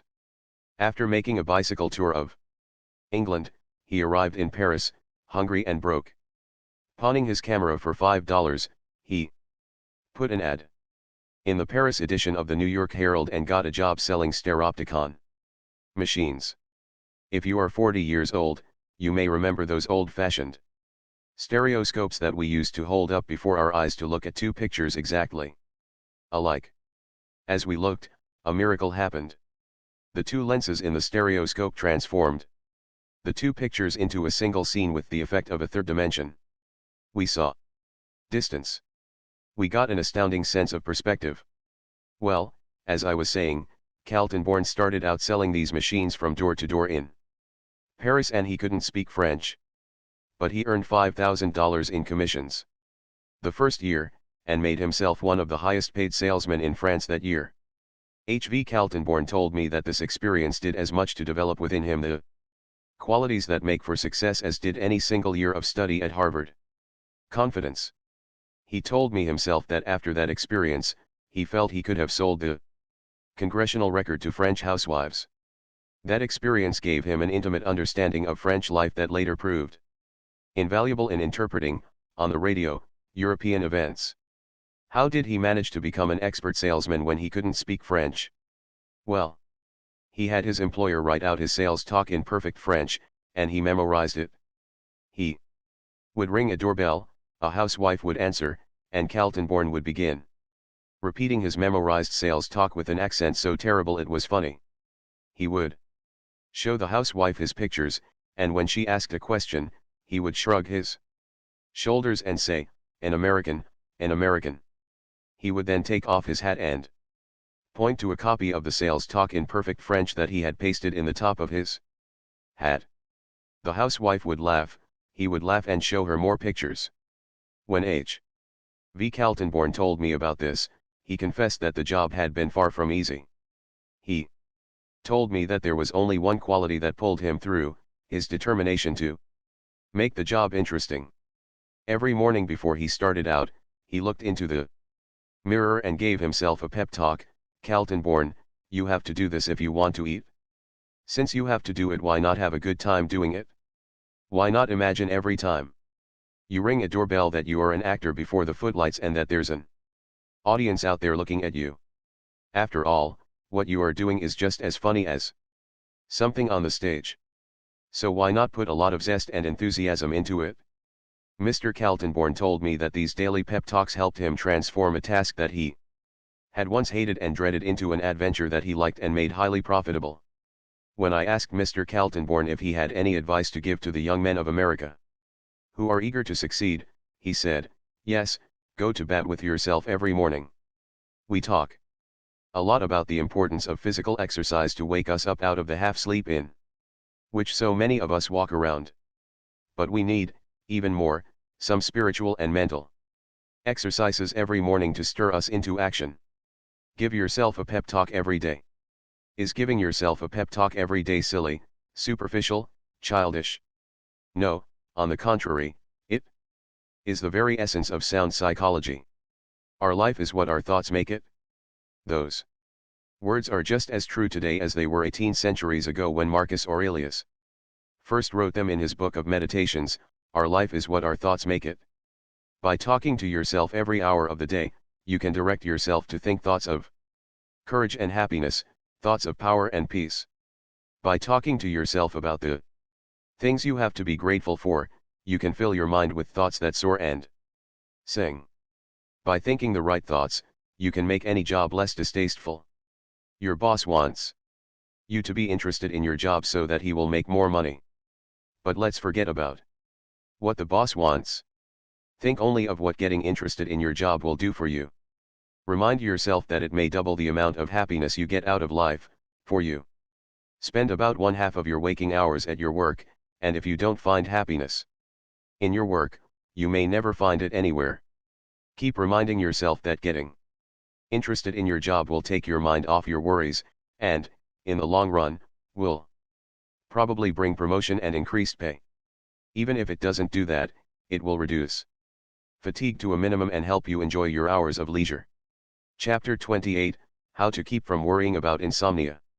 Do you worry when you can't sleep well? Then it may interest you to know that Samuel Untermeyer, the famous international lawyer, never got a decent night's sleep in his life. When Sam Untermeyer went to college, he worried about two afflictions: asthma and insomnia. He couldn't seem to cure either, so he decided to do the next best thing: take advantage of his wakefulness. Instead of tossing and turning and worrying himself into a breakdown, he would get up and study. The result? He began ticking off honors in all of his classes, and became one of the prodigies of the College of the City of New York. Even after he started to practice law, his insomnia continued. But Untermeyer didn't worry. "Nature," he said, "will take care of me." Nature did. In spite of the small amount of sleep he was getting, his health kept up and he was able to work as hard as any of The young lawyers of the New York bar. He even worked harder, for he worked while they slept. At the age of 21, Sam Untermeyer was earning $75,000 a year, and other young attorneys rushed to courtrooms to study his methods. In 1931, he was paid for handling one case what was probably the highest lawyer's fee in all history. A cool $1 million cash on the barrel head. Still he had insomnia, read half the night and then got up at 5 a.m. and started dictating letters. By the time most people were just starting work, his day's work would be almost half done. He lived to the age of 81, this man who had rarely had a sound night's sleep, but if he had fretted and worried about his insomnia, he would probably have wrecked his life. We spend a third of our lives sleeping, yet nobody knows what sleep really is. We know it is a habit and a state of rest in which nature knits up the raveled sleeve of care, but we don't know how many hours of sleep each individual requires. We don't even know if we have to sleep at all. Fantastic. Well, during the First World War, Paul Kern, a Hungarian soldier, was shot through the frontal lobe of his brain. He recovered from the wound, but curiously enough, couldn't fall asleep. No matter what the doctors did, and they tried all kinds of sedatives and narcotics, even hypnotism, Paul Kern couldn't be put to sleep or even made to feel drowsy. The doctors said he wouldn't live long. But he fooled them. He got a job, and went on living in the best of health for years. He would lie down and close his eyes and rest, but he got no sleep whatever. His case was a medical mystery that upset many of our beliefs about sleep. Some people require far more sleep than others. Toscanini needs only 5 hours a night. But Calvin Coolidge needed more than twice that much. Coolidge slept 11 hours out of every 24. In other words, Toscanini has been sleeping away approximately 1/5 of his life, while Coolidge slept away almost half of his life. Worrying about insomnia will hurt you far more than insomnia. For example, one of my students, Ira Sandner, of 173 Overpeck Avenue, Ridgefield Park, New Jersey, was driven nearly to suicide by chronic insomnia. I actually thought I was going insane, Ira Sandner told me. The trouble was, in the beginning, that I was too sound a sleeper. I wouldn't wake up when the alarm clock went off, and the result was that I was getting to work late in the morning. I worried about it, and, in fact, my boss warned me that I would have to get to work on time. I knew that if I kept on oversleeping, I would lose my job. I told my friends about it, and one of them suggested I concentrate hard on the alarm clock before I went to sleep. That started the insomnia. The tick-tick-tick of that blasted alarm clock became an obsession. It kept me awake, tossing, all night long. When morning came, I was almost ill. I was ill from fatigue and worry. This kept on for 8 weeks. I can't put into words the tortures I suffered. I was convinced I was going insane. Sometimes I paced the floor for hours at a time, and I honestly considered jumping out of the window and ending the whole thing. At last I went to a doctor I had known all my life. He said, "Ira, I can't help you. No one can help you, because you have brought this thing on yourself. Go to bed at night, and if you can't fall asleep, forget all about it. Just say to yourself, I don't care a hang if I don't go to sleep. It's all right with me if I lie awake till morning. Keep your eyes closed. And say, as long as I just lie still and don't worry about it, I'll be getting rest, anyway." I did that, says Sandner, and in 2 weeks' time I was dropping off to sleep. In less than 1 month, I was sleeping 8 hours, and my nerves were back to normal. It wasn't insomnia that was killing Ira Sandner, it was his worry about it. Dr. Nathaniel Kleitman, professor at the University of Chicago, has done more research work on sleep than has any other living man. He is the world's expert on sleep. He declares that he has never known anyone to die from insomnia. To be sure, a man might worry about insomnia until he lowered his vitality and was swept away by germs. But it was the worry that did the damage, not the insomnia itself. Dr. Kleitman also says that the people who worry about insomnia usually sleep far more. Then they realize. The man who swears I never slept a wink last night may have slept 4 hours without knowing it. For example, one of the most profound thinkers of the 19th century, Herbert Spencer, was an old bachelor, lived in a boarding house, and bored everyone with his talk about his insomnia. He even put stoppings in his ears to keep out the noise and quiet his nerves. Sometimes he took opium to induce sleep. One night he and Professor Sayce of Oxford shared the same room at a hotel. The next morning Spencer declared he hadn't slept a wink all night. In reality, it was Professor Sayce who hadn't slept a wink. He had been kept awake all night by Spencer's snoring. The first requisite for a good night's sleep is a feeling of security. We need to feel that some power greater than ourselves will take care of us until morning. Dr. Thomas Hislop, of the Great West Riding Asylum, stressed that point in an address before the British Medical Association. He said, "One of the best sleep-producing agents which my years of practice have revealed to me is prayer. I say this purely as a medical man. The exercise of prayer, in those who habitually exert it, must be regarded as the most adequate and normal of all the pacifiers of the mind and calmers of the nerves. Let God and let go." Jeanette MacDonald told me that when she was depressed and worried and had difficulty in going to sleep, she could always get a feeling of security by repeating Psalm XXII, "The Lord is my shepherd, I shall not want. He maketh me to lie down in green pastures. He leadeth me beside the still waters." But if you are not religious, and have to do things the hard way, then learn to relax by physical measures. Dr. David Harold Fink, who wrote Release from Nervous Tension, says that the best way to do this is to talk to your body. According to Dr. Fink, words are the key to all kinds of hypnosis, and when you consistently can't sleep, it is because you have talked yourself into a case of insomnia. The way to undo this is to dehypnotize yourself, and you can do it by saying to the muscles of your body, let go, loosen up and relax. We already know that the mind and nerves can't relax while the muscles are tense, so if we want to go to sleep, we start with the muscles.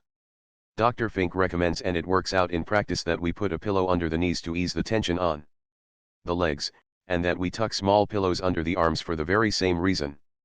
Then, by telling the jaw to relax, the eyes, the arms, and the legs, we finally drop off to sleep before we know what has hit us. I've tried it, I know. If you have trouble sleeping, get hold of Dr. Fink's book, Release from Nervous Tension, which I have mentioned earlier. It is the only book I know of that is both lively reading and a cure for insomnia. One of the best cures for insomnia is making yourself physically tired by gardening, swimming, tennis, golf, skiing, or by just plain physically exhausting work. That is what Theodore Dreiser did. When he was a struggling young author, he was worried about insomnia, so he got a job working as a section hand on the New York Central Railway. And after a day of driving spikes and shoveling gravel, he was so exhausted that he could hardly stay awake long enough to eat. If we get tired enough, nature will force us to sleep even while we are walking. To illustrate, when I was 13 years old, my father shipped a carload of fat hogs to St. Joe, Missouri. Since he got 2 free railroad passes, he took me along with him. Up until that time, I had never been in a town of more than 4,000. When I landed in St. Joe, a city of 60,000, I was agog with excitement. I saw skyscrapers 6 stories high, and wonder of wonders, I saw a streetcar. I can close my eyes now and still see and hear that streetcar. After the most thrilling and exciting day of my life, Father and I took a train back to Ravenwood, Missouri. Arriving there at 2:00 in the morning, we had to walk 4 miles home to the farm. And here is the point of the story: I was so exhausted that I slept and dreamed as I walked. I have often slept while riding horseback, and I am alive to tell it. When men are completely exhausted, they sleep right through the thunder and horror and danger of war. Dr. Foster Kennedy, the famous neurologist, tells me that during the retreat of the 5th British Army in 1918, he saw soldiers so exhausted that they fell on the ground where they were and fell into a sleep as sound as a coma. They didn't even wake up when he raised their eyelids with his fingers. And he says he noticed that invariably the pupils of the eyes were rolled upward in the sockets. After that, says Dr. Kennedy, when I had trouble sleeping, I would practice rolling up my eyeballs into this position, and I found that in a few seconds I would begin to yawn and feel sleepy. It was an automatic reflex over which I had no control. No man ever committed suicide by refusing to sleep, and no one ever will. Nature would force a man to sleep in spite of all his willpower. Nature will let us go without food or water far longer than she will let us go without sleep. Speaking of suicide reminds me of a case that Dr. Henry C. Link describes in his book, The Rediscovery of Man. Dr. Link is vice president of the Psychological Corporation, and he interviews many people who are worried and depressed. In his chapter on overcoming fears and worries, he tells about a patient who wanted to commit suicide. Dr. Link knew arguing would only make the matter worse, so he said to this man, "If you are going to commit suicide anyway, you might at least do it in a heroic fashion. Run around the block until you drop dead." He tried it, not once but several times, and each time felt better, in his mind if not in his muscles. By the third night he had achieved what Dr. Link intended in the first place. He was so physically tired, and physically relaxed, that he slept like a log. Later he joined an athletic club and began to compete in competitive sports. Soon he was feeling so good he wanted to live forever. So, to keep from worrying about insomnia, here are 5 rules. 1. If you can't sleep, do what Samuel Untermeyer did. Get up and work or read until you do feel sleepy. 2. Remember that no one was ever killed by lack of sleep.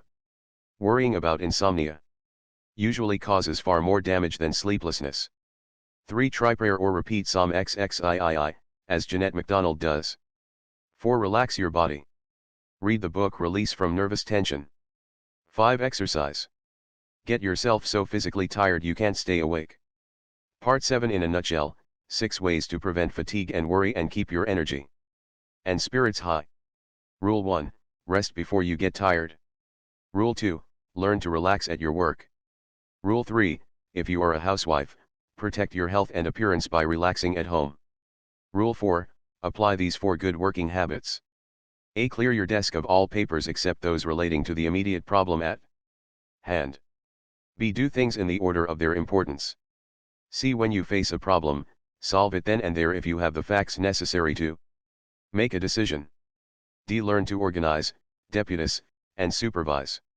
Rule 5, to prevent worry and fatigue, put enthusiasm into your work. Rule 6, remember, no one was ever killed by lack of sleep.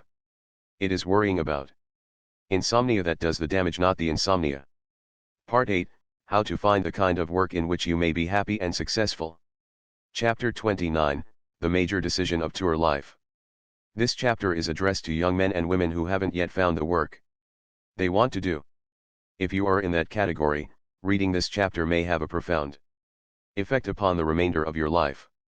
If you are under 18, you will probably soon be called upon to make the 2 most important decisions of your life, decisions that will profoundly alter all the days of your years, decisions that may have far-reaching effects upon your happiness, your income, your health, decisions that may make or break you.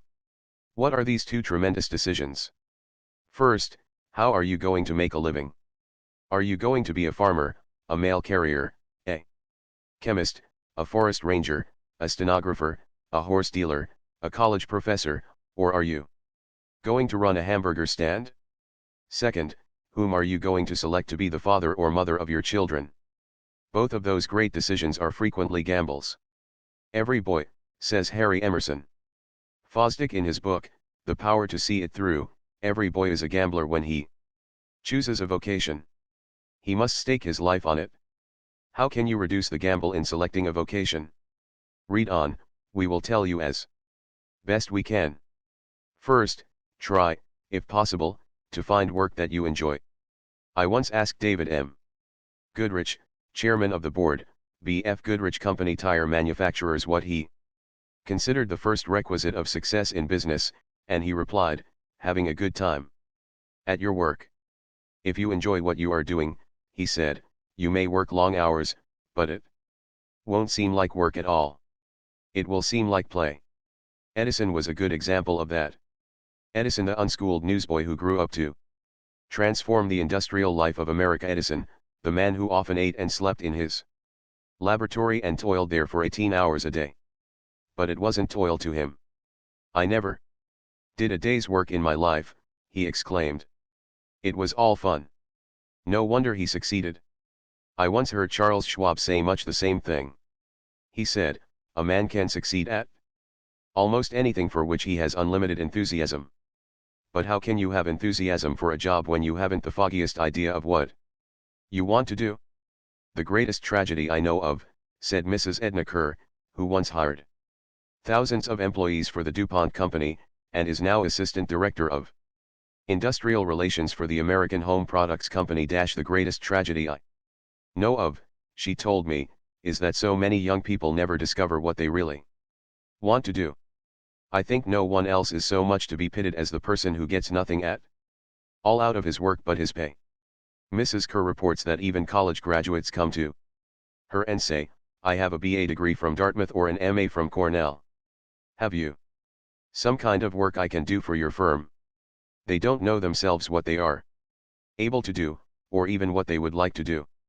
Is it any wonder that so many men and women who start out in life with competent minds and rosy dreams end up at 40 in utter frustration and even with a nervous breakdown? In fact, finding the right occupation is important even for your health. When Dr. Raymond Pearl, of Johns Hopkins, made a study, together with some insurance companies, to discover the factors that make for a long life, he placed the right occupation high on the list. He might have said, with Thomas Carlyle, "Blessed is the man who has found his work. Let him ask no other blessedness." I recently spent an evening with Paul W. Boynton, employment supervisor for the Saucony Vacuum Oil Company. During the last 20 years he has interviewed more than 75,000 people looking for jobs, and he has written a book entitled 6 Ways to Get a Job. I asked him, what is the greatest mistake young people make today in looking for work? "They don't know what they want to do," he said. It is perfectly appalling to realize that a man will give more thought to buying a suit of clothes that will wear out in a few years than he will give to choosing the career on which his whole future depends, on which his whole future happiness and peace of mind are based. And so what? What can you do about it? You can take advantage of a new profession called vocational guidance. It may help you or harm you depending on the ability and character of the counselor you consult. This new profession isn't even within gunshot of perfection yet. It hasn't even reached the Model T stage. But it has a great future. How can you make use of this science? By finding out where, in your community, you can get vocational tests and vocational advice. Such advice can only take the form of suggestions. You have to make the decisions. Remember that these counselors are far from infallible. They don't always agree with one another. They sometimes make ridiculous mistakes. For example, a vocational guidance counselor advised one of my students to become a writer solely because she had a large vocabulary. How absurd! It isn't as simple as that. Good writing is the kind that transfers your thoughts and emotions to the reader, and to do that, you don't need a large vocabulary, but you do need ideas, experience, convictions, examples and excitement.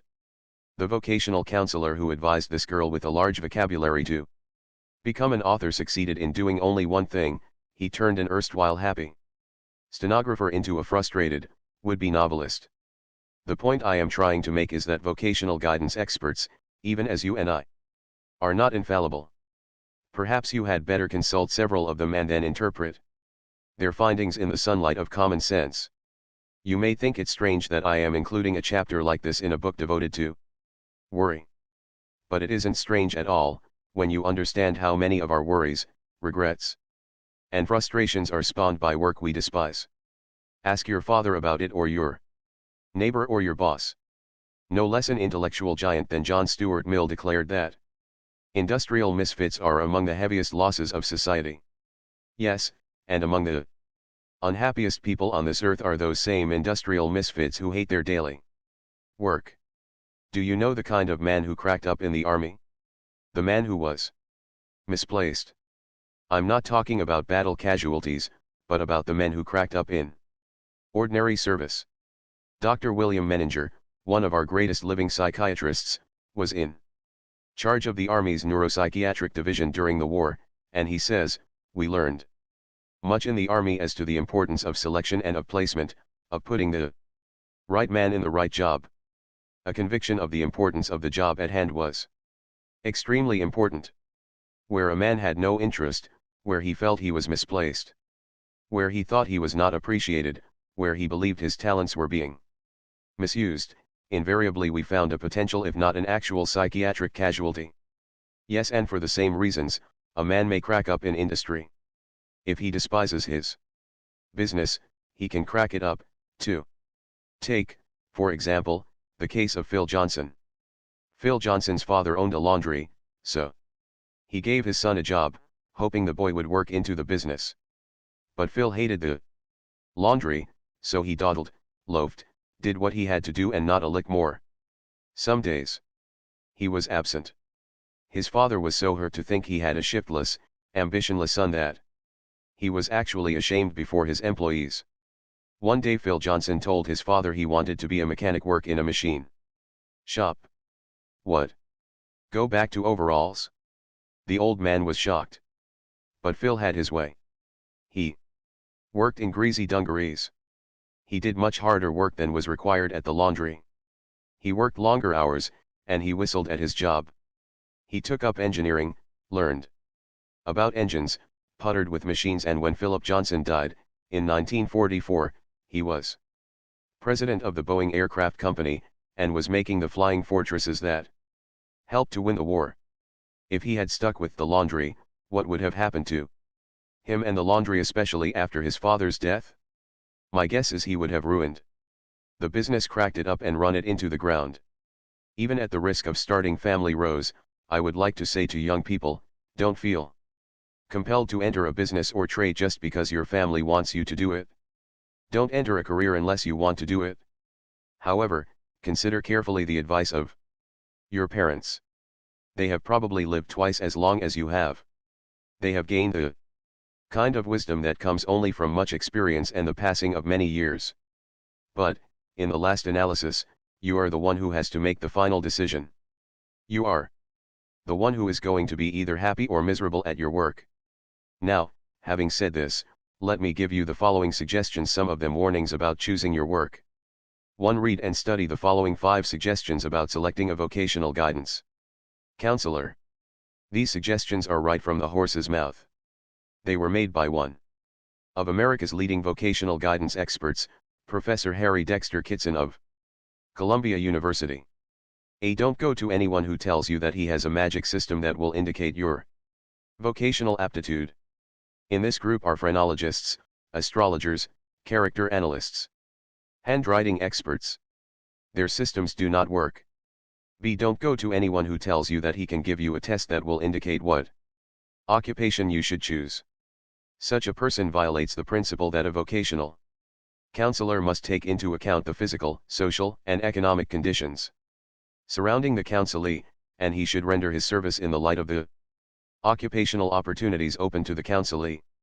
C. Seek a vocational counselor who has an adequate library of information about occupations and uses it in the counseling process.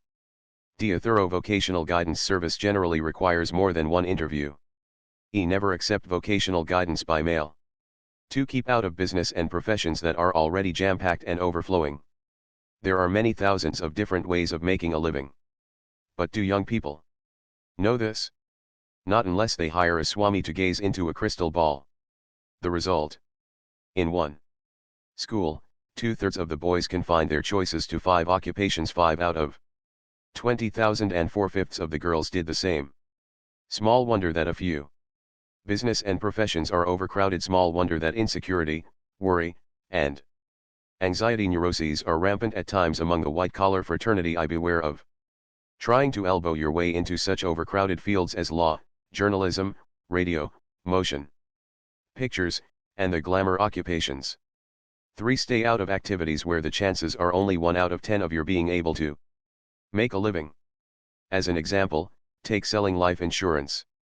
Each year countless thousands of men, frequently unemployed men, start out trying to sell life insurance without bothering to find out in advance what is likely to happen to them. Here is approximately what does happen, according to Franklin L. Bettger, Real Estate Trust Building, Philadelphia. For 20 years Mr. Bettger was one of the outstandingly successful insurance salesmen in America. He declares that 90% of the men who start selling life insurance get so heartsick and discouraged that they give it up within a year. Out of the 10 who remain, one man will sell 90% of the insurance sold by the group of 10, and the other 9 will sell only 10%.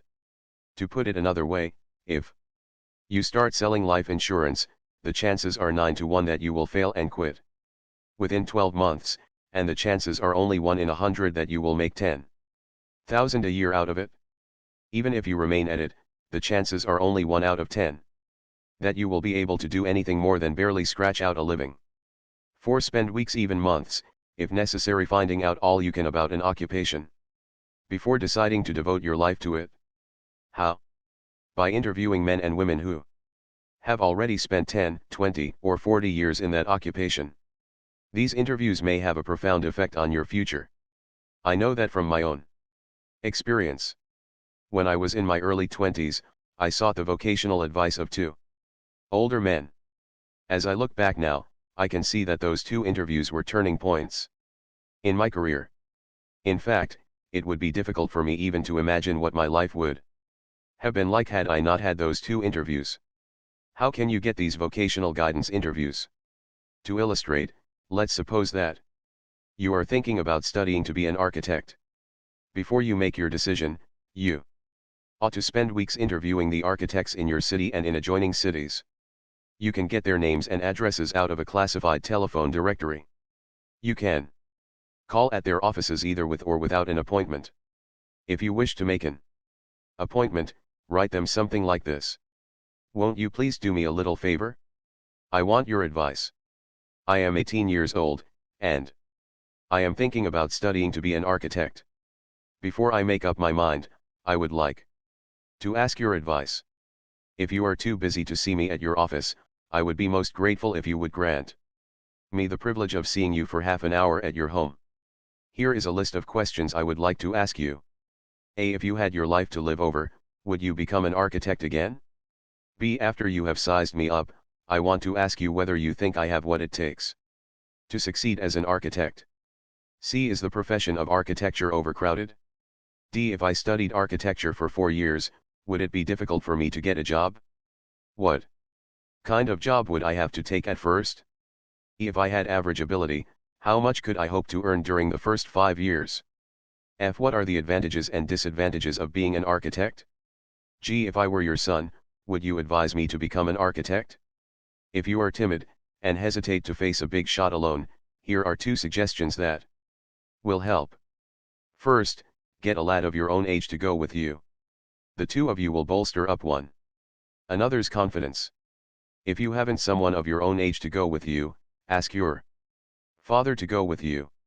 Second, remember that by asking his advice you are paying this man a compliment. He may feel flattered by your request. Remember that adults like to give advice to young men and women. The architect will probably enjoy the interview. If you hesitate to write letters asking for an appointment, then go to a man's office without an appointment and tell him you would be most grateful if he would give you a bit of advice. Suppose you call on 5 architects and they are all too busy to see you, which isn't likely. Call on 5 more.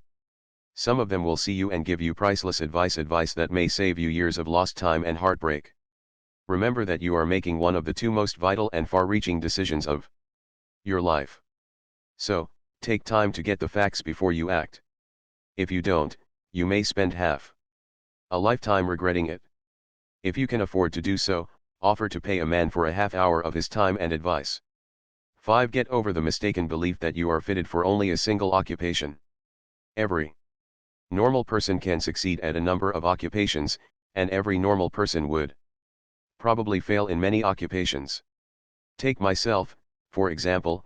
If I had studied and prepared myself for the following occupations, I believe I would have had a good chance. of achieving some small measure of success and also of enjoying my work. I refer to such occupations as farming, fruit growing, scientific agriculture, medicine, selling, advertising, editing a country newspaper, teaching, and forestry. On the other hand, I am sure I would have been unhappy, and a failure, at bookkeeping, accounting, engineering, operating a hotel or a factory, architecture, all mechanical trades, and hundreds of other activities. Part 9, How to Lessen Your Financial Worries. Chapter 30, 70% of all our worries. If I knew how to solve everybody's financial worries, I wouldn't be writing this book, I would be sitting in the White House right beside the president. But here is one thing I can do, I can quote some authorities on this subject and make some highly practical suggestions and point out where you can obtain books and pamphlets that will give you additional guidance. 70% of all our worries, according to a survey made by the Ladies' Home Journal, are about money. George Gallup, of the Gallup poll, says that his research indicates that most people believe that they would have no more financial worries if they could increase their income by only 10%. That is true in many cases, but in a surprisingly large number of cases it is not true. For example, while writing this chapter, I interviewed an expert on budgets, Mrs. Elsie Stapleton, a woman who spent years as financial advisor to the customers and employees of Wanamaker's department store in New York and of Gimbel's. She has spent additional years as an individual consultant, trying to help people who were frantic with worry about money.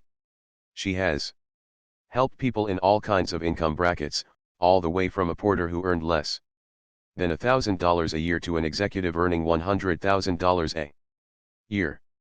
And this is what she told me: more money is not the answer to most people's financial worries. In fact, I have often seen it happen that an increase in income accomplished nothing but an increase in spending and an increase in headaches. What causes most people to worry, she said, is not that they haven't enough money, but that they don't know how to spend the money they have. You snorted at that last sentence, didn't you? Well, before you snort again, please remember that Mrs. Stapleton did not say that was true of all people. She said, most people. She didn't mean you. She meant your sisters and your cousins, whom you reckon by the dozens. A lot of readers are going to say, I wish this guy Carnegie had my bills to meet, my obligations to keep up on my weekly salary. If he did, I'll bet he would change his tune. Well, I have had my financial troubles.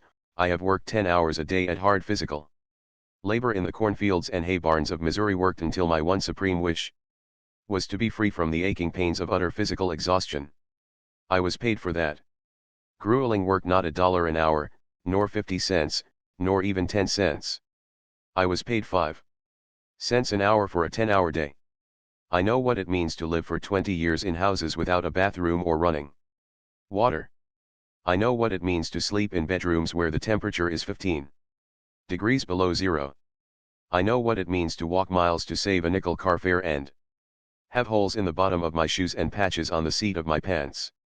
I know what it means to order the cheapest dish on a restaurant menu, and to sleep with my trousers under the mattress because I couldn't afford to have them pressed by a tailor. Yet, even during those times, I usually managed to save a few dimes and quarters out of my income because I was afraid not to.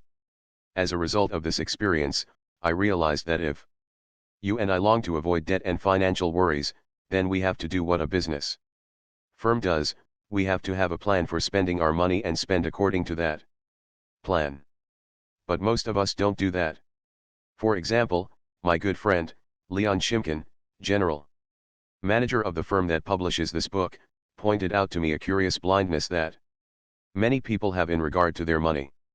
He told me about a bookkeeper he knows. A man who is a wizard at figures when working for his firm, yet when it comes to handling his personal finances, well, if this man gets paid on Friday noon, let us say, he will walk down the street, see an overcoat in a store window that strikes his fancy, and buy it, never giving a thought to the fact that rent, electric lights, and all kinds of fixed charges have to come out of that pay envelope sooner or later. No, he has the cash in his pocket, and that's all that counts. Yet this man knows that if the company he works for conducted its business in such a slap-happy manner, it would end up in bankruptcy. Here's something to consider where your money is concerned: you're in business for yourself. And it is literally your business what you do with your money. But what are the principles of managing our money? How do we begin to make a budget and a plan? Here are 11 rules. Rule number 1, get the facts down on paper.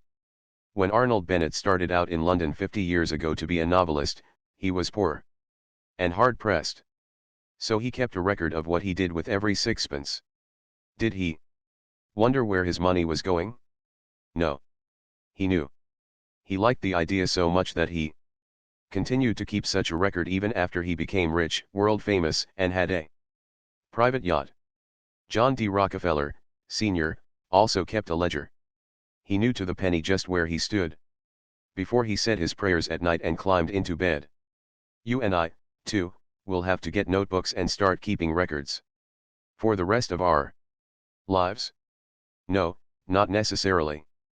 Experts on budgets recommend that we keep an accurate account of every nickel we spend for at least the first month and, if possible, for 3 months. This is to give us an accurate record of where our money goes, so we can draw up a budget. Oh, you know where your money goes? Well, maybe so, but if you do, you are 1 in a 1,000. Mrs. Stapleton tells me it is a common occurrence for men and women to spend hours giving her facts and figures, so she can get them down on paper. Then, when they see the result on paper, they exclaim, "Is that the way my money goes?" They can hardly believe it. Are you like that? Could be. Rule number 2, get a tailor-made budget that really fits your needs. Mrs. Stapleton tells me that 2 families may live side by side in identical houses, in the very same suburb, have the same number of children in the family, and receive the same income, yet their budgeting needs will be radically different. Why? Because people are different. She says a budget has to be a personal, custom-made job. The idea of a budget is not to wring all the joy out of life. The idea is to give us a sense of material security, which in many cases means emotional security and freedom from worry. People who live on budgets, Mrs. Stapleton told me, are happier people. But how do you go about it? First, as I said, you must list all expenses. Then get advice. In many cities of 20,000 and up, you will find family welfare societies that will gladly give you free advice on financial problems and help you draw up a budget to fit your income. Rule number 3, learn how to spend wisely. By this I mean, learn how to get the best value for your money. All large corporations have professional buyers and purchasing agents who do nothing but get the very best buys for their firms. As steward and manager of your personal estate, why shouldn't you do likewise? Rule number 4, don't increase your headaches with your income. Mrs. Stapleton told me that the budgets she dreads most to be called into consultation on are family incomes of $5,000 a year. I asked her why. Because, she said, $5,000 a year seems to be a goal to most American families. They may go along sensibly and sanely for years, then, when their income rises to $5,000 a year, they think they have arrived. They start branching out. Buy a house in the suburbs, that doesn't cost any more than renting an apartment. Buy a car, a lot of new furniture, and a lot of new clothes, and the first thing you know, they are running into the red. They are actually less happy than they were before because they have bitten off too much with their increase in income. That is only natural. We all want to get more out of life. But in the long run, which is going to bring us more happiness, forcing ourselves to live within a tight budget, or having dunning letters in the mail and creditors pounding on the front door? Rule number 5, try to build credit, in the event you must borrow. If you are faced with an emergency and find you must borrow, life insurance policies, defense bonds and savings certificates are literally money in your pocket. However, be sure your insurance policies have a savings aspect, if you want to borrow on them, for this means a cash value. Certain types of insurance, called term insurance, are merely for your protection over a given period of time and do not build up reserves. These policies are obviously of no use to you for borrowing purposes. Therefore, the rule is: ask questions. Before you sign for a policy, find out if it has a cash value in case you have to raise money. Now, suppose you haven't insurance you can borrow on, and you haven't any bonds, but you do own a house, or a car, or some other kind of collateral. Where do you go to borrow? By all means, to a bank. Banks all over this land are subject to strict regulation. They have a reputation to maintain in the community. The rate of interest they can charge is fixed firmly by law, and they will deal with you fairly. Frequently, if you are in a financial jam, the bank will go so far as to discuss your problems with you, make a plan, and help you work your way out of your worry and indebtedness. I repeat, if you have collateral, go to a bank. However, suppose you are one of the thousands who don't have collateral, don't own any property, and have nothing to offer as guarantee except your wages or salary. Then, as you value your life, heed this word of warning. Do not apply to the first loan company whose alluring advertisements you see in the paper. These people, to read some of their ads, are as generous as Santa Claus. Don't you believe it? However, there are some companies that are ethical, honest, and strictly on the level. They are doing a service to those people who are faced with illness or emergency and have to raise money. They charge a higher rate of interest than the banks, but they have to do this, for they take greater risks and have greater expenses in collecting. But, before doing business with any loan company, go to your bank, talk to one of its officers, and ask him to recommend a loan company that he knows to be fair. Otherwise, well, I don't want to give you nightmares, but here is what can happen. At one time a newspaper in Minneapolis conducted an investigation into loan companies that were supposedly operating within the regulations laid down by the Russell Sage Foundation. I know a man who worked on that investigation. His name is Douglas Lurton, and he is now editor of Your Life magazine. Doug Lurton tells me that the abuses he saw among the poorer class of debtors would make your hair stand on end. Loans that had begun as a mere $50 had soared and multiplied to $300 and $400 before they were paid. Wages were garnished, and, frequently, the man whose wages were attached was fired by his company.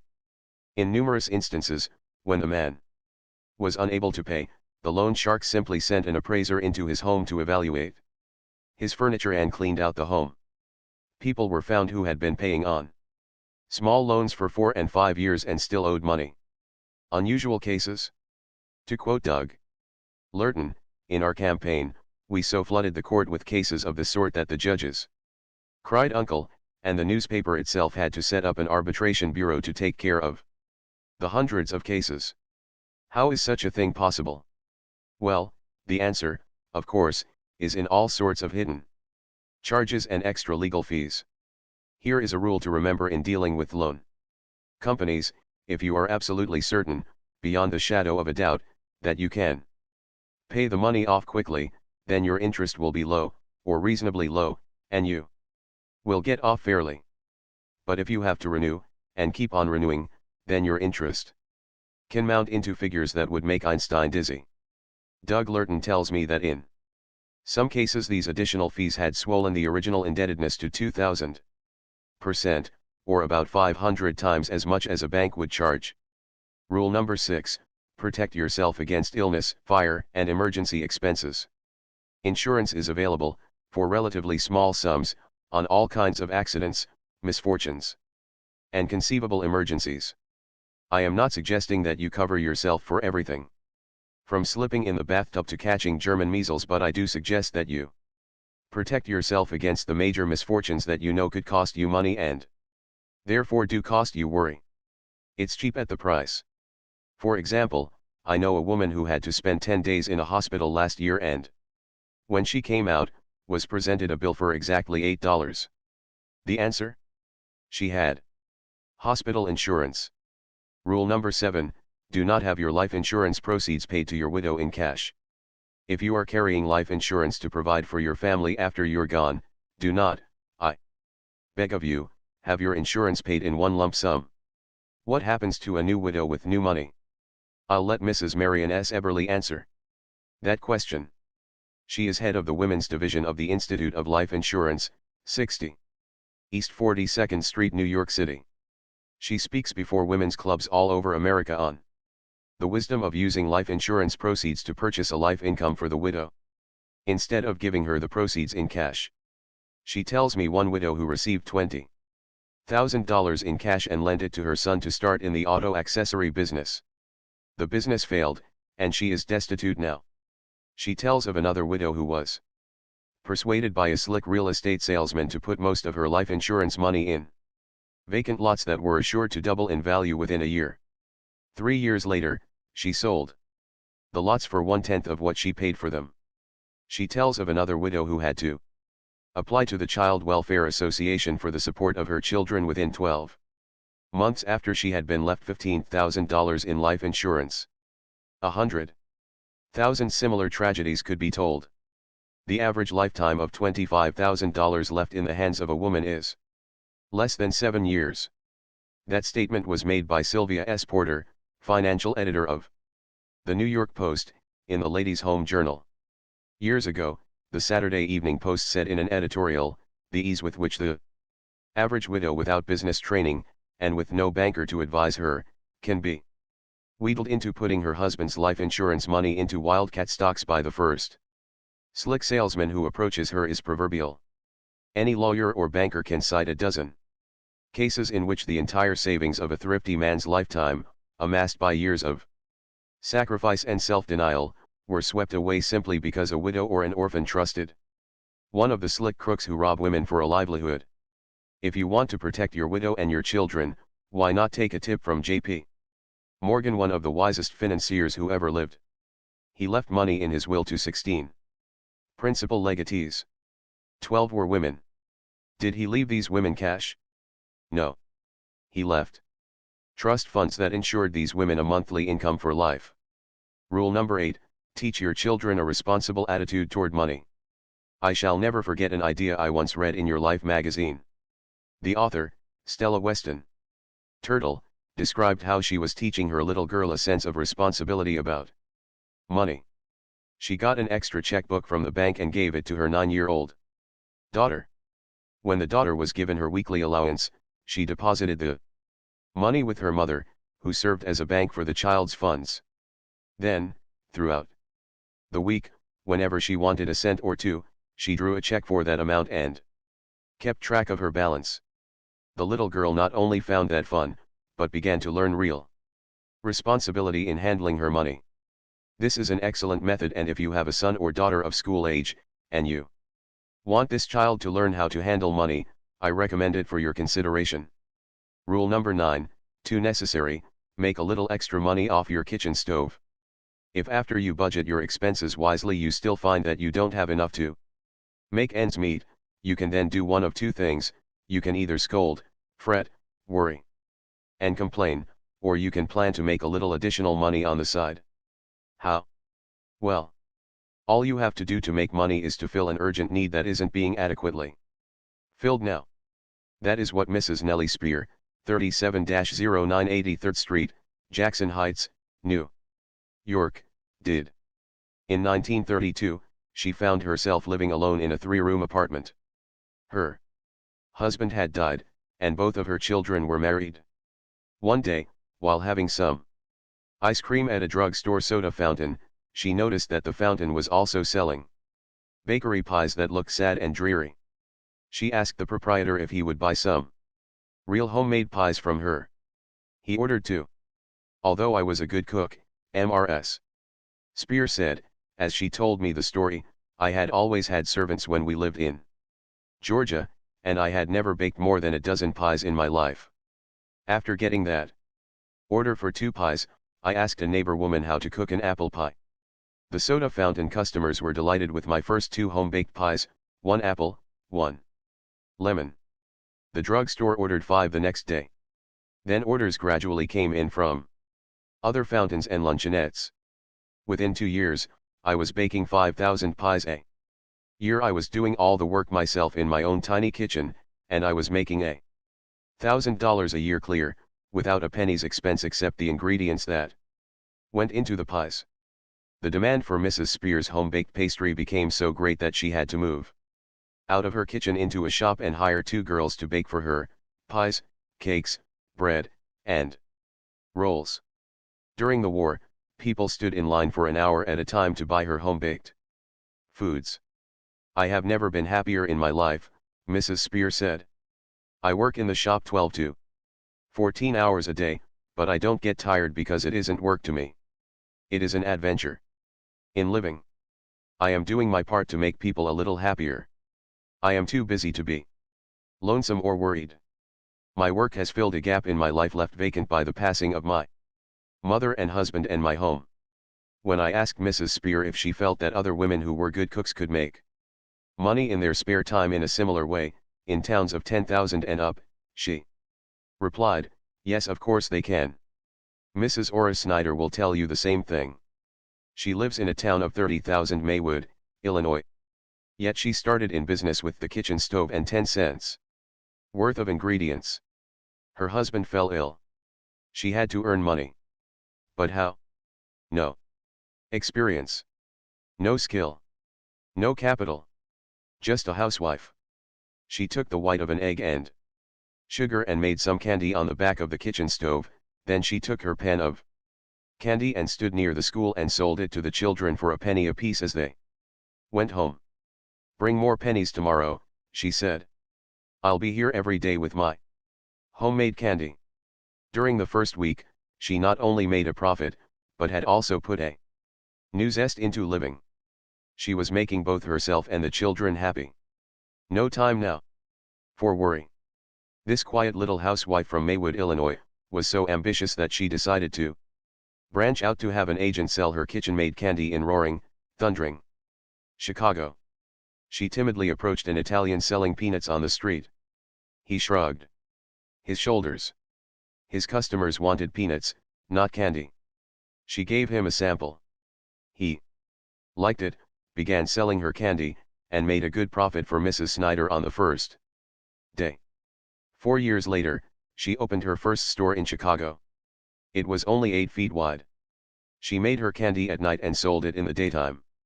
This erstwhile timid housewife, who started her candy factory on her kitchen stove, now has 17 stores, 15 of them in the busy Loop district of Chicago. Here is the point I am trying to make. Nellie Spear, in Jackson Heights, New York, and Mrs. Ora Snyder, in Maywood, Illinois, instead of worrying about finances, did something positive. They started in an extremely small way to make money off the kitchen stove. No overhead, no rent, no advertising, no salaries. Under these conditions, it is almost impossible for a woman to be defeated by financial worries. Look around you. You will find many needs that are not filled. For example, if you train yourself to be a good cook, you can probably make money by starting cooking classes for young girls right in your own kitchen. You can get your students by ringing doorbells. Books have been written about how to make money in your spare time. Inquire at your public library. There are many opportunities for both men and women. But one word of warning: unless you have a natural gift for selling, don't attempt door-to-door selling. Most people hate it and fail at it. Rule number 10, don't gamble ever.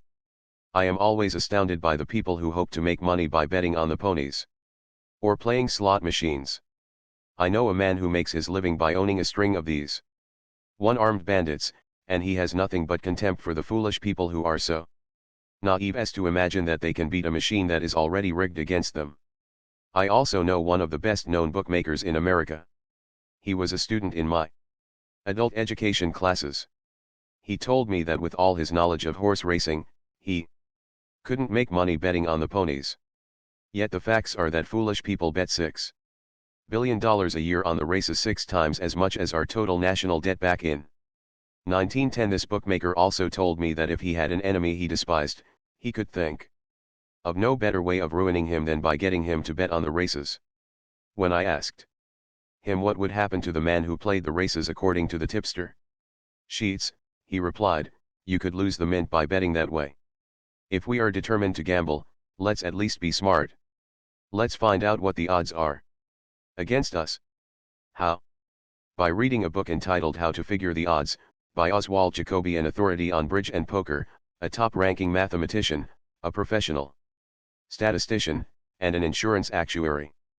This book devotes 215 pages to telling you what the odds are against your winning when you play the ponies, roulette, craps, slot machines, draw poker, stud poker, contract bridge, auction pinochle, the stock market. This book also gives you the scientific, mathematical chances on a score of other activities. It doesn't pretend to show how to make money gambling. The author has no axe to grind.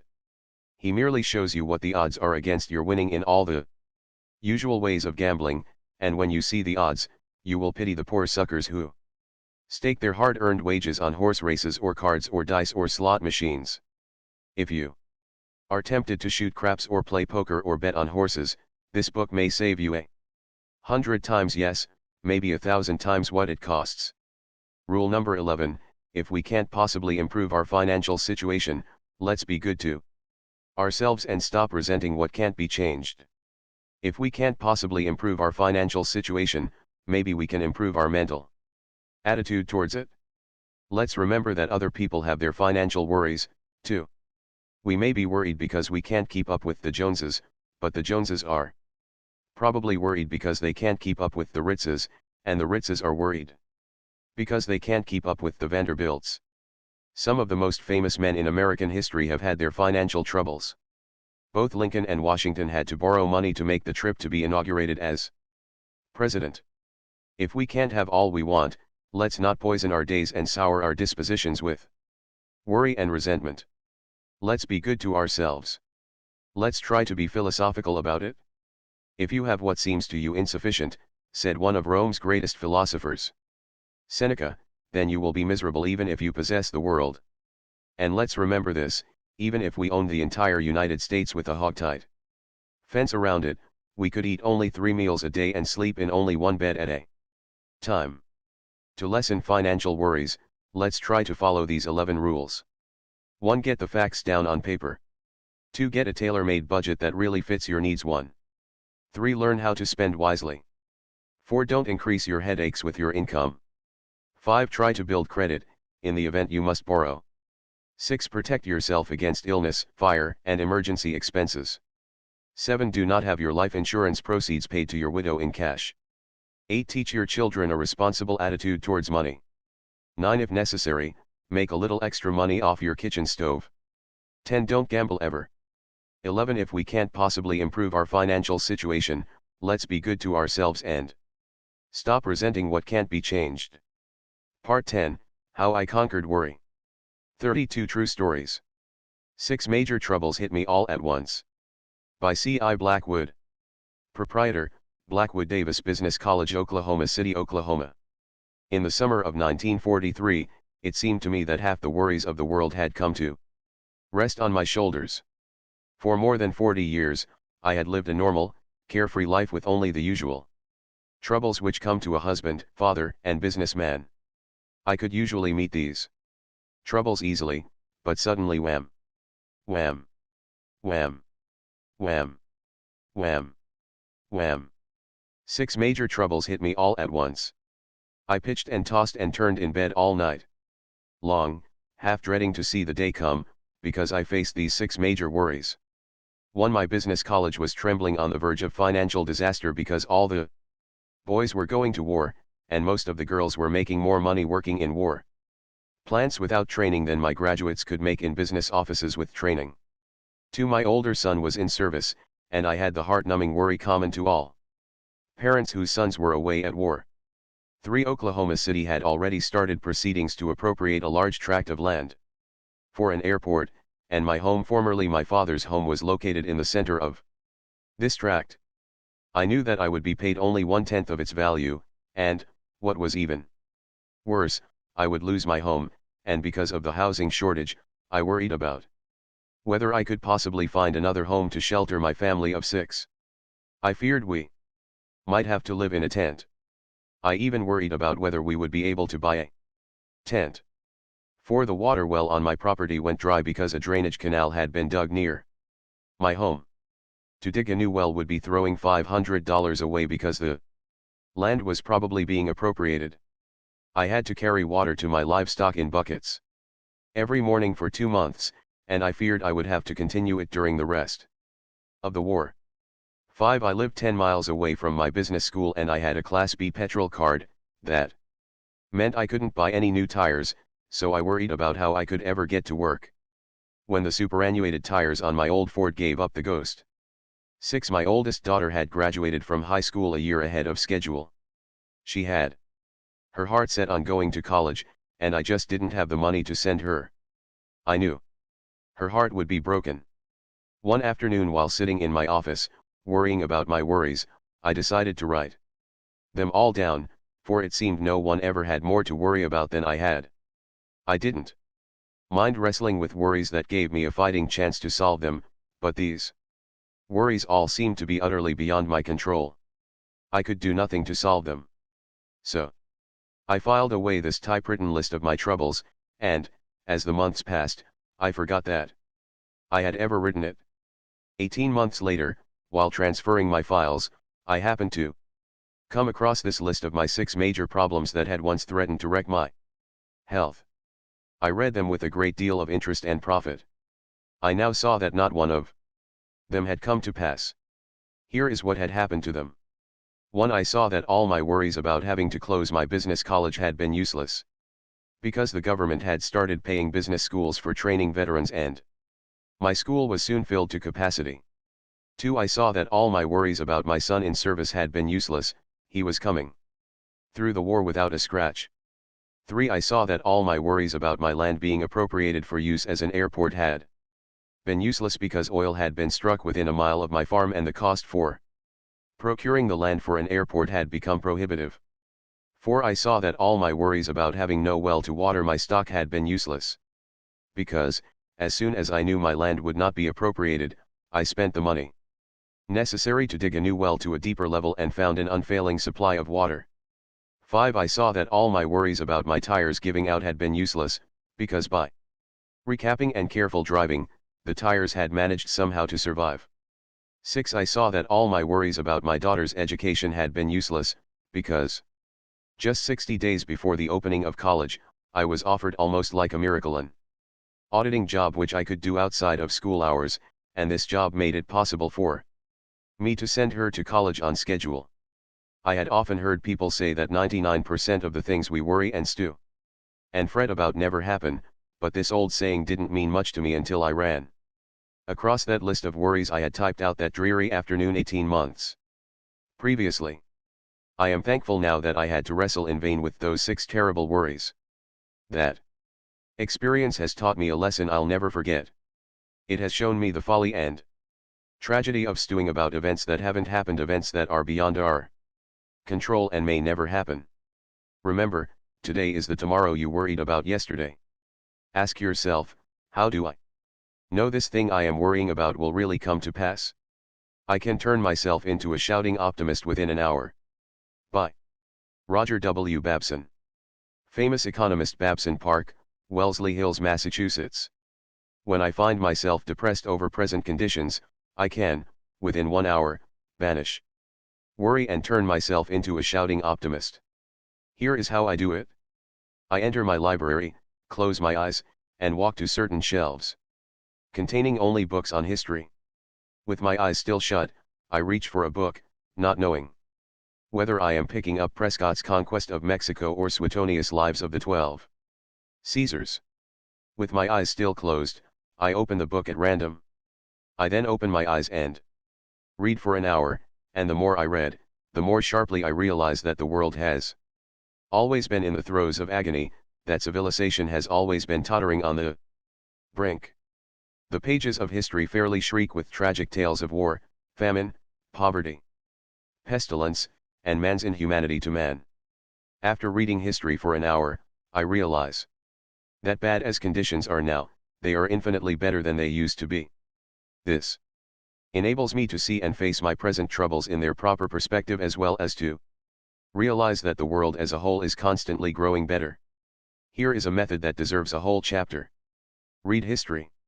Try to get the viewpoint of 10,000 years and see how trivial your troubles are, in terms of eternity. How I Got Rid of an Inferiority Complex.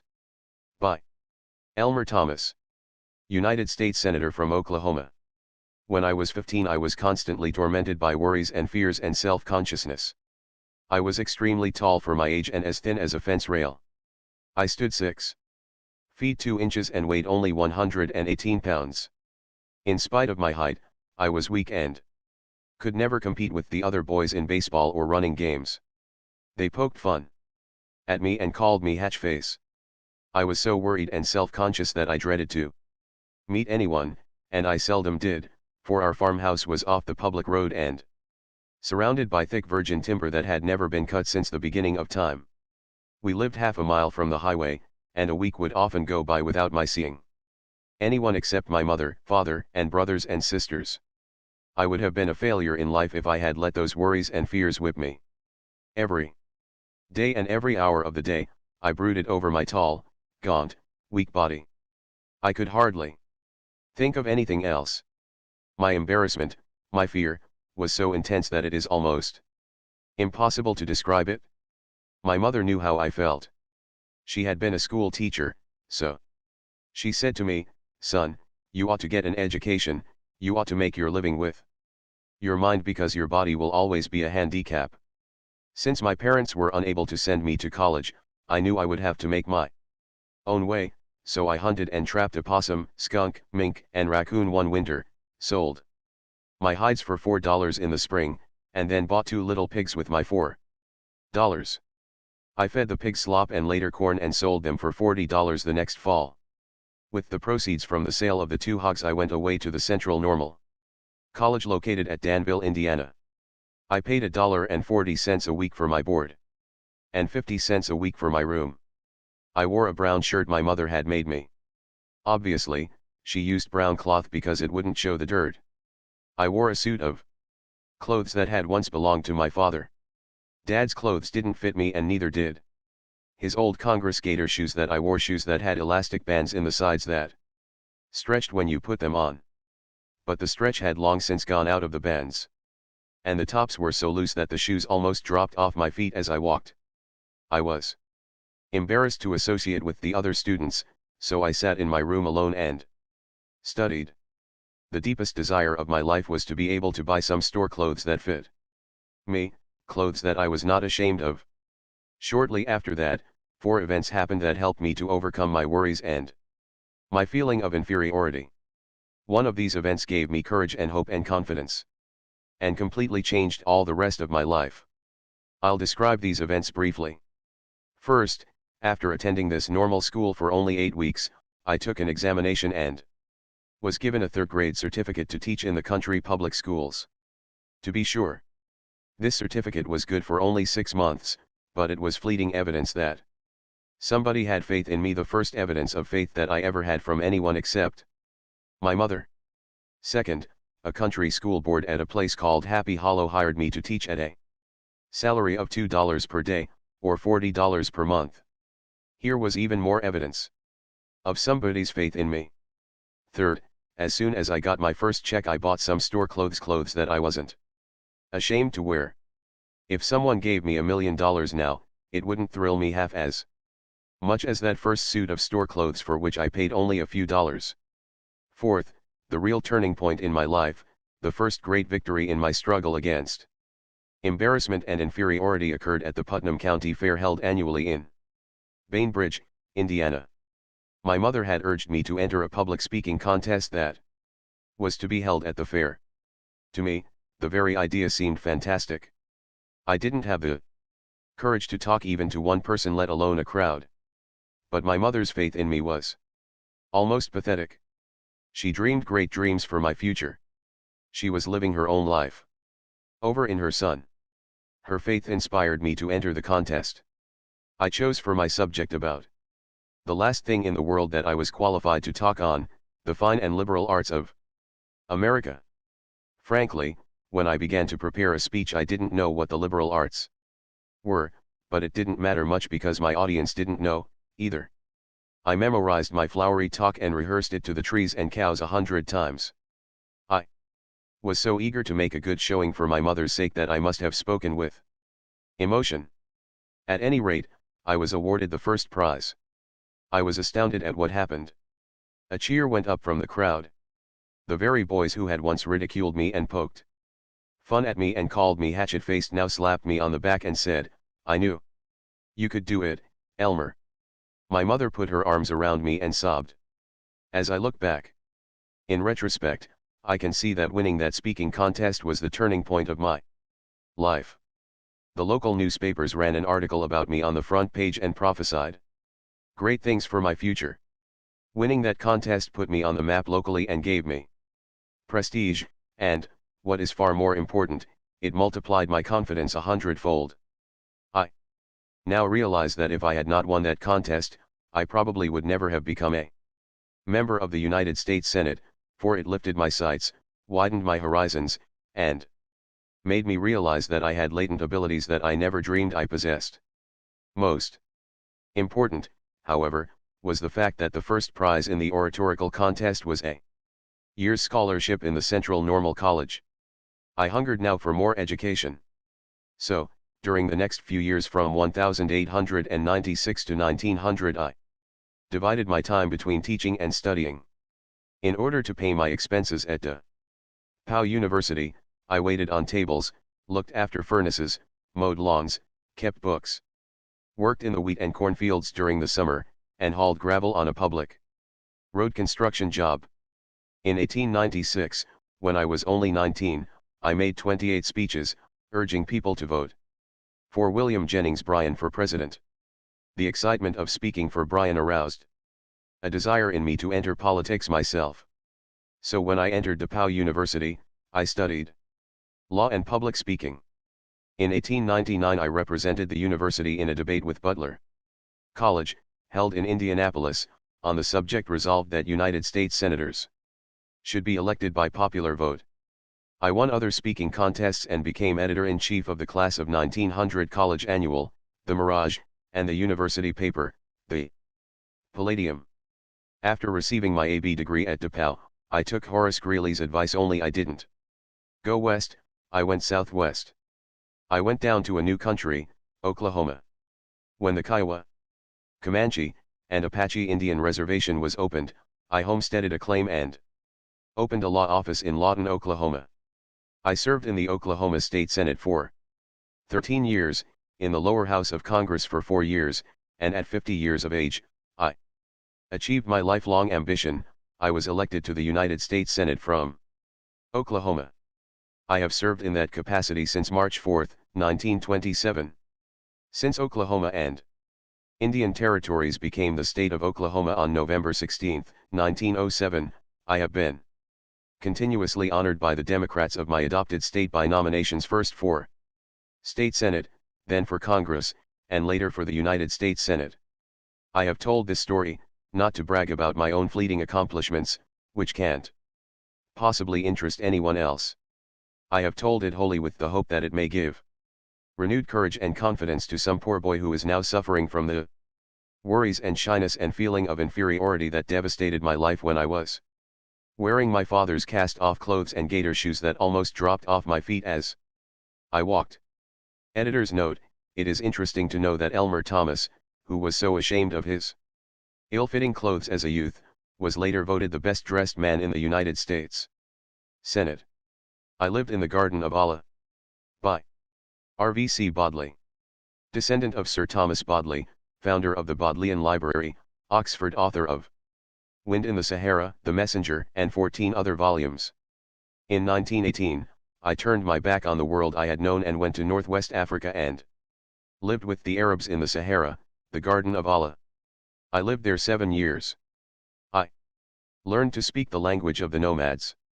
I wore their clothes, I ate their food, and adopted their mode of life, which has changed very little during the last 20 centuries.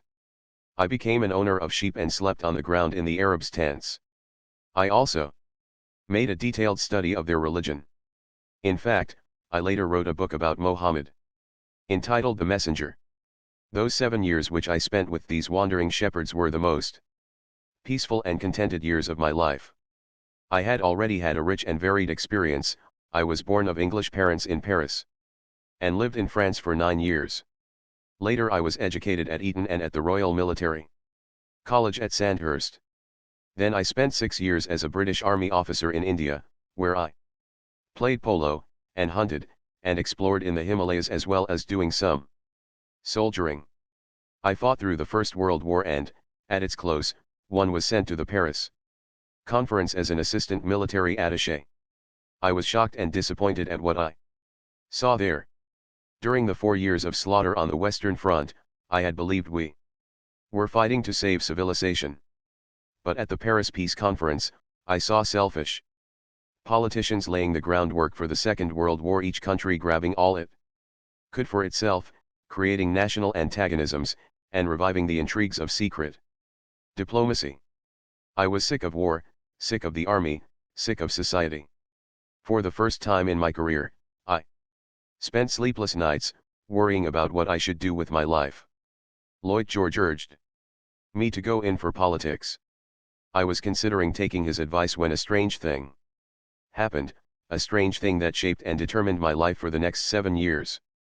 It all came from a conversation that lasted less than 200 seconds. A conversation with Ted Lawrence, Lawrence of Arabia, the most colorful and romantic figure produced by the First World War. He had lived in the desert with the Arabs and he advised me to do the same thing. At first, it sounded fantastic. However, I was determined to leave the army, and I had to do something civilian. Employers did not want to hire men like me, ex-officers of the regular army especially, when the labor market was jammed with millions of unemployed. So I did as Lawrence suggested. I went to live with the Arabs. I am glad I did so. They taught me how to conquer worry. Like all faithful Muslims, they are fatalists. They believe that every word Muhammad wrote in the Quran is the divine revelation of Allah. So when the Quran says, God created you and all your actions, they accept it literally. That is why they take life so calmly and never hurry or get into unnecessary tempers when things go wrong. They know that what is ordained, and no one but God can alter anything. However, that doesn't mean that in the face of disaster, they sit down and do nothing. To illustrate, let me tell you of a fierce, burning windstorm of the Sirocco, which I experienced when I was living in the Sahara. It howled and screamed for 3 days and nights. It was so strong, so fierce, that it blew sand from the Sahara hundreds of miles across the Mediterranean and sprinkled it over the Rhône Valley in France. The wind was so hot I felt as if the hair was being scorched off my head. My throat was parched. My eyes burned. My teeth were full of grit. I felt as if I were standing in front of a furnace in a glass factory. I was driven as near crazy as a man can be and retain his sanity. But the Arabs didn't complain. They shrugged their shoulders and said, Mektub. It is written. But immediately after the storm was over, they sprang into action. They slaughtered all the lambs because they knew they would die anyway, and by slaughtering them at once, they hoped to save the mother sheep. After the lambs were slaughtered, the flocks were driven southward to water. This was all done calmly, without worry or complaining, or mourning over their losses. The tribal chief said, it is not too bad. We might have lost everything. But praise God, we have 40% of our sheep left to make a new start. I remember another occasion, when we were motoring across the desert and a tire blew out. The chauffeur had forgotten to mend the spare tire. So there we were with only 3 tires. I fussed and fumed and got excited and asked the Arabs what we were going to do. They reminded me that getting excited wouldn't help, that it only made one hotter. The blown out tire, they said, was the will of Allah and nothing could be done about it. So we started on, crawling along on the rim of a wheel. Presently the car spluttered and stopped. We were out of petrol. The chief merely remarked, Mektub. And, there again, instead of shouting at the driver because he had not taken on enough petrol, everyone remained calm and we walked to our destination, singing as we went. The 7 years I spent with the Arabs convinced me that the neurotics, the insane, the drunks of America and Europe are the product of the hurried and harassed lives we live in our so-called civilization. As long as I lived in the Sahara, I had no worries. I found there, in the garden of Allah, the serene contentment and physical well-being that so many of us are seeking with tenseness and despair. Many people scoff at fatalism. Maybe they are right. Who knows?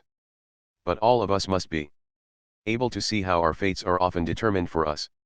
For example, if I had not spoken to Lawrence of Arabia at 3 minutes past noon on a hot August day in 1919, all the years that have elapsed since then would have been completely different. Looking back over my life, I can see how it has been shaped and molded time and again by events far beyond my control. The Arabs call it mektub, kismet, the will of Allah. Call it anything you wish. It does strange things to you. I only know that today, 17 years after leaving the Sahara, I still maintain that happy resignation to the inevitable which I learned from the Arabs. That philosophy has done more to settle my nerves than 1,000 sedatives could have achieved. You and I are not Mohammedans, we don't want to be fatalists. But when the fierce, burning winds blow over our lives and we cannot prevent them, let us, too, accept the inevitable. And then get busy and pick up the pieces. 5 methods I use to banish worry. By Professor William Leon Phelps. I had the privilege of spending an afternoon with Billy Phelps, of Yale, shortly before his death. Here are the 5 methods he used to banish worry based on the notes I took during that interview. Dale Carnegie. 1. When I was 24 years old, my eyes suddenly gave out. After reading 3 or 4 minutes, my eyes felt as if they were full of needles, and even when I was not reading, they were so sensitive that I could not face a window. I consulted the best occultists in New Haven and New York. Nothing seemed to help me. After 4 o'clock in the afternoon, I simply sat in a chair in the darkest corner of the room, waiting for bedtime. I was terrified. I feared that I would have to give up my career as a teacher and go out west and get a job as a lumberjack. Then a strange thing happened which shows the miraculous effects of the mind over physical ailments. When my eyes were at their worst that unhappy winter, I accepted an invitation to address a group of undergraduates. The hall was illuminated by huge rings of gas jets suspended from the ceiling. The lights pained my eyes so intensely that, while sitting on the platform, I was compelled to look at the floor. Yet during my 30-minute speech, I felt absolutely no pain, and I could look directly at these lights without any blinking whatever. Then when the assembly was over, my eyes pained me again. I thought then that if I could keep my mind strongly concentrated on something, not for 30 minutes, but for a week, I might be cured. For clearly it was a case of mental excitement triumphing over a bodily illness. I had a similar experience later while crossing the ocean. I had an attack of lumbago so severe that I could not walk. I suffered extreme pain when I tried to stand up straight. While in that condition, I was invited to give a lecture on shipboard. As soon as I began to speak, every trace of pain and stiffness left my body. I stood up straight, moved about with perfect flexibility, and spoke for an hour. When the lecture was over, I walked away to my stateroom with ease. For a moment, I thought I was cured. But the cure was only temporary. The lumbago resumed its attack. These experiences demonstrated to me the vital importance of one's mental attitude. They taught me the importance of enjoying life while you may. So I live every day now as if it were the first day I had ever seen and the last I were going to see. I am excited about the daily adventure of living, and nobody in a state of excitement will be unduly troubled with worries. I love my daily work as a teacher. I wrote a book entitled The Excitement of Teaching. Teaching has always been more than an art or an occupation to me. It is a passion. I love to teach as a painter loves to paint or a singer loves to sing. Before I get out of bed in the morning, I think with ardent delight of my first group of students. I have always felt that one of the chief reasons for success in life is enthusiasm. 2. I have found that I can crowd worry out of mind by reading an absorbing book. When I was 59, I had a prolonged nervous breakdown. During that period I began reading David Alec Wilson's monumental Life of Carlyle. It had a good deal to do with my convalescence because I became so absorbed in reading it that I forgot my despondency. 3. At another time when I was terribly depressed, I forced myself to become physically active almost every hour of the day. I played 5 or 6 sets of violent games of tennis every morning, then took a bath, had lunch, and played 18 holes of golf every afternoon. On Friday night I danced until 1 o'clock in the morning. I am a great believer in working up a tremendous sweat. I found that depression and worry oozed out of my system with the sweat. 4. I learned long ago to avoid the folly of hurry, rush, and working under tension. I have always tried to apply the philosophy of Wilbur Cross. When he was governor of Connecticut, he said to me, "Sometimes when I have too many things to do all at once, I sit down and relax and smoke my pipe for an hour and do nothing." 5. I have also learned that patience and time have a way of resolving our troubles. When I am worried about something, I try to see my troubles in their proper perspective. I say to myself, 2 months from now I shall not be worrying about this bad break, so why worry about it now? Why not assume now the same attitude that I will have 2 months from now? To sum up, here are the 5 ways in which Professor Phelps banished worry. 1. Live with gusto and enthusiasm. I live every day as if it were the first day I had ever seen and the last I were going to see. 2. Read an interesting book. When I had a prolonged nervous breakdown, I began reading The Life of Carlyle, and became so absorbed in reading it that I forgot my despondency. 3. Play games. When I was terribly depressed, I forced myself to become physically active almost every hour of the day. 4. Relax while you work. I long ago learned to avoid the folly of hurry, rush, and working under tension. 5. I try to see my troubles in their proper perspective. I say to myself, 2 months from now I shall not be worrying about this bad break, so why worry about it now? Why not assume now the same attitude that I will have 2 months from now? I stood yesterday.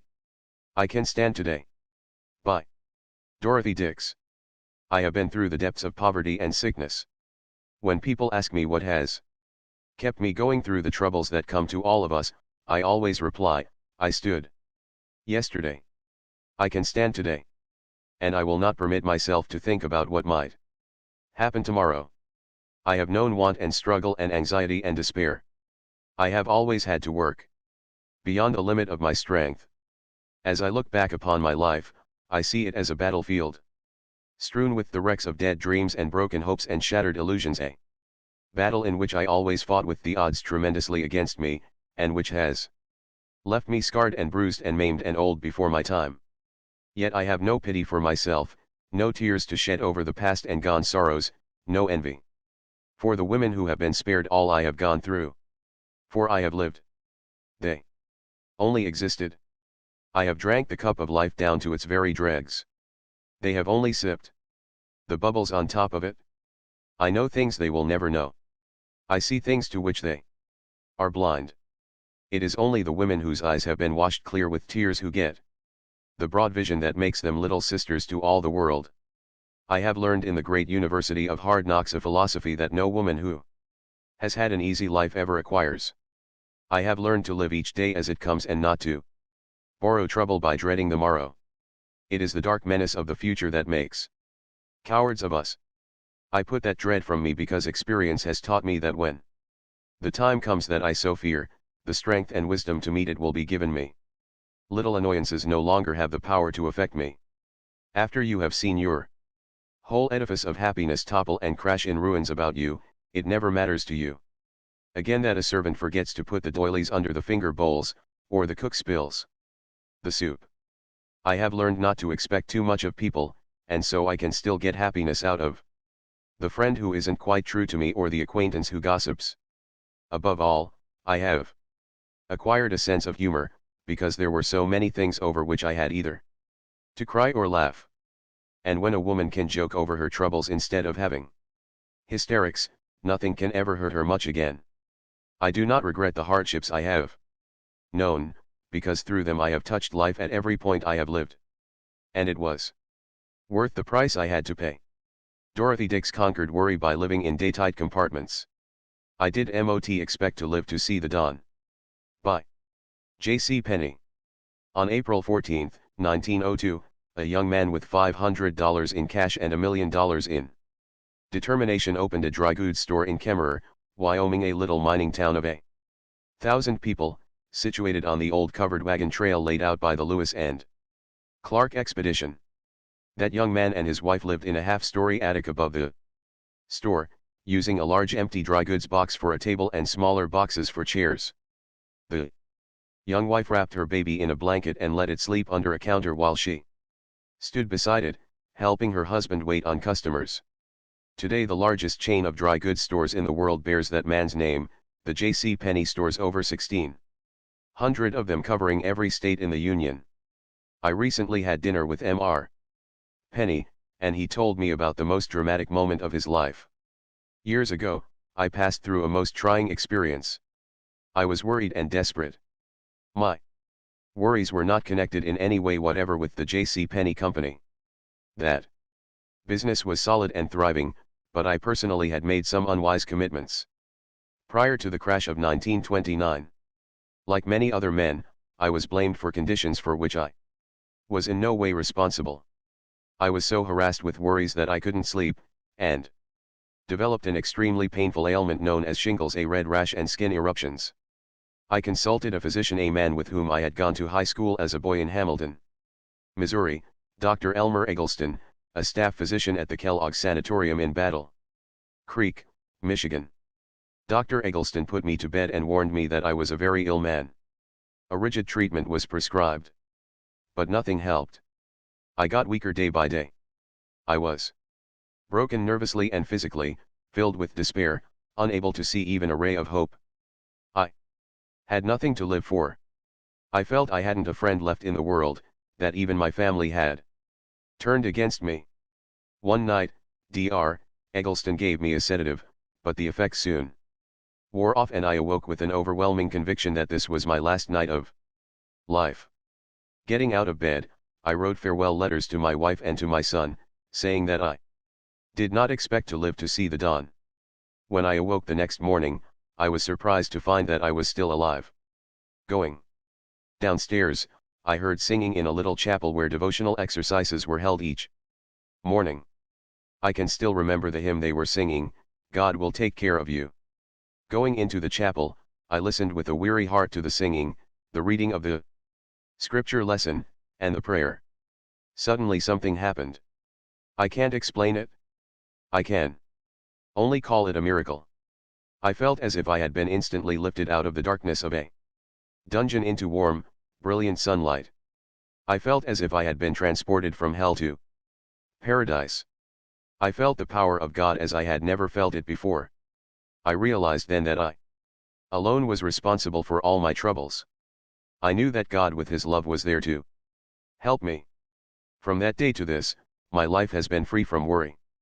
I am 71 years old, and the most dramatic and glorious 20 minutes of my life were those I spent in that chapel that morning. God will take care of you. J.C. Penney learned to overcome worry almost instantaneously, because he discovered the one perfect cure. I go to the gym to punch the bag or take a hike outdoors. By Colonel Eddie Egan. New York attorney, Rhodes Scholar chairman, New York State Athletic Commission. Former Olympic light heavyweight champion of the world. When I find myself worrying and mentally going round in endless circles like a camel turning a water wheel in Egypt, a good physical workout helps me to chase those blues away. It may be running or a long hike in the country, or it may be a half hour of bag punching or squash tennis at the gymnasium. Whichever it is, physical exercise clears my mental outlook. On a weekend I do a lot of physical sport, such as a run around the golf course, a game of paddle tennis, or a ski weekend in the Adirondacks. By my becoming physically tired, my mind gets a rest from legal problems, so that when I return to them, my mind has a new zest and power. Quite often in New York, where I work, there is a chance for me to spend an hour at the Yale Club Gym. No man can worry while he is playing squash, tennis or skiing. He is too busy to worry. The large mental mountains of trouble become minute molehills that new thoughts and acts quickly smooth down. I find the best antidote for worry is exercise. Use your muscles more and your brain less. When you are worried, and you will be surprised at the result. It works that way with me. Worry goes when exercise begins. I was the worrying wreck from Virginia. Tech. By Jim Birdsall. Plant Superintendent C.F. Muller Company, 180 Baldwin Avenue, Jersey City, New Jersey. 17 years ago, when I was in military college at Blacksburg, Virginia, I was known as the worrying wreck from Virginia Tech. I worried so violently that I often became ill. In fact, I was ill so often that I had a regular bed reserved for me at the college infirmary at all times. When the nurse saw me coming, she would run and give me a hypo. I worried about everything. Sometimes I even forgot what I was worrying about. I worried for fear I would be busted out of college because of my low grades. I had failed to pass my examinations in physics and other subjects, too. I knew I had to maintain an average grade of 75 to 84. I worried about my health, about my excruciating attacks of acute indigestion, about my insomnia. I worried about financial matters. I felt badly because I couldn't buy my girl candy or take her to dances as often as I wanted to. I worried for fear she would marry one of the other cadets. I was in a lather day and night over a dozen intangible problems. In desperation, I poured out my troubles to Professor Duke Baird, Professor of Business Administration at VPI. The 15 minutes that I spent with Professor Baird did more for my health and happiness than all the rest of the 4 years I spent in college. Jim, he said, you ought to sit down and face the facts.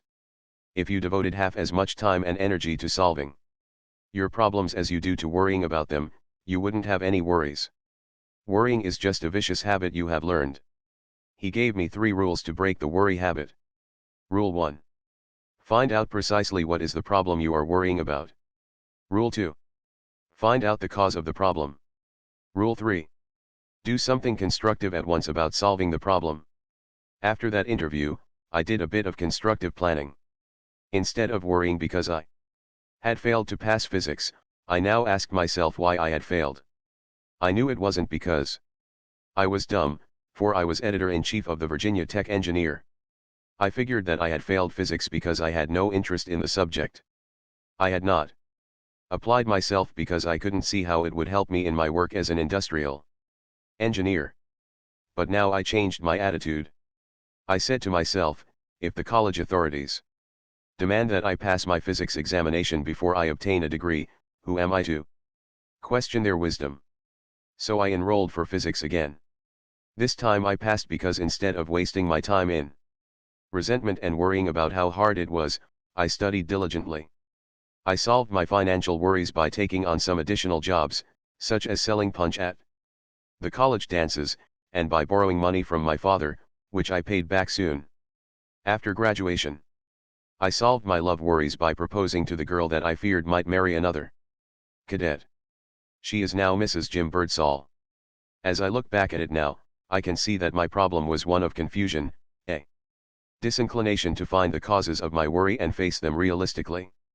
Jim Birdsall learned to stop worrying because he analyzed his troubles. In fact, he used the very principles described in the chapter How to Analyze and Solve Worry Problems. I have lived by the sentence. By Dr. Joseph R. Sizu, President, New Brunswick Theological Seminary, the oldest theological seminary in the United States, founded in 1784. Years ago, in a day of uncertainty and disillusionment, when my whole life seemed to be overwhelmed by forces beyond my control, one morning quite casually I opened my New Testament and my eyes fell upon the sentence, He that sent me is with me. The Father hath not left me alone. My life has never been the same since that hour. Everything for me has been forever different after that. I suppose that not a day has passed that I have not repeated it to myself. Many have come to me for counseling during these years, and I have always sent them away with this sustaining sentence. Ever since that Hour when my eyes fell upon it, I have lived by the sentence. I have walked with it and I have found in it my peace and strength. To me it is the very essence of religion. It lies at the rock bottom of everything that makes life worth living. It is the golden text of my life.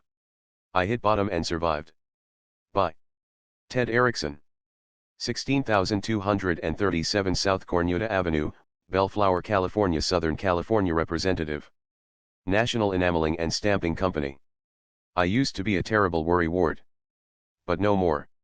In the summer of 1942, I had an experience that banished worry from my life for all time, I hope. That experience made every other trouble seem small by comparison. For years I had wanted to spend a summer on a commercial fishing craft in Alaska, so in 1942 I signed on a 32-foot salmon sending vessel out of Kodiak, Alaska. On a craft of this size, there is a crew of only 3, the skipper who does the supervising, a number 2 man who assists the skipper, and a general workhorse, who is usually a Scandinavian. I am a Scandinavian. Since salmon sending has to be done with the tides, I often work 20 hours out of 24. I kept up that schedule for a week at a time. I did everything that nobody else wanted to do. I washed the craft. I put away the gear. I cooked on a little wood-burning stove in a small cabin where the heat and fumes of the motor almost made me ill. I washed the dishes. I repaired the boat. I pitched the salmon from our boat into a tender that took the fish to a cannery. My feet were always wet in rubber boots. My boots were often filled with water, but I had no time to empty them. But all that was play compared to my main job, which was pulling what is called the cork line. That operation simply means placing your feet on the stem of the craft and pulling in the corks and the webbing of the net. At least, that is what you are supposed to do. But, in reality, the net was so heavy that when I tried to pull it in, it wouldn't budge. What really happened was that in trying to pull in the cork line, I actually pulled in the boat. I pulled it along on my own power, since the net stayed where it was. I did all this for weeks on end. It was almost the end of me, too. I ached horribly. I ached all over. I ached for months. When I finally did have a chance to rest, I slept on a damp lumpy mattress piled on top of the provisions locker. I would put one of the lumps in the mattress under the part of my back that hurt most and sleep as if I had been dragged. I was drugged by complete exhaustion. I am glad now that I had to endure all that aching and exhaustion because it has helped me stop worrying. Whenever I am confronted by a problem now, instead of worrying about it, I say to myself, Erickson, could this possibly be as bad as pulling the cork line? And Erickson invariably answers, no, nothing could be that bad. So I cheer up and tackle it with courage. I believe it is a good thing to have to endure an agonizing experience occasionally. It is good to know that we have hit bottom and survived.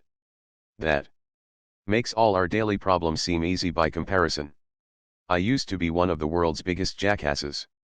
By Percy H. Whiting. Managing Director, Dale Carnegie and Company, 50 East 42nd Street, New York, New York. I have died more times from more different diseases than any other man, living, dead, or half dead. I was no ordinary hypochondriac. My father owned a drug store, and I was practically brought up in it. I talked to doctors and nurses every day, so I knew the names and symptoms of more and worse diseases than the average layman. I was no ordinary hypo. I had symptoms. I could worry for an hour or two over a disease and then have practically all the symptoms of a man who was suffering from it. I recall once that, in Great Barrington, Massachusetts, the town in which I lived, we had a rather severe diphtheria epidemic. In my father's drugstore, I had been selling medicines day after day to people who came from infected homes. Then the evil that I feared came upon me. I had diphtheria myself. I was positive I had it. I went to bed and worried myself into the standard symptoms. I sent for a doctor. He looked me over and said, "Yes, Percy, you've got it." That relieved my mind. I was never afraid of any disease when I had it, so I Turned over and went to sleep. The next morning I was in perfect health. For years I distinguished myself and got a lot of attention and sympathy by specialising. In unusual and fantastic disease I died several times of both lockjaw and hydrophobia. Later on, I settled down to having the run-of-mill ailments specializing on cancer and tuberculosis. I can laugh about it now, but it was tragic then. I honestly and literally feared for years that I was walking on the edge of the grave. When it came time to buy a suit of clothes in the spring, I would ask myself, should I waste this money when I know I can't possibly live to wear the suit out? However, I am happy to report progress. In the past 10 years, I haven't died even once. How did I stop dying? By kidding myself out of my ridiculous imaginings. Every time I felt the dreadful symptoms coming on, I laughed at myself and said, see here, Whiting, you have been dying from one fatal disease after another now for 20 years, yet you are in first-class health today. An insurance company recently accepted you for more insurance. Isn't it about time, Whiting, that you stood aside and had a good laugh at the worrying jackass you are? I soon found that I couldn't worry about myself and laugh at myself at one and the same time. So I've been laughing at myself ever since. The point of this is, don't take yourself too seriously. Try just laughing at some of your sillier worries, and see if you can't laugh them out of existence. I have always tried to keep my line of supplies open. By Gene Autry, the world's most famous and beloved singing cowboy. I figure that most worries are about family troubles and money. I was fortunate in marrying a small-town Oklahoma girl who had the same background I had and enjoyed the same things. We both try to follow the golden rule, so we have kept our family troubles to a minimum. I have kept my financial worries to a minimum also by doing two things. First, I have always followed a rule of absolute 100% integrity in everything. When I borrowed money, I paid back every penny. Few things cause more worry than dishonesty. Second, when I started a new venture, I always kept on ace in the hole. Military experts say that the first principle of fighting a battle is to keep your line of supplies open. I figure that that principle applies to personal battles almost as much as to military battles. For example, as a lad down in Texas and Oklahoma, I saw some real poverty. When the country was devastated by droughts, we had mighty hard scratching at times to make a living. We were so poor that my father used to drive across the country in a covered wagon with a string of horses and swap horses to make a living. I wanted something more reliable than that. So I got a job working for a railway station agent and learned telegraphy in my spare time. Later, I got a job working as relief operator for the Frisco Railway. I was sent here, there, and yonder to relieve other station agents who were ill or on vacation or had more work than they could do. That job paid $150 per month. Later, when I started out to better myself, I always figured that that railroad job meant economic safety. So I always kept the road open back to that job. It was my line of supplies, and I never cut myself off from it until I was firmly established in a new and better position. For example, back in 1928, when I was working as a relief operator for the Frisco Railway in Chelsea, Oklahoma, a stranger drifted in one evening to send a telegram. He heard me playing the guitar and singing cowboy songs and told me I was good, told me that I ought to go to New York and get a job on the stage or radio. Naturally, I was flattered, and when I saw the name he signed to his telegram, I was almost breathless. Instead of rushing off to New York at once, I thought the matter over carefully for 9 months. I finally came to the conclusion that I had nothing to lose and everything to gain by going to New York and giving the old town a whirl. I had a railroad pass, I could travel free. I could sleep sitting up in my seat, and I could carry some sandwiches and fruit for my meals. So I went. When I reached New York, I slept in a furnished room for $5 a week, ate at the automat, and tramped the streets for 10 weeks and got nowhere. I would have been worried sick if I hadn't had a job to go back to. I had already worked for the railway 5 years. That meant I had seniority rights, but in order to protect those rights, I couldn't lay off longer than 90 days. By this time, I had already been in New York 70 days, so I rushed back to Oklahoma on my pass and began working again to protect my line of supply.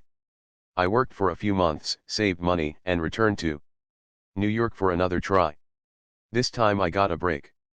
One day, while waiting for an interview in a recording studio office, I played my guitar and sang a song to the girl receptionist, Janine, I Dream of Lilac Time. While I was singing that song, the man who wrote it, Nat Shieldkraut, drifted into the office. Naturally, he was pleased to hear anyone singing his song. So he gave me a note of introduction and sent me down to the Victor Recording Company. I made a record. I was no good, too stiff and self-conscious. So I took the advice of the Victor recording man. I went back to Tulsa, worked for the railway by day, and at night I sang cowboy songs on a sustaining radio program. I liked that arrangement. It meant that I was keeping my line of supplies open, so I had no worries. I sang for 9 months on radio station KVOO in Tulsa. During that time, Jimmy Long and I wrote a song entitled That Silver-Haired Daddy of Mine. It caught on. Arthur Satherley, head of the American Recording Company, asked me to make a recording. It clicked. I made a number of other recordings for $50 each, and finally got a job singing cowboy songs over radio station Well in Chicago. Salary, $40 a week. After singing there 4 years, my salary was raised to $90 a week, and I picked up another $300 doing personal appearances every night in theaters. Then in 1934, I got a break that opened up enormous possibilities. The League of Decency was formed to clean up the movies. So Hollywood producers decided to put on cowboy pictures, but they wanted a new kind of cowboy, one who could sing. The man who owned the American Recording Company was also part owner of Republic Pictures. If you want a singing cowboy, he said to his associates, I have got one making records for us. That is how I broke into the movies. I started making singing cowboy pictures for $100 a week. I had serious doubts about whether I would succeed in pictures, but I didn't worry. I knew I could always go back to my old job. My success in pictures exceeded my wildest expectations. I now get a salary of $100,000 a year plus 1/2 of all the profits on my pictures. However, I realize that this arrangement won't go on forever. But I am not worried. I know that no matter what happens, even if I lose every dollar I have, I can always go back to Oklahoma and get a job working for the Frisco Railway. I have protected my line of supplies. I heard a voice in India by E. Stanley Jones, one of America's most dynamic speakers and the most famous missionary of his generation.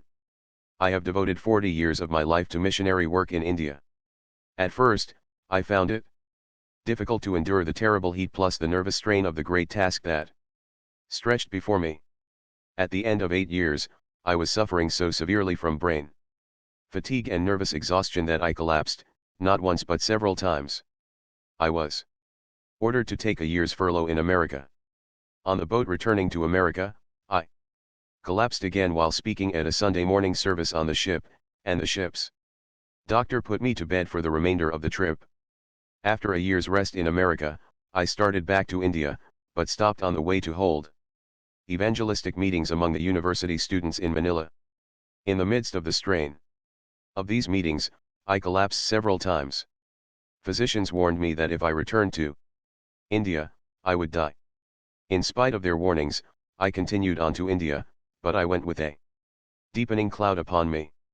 When I arrived in Bombay, I was so broken that I went straight to the hills and rested for several months.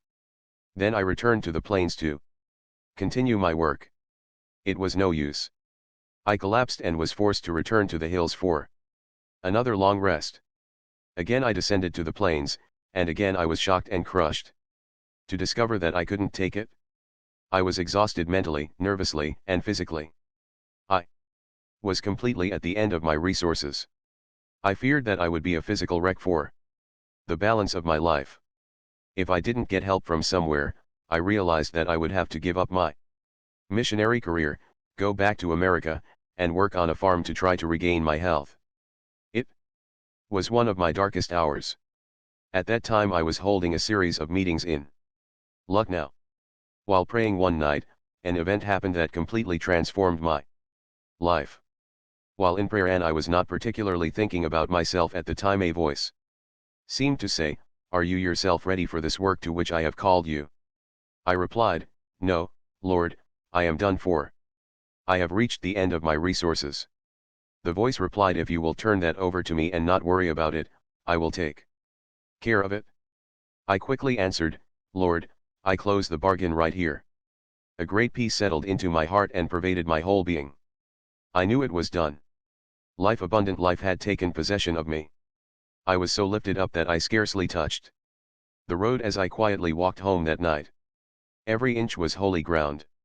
4 days after that I hardly knew I had a body. I went through the days, working all day and far into the night, and came down to bedtime wondering why in the world I should ever go to bed at all, for there was not the slightest trace of tiredness of any kind.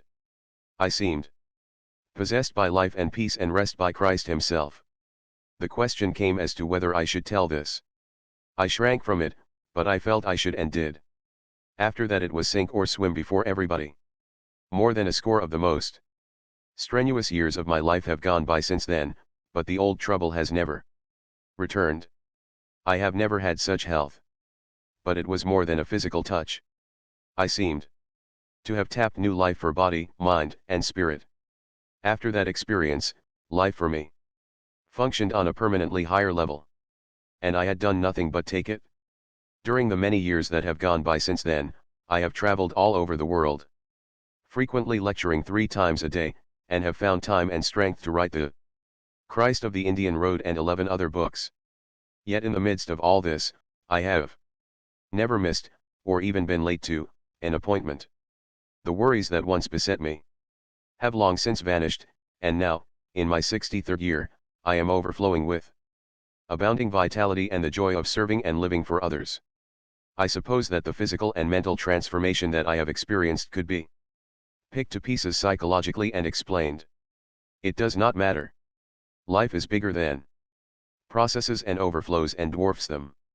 This one thing I know, my life was completely transformed and uplifted that night in Lucknow, 31 years ago, when at the depth of my weakness and depression, a voice said to me, "If you will turn that over to me and not worry about it, I will take care of it," and I replied, "Lord, I close the bargain right here." When the sheriff came in my front door. By Homer Croy, novelist, 150 Pinehurst Avenue, New York, New York. The bitterest moment of my life occurred one day in 1933 when the sheriff came in the front door and I went out the back. I had lost my home at 10 Standish Road, Forest Hills, Long Island, where my children were born and where I and my family had lived for 18 years. I had never dreamed that this could happen to me.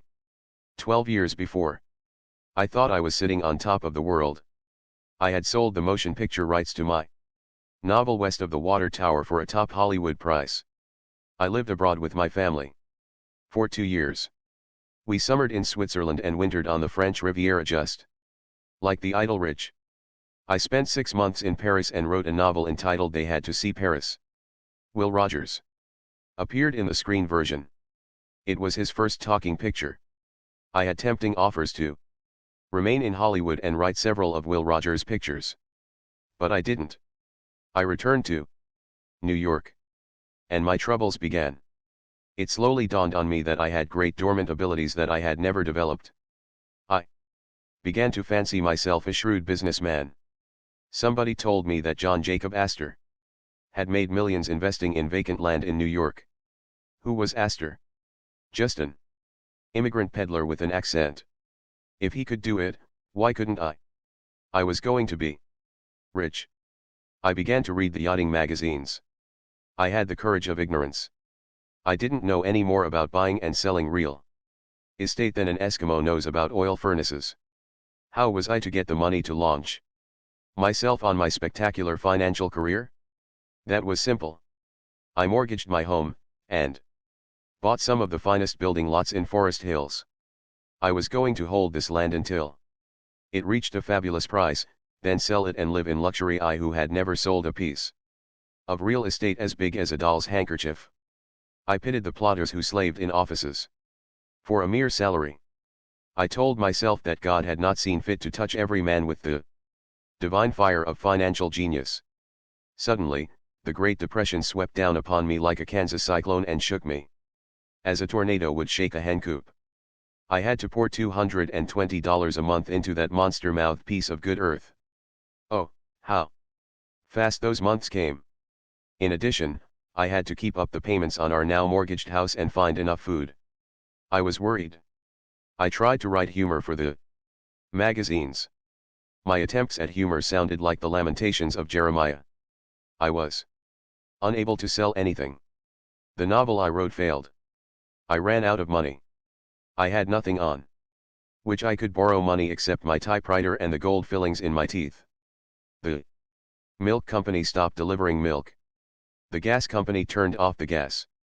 We had to buy one of those little outdoor camp stoves you see advertised. It had a cylinder of gasoline, you pump it up by hand and it shoots out a flame with a hissing like an angry goose. We ran out of coal, the company sued us. Our only heat was the fireplace. I would go out at night and pick up boards and leftovers from the new homes that the rich people were building. I who had started out to be one of these rich people. I was so worried I couldn't sleep. I often got up in the middle of the night and walked for hours to exhaust myself so I could fall asleep.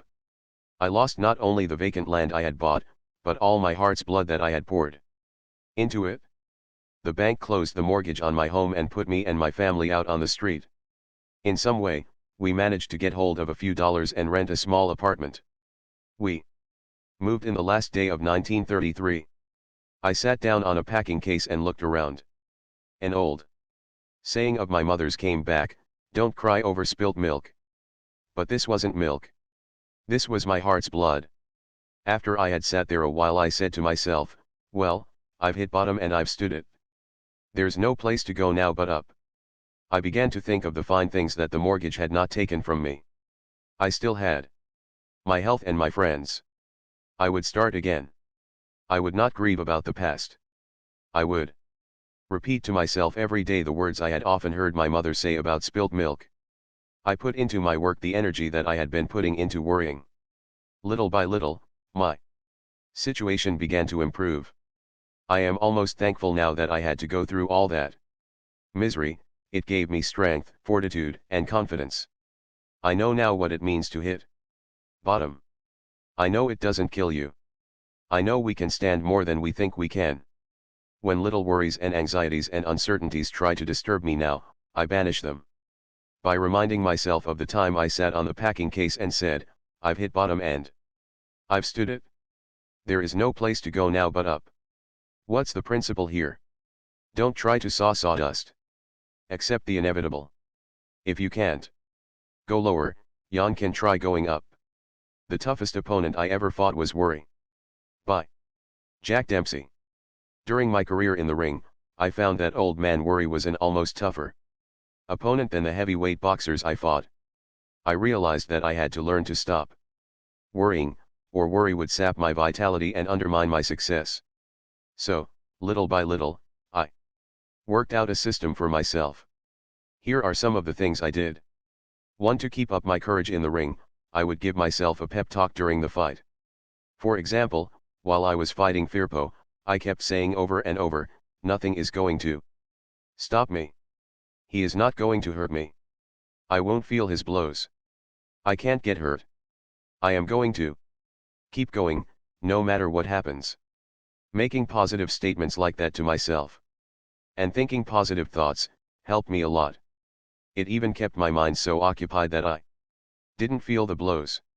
During my career, I have had my lips smashed, my eyes cut, my ribs cracked, and Firpo knocked me clear through the ropes, and I landed on a reporter's typewriter and wrecked it. But I never felt even one of Firpo's blows. There was only one blow that I ever really felt. That was the night Lester Johnson broke 3 of my ribs. The punch never hurt me, but it affected my breathing. I can honestly say I never felt any other blow I ever got in the ring. Another thing I did was to keep reminding myself of the futility of worry. Most of my worrying was done before the big bouts, while I was going through training. I would often lie awake at nights for hours, tossing and worrying, unable to sleep. I would worry for fear I might break my hand or sprain my ankle or get my eye cut badly in the first round, so I couldn't coordinate my punches. When I got myself into the state of nerves, I used to get out of bed, look into the mirror, and give myself a good talking to. I would say, "What a fool you are to be worrying about something that hasn't happened and may never happen. Life is short. I have only a few years to live, so I must enjoy life." I kept saying to myself, "Nothing is important but my health. Nothing is important but my health." I kept reminding myself that losing sleep and worrying would destroy my health. I found that by saying these things to myself over and over, night after night, year after year, they finally got under my skin, and I could brush off my worries like so much water. The third and best thing I did was pray. While I was training for a bout, I always prayed several times a day. When I was in the ring, I always prayed just before the bell sounded for each round. That helped me fight with courage and confidence. I have never gone to bed in my life without saying a prayer, and I have never eaten a meal in my life without first thanking God for it. Have my prayers been answered? Thousands of times. I prayed to God to keep me out of an orphan's home. By Kathleen Halder. Housewife, 1074 Roth, University City 14, Missouri. As a little child, my life was filled with horror. My mother had heart trouble. Day after day, I saw her faint and fall to the floor. We all feared she was going to die, and I believed that all little girls whose mothers died were sent to the Central Wesleyan Orphans Home, located in the little town of Warrenton, Missouri, where we lived. I dreaded the thought of going there, and when I was 6 years old I prayed constantly.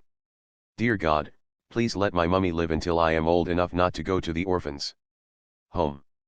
20 years later, my brother, Meaner, had a terrible injury and suffered intense pain. Until he died 2 years later. He couldn't feed himself or turn over in bed. To deaden his pain, I had to give him morphine hypodermics every 3 hours, day and night. I did this for 2 years. I was teaching music at the time at the Central Wesleyan College in Warrenton, Missouri. When the neighbors heard my brother screaming with pain, they would telephone me at college and I would leave my music class and rush home to give my brother another injection of morphine. Every night when I went to bed, I would set the alarm clock to go off 3 hours later so I would be sure to get up to attend to my brother. I remember that on winter nights I would keep a bottle of milk outside the window, where it would freeze and turn into a kind of ice cream that I loved to eat. When the alarm went off, this ice cream outside the window gave me an additional incentive to get up. In the midst of all these troubles, I did 2 things that kept me from indulging in self-pity and worrying and embittering my life with resentment. First, I kept myself busy teaching music from 12 to 14 hours a day, so I had little time to think of my troubles, and when I was tempted to feel sorry for myself, I kept saying to myself over and over, "Now, listen, as long as you can walk and feed yourself and are free from intense pain, you ought to be the happiest person in the world. No matter what happens, never forget that as long as you live. Never. Never."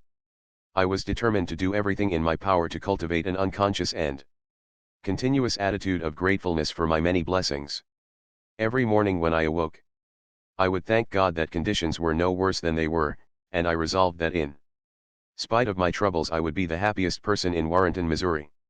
Maybe I didn't succeed in achieving that goal, but I did succeed in making myself the most grateful young woman in my town, and probably few of my associates worried less than I did. This Missouri music teacher applied 2 principles described in this book. She kept too busy to worry, and she counted her blessings. The same technique may be helpful to you. I was acting like an hysterical woman. By Cameron Shipp, magazine writer. I had been working very happily in the publicity department of the Warner Brothers studio in California for several years. I was a unit man and feature writer. I wrote stories for newspapers and magazines about Warner Brothers stars. Suddenly, I was promoted. I was made the assistant publicity director. As a matter of fact, there was a change of administrative policy, and I was given an impressive title: administrative assistant. This gave me an enormous office with a private refrigerator, 2 secretaries, and complete charge of a staff of 75 writers, exploiters, and radio men. I was enormously impressed. I went straight out and bought a new suit. I tried to speak with dignity. I set up filing systems, made decisions with authority, and ate quick lunches. I was convinced that the whole public relations policy of Warner Brothers had descended upon my shoulders. I perceived that the lives, both private and public, of such renowned persons as Bette Davis, Olivia de Havilland, James Cagney, Edward G. Robinson, Errol Flynn, Humphrey Bogart, Ann Sheridan, Alexis Smith, and Alan Hale were entirely in my hands. In less than a month I became aware that I had stomach ulcers. Probably cancer. My chief war activity at that time was chairman of the War Activities Committee of the Screen Publicists Guild. I liked to do this work, liked to meet my friends at guild meetings. But these gatherings became matters of dread. After every meeting, I was violently ill.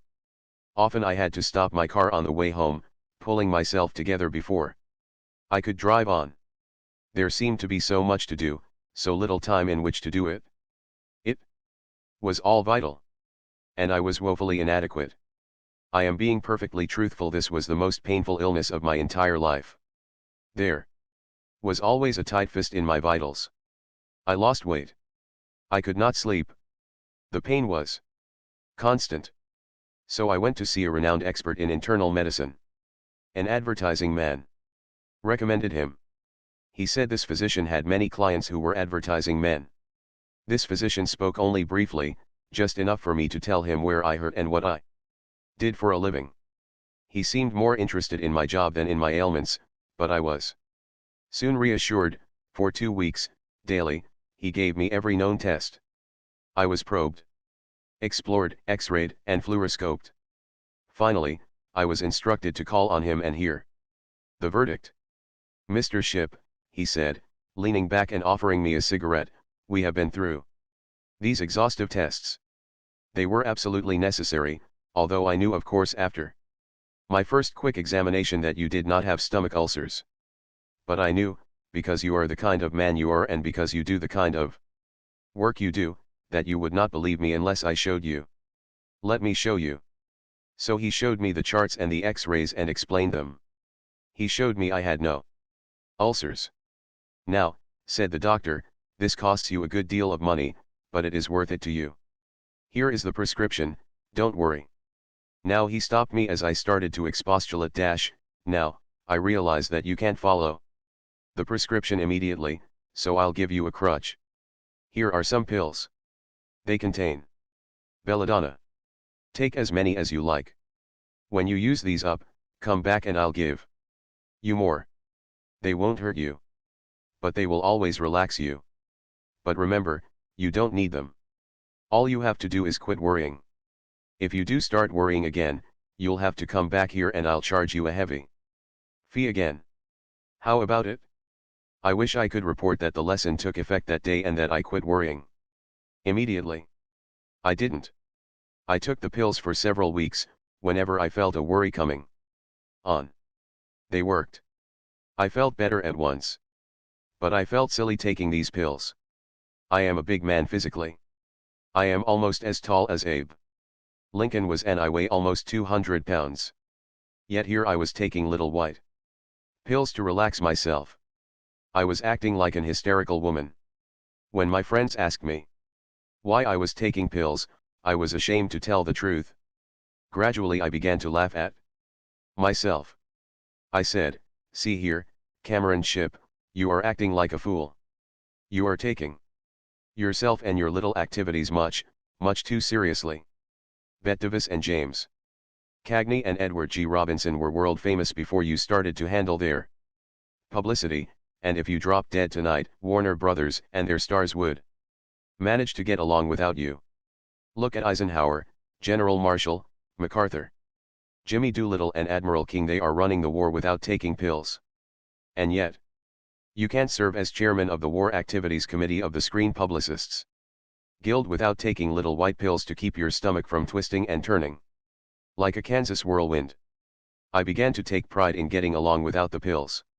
A little while later, I threw the pills down the drain and got home each night in time to take a little nap before dinner, and gradually began to lead a normal life. I have never been back to see that physician, but I owe him much, much more than what seemed like a stiff fee at the time. He taught me to laugh at myself. But I think the really skillful thing he did was to refrain from laughing at me, and to refrain from telling me I had nothing to worry about. He took me seriously. He saved my face. He gave me an out in a small box. But he knew then, as well as I know now, that the cure wasn't in those silly little pills. The cure was in a change in my mental attitude. The moral of the story is that many a man who is now taking pills would do better to read chapter 7, and relax. I learned to stop worrying by watching my wife wash dishes. By Reverend William Wood. 204 Hurlburt Street, Charlevoix, Michigan. A few years ago, I was suffering intensely from pains in my stomach. I would awaken 2 or 3 times each night, unable to sleep because of these terrific pains. I had watched my father die from cancer of the stomach, and I feared that I too had a stomach cancer or, at least, stomach ulcers. So I went to Burns Clinic at Petoskey, Michigan, for an examination. Dr. Lilga, a stomach specialist, examined me with a fluoroscope and took an X-ray of my stomach. He gave me medicine to make me sleep, and assured me that I had no stomach ulcers or cancer. My stomach pains, he said, were caused by emotional strains. Since I am a minister, one of his first questions was, "Do you have an old crank on your church board?" He told me what I already knew: I was trying to do too much. In addition to my preaching every Sunday and carrying the burdens of the various activities of the church, I was also chairman of the Red Cross, president of the Kiwanis. I also conducted 2 or 3 funerals each week and a number of other activities. I was working under constant pressure. I could never relax. I was always tense, hurried, and high-strung. I got to the point where I worried about everything. I was living in a constant dither. I was in such pain that I gladly acted on Dr. Lilga's advice. I took Monday off each week, and began eliminating various responsibilities and activities. One day while cleaning out my desk, I got an idea that proved to be immensely helpful. I was looking over an accumulation of old notes on sermons and other memos on matters that were now past and gone. I crumpled them up one by one and tossed them into the wastebasket. Suddenly I stopped and said to myself, "Bill, why don't you do the same thing with your worries that you are doing with these notes? Why don't you crumple up your worries about yesterday's problems and toss them into the wastebasket?" That one idea gave me immediate inspiration, gave me the feeling of a weight being lifted from my shoulders. From that day to this, I have made it a rule to throw into the wastebasket all the problems that I can no longer do anything about. Then, one day while wiping the dishes as my wife washed them, I got another idea. My wife was singing as she washed the dishes, and I said to myself, "Look, Bill, how happy your wife is. We have been married 18 years, and she has been washing dishes all that time. Suppose when we got married she had looked ahead and seen all the dishes she would have to wash during those 18 years that stretched ahead. That pile of dirty dishes would be bigger than a barn. The very thought of it would have appalled any woman." Then I said to myself, the reason my wife doesn't mind washing the dishes is because she washes only one day's dishes at a time. I saw what my trouble was. I was trying to wash today's dishes, yesterday's dishes, and dishes that weren't even dirty yet. I saw how foolishly I was acting. I was standing in the pulpit, Sunday mornings, telling other people how to live, yet, I myself was leading a tense, worried, hurried existence. I felt ashamed of myself. Worries don't bother me anymore now. No more stomach pains. No more insomnia. I now crumple up yesterday's anxieties and toss them into the waste basket, and I have ceased trying to wash tomorrow's dirty dishes today. Do you remember a statement quoted earlier in this book? The load of tomorrow, added to that of yesterday, carried today, makes the strongest falter. Why even try it? I found the answer: keep busy. By Del Hughes. Public Accountant, 607 South Euclid Avenue, Bay City, Michigan. In 1943 I landed in a veterans hospital in Albuquerque, New Mexico, with 3 broken ribs and a punctured lung. This had happened during a practice marine amphibious landing off the Hawaiian Islands. I was getting ready to jump off the barge, onto the beach, when a big breaker swept in, lifted the barge, and threw me off balance and smashed me on the sands. I fell with such force that one of my broken ribs punctured my right lung. After spending 3 months in the hospital, I got the biggest shock of my life. The doctors told me that I showed absolutely no improvement. After some serious thinking, I figured that worry was preventing me from getting well. I had been used to a very active life, and during these 3 months I had been flat on my back 24 hours a day with nothing to do but think. The more I thought, the more I worried about whether I would ever be able to take my place in the world. I worried about whether I would remain a cripple the rest of my life, and about whether I would ever be able to get married and live a normal life. I urged my doctor to move me up to the next ward, which was called the country club, because the patients were allowed to do almost anything they cared to do. In this country club ward, I became interested in contract bridge. I spent 6 weeks learning the game, playing bridge with the other fellows, and reading Culbertson's books on bridge. After 6 weeks, I was playing nearly every evening for the rest of my stay in the hospital. I also became interested in painting with oils, and I studied this art under an instructor every afternoon from 3 to 5. Some of my paintings were so good that you could almost tell what they were. I also tried my hand at soap and wood carving, and read a number of books on the subject and found it fascinating. I kept myself so busy that I had no time to worry about my physical condition. I even found time to read books on psychology given to me by the Red Cross. At the end of 3 months, the entire medical staff came to me and congratulated me on making an amazing improvement. Those were the sweetest words I had ever heard since the days I was born. I wanted to shout with joy. The point I am trying to make is this: when I had nothing to do but lie on the flat of my back and worry about my future, I made no improvement whatever. I was poisoning my body with worry. Even the broken ribs couldn't heal. But as soon as I got my mind off myself by playing contract bridge, painting oil pictures, and carving wood, the doctors declared I made an amazing improvement. I am now leading a normal, healthy life, and my lungs are as good as yours. Remember what George Bernard Shaw said? The secret of being miserable is to have the leisure to bother about whether you are happy or not. Keep active, keep busy. Time solves a lot of things. By Louis T. Montant, Jr. Sales and Market Analyst, 114 West 64th Street, New York, New York. Worry caused me to lose 10 years of my life. Those 10 years should have been the most fruitful and richest years of any young man's life, the years from 18 to 28. I realize now that losing those years was no one's fault but my own. I worried about everything: my job, my health, my family, and my feeling of inferiority. I was so frightened that I used to cross the street to avoid meeting people I knew. When I met a friend on the street, I would often pretend not to notice him, because I was afraid of being snubbed. I was so afraid of meeting strangers, so terrified in their presence, that in one space of 2 weeks I lost out on 3 different jobs simply because I didn't have the courage to tell those 3 different prospective employers what I knew I could do. Then one day 8 years ago, I conquered worry in one afternoon and have rarely worried since then. That afternoon I was in the office of a man who had had far more troubles than I had ever faced, yet he was one of the most cheerful men I had ever known. He had made a fortune in 1929, and lost every cent.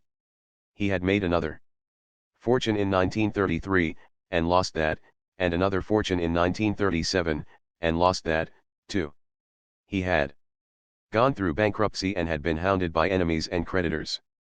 Troubles that would have broken some men and driven them to suicide rolled off him like water off a duck's back. As I sat in his office that day 8 years ago, I envied him and wished that God had made me like him. As we were talking, he tossed a letter to me that he had received that morning and said, "Read that?" It was an angry letter, raising several embarrassing questions. If I had received such a letter, it would have sent me into a tailspin. I said, "Bill, how are you going to answer it?" "Well," Bill said, "I'll tell you a little secret. Next time you've really got something to worry about, take a pencil and a piece of paper, and sit down and write out in detail just what's worrying you. Then put that piece of paper in the lower right-hand drawer of your desk. Wait a couple of weeks, and then look at it. If what you wrote down still worries you when you read it, put that piece of paper back in your lower right-hand drawer. Let it sit there for another 2 weeks. It will be safe there. Nothing will happen to it. But in the meantime, a lot may happen to the problem that is worrying you. I have found that, if only I have patience, the worry that is trying to harass me will often collapse like a pricked balloon." That bit of advice made a great impression on me. I have been using Bill's advice for years now, and, as a result, I rarely worry about anything. Time solves a lot of things. Time may also solve what you are worrying about today. I was warned not to try to speak or to move even a finger. By Joseph L. Ryan. Supervisor, Foreign Division, Royal Typewriter Company 51, Judson Place, Rockville Center, Long Island, New York. Several years ago I was a witness in a lawsuit that caused me a great deal of mental strain and worry. After the case was over, and I was returning home in the train, I had a sudden and violent physical collapse. Heart trouble. I found it almost impossible to breathe. When I got home, the doctor gave me an injection. I wasn't in bed. I hadn't been able to get any farther than the living room settee. When I regained consciousness, I saw that the parish priest was already there to give me final absolution. I saw the stunned grief on the faces of my family. I knew my number was up. Later, I found out that the doctor had prepared my wife for the fact that I would probably be dead in less than 30 minutes. My heart was so weak I was warned not to try to speak or to move even a finger. I had never been a saint, but I had learned one thing: not to argue with God. So I closed my eyes and said, "Thy will be done. If it has to come now, thy will be done." As soon as I gave in to that thought, I seemed to relax all over. My terror disappeared. And I asked myself quickly what was the worst that could happen now. Well, the worst seemed to be a possible return of the spasms, with excruciating pains. Then all would be over. I would go to meet my Maker and soon be at peace. I lay on that settee and waited for an hour, but the pains didn't return. Finally, I began to ask myself what I would do with my life if I didn't die now. I determined that I would exert every effort to regain my health. I would stop abusing myself with tension and worry and rebuild my strength. That was 4 years ago. I have rebuilt my strength to such a degree that even my doctor is amazed at the improvement my cardiograms show. I no longer worry. I have a new zest for life. But I can honestly say that if I hadn't faced the worst, my imminent death, and then tried to improve upon it, I don't believe I would be here today. If I hadn't accepted the worst, I believe I would have died from my own fear and panic. Mr. Ryan is alive today because he made use of the principle described in the magic formula: face the worst that can happen. I am a great dismisser. By Ordway Ted, Chairman of the Board of Higher Education, New York, New York. Worry is a habit that I broke long ago. I believe that my habit of refraining from worrying is due largely to 3 things. First, I am too busy to indulge in self-destroying anxiety. I have 3 main activities, each one of which should be virtually a full-time job in itself. I lecture to large groups. At Columbia University, I am also chairman of the Board of Higher Education of New York City. I also have charge of the Economic and Social Book Department of the publishing firm of Harper & Brothers. The insistent demands of these three tasks leave me no time to fret and stew and run around in circles. Second, I am a great dismisser. When I turn from one task to another, I dismiss all thoughts of the problems I had been thinking about previously. I find it stimulating and refreshing to turn from one activity to another. It rests me. It clears my mind. Third, I have had to school myself to dismiss all these problems from my mind when I close my office desk. They are always continuing. Each one always has a set of unsolved problems demanding my attention. If I carried these issues home with me each night and worried about them, I would destroy my health, and, in addition, I would destroy all ability to cope with them. Ordway Ted is a master of the 4 good working habits. Do you remember what they are? If I had stopped worrying, I would have been in my grave long ago. By Connie Mack. I have been in professional baseball for over 63 years. When I first started, back in the 80s, I got no salary at all. We played on vacant lots, and stumbled over tin cans and discarded horse collars. When the game was over, we passed the hat. The pickings were pretty slim for me, especially since I was the main support of my widowed mother and my younger brothers and sisters. Sometimes the ball team would have to put on a strawberry supper or a clam bake to keep going. I have had plenty of reason to worry. I am the only baseball manager who ever finished in last place for 7 consecutive years. I am the only manager who ever lost 800 games in 8 years. After a series of defeats, I used to worry until I could hardly eat or sleep. But I stopped worrying 25 years ago, and I honestly believe that if I hadn't stopped worrying then, I would have been in my grave long ago. As I looked back over my long life, I was born when Lincoln was president. I believe I was able to conquer worry by doing these things. 1. I saw how futile it was. I saw it was getting me nowhere and was threatening to wreck my career. 2. I saw it was going to ruin my health. 3. I kept myself so busy planning and working to win games in the future that I had no time to worry over games that were already lost. 4. I finally made it a rule never to call a player's attention to his mistakes until 24 hours after the game. In my early days, I used to dress and undress with the players. If the team had lost, I found it impossible to refrain from criticizing the players and from arguing with them bitterly over their defeats. I found this only increased my worries. Criticizing a player in front of the others didn't make him want to cooperate.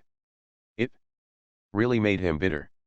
So, since I couldn't be sure of controlling myself and my tongue, immediately after a defeat, I made it a rule never to see the players right after a defeat. I wouldn't discuss the defeat with them until the next day. By that time, I had cooled off, the mistakes didn't loom so large, and I could talk things over calmly and the men wouldn't get angry and try to defend themselves. 5. I tried to inspire players by building them up with praise instead of tearing them down with fault finding. I tried to have a good word for everybody.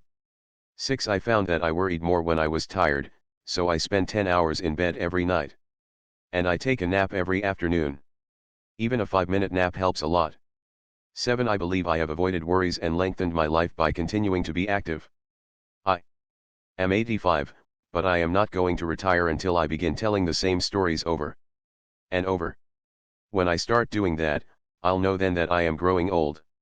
Connie Mack never read a book on how to stop worrying, so he made out his own rules. Why don't you make a list of the rules you have found helpful in the past and write them out here? Ways I have found helpful in overcoming worry. 1 at a time, gentlemen, 1 at a time. By John Homer Miller, author of Take a Look at Yourself. I discovered years ago that I could not escape my worries by trying to run away from them, but that I could banish them by changing my mental attitude toward them.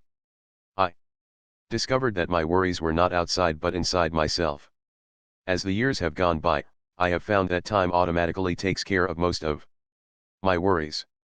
In fact, I frequently find it difficult to remember what I was worrying about a week ago.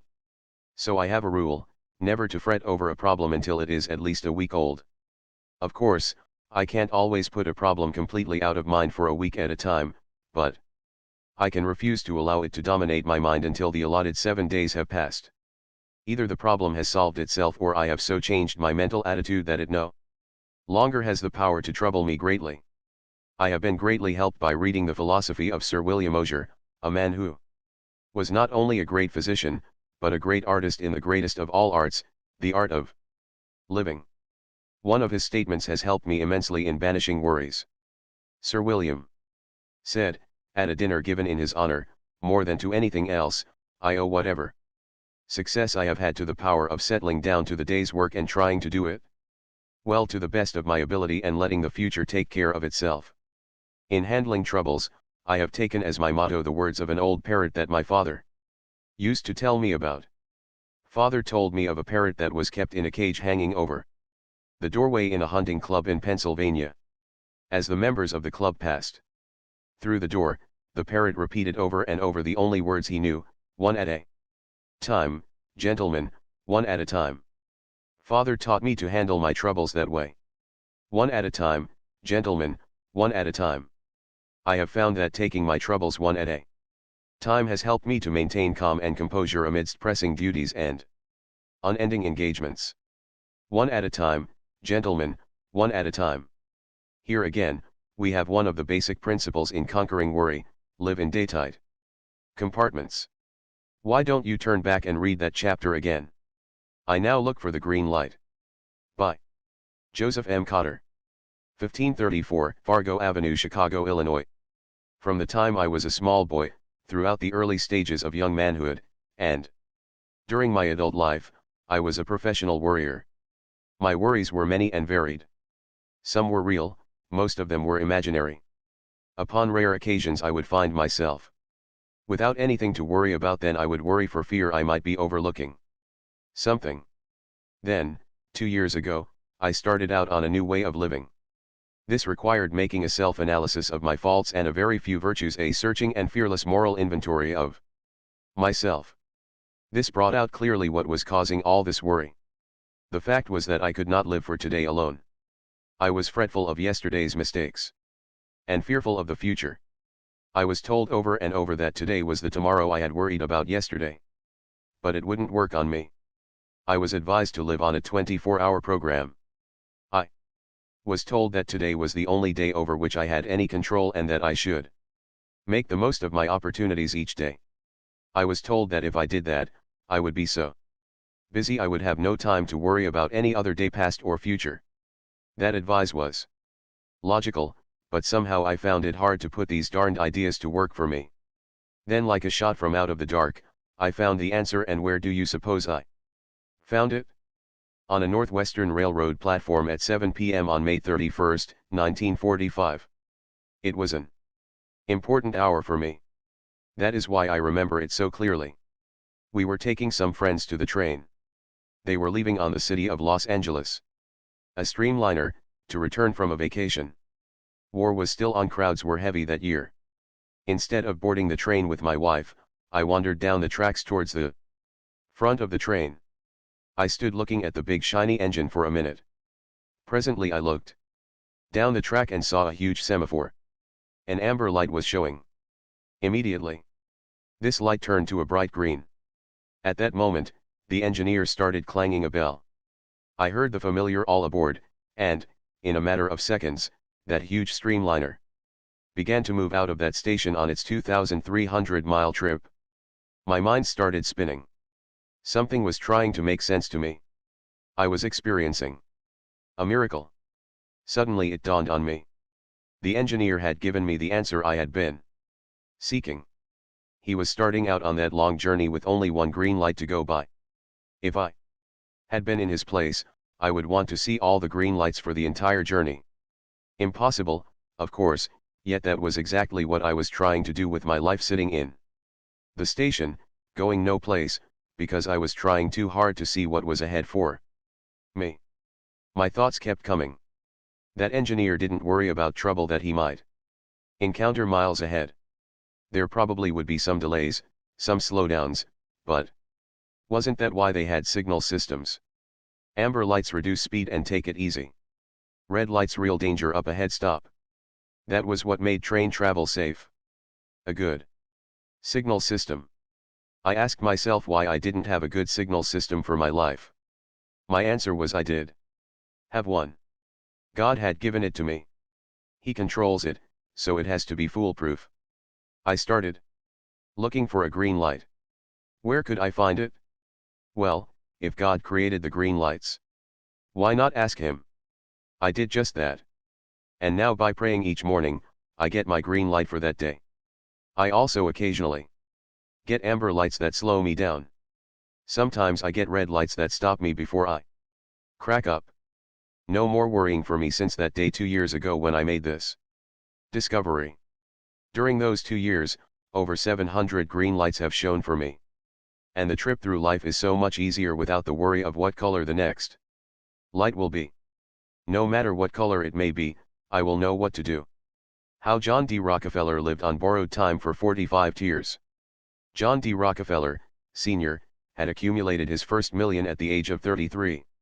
At the age of 43, he had built up the largest monopoly the world has ever seen, the Great Standard Oil Company. But where was he at 53? Worry had got him at 53. Worry and high-tension living had already wrecked his health. At 53, he looked like a mummy, says John K. Winkler, one of his biographers. At 53, Rockefeller was attacked by mystifying digestive maladies that swept away his hair, even the eyelashes and all but a faint wisp of eyebrow.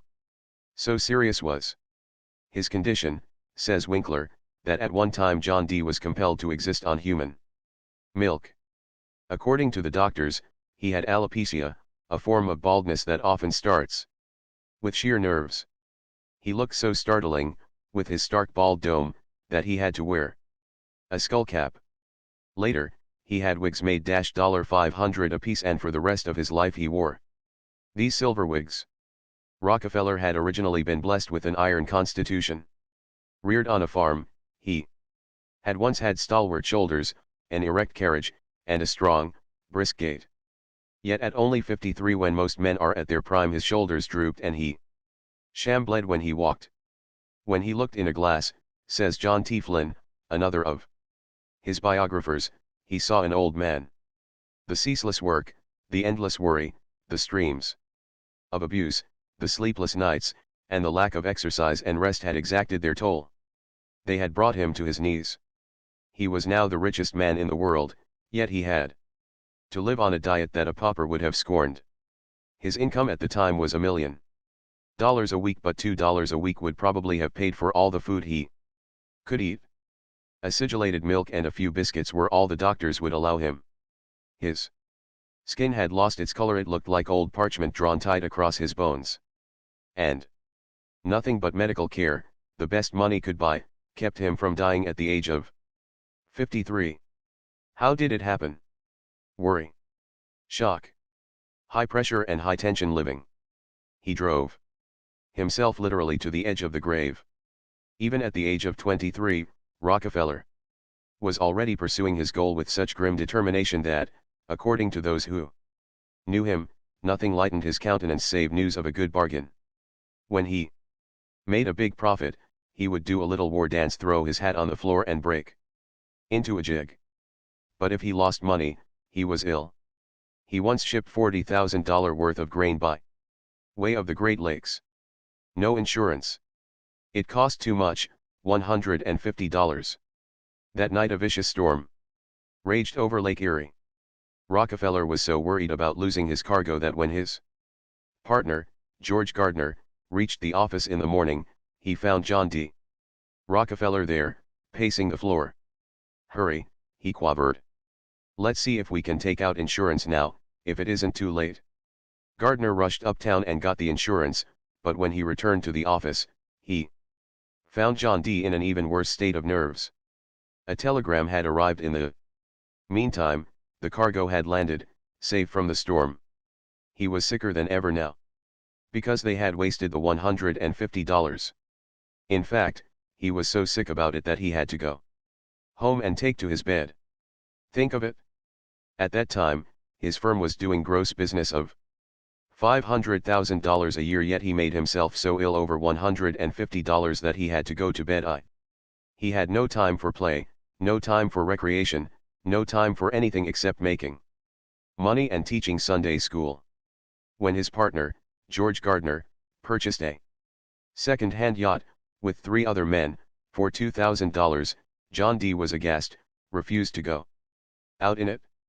Gardner found him working at the office one Saturday afternoon, and pleaded, "Come on, John, let's go for a sail.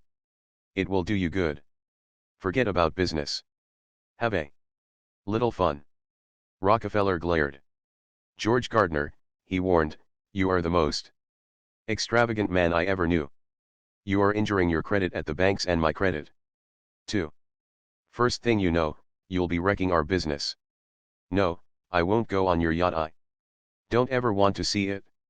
And he stayed plugging in the office all Saturday afternoon. The same lack of humor, the same lack of perspective, characterized John D. all through his business career. Years later he said, "I never placed my head upon the pillow at night without reminding myself that my success might be only temporary."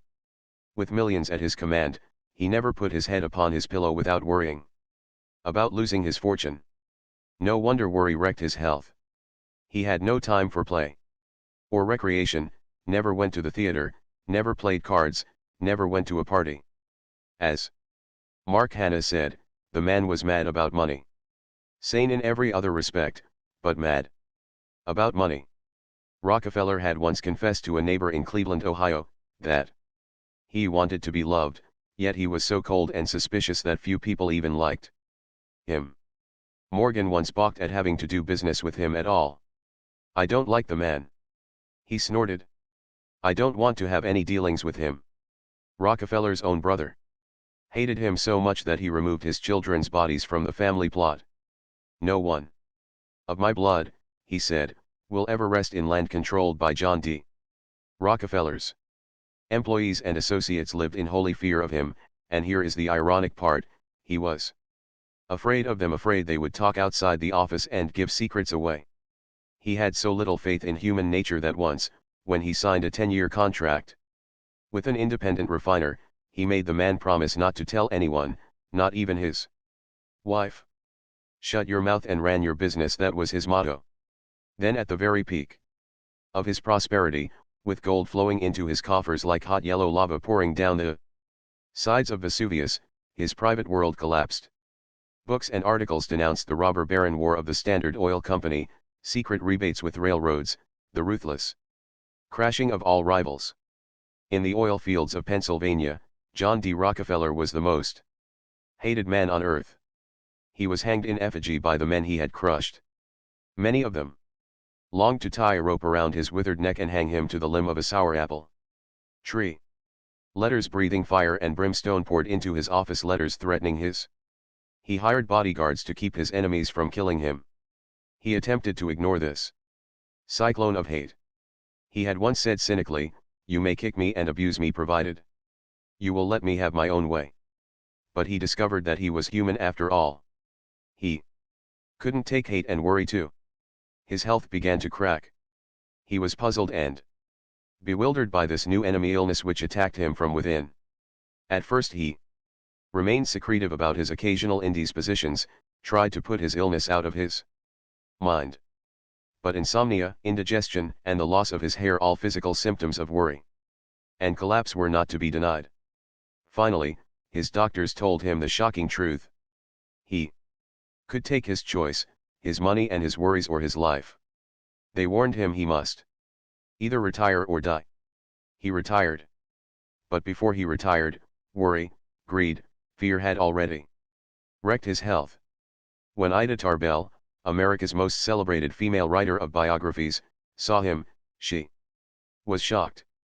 She wrote, "An awful age was in his face. He was the oldest man I have ever seen." Old. Why, Rockefeller was then several years younger than General MacArthur was when he recaptured the Philippines. But he was such a physical wreck that Ida Tarbell pitied him. She was working at that time on her powerful book which condemned the Standard Oil and all that it stood for, She certainly had no cause to love the man who had built up this octopus. Yet, she said that when she saw John D. Rockefeller teaching a Sunday school class, eagerly watching the faces of all those around him, I had a feeling which I had not expected, and which time intensified. I was sorry for him. I know no companion so terrible as fear. When the doctors undertook to save Rockefeller's life, they gave him 3 rules which he observed, to the letter, for the rest of his life. Here they are. 1. Avoid worry. Never worry about anything, under any kind of circumstances. 2. Relax, and take plenty of mild exercise in the open air. 3. Watch your diet. Always stop eating while you're still a little hungry. John D. Rockefeller obeyed those rules, and they probably saved his life. He retired. He learned to play golf. He went in for gardening. He chatted with his neighbors. He played games. He sang songs. But he did something else too.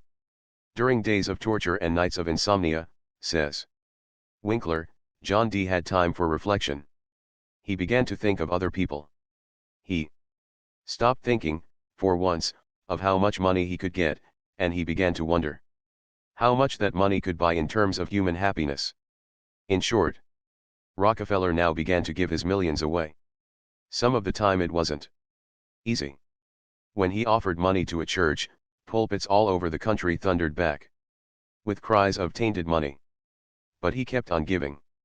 He learned of a starving little college on the shores of Lake Michigan that was being foreclosed because of its mortgage.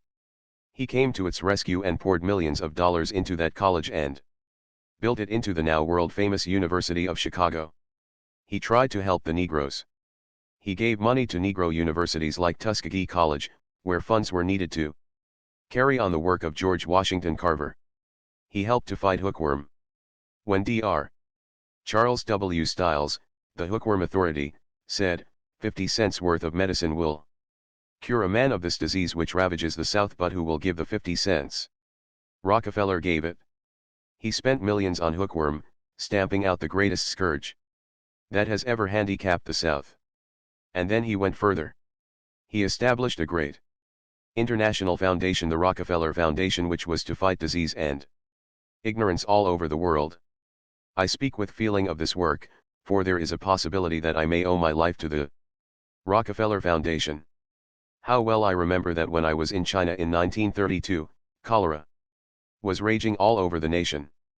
The Chinese peasants were dying like flies, yet in the midst of all this horror, we were able to go to the Rockefeller Medical College in Peking and get a vaccination to protect us from the plague.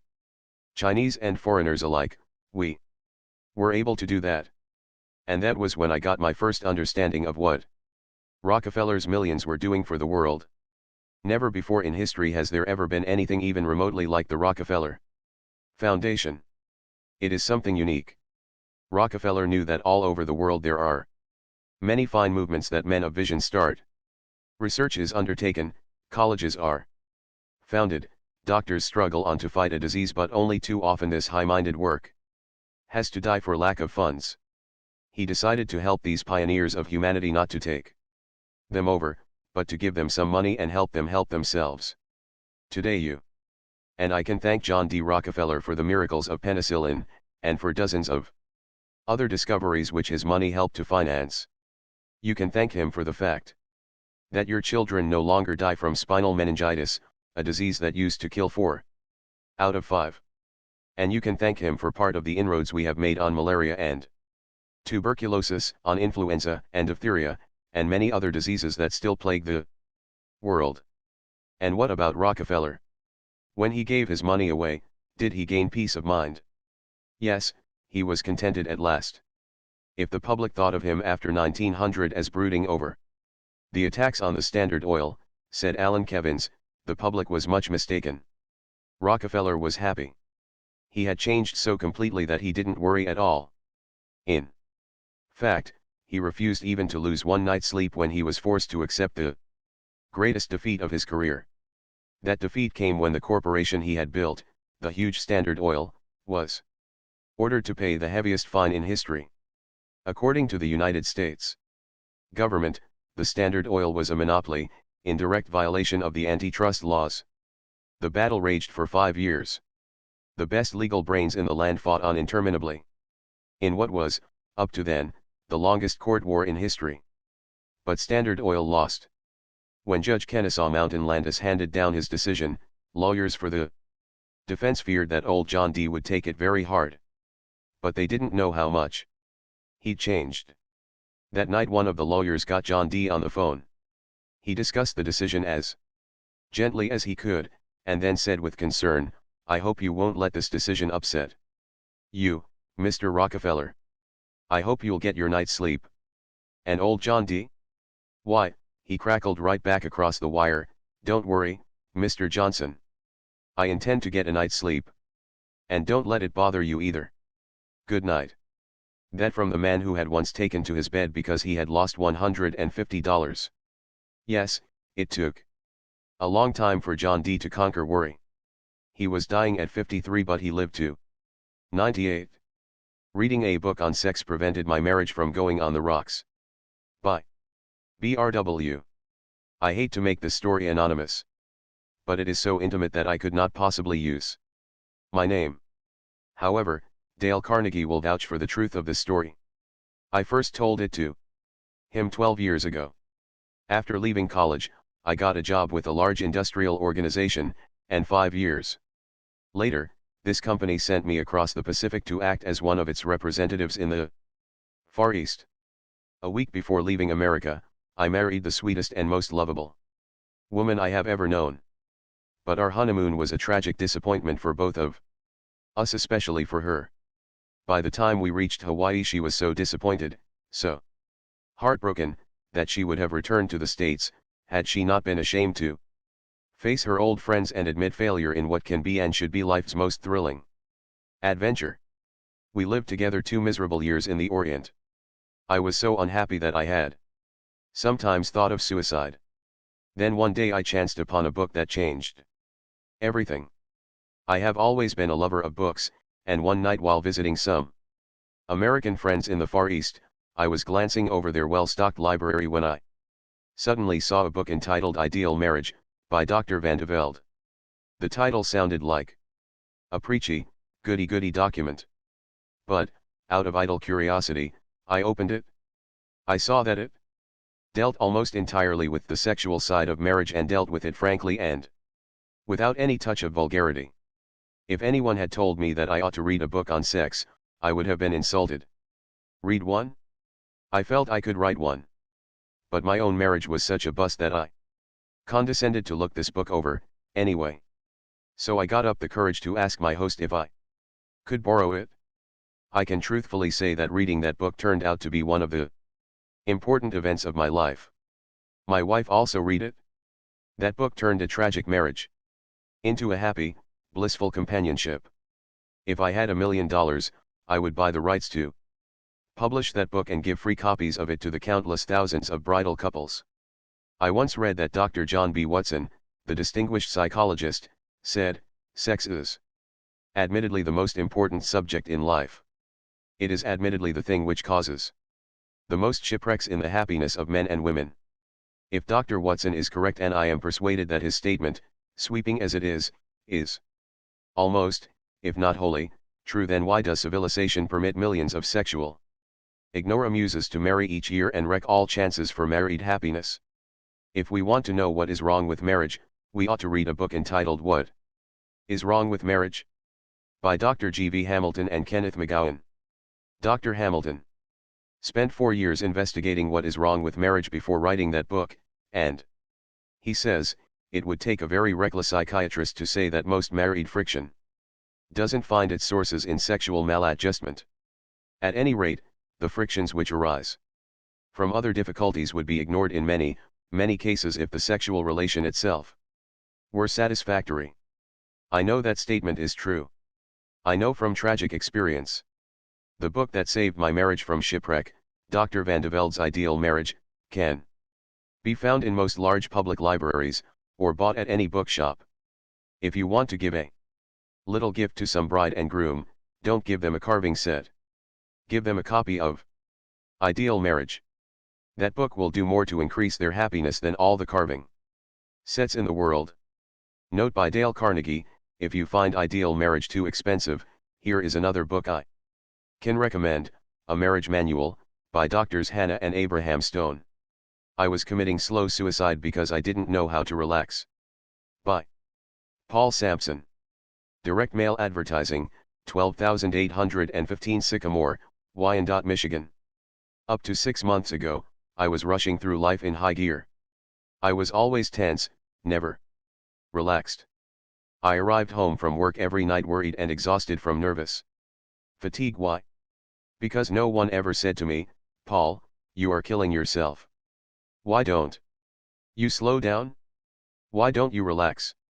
I would get up fast in the morning, eat fast, shave fast, dress fast, and drive to work as if I were afraid the steering wheel would fly out the window if I didn't have a death grip on it. I worked fast, hurried home, and at night I even tried to sleep fast. I was in such a state that I went to see a famous nerve specialist in Detroit. He told me to relax. By the way, he gave me the same principles for relaxation that are advocated in chapter 24 of this book. He told me to think of relaxing all the time, to think about it when I was working, driving, eating, and trying to go to sleep. He told me that I was committing slow suicide because I didn't know how to relax. Ever since then I have practiced relaxation. When I go to bed at night, I don't try to go to sleep until I've consciously relaxed my body and my breathing. And now I wake up in the morning rested, a big improvement, because I used to wake up in the morning tired and tense. I relax now when I eat and when I drive. To be sure, I am alert when driving. But I drive with my mind now instead of my nerves. The most important place I relax is at my work.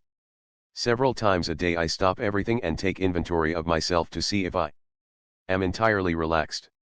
When the phone rings now, no longer do I grab it as though someone were trying to beat me to it, and when someone is talking to me, I'm as relaxed as a sleeping baby. The result? Life is much more pleasant and enjoyable, and I'm completely free of nervous fatigue and nervous worry. A real miracle happened to me. By Mrs. John Berger. 3940 Colorado Avenue, Minneapolis, Minnesota. Worry had completely defeated me. My mind was so confused and troubled that I could see no joy in living. My nerves were so strained that I could neither sleep at night nor relax by day. My 3 young children were widely separated, living with relatives. My husband, having recently returned from the armed service, was in another city trying to establish a law practice. I felt all the insecurities and uncertainties of the post-war readjustment period. I was threatening my husband's career, my children's natural endowment of a happy, normal home life, and I was also threatening my own life. My husband could find no housing, and the only solution was to build. Everything depended on my getting well. The more I realized this and the harder I would try, the greater would be my fear of failure. Then I developed a fear of planning for any responsibility. I felt that I could no longer trust myself. I felt I was a complete failure. When all was darkest and there seemed to be no help, my mother did something for me that I shall never forget or cease being grateful for. She shocked me into fighting back. She upbraided me for giving in and for losing control of my nerves and my mind. She challenged me to get up out of bed and fight for all I had. She said I was giving in to the situation, fearing it instead of facing it, running away from life instead of living it. So I did start fighting from that day on.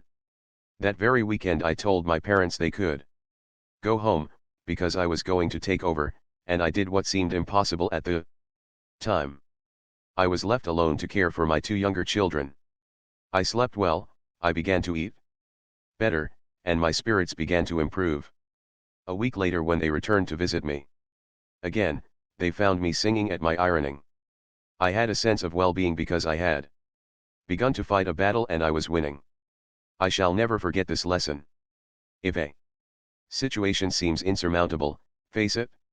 Start fighting. Don't give in. From that time on I forced myself to work, and lost myself in my work. Finally I gathered my children together and joined my husband in our new home. I resolved that I would become well enough to give my lovely family a strong, happy mother. I became engrossed with plans for our home, plans for my children, plans for my husband, plans for everything except for me. I became too busy to think of myself. And it was then that the real miracle happened. I grew stronger and could wake up with the joy of well-being, the joy of planning for the new day ahead, the joy of living. And although days of depression did creep in occasionally after that, especially when I was tired, I would tell myself not to think or try to reason with myself on those days, and gradually they became fewer and finally disappeared. Now, a year later, I have a very happy, successful husband, a beautiful home that I can work in 16 hours a day, and 3 healthy, happy children, and for myself, peace of mind. Setbacks, asterisk. By Ferenc Molnar. Noted Hungarian playwright. Work is the best narcotic. Exactly 50 years ago my father gave me the words I have lived by ever since. He was a physician. I had just started to study law at the Budapest University. I failed one examination. I thought I could not survive the shame, so I sought escape in the consolation of failure's closest friend, alcohol, always at hand, apricot brandy to be exact. My father called on me unexpectedly. Like a good doctor, he discovered both the trouble and the bottle, in a second. I confessed why I had to escape reality. The dear old man then and there improvised a prescription. He explained to me that there can be no real escape in alcohol or sleeping pills or in any drug. For any sorrow, there is only one medicine, better and more reliable than all the drugs in the world: work. How right my father was. Getting used to work might be hard. Sooner or later you succeed. It has, of course, the quality of all the narcotics. It becomes habit forming. And once the habit is formed, sooner or later, it becomes impossible to break oneself of it. I have never been able to break myself of the habit for 50 years. I was so worried I didn't eat a bite of solid food for 18 days. By Catherine Holcomb Farmer. Sheriff's Office, Mobile, Alabama. 3 months ago, I was so worried that I didn't sleep for 4 days and nights, and I did not eat a bite of solid food for 18 days. Even the smell of food made me violently sick. I cannot find words to describe the mental anguish I endured. I wonder whether hell has any worse tortures than what I went through. I felt as if I would go insane or die. I knew that I couldn't possibly continue living as I was. The turning point of my life was the day I was given an advance copy of this book. During the last 3 months, I have practically lived with this book, studying every page, desperately trying to find a new way of life. The change that has occurred in my mental outlook and emotional stability is almost unbelievable. I am now able to endure the battles of each passing day. I now realize that in the past, I was being driven half mad not by today's problems but by the bitterness and anxiety over something that had happened yesterday or that I feared might happen tomorrow. But now, when I find myself starting to worry about anything, I immediately stop and start to apply some of the principles I learned from studying this book. If I am tempted to tense up over something that must be done today, I get busy and do it immediately, and get it off my mind. When I am faced with the kind of problems that used to drive me half crazy, I now calmly set about trying to apply the 3 steps outlined in Chapter 2, Part 1. First, I ask myself what is the worst that can possibly happen. Second, I try to accept it mentally. Third, I concentrate on the problem and see how I can improve the worst, which I am already willing to accept if I have to. When I find myself worrying about a thing I cannot change and do not want to accept, I stop myself short and repeat this little prayer: God grant me the serenity to accept the things I cannot change, the courage to change the things I can, and wisdom to know the difference. Since reading this book, I am really experiencing a new and glorious way of life. I am no longer destroying my health and happiness by anxiety. I can sleep 9 hours a night now. I enjoy my food. A veil has been lifted from me. A door has been opened. I can now see and enjoy the beauty of the world which surrounds me. I thank God for life now, and for the privilege of living in such a wonderful world. May I suggest that you also read this book over, keep it by your bed, underscore the parts that apply to your problems. Study it, use it. For this is not a reading book in the ordinary sense, it is written as a guidebook to a new way of life.